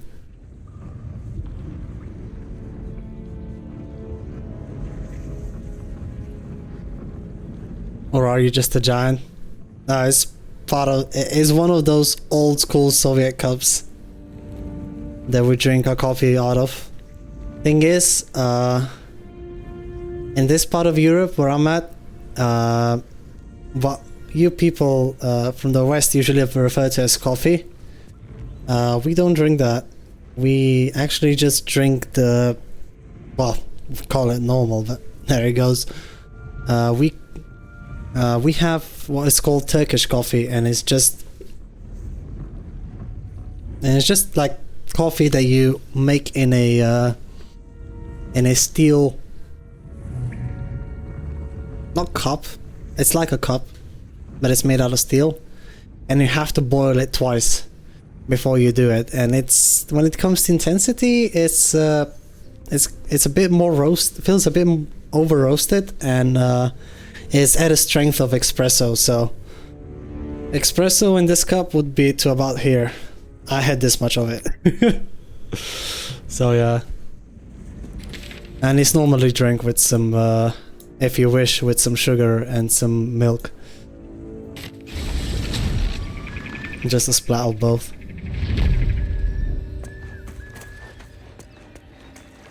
So then, like, every time when we get to a vending machine and I order myself a coffee, and I'm like, why do they make this? This is just, why did they drink this? This is just like water. I'm here to dilute my veins, make my heart want to take a vacation. Not to moisten my mouth, come on. Yes, it's a bad habit. Also, if you've successfully knocked out Minty, Doom the Looter will appear. Looking for some odds and ends? And he's got quite some good stuff on him.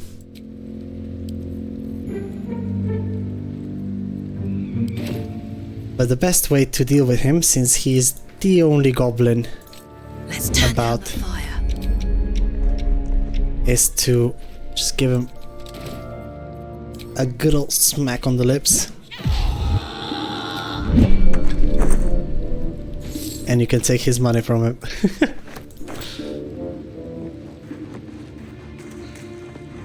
Need to try some one day? Pretty sure you could get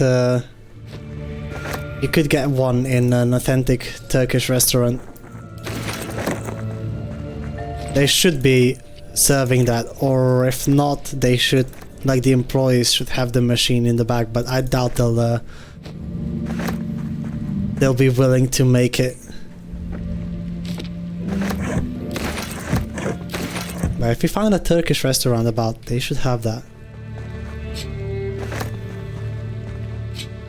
And it's also really funny to see here that when it comes to coffee, the entire nation that I live in drinks one brand.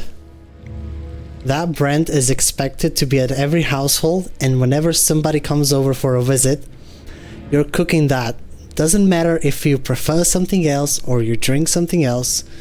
When there's guests over and you don't know them that well, that's the coffee you gotta make. Otherwise people are gonna give you weird looks and start talking. But it's a damn good coffee, so I completely respect and approve of the tradition.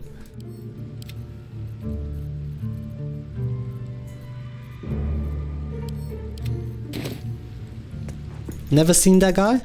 Me? This guy only appears in the goblin camp if Minthara has been knocked out and everybody else has either moved on or died. Now I'm here only for the stuff I can sell. I'm not really interested in anything else. I just need more money.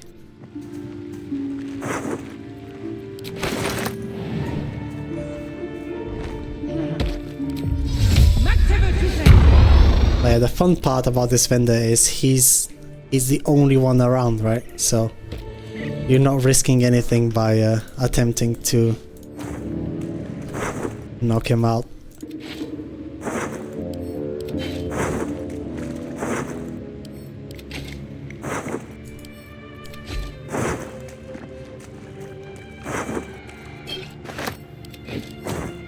It's funny to hear you say everything, but where you're from? Everywhere, excuse me.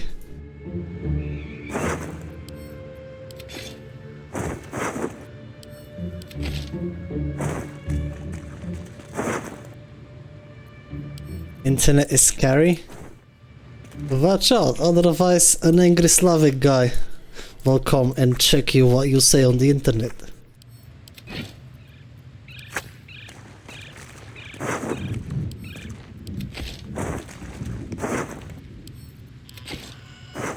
We won't, he's watching.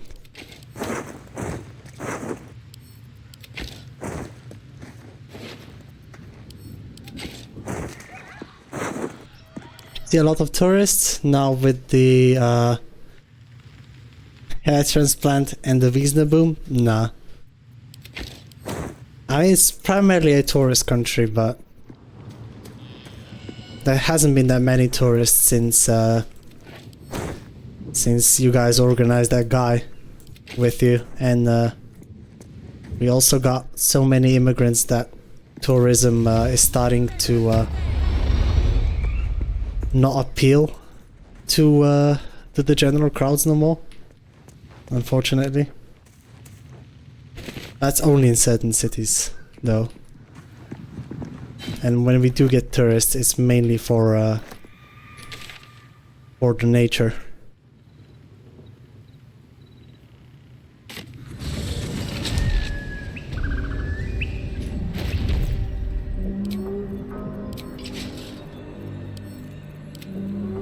Alright, sending back to camp. I'm going to take Vigilance Elixir and get Hunting Short Bow. And let's go take on the face by the matriarch, shall we?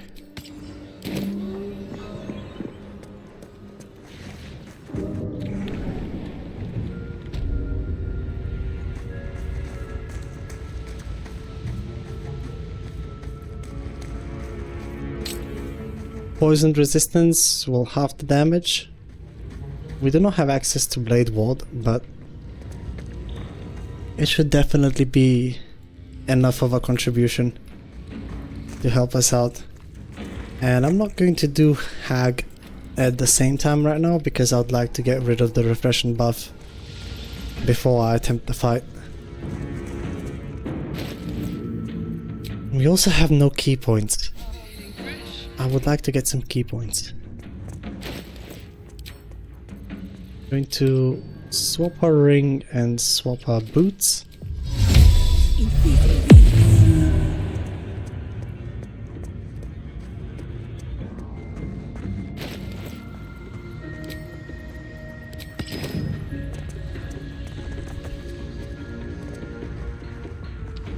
I'm just going to wait for her to move away. There we go.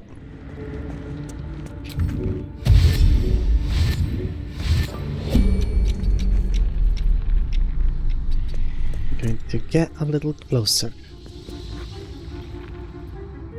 Going to crouch.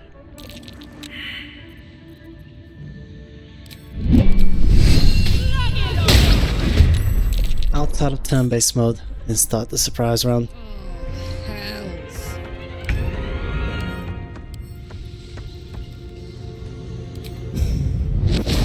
If we can land the stun, eh? No.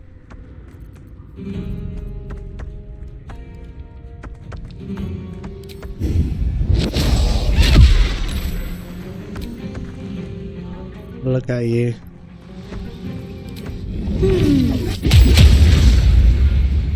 Almost dead already.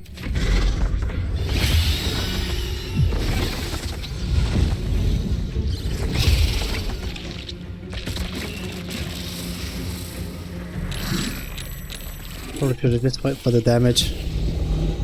Uh-oh.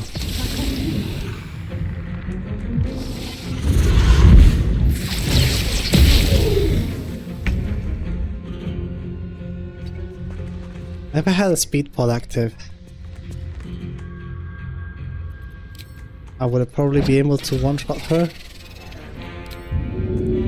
But now that she does not have a field of view on me, I can take care of her younglings without being molested. And can we get this on you?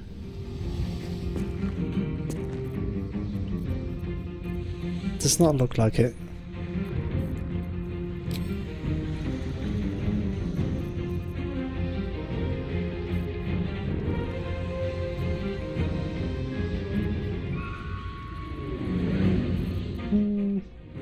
I'm fine. I'm fine to pass.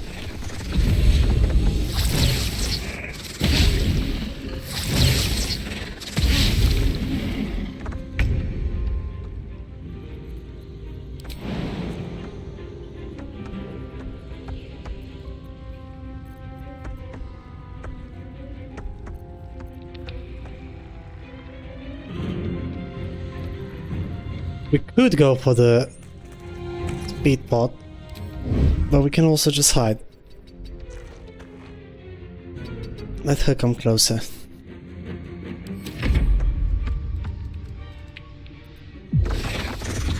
There she is. Gonna make some more XP for us.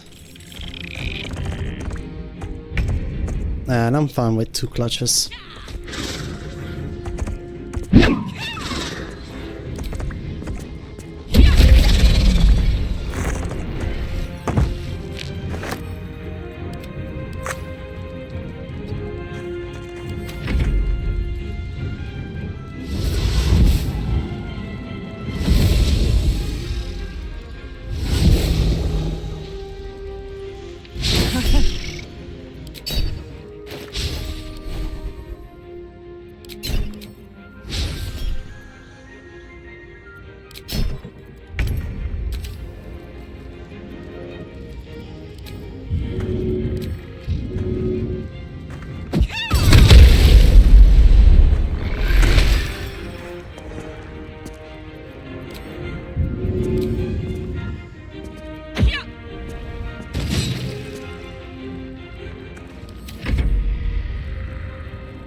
Oh yeah.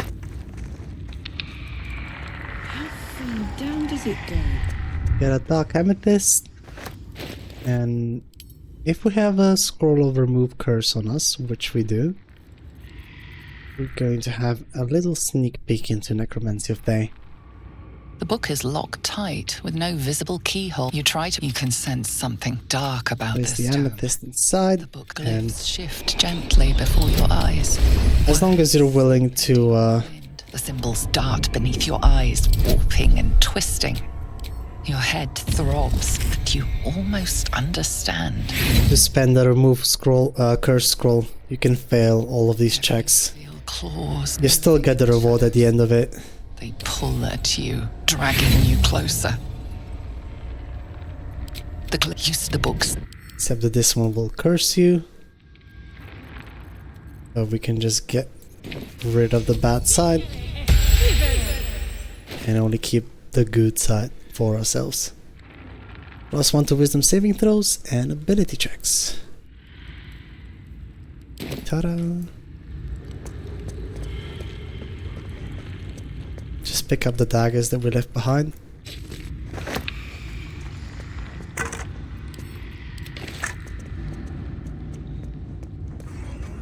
There's 2 more skeletons over here, but they don't drop anything remarkable. I'm gonna go pick up the skeleton, the XP from the skeletons in the Shovel's basement.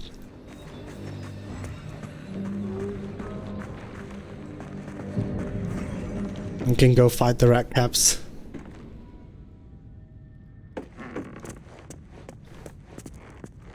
Gale. It will always be Gale answer for me, really boy. At least, I mean, get yourself a man that doesn't have daddy issues, am I right? Unless you're into that, of course.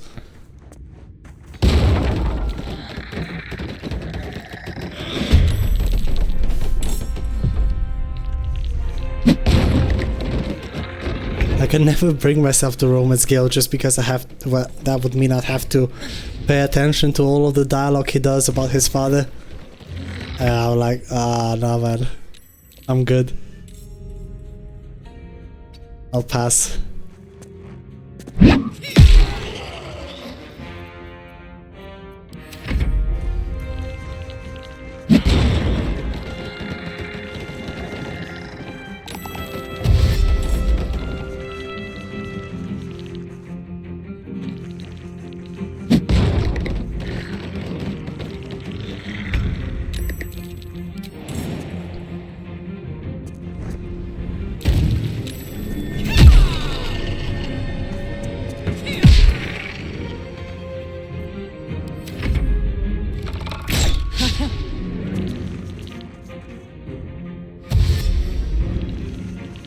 Most people are those days.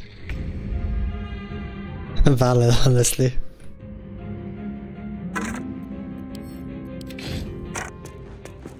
Nice. To be honest, once you go and experience that a couple of times, it gets really boring really quick.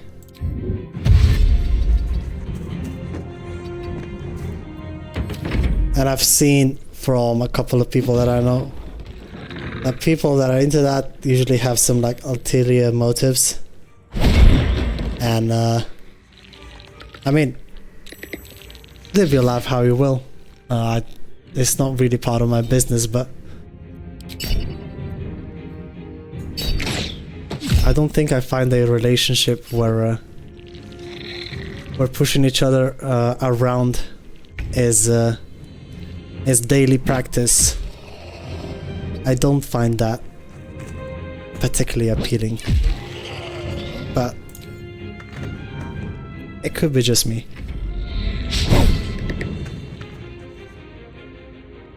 Yeah, exactly.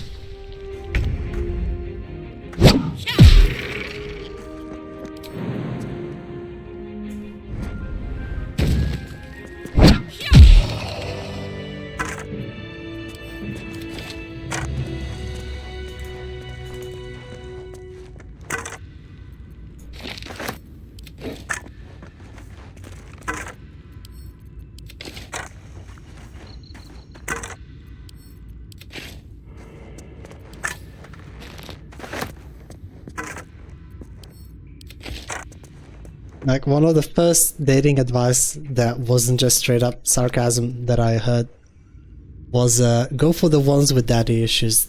They're the easiest to get. And I was like, wait, why? And it didn't dawn at me until like my second relationship, and ever since I've been attempting to avoid it, but everybody's got a little bit of it in them, you know. It's not like it's a clear-cut thing. It's just how much of it do you get?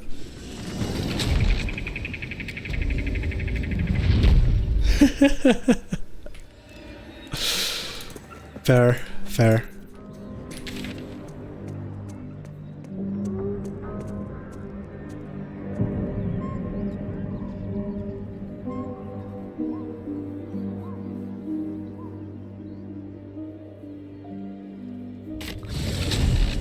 The druids are still there.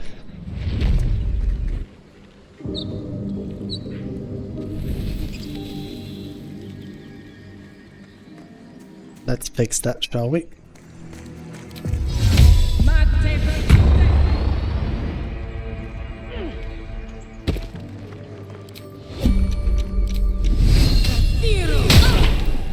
Violence isn't...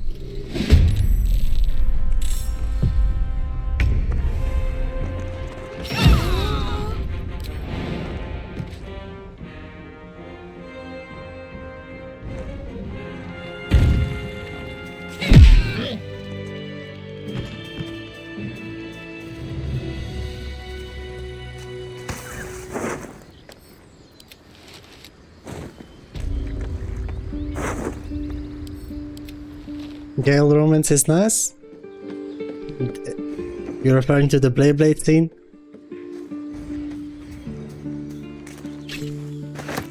I've heard of the meme before I saw the scene itself. And once I saw it, I couldn't stop laughing. Like, that was it.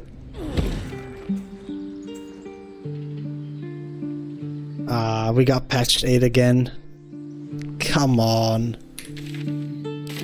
When was the last time we saved?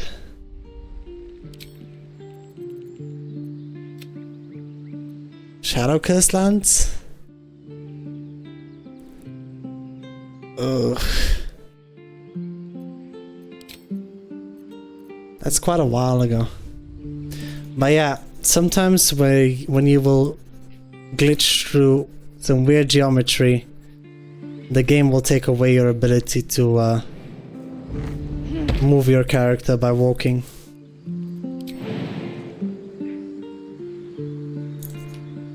And so far, sometimes region traveling fixes it, but it doesn't appear to be the case. Let's try going into a different region altogether.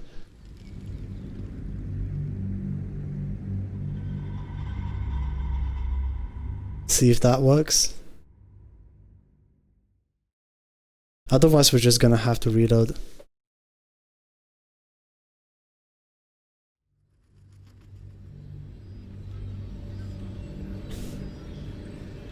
This place gives me the creeps. Huh? Nope. Toast, toast. Taste. Yeah. Where that came from. Unlucky. Let's hope we don't lose too much progress though.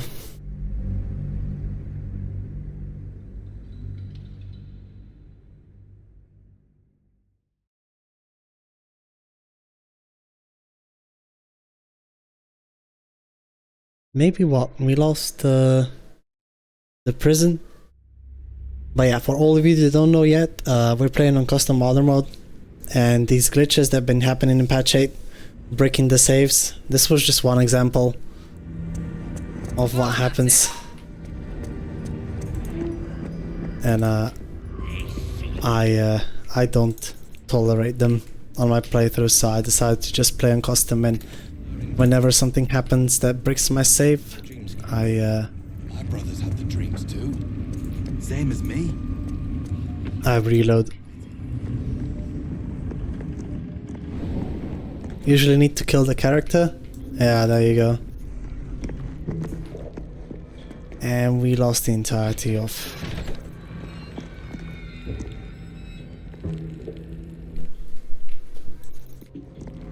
Boring. Oh well. I think I'm just going to make up for what we lost thus far. Don't really have any other option.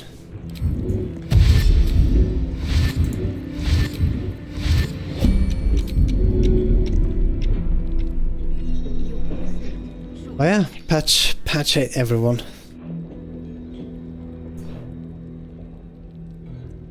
They really need to get on top of stuff like that.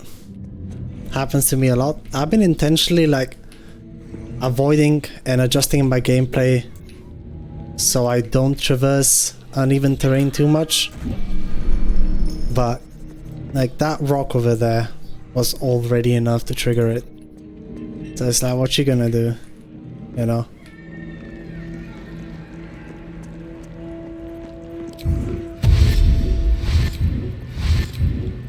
It's always these rocks or the crates in the Githyanki crash next to the vendor. I never climb on those anymore. I always just move them out of the way and loot them one by one. Just to avoid this. But yeah, I should have saved more. I'm not gonna bother fighting these guys all over again. I'm just gonna toss them off a cliff.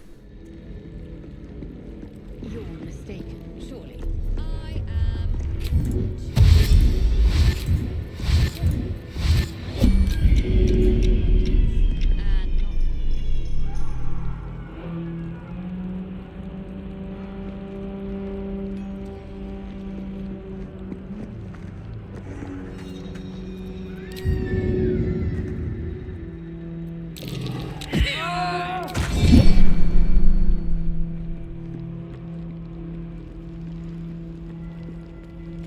What was that, like last hour that we lost? Almost a whole bloody hour.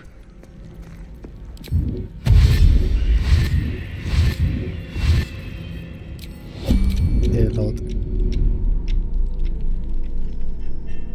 Well, I will want to fight the Warden again. I like the amulet.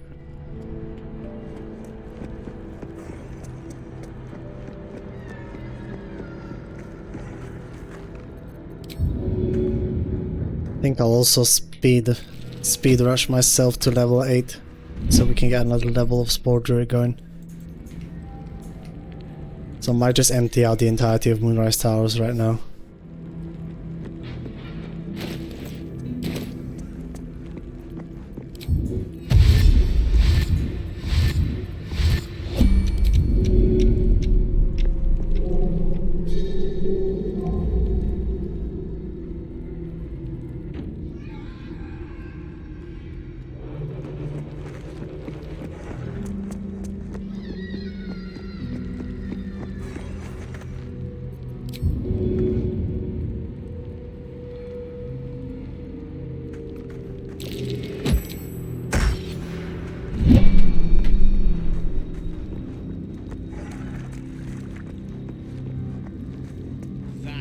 Two of those.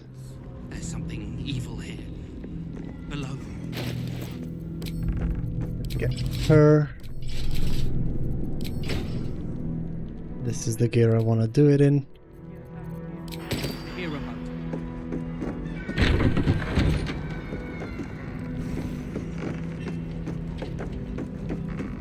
On it.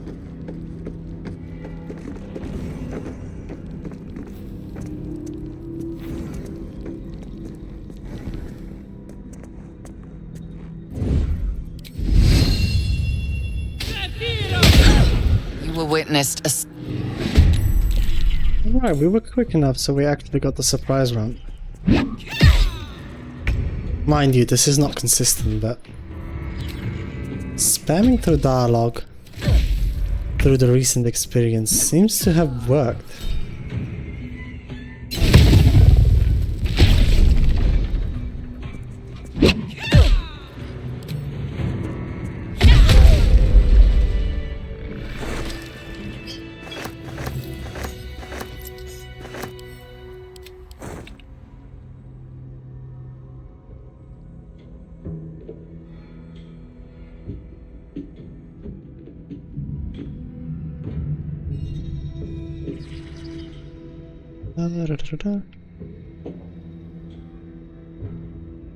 Let's go!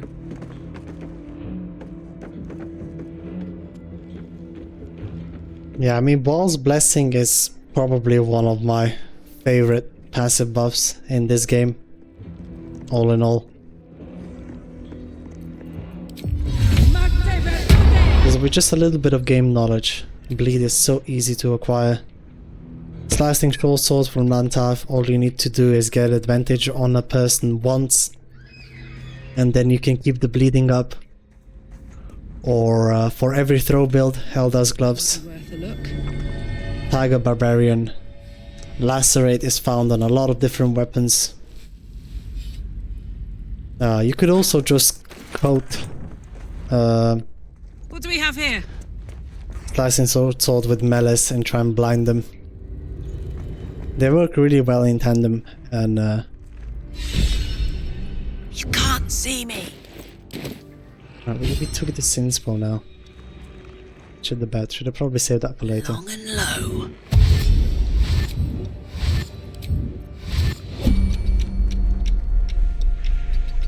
So we gotta do this, we gotta then help Minty.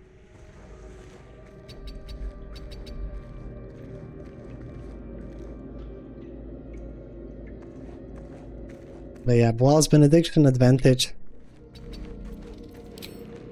can help quite a bit.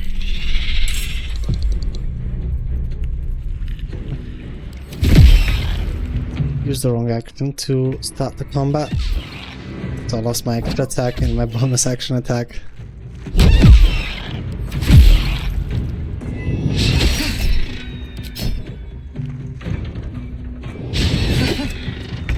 That we're gonna have to redo a lot.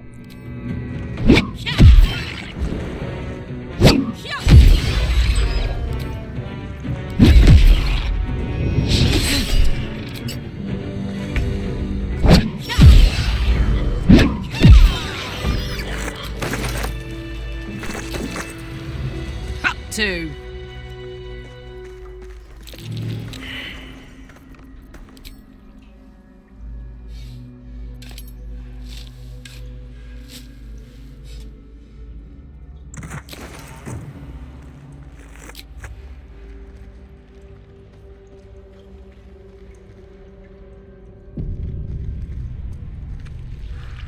I didn't get that glitch for quite a while now.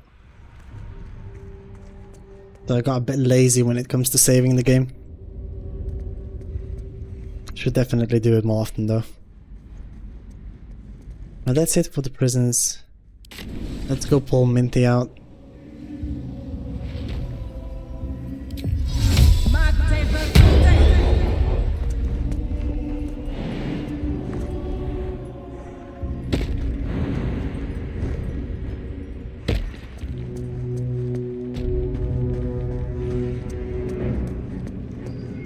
I'm not worthy. I never learned the words. Yes.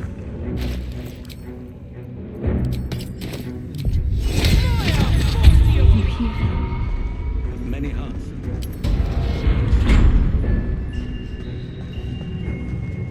I will destroy you! Who's then?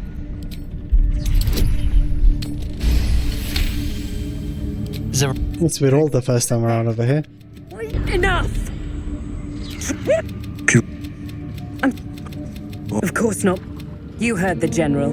The goblins are your pig. Yeah. The seat of the Absolute's power, occupied by a general that cannot be killed. But his followers are flesh and blood. We must learn more about his power.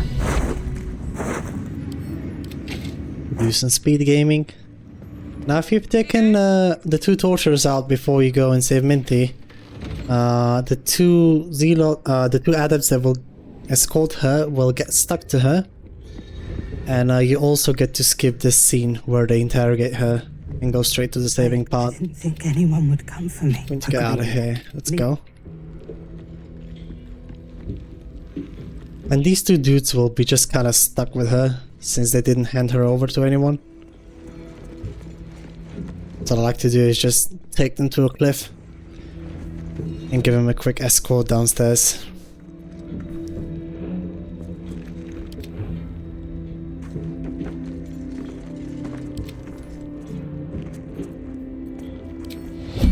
Alright, this works wonders. You murdered someone in view of... You dared scar my mind. I got you. There we go. The quicker. If you insist. Pull her out of here. We already dealt with everybody on the docks. So we can just walk out for free.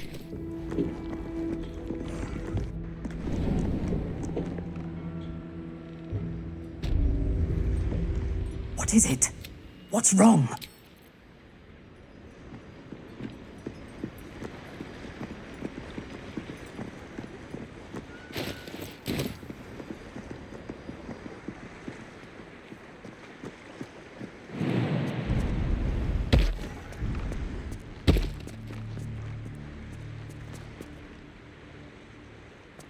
Well, the other...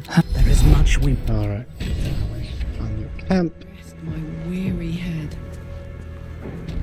Minty, safe and sound. Also allows us to... This way also allows us to remove the 2 adepts. Which is quite handy. Alright, I'm just going to performance these 2 guys away from here. Make sure they put back the shield.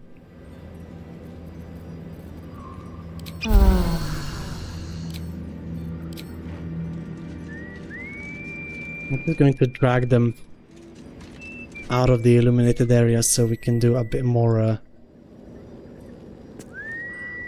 damage through our shadow cloaked ring.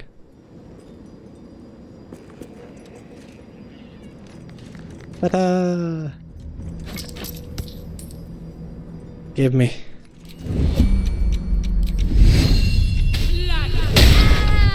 Seems you... No surprise run.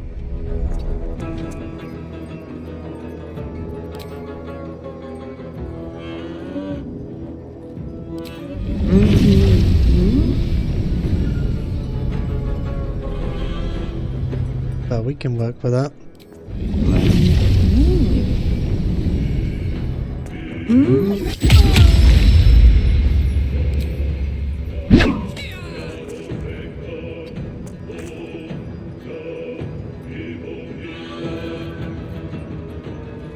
One damage off of the cold weak range. That's okay.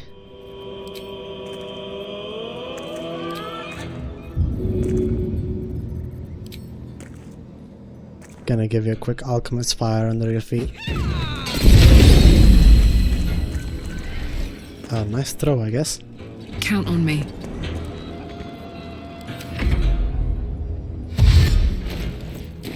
Don't have paralyzed immunity on, but these guys shouldn't have time to approach.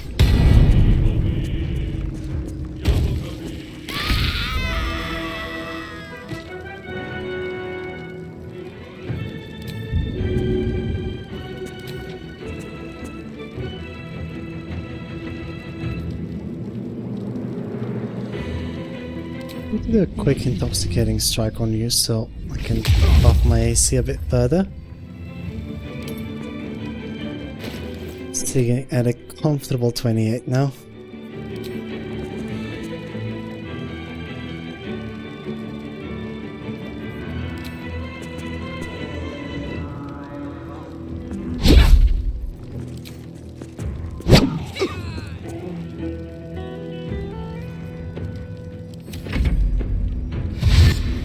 Can always react with shield.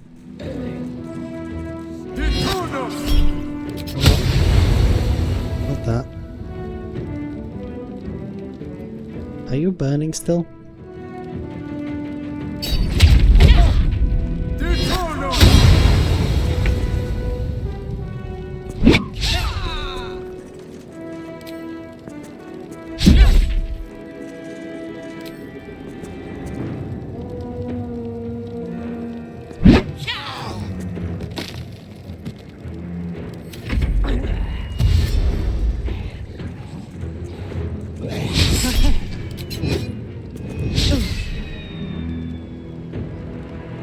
Nah, there's no way these guys hit me.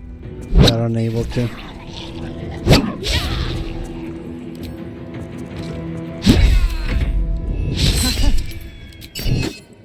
All of the crit misses of today, the game really does hate me. Another parasite. Collect it. It might be useful. Both of these dudes have parasites, so I can improve my cold weak threshold a little bit.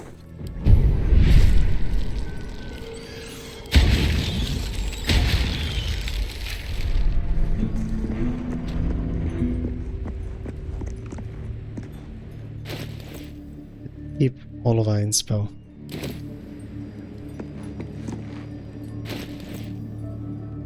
We're 2k XP away, so clearing out the Moonrise Towers should be enough to get us there. So we can be level 8 and enter the Gauntlet of Shah.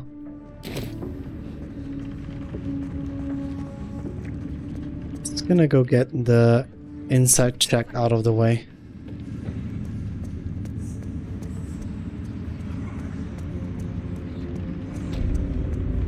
And get the extended shop from Lantav. It also serves as an inventory refresh if you enter his shop through that dialogue option.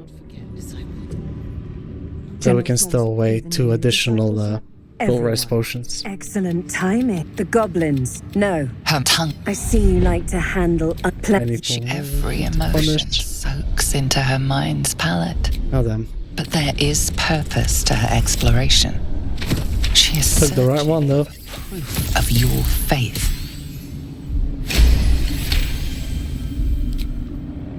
My. Your lust for the neck pricker is succulent. I'd like to take a bite out of him myself. With the Absolute, your fantasies can become more real than flesh. The Rel's got a crush on Astarion, confirmed. Those of the body.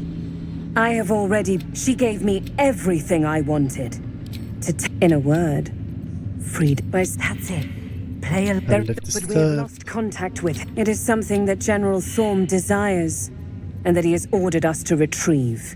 But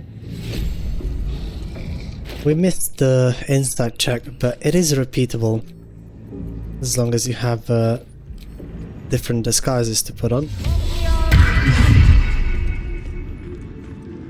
So we're gonna chat her up a bit more. Huh? Pache decided to take the dialogue option to distract Zariel with Wanderlust for your companions. Find the necromancer. So why are you here? To distract Zariel with our lust for Astarion. And yeah, we got that line that I do not regret getting. Good. I love answering questions. It is something that General Thorm does. She's suddenly nervous. There's the inside check. Talking about the relic makes her anxious.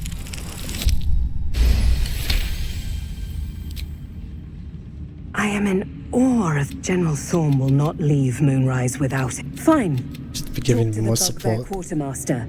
Tell him he's Right. Have I not been clear? Thank you.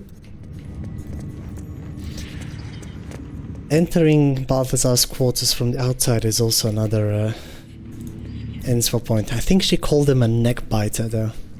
Really.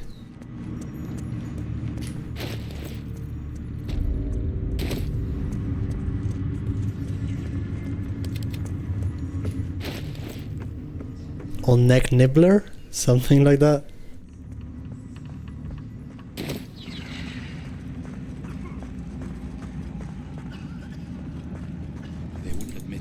The Absolute calls us all. Your family will know. The Absolute's war drums beat loud in your Going chest. to check if I stole the last 2 away. I have not. I'll do that right now. The Absolute's war drum. And now we can do the rail set. You need to share your secret stash and we can get 2 more on top of that. Toys once she's done with them. Slaughter. Thank you. That makes me think we probably didn't get the XP for Ever at your service. Is there really spend them for real, for real? For real. He's into biting necks. Take notes, everyone.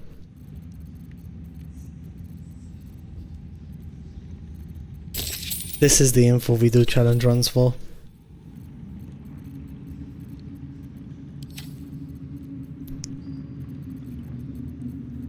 Do I want Drake Throat?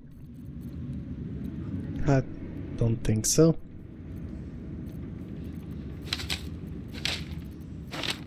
Just going to patch a couple of these bad boys in. I'll put it away in here in case I want it later. An honor. Thank you. I wouldn't have if not for the lantern business. To think the absolute grace is such a treasure.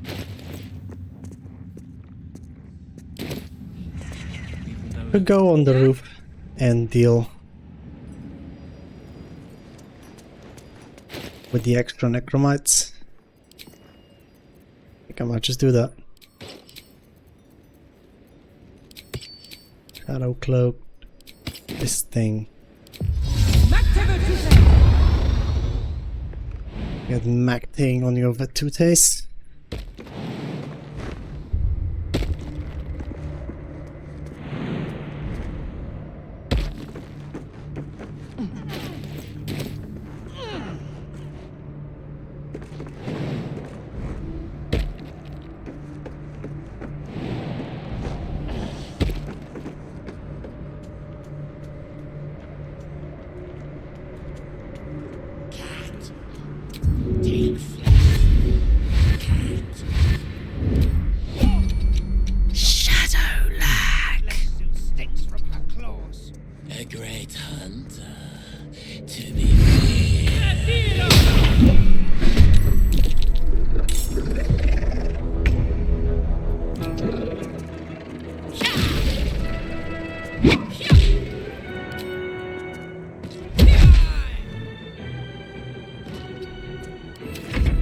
You can do your paralyze.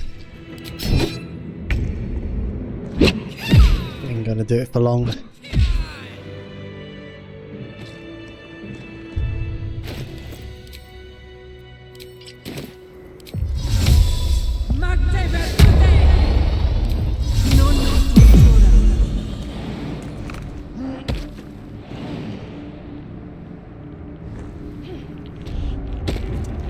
Stealth mode activated. Now the gloves I want over here are these ones, since they're gonna add 2 more bludgeoning damage to the throw attacks we make. And I wanna switch for the throw ring as well. How well is this place illuminated? Not at all. So Shadow Cloak still makes sense. But not before we go invisible. Oh. Don't have that no more.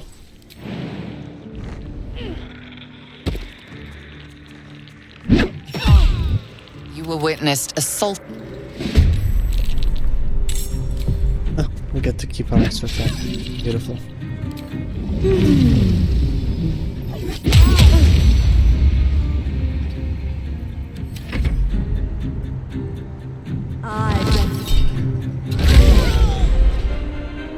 Go. Got rid of the unnecessary fireballs.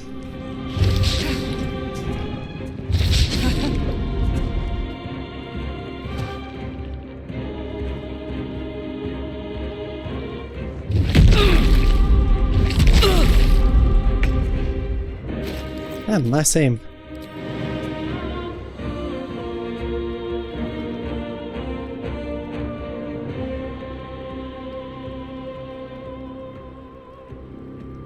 I'm gonna go behind here just to have them group up a bit more conveniently, so we don't accidentally push Ketherick into combat as well.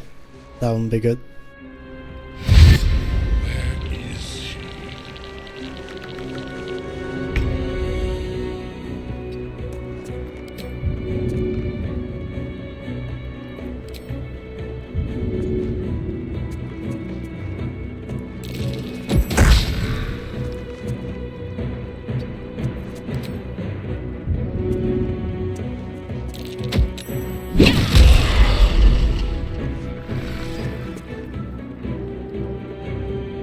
can do a bit of bunga bunga. Oh. Oh well, missed it now. Get you out of here.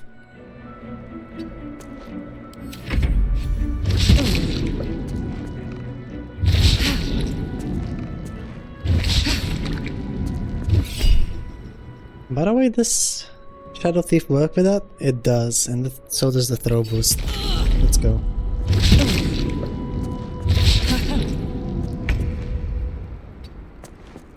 We are so close. And improvised meleeing necromites.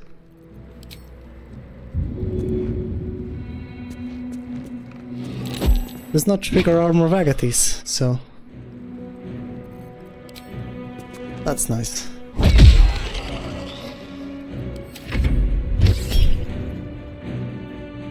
Yeah, have at it.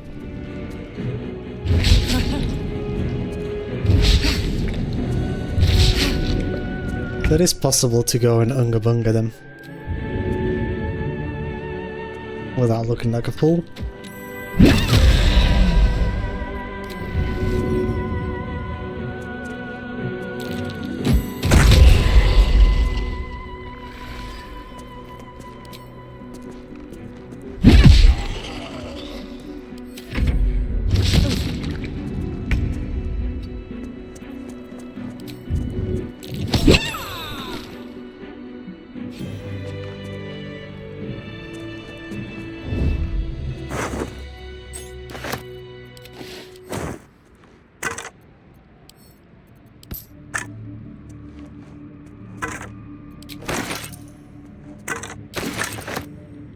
That drops some nice gold though.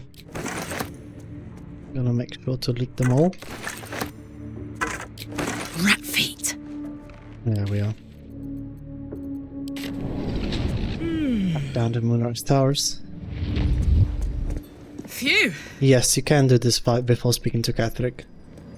And yes, I did sacrifice Lae'zel. Sorry, I didn't see that before. But you'd want to make sure that you do not pull Catherick into combat because you will get enemy of justice that way, thus turning everybody hostile towards you. The biggest loss are the short rest potions from Lantav. Don't bloody feel like an order. You hear her?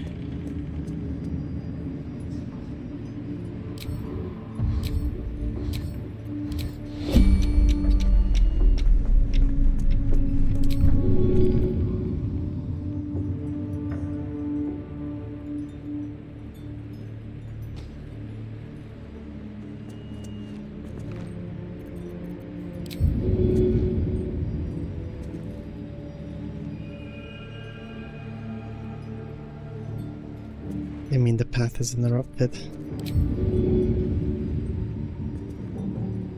There we go.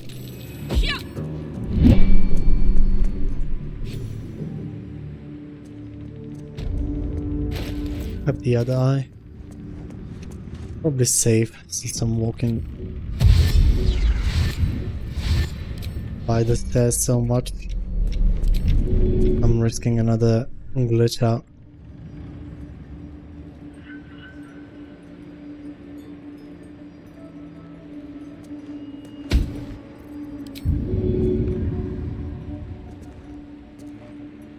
The angle is just behind this.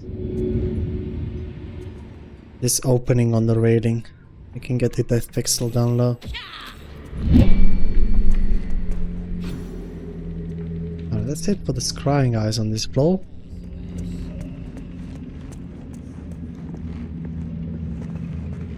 To stand this close to her power. I never thought I'd make it. I could close the doors over here. To think the absolute grace. Get inside and fight the other few lads. The doors unfortunately are closed. So that's a bit shit. You were witnessed assault. Me, I would never. You got the surprise round, look at us.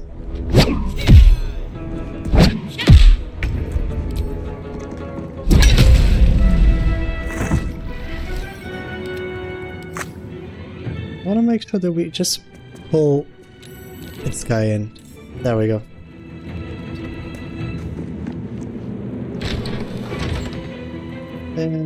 Barely not enough movement. It's gonna do his after enemy. We saved. Nice stuff. And you want to be careful over here. Just not to get knocked off the Moonrise Towers. That wouldn't be good.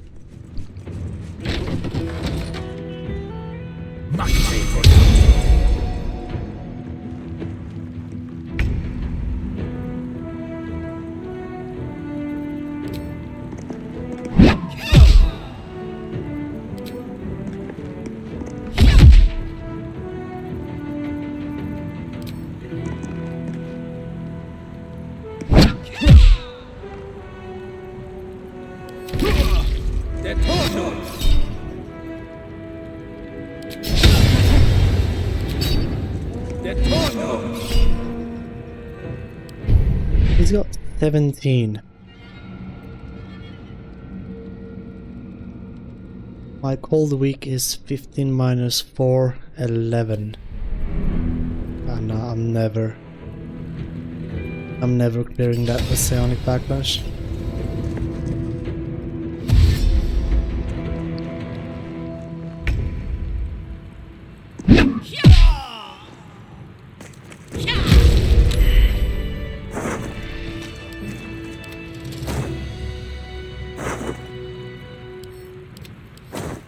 What next?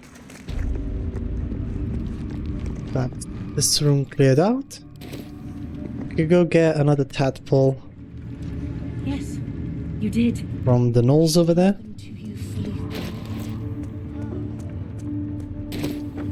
Of many hearts.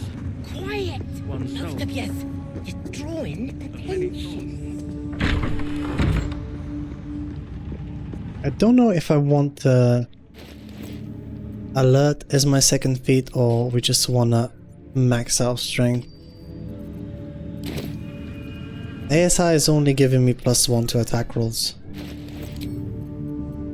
But alert allows me to not have to use certain gear.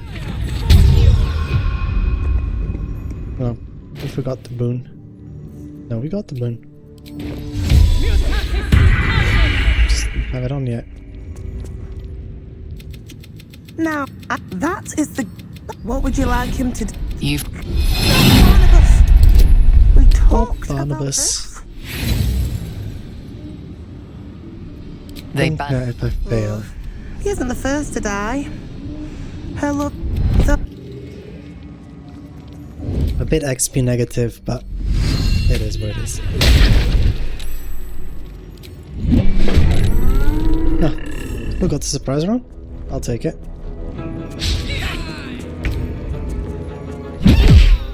I feel like I need to get off for the day. Like, this is so many critical misses in one day I don't think I've ever had.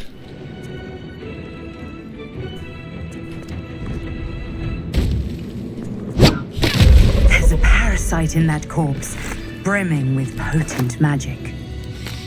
On my way. We got another yummy gummy.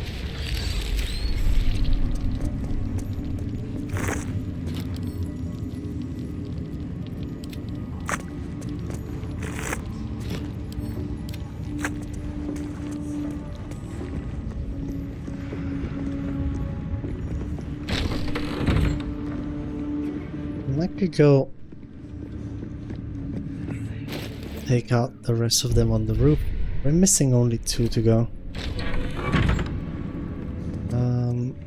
I wonder which ones I missed. I got Zarel over here. In the oubliette there's another 2. We didn't kill Minty.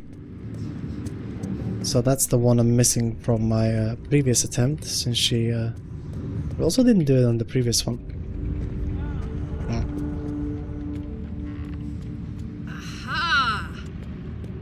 No bother. We could just arrange for this scrying guy to mind its own goddamn business. should be able to get a nice little shove going over here. Yep. You were witnessed assaulting. That was I. What you gonna do about it?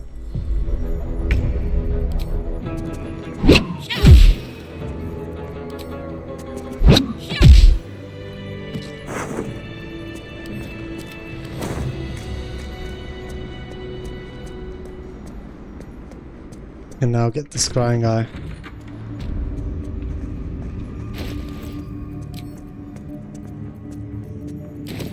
And punch it to death.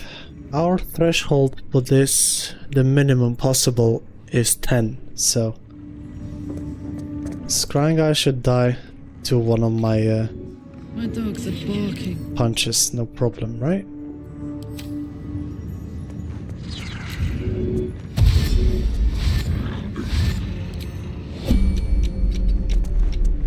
That bug allows you to have more parasites is when you consume the first one from the bag, right? Yeah, you need to have the rest of them in the bag as well.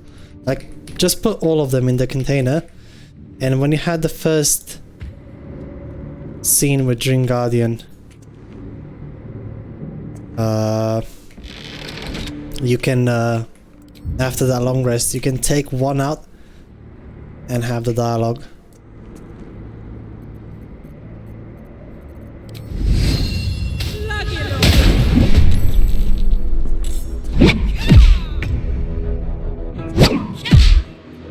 What?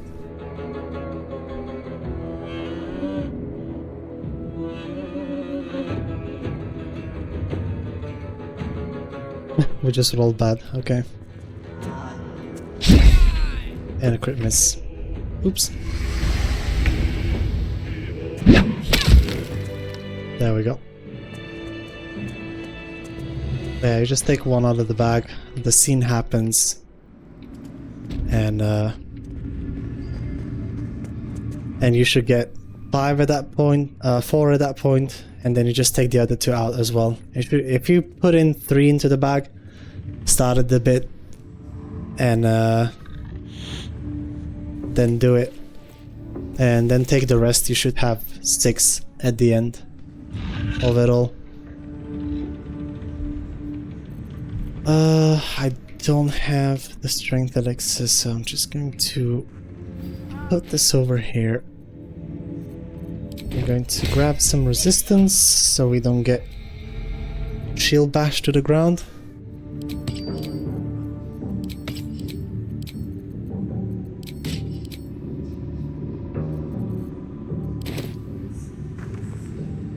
Little plus on the wisdom. Used to lying low. You were witnessed and we got the surprise run off, at least on the target where it matters.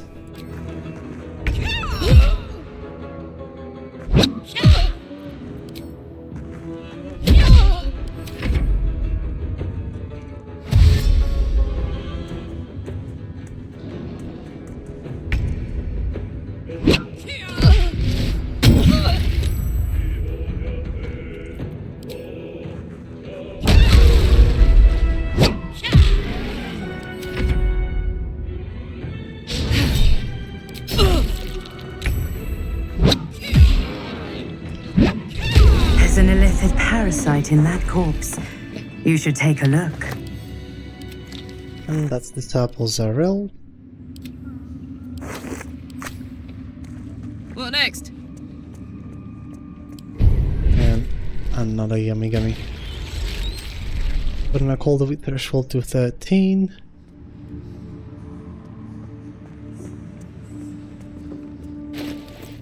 Since we still have necromites over here. Is this area illuminated? Touched by these candles. Nothing we can't fix though.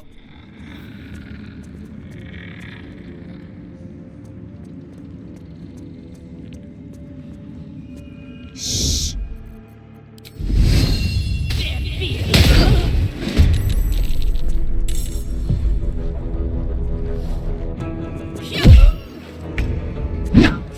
He's got fireball. So, she's the first one on the list to go.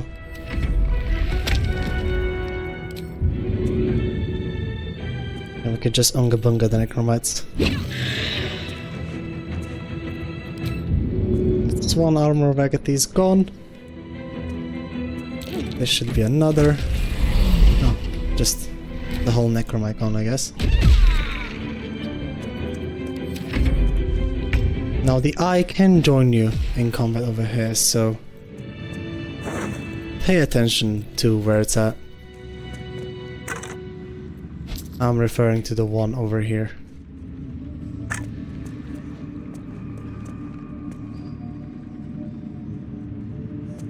Not coming over though. That's good. And with this, we finally reached ever so desired level 8. Going to save real quick. Rest my weary head. On it.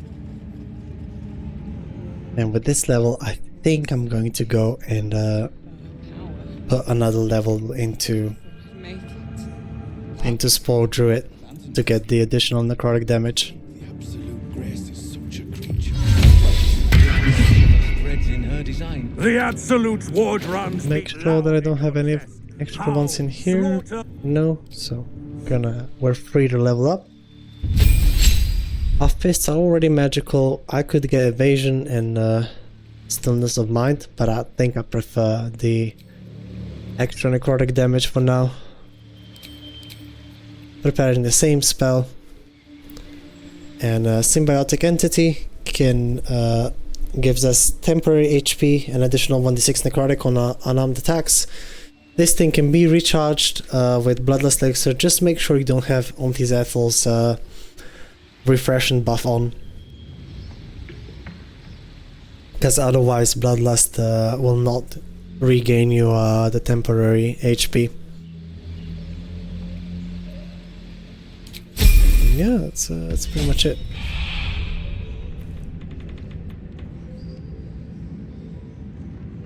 Nice level up. Hiya. The absolute war drums beat loud in your chest.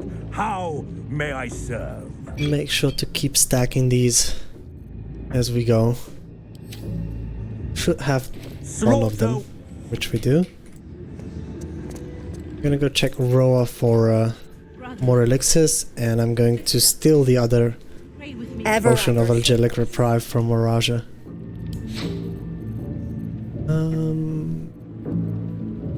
Stone Skin, Telekinesis if I want to have fun in Act 3.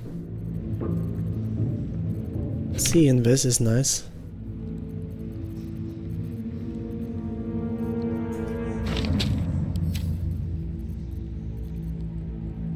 An honor.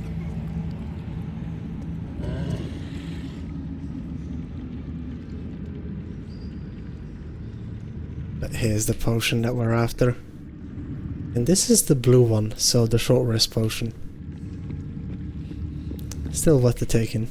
Time for a soft touch.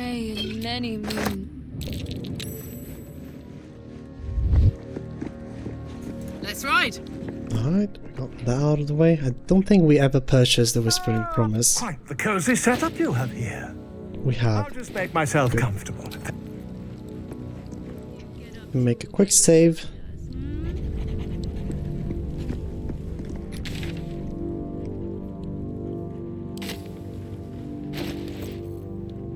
Now, question of the day. Do we want to get to level 9 before we go to the crash? Or shall we head there now? There isn't a lot of things I'd want out of that.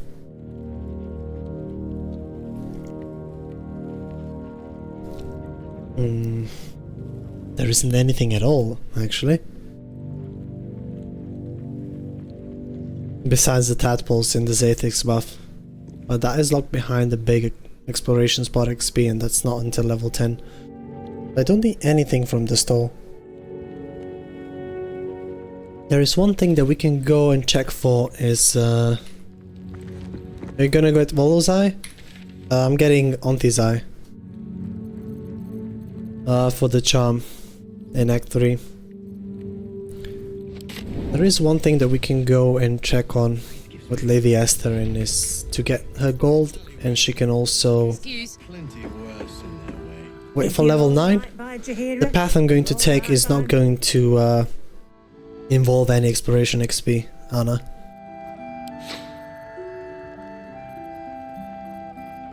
The only XP we're going to collect is the one for discovering the mountain region. That's like 30. So not much. The path you can take for that is through the mountain pass, where you would normally enter Shadowfield, Shadowcurse lands.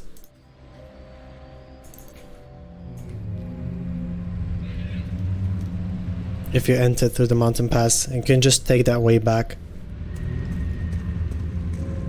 and avoid collecting the XP. And that way you can still browse Esther's shop. The only shop that includes sacrificing a tier 1 exploration XP slot is so you enter through the backside of the crash to access the vendor. But that's only one. You can leave the actual crash waypoint from inside, because that one is also that one is the big one, like the triple 660 at level 10. So if you can resist the buff from Zaith'isk, the payoff is more than worth it.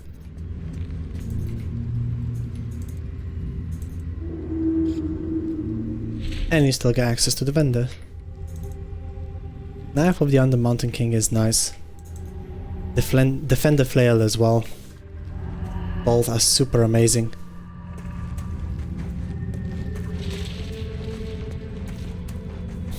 And I think I'd want the Defender Flail for some DR.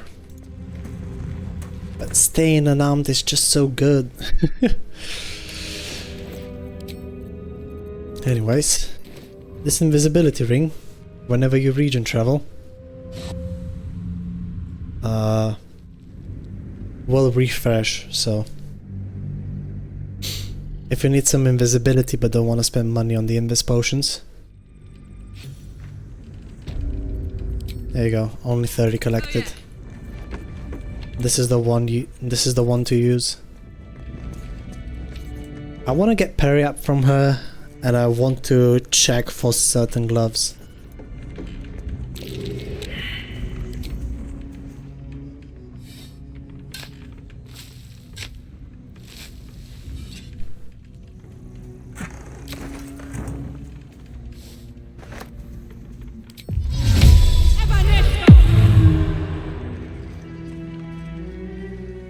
So when you come from here, make sure to take the left side down, the one with the mines. Don't worry, they won't break your invisibility. Easy. This place is hungry for blood.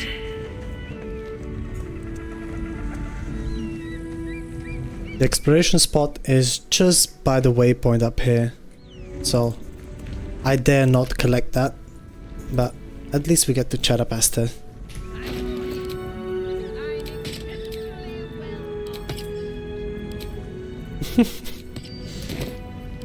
Exceptionally well armed.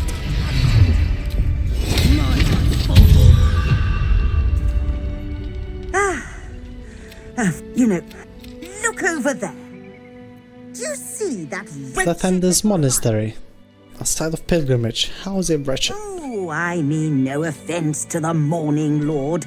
I simply prefer when his monasteries aren't True entrepreneur, isn't she? rude Githyanki. They have the audacity to call that home a creche, as if it weren't actually a murderous training camp. Honestly, I was doing them a favor offering to buy one of their eggs. And how am I repaid? Attacked and run off like some transient. And how much did you offer? Clearly. Lol. The Society of the Hogwash of... Alright. You'll be well compensated, of course. Just bring me an egg. Quick persuasion check to see if we can get some nice boost to our finances. Thank you very much. I trust that an early payment has ensured swift action. And she has the fire version of the gloves. Damn, I thought it was the cold one. Unlucky. On the other hand though, parry up, super nice. Wanna conserve on some health potions. And also I don't really have anything better to do better to wear right now.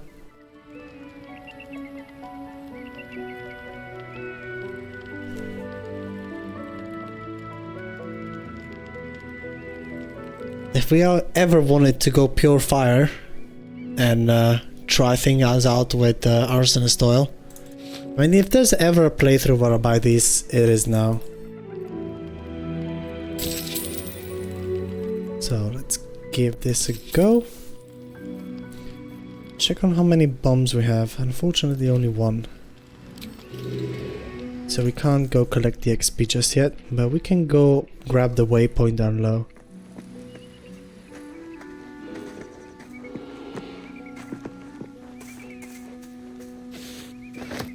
Wait for level 9 regarding exploration XP, Anna. Come on!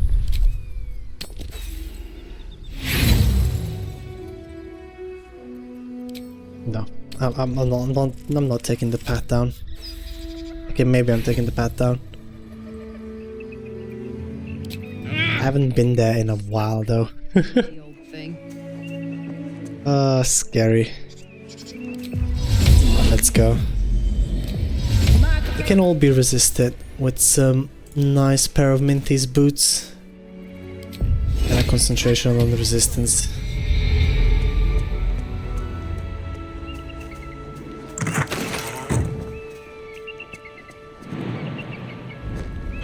Awabanga, let's go. A trap. Time to dance. Totally not suicidal jumping around like that. He has a quest for you that after you kill the eagles you can finalize. I've got nothing left to take, so you might as well shove off. Steal? Eagles are bigger. They just take. Nest? Oh, sure, a nest. Here, take care of the eagles for you. And that will be 15 XP in a bit. Also another berry bush. Right over here.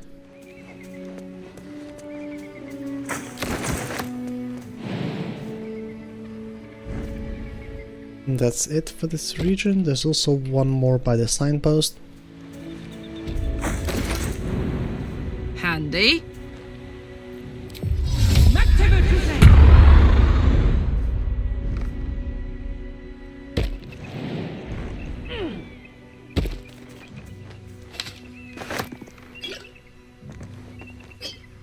Should have bought the bombs off of Tali.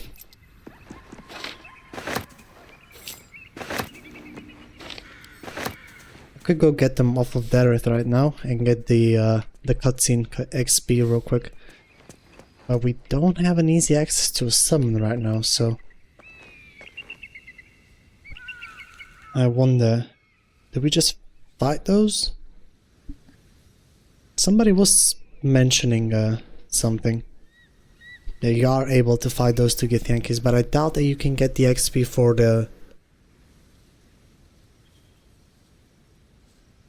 all three of the true souls. If you go invisible, does the cutscene start playing?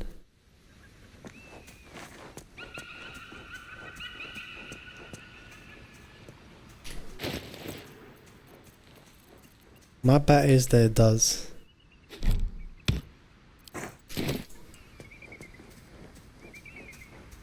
Anyways, I'm going to wait until I have Scratch and I can send him to collect that for me. Actually, yeah, that is a great idea. Let's go to camp and also recruiting the owlbear.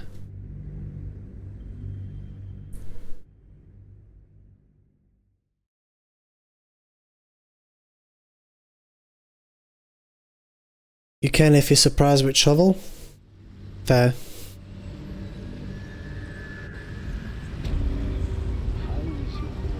But I don't have permanent shovel. I have her scroll, but Not well. The I nutrition must don't want to use it for that, to be honest. Welcome back. Have you made any? I do enjoy a good bargain. If anything, Since it hasn't happened that I haven't gotten a surprise round on her, with her, on a target of my wand, because it's also a summon, so they can't get caught into dialogue.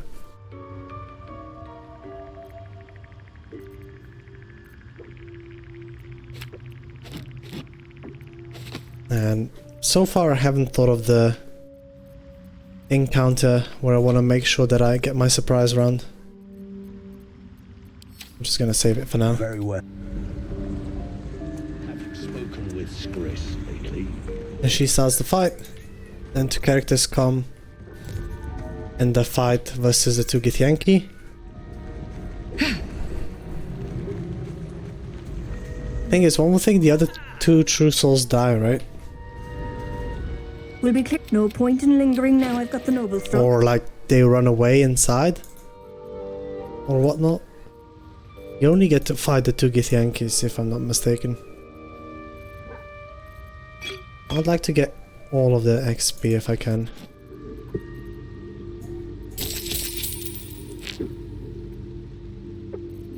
And I have 4 bombs, so taking another 1 bomb, taking another 4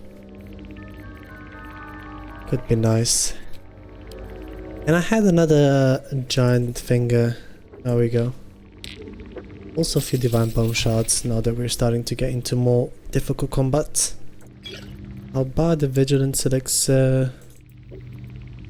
Have enough potions of flight for now. Freedom of movement, I would like to have at least 1 on hand if I can, thank you. And I'm happy with what we got.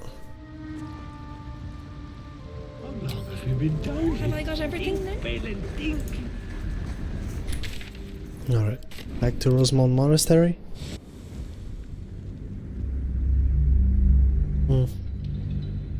And gotta go to camp, recruit Scratch, and use him to do the strat.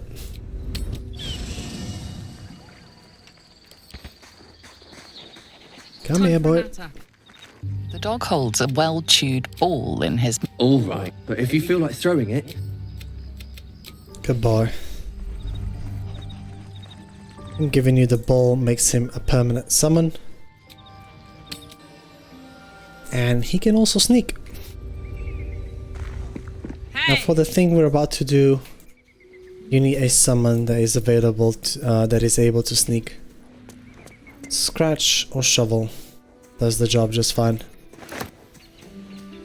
Normally once you approach over here, the two Githyankis will fight you if you decide to click the fight option. However, you can't fight the two true souls, and one of them dies in the cutscene, so... Got this.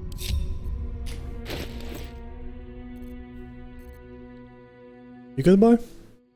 Sniffing out something.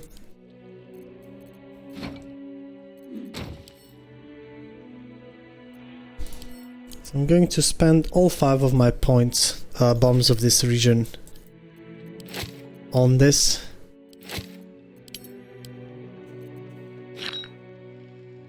To place them on the container.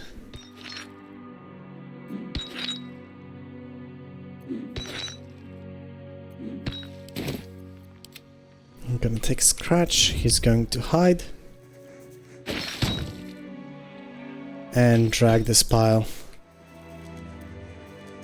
down to the front door.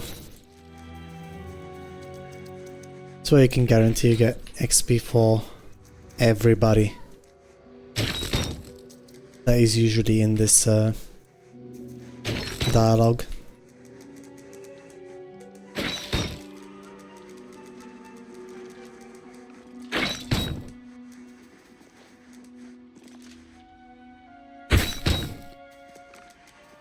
Please, just give me a moment.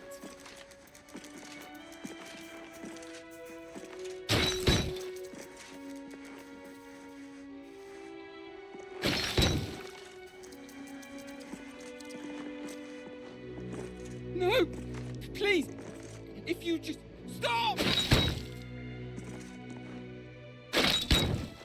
Alright, this is good enough. Place the scratch right next to it. No, please! And It hurts! avert your eyes for a second. Make a nibble. And that's 375. Getting XP for all 3 of the There we go. true souls and both of the gifts.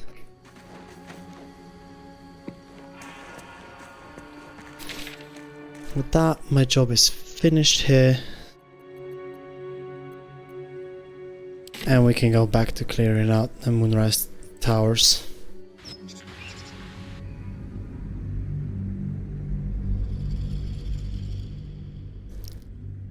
Oh, look at the time.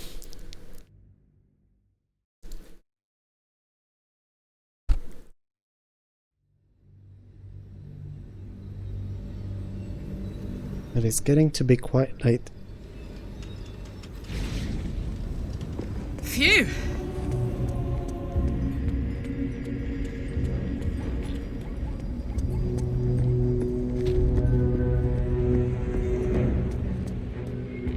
I think I'll just finish up the top floor and call it a day. Been on for quite some time right now. We have pretty much caught up to where we were yesterday. God damn it. Took me 3 days to get there and now we're back in a day. Can't complain, truly.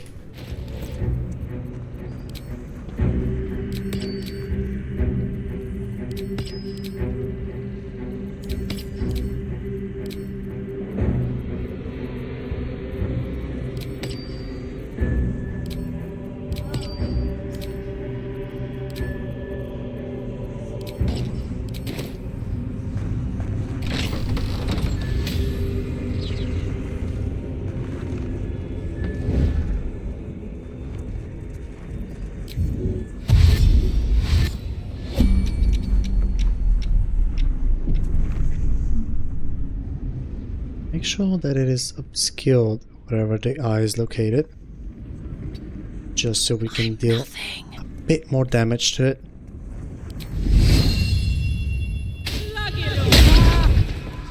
You were witnessed assaulting someone. Come on. I pressed attack way sooner than that.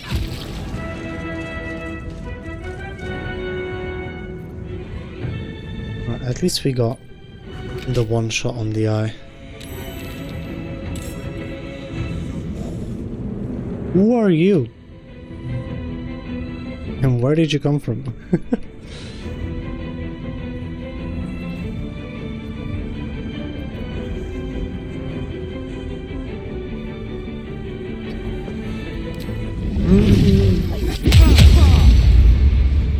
I think I'm going to leave it like that and give him a little souvenir to remember me by.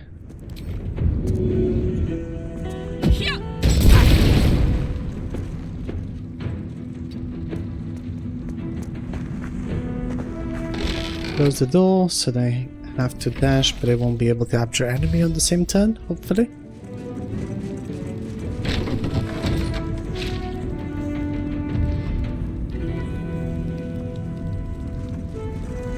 Let's go.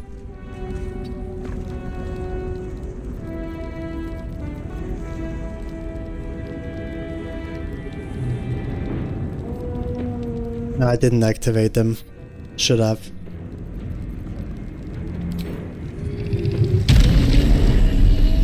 This is a stun, but they have the aura.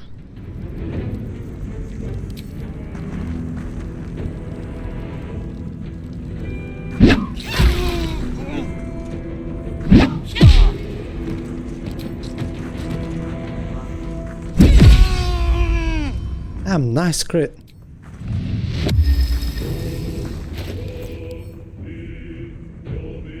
Yikes.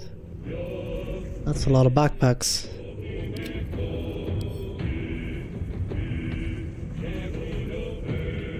Is Spike Bolt making a difference here? Not really, it's not gonna be enough damage to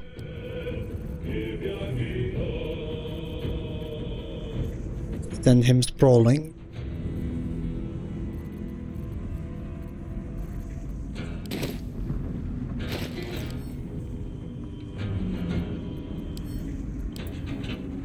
Whenever in doubt,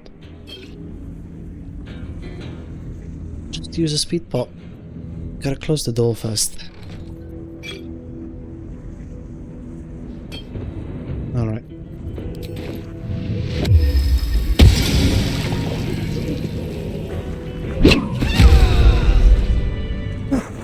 Let's go.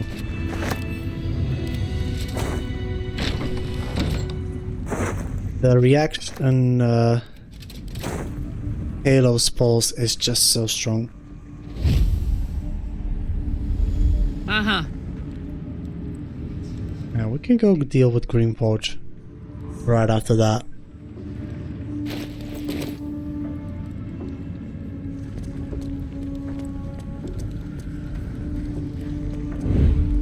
One little thing, if you sneak on these bad boy, you both can surprise each other.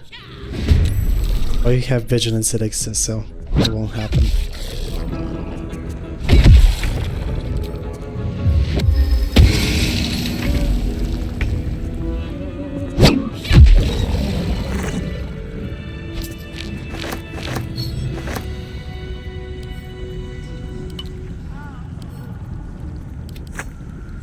Marching?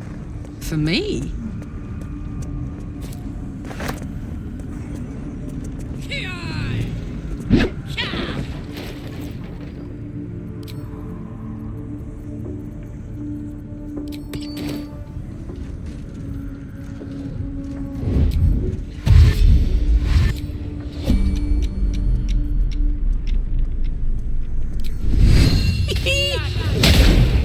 Stand, soldier. These are the general's pride. Not in the mood, and I'm trying to make the Ketheric fight a bit easier for me.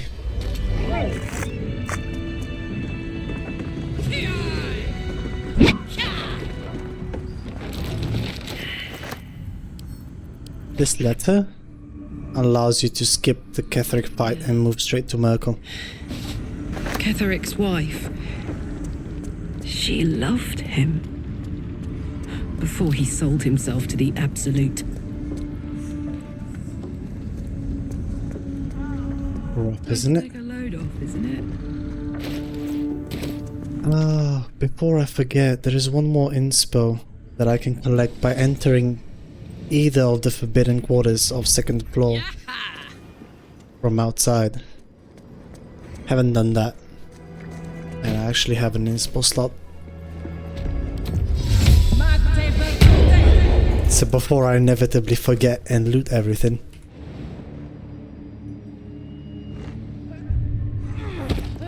Huh?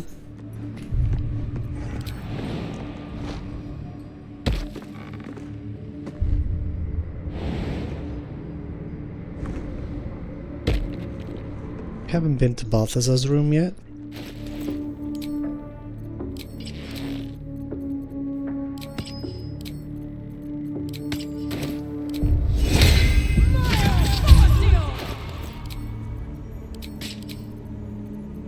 The fact that Shapeshifter's boon gets removed upon traveling is a bit annoying. There was a mod to keep that upon region travel. I will definitely download it, because this is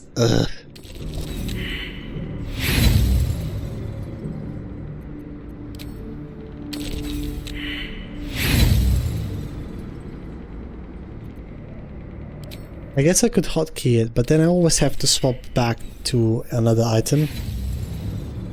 And it's not always the same item. I can save myself half of the button presses, I guess.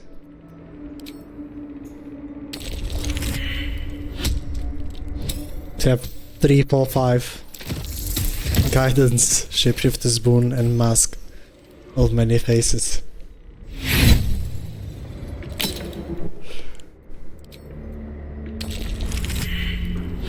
think I have a problem.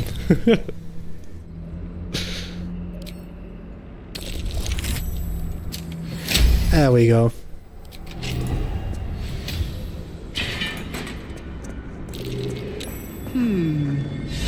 What's that? There we go. Never liked stairs.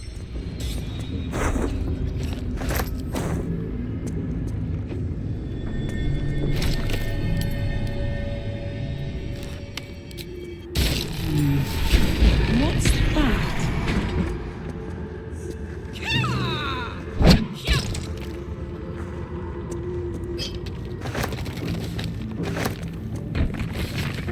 This night song must be the key to taking Ketheric down.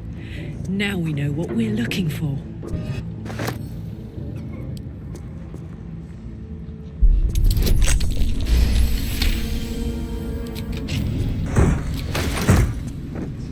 Another disc.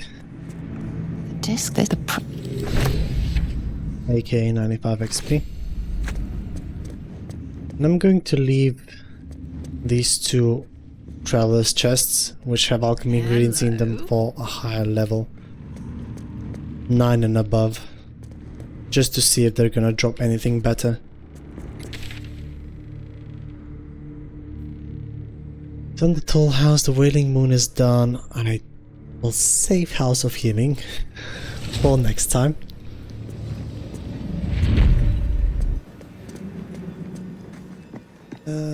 Yeah, the bell.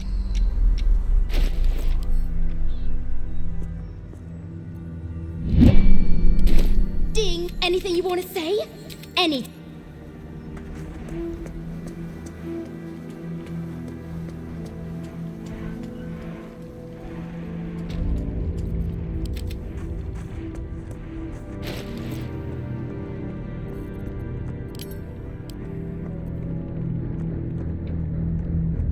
We'll have 6 soul coins. I'll be proud of myself.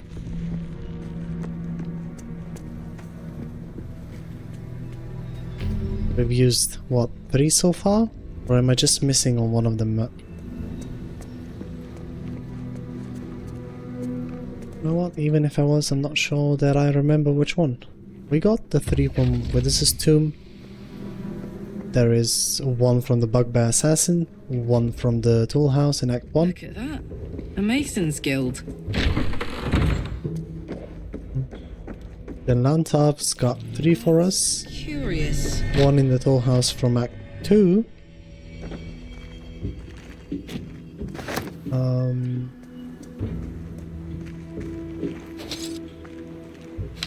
think that should be it. But yeah, we used 1 before the Grove Raid, 1 on that, and then 1 because we had to knock out Raphael, yeah. 2 water bottles in here. This barrel seems to be consistent with loot. That's good to know.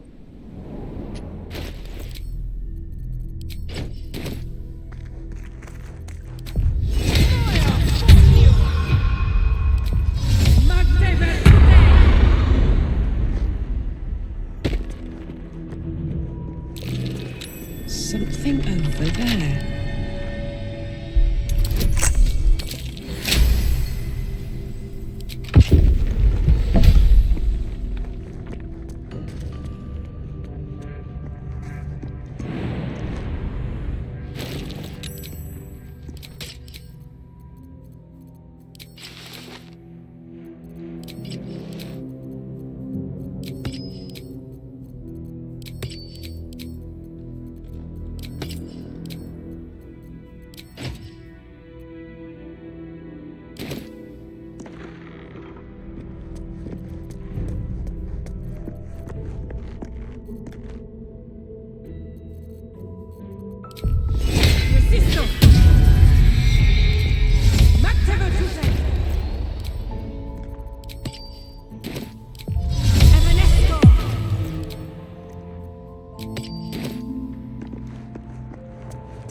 Anyways, for an easy surprise round, otherwise it's quite hard to get going over here.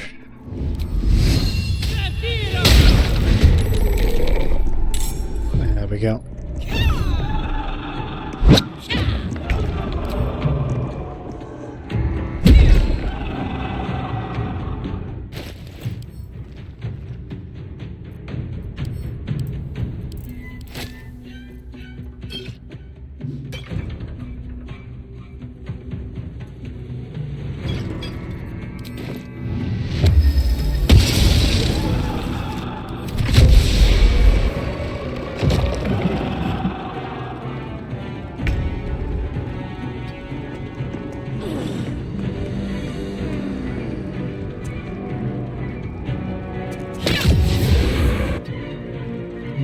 Where are you going? Karlach. Attack. Yep.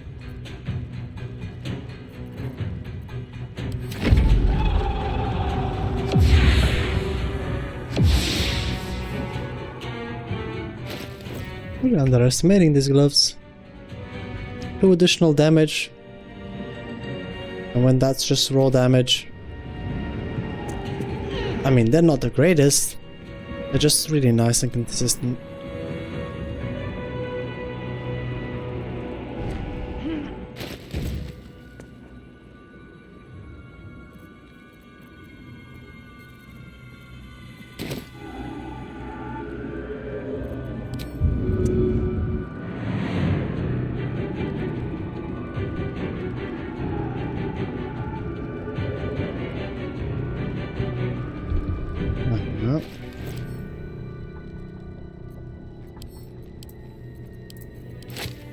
Turns out there's one standing right next to us.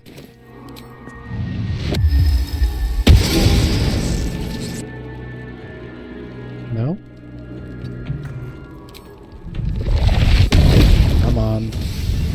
Where are you? Excellent. Barely missed it. God.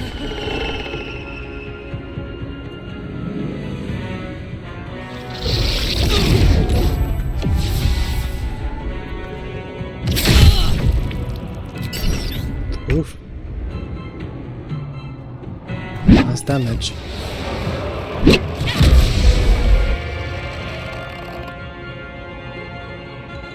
What is this pathing? Hello? Oh, there it is.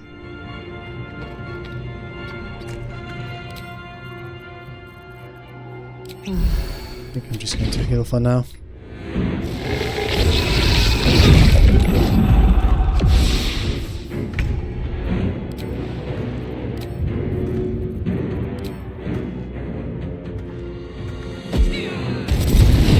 Knees high.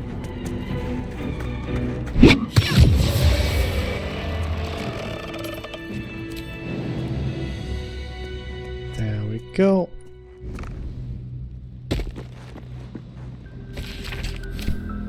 This note, make sure to read Hafa's note before you read this one, unless you render the first one worth no XP.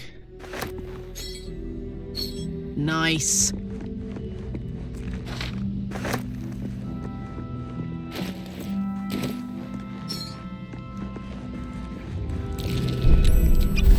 Hot foot. Place is trapped.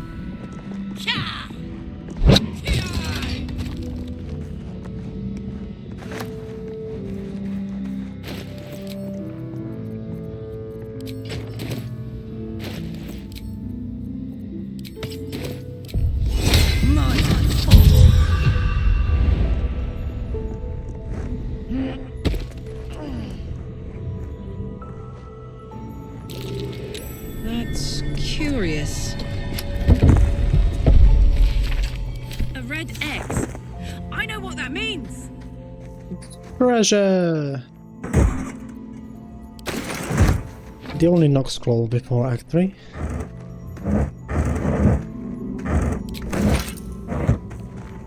Spores need to be reactivated. True. Now we can actually do one of our long rests. That we have consumed all of the resources.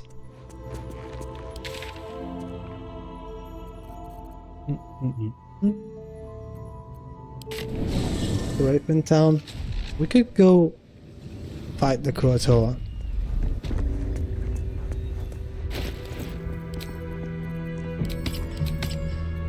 Those guys should struggle. Taking the sparkle hands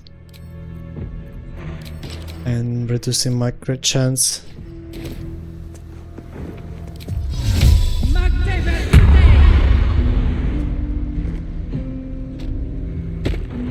Sparkle heads because those guys are permanently drenched. So lightning charges just do more damage.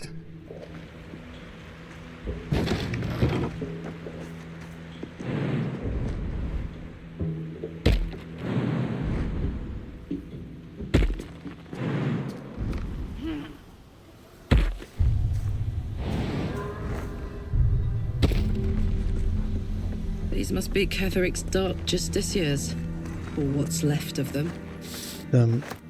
Awkward, beaten up rando who's not supposed to even be alive. Yeah, atrophy still hasn't taken effect on him. What's that?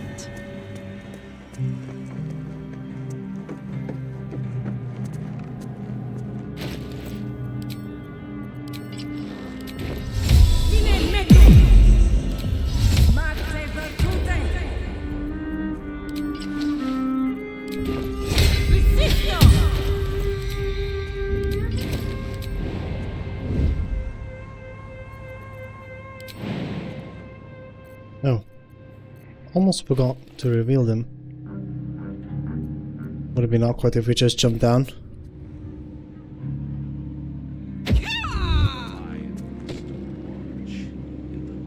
If you insist.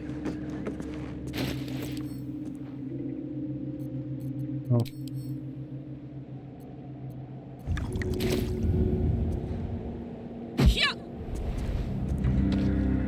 There we go.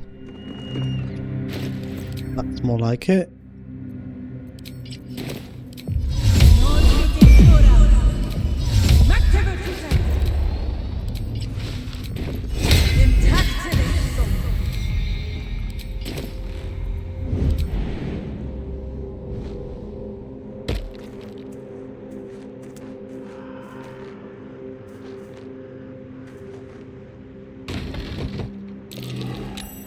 Ah, so he does get the view of this. But it should not be impossible to get inside without getting spotted.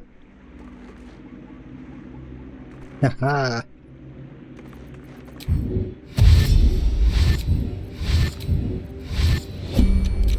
I will need all of the movement speed once we begin this. Where's that Giga Chad? He's the only one that wasn't surprised. He saw it coming. I'm telling you. He fucking saw it before it was popular. Aye, aye. How odd.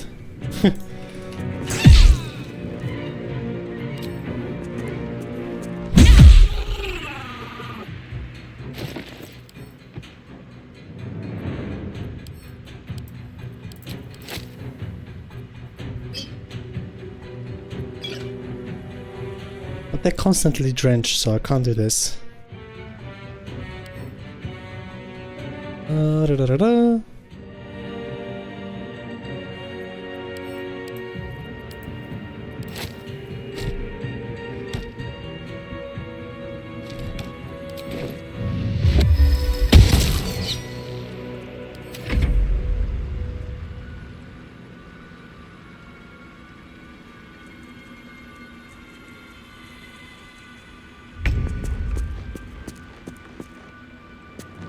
Hold on.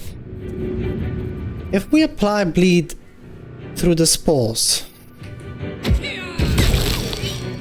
Oh wait, I just didn't have lightning charges, never mind. Thought I was getting robbed of damage over there.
Press them a bit closer together.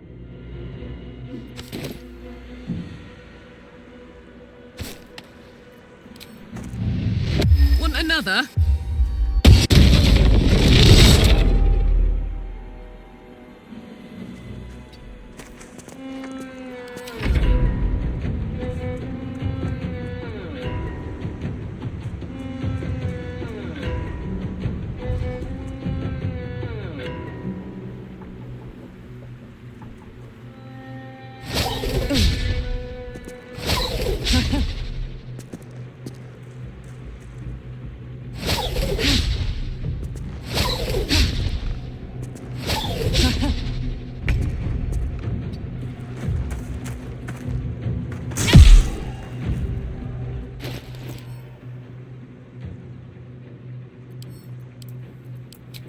I just love to see the DR from lightning charges getting applied to these guys.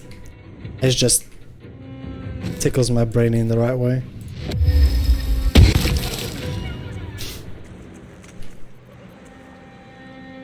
Fucking worth it. Look at that. Like 7 damage just for... Well, not 3 on each, but still.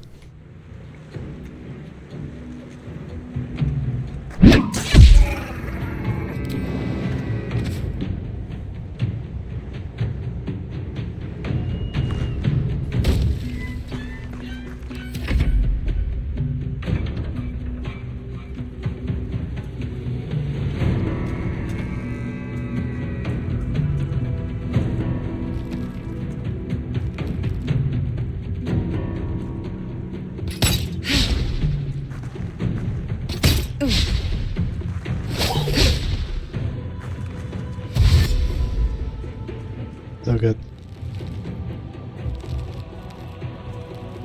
It's because of the ring? No, spike ball plus lightning charges.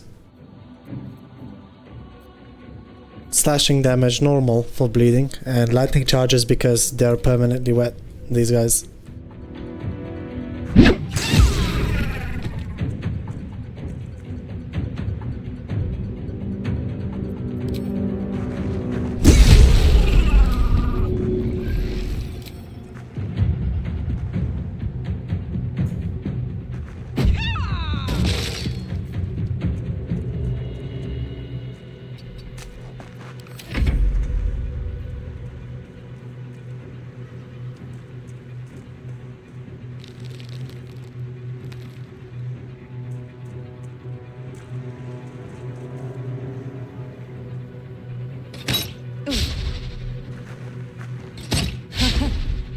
Yeah, it's a very decent damage for a 5 gold AoV.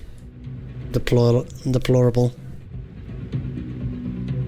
Now we could get spike bulbs plus fire damage, everything going at once. Heck, you could probably win the entire game just using consumables like throwables. I don't have bombs in mind. But yeah, with bombs even more easily.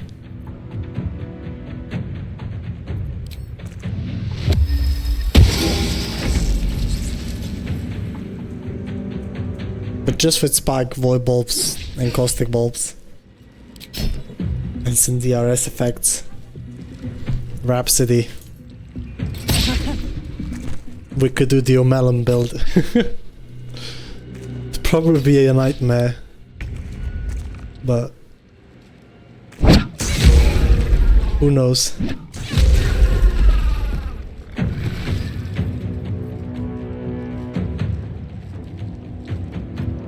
Why do I not have movement speed? I do have movement speed? Yes, it shows... Oh, electrocuted water. Okay.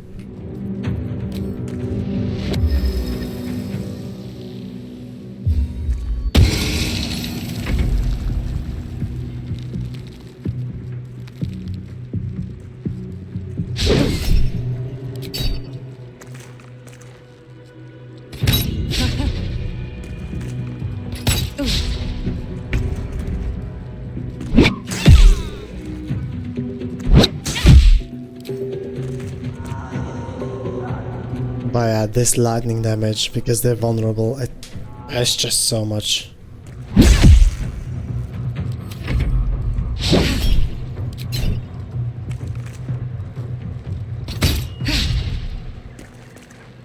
I love their animations with the crossbow. How their hand like flips back. As if they never used that before.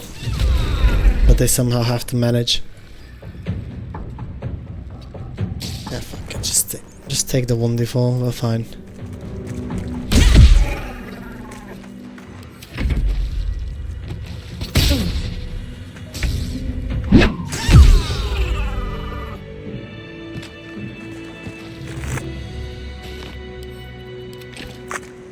That was the fish, boys.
There's another chest in the back over here.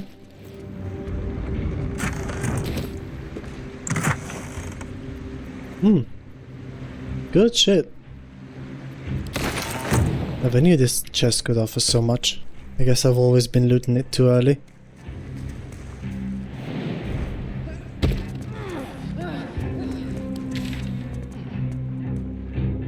There's still all of the blight fights left. Face Powder Matriarch is alive again.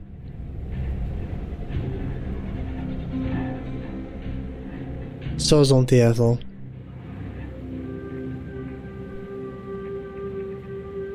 But I think given the hours we've managed to put in today, I think it is a good time to call it quits for now. I do thank you all that tuned in. Come to say hello. Thank you for the new follows. And I will be seeing you all probably not tomorrow, but a day after that. I'm taking a quick break yesterday. We've been going on for almost a whole week without a break, so I need some time off and some time for myself. But yeah, I appreciate you all for watching, and let's see if we can find you a place where I can send you off. Trade is doing a solo on the run, and by the looks of it, he's just dealt with Balthazar. So yeah, go say hi. He's an amazing solo on the runner. He knows way more about the game than I do. So yeah, go say hi, and I'll see you all Tuesday, something like that.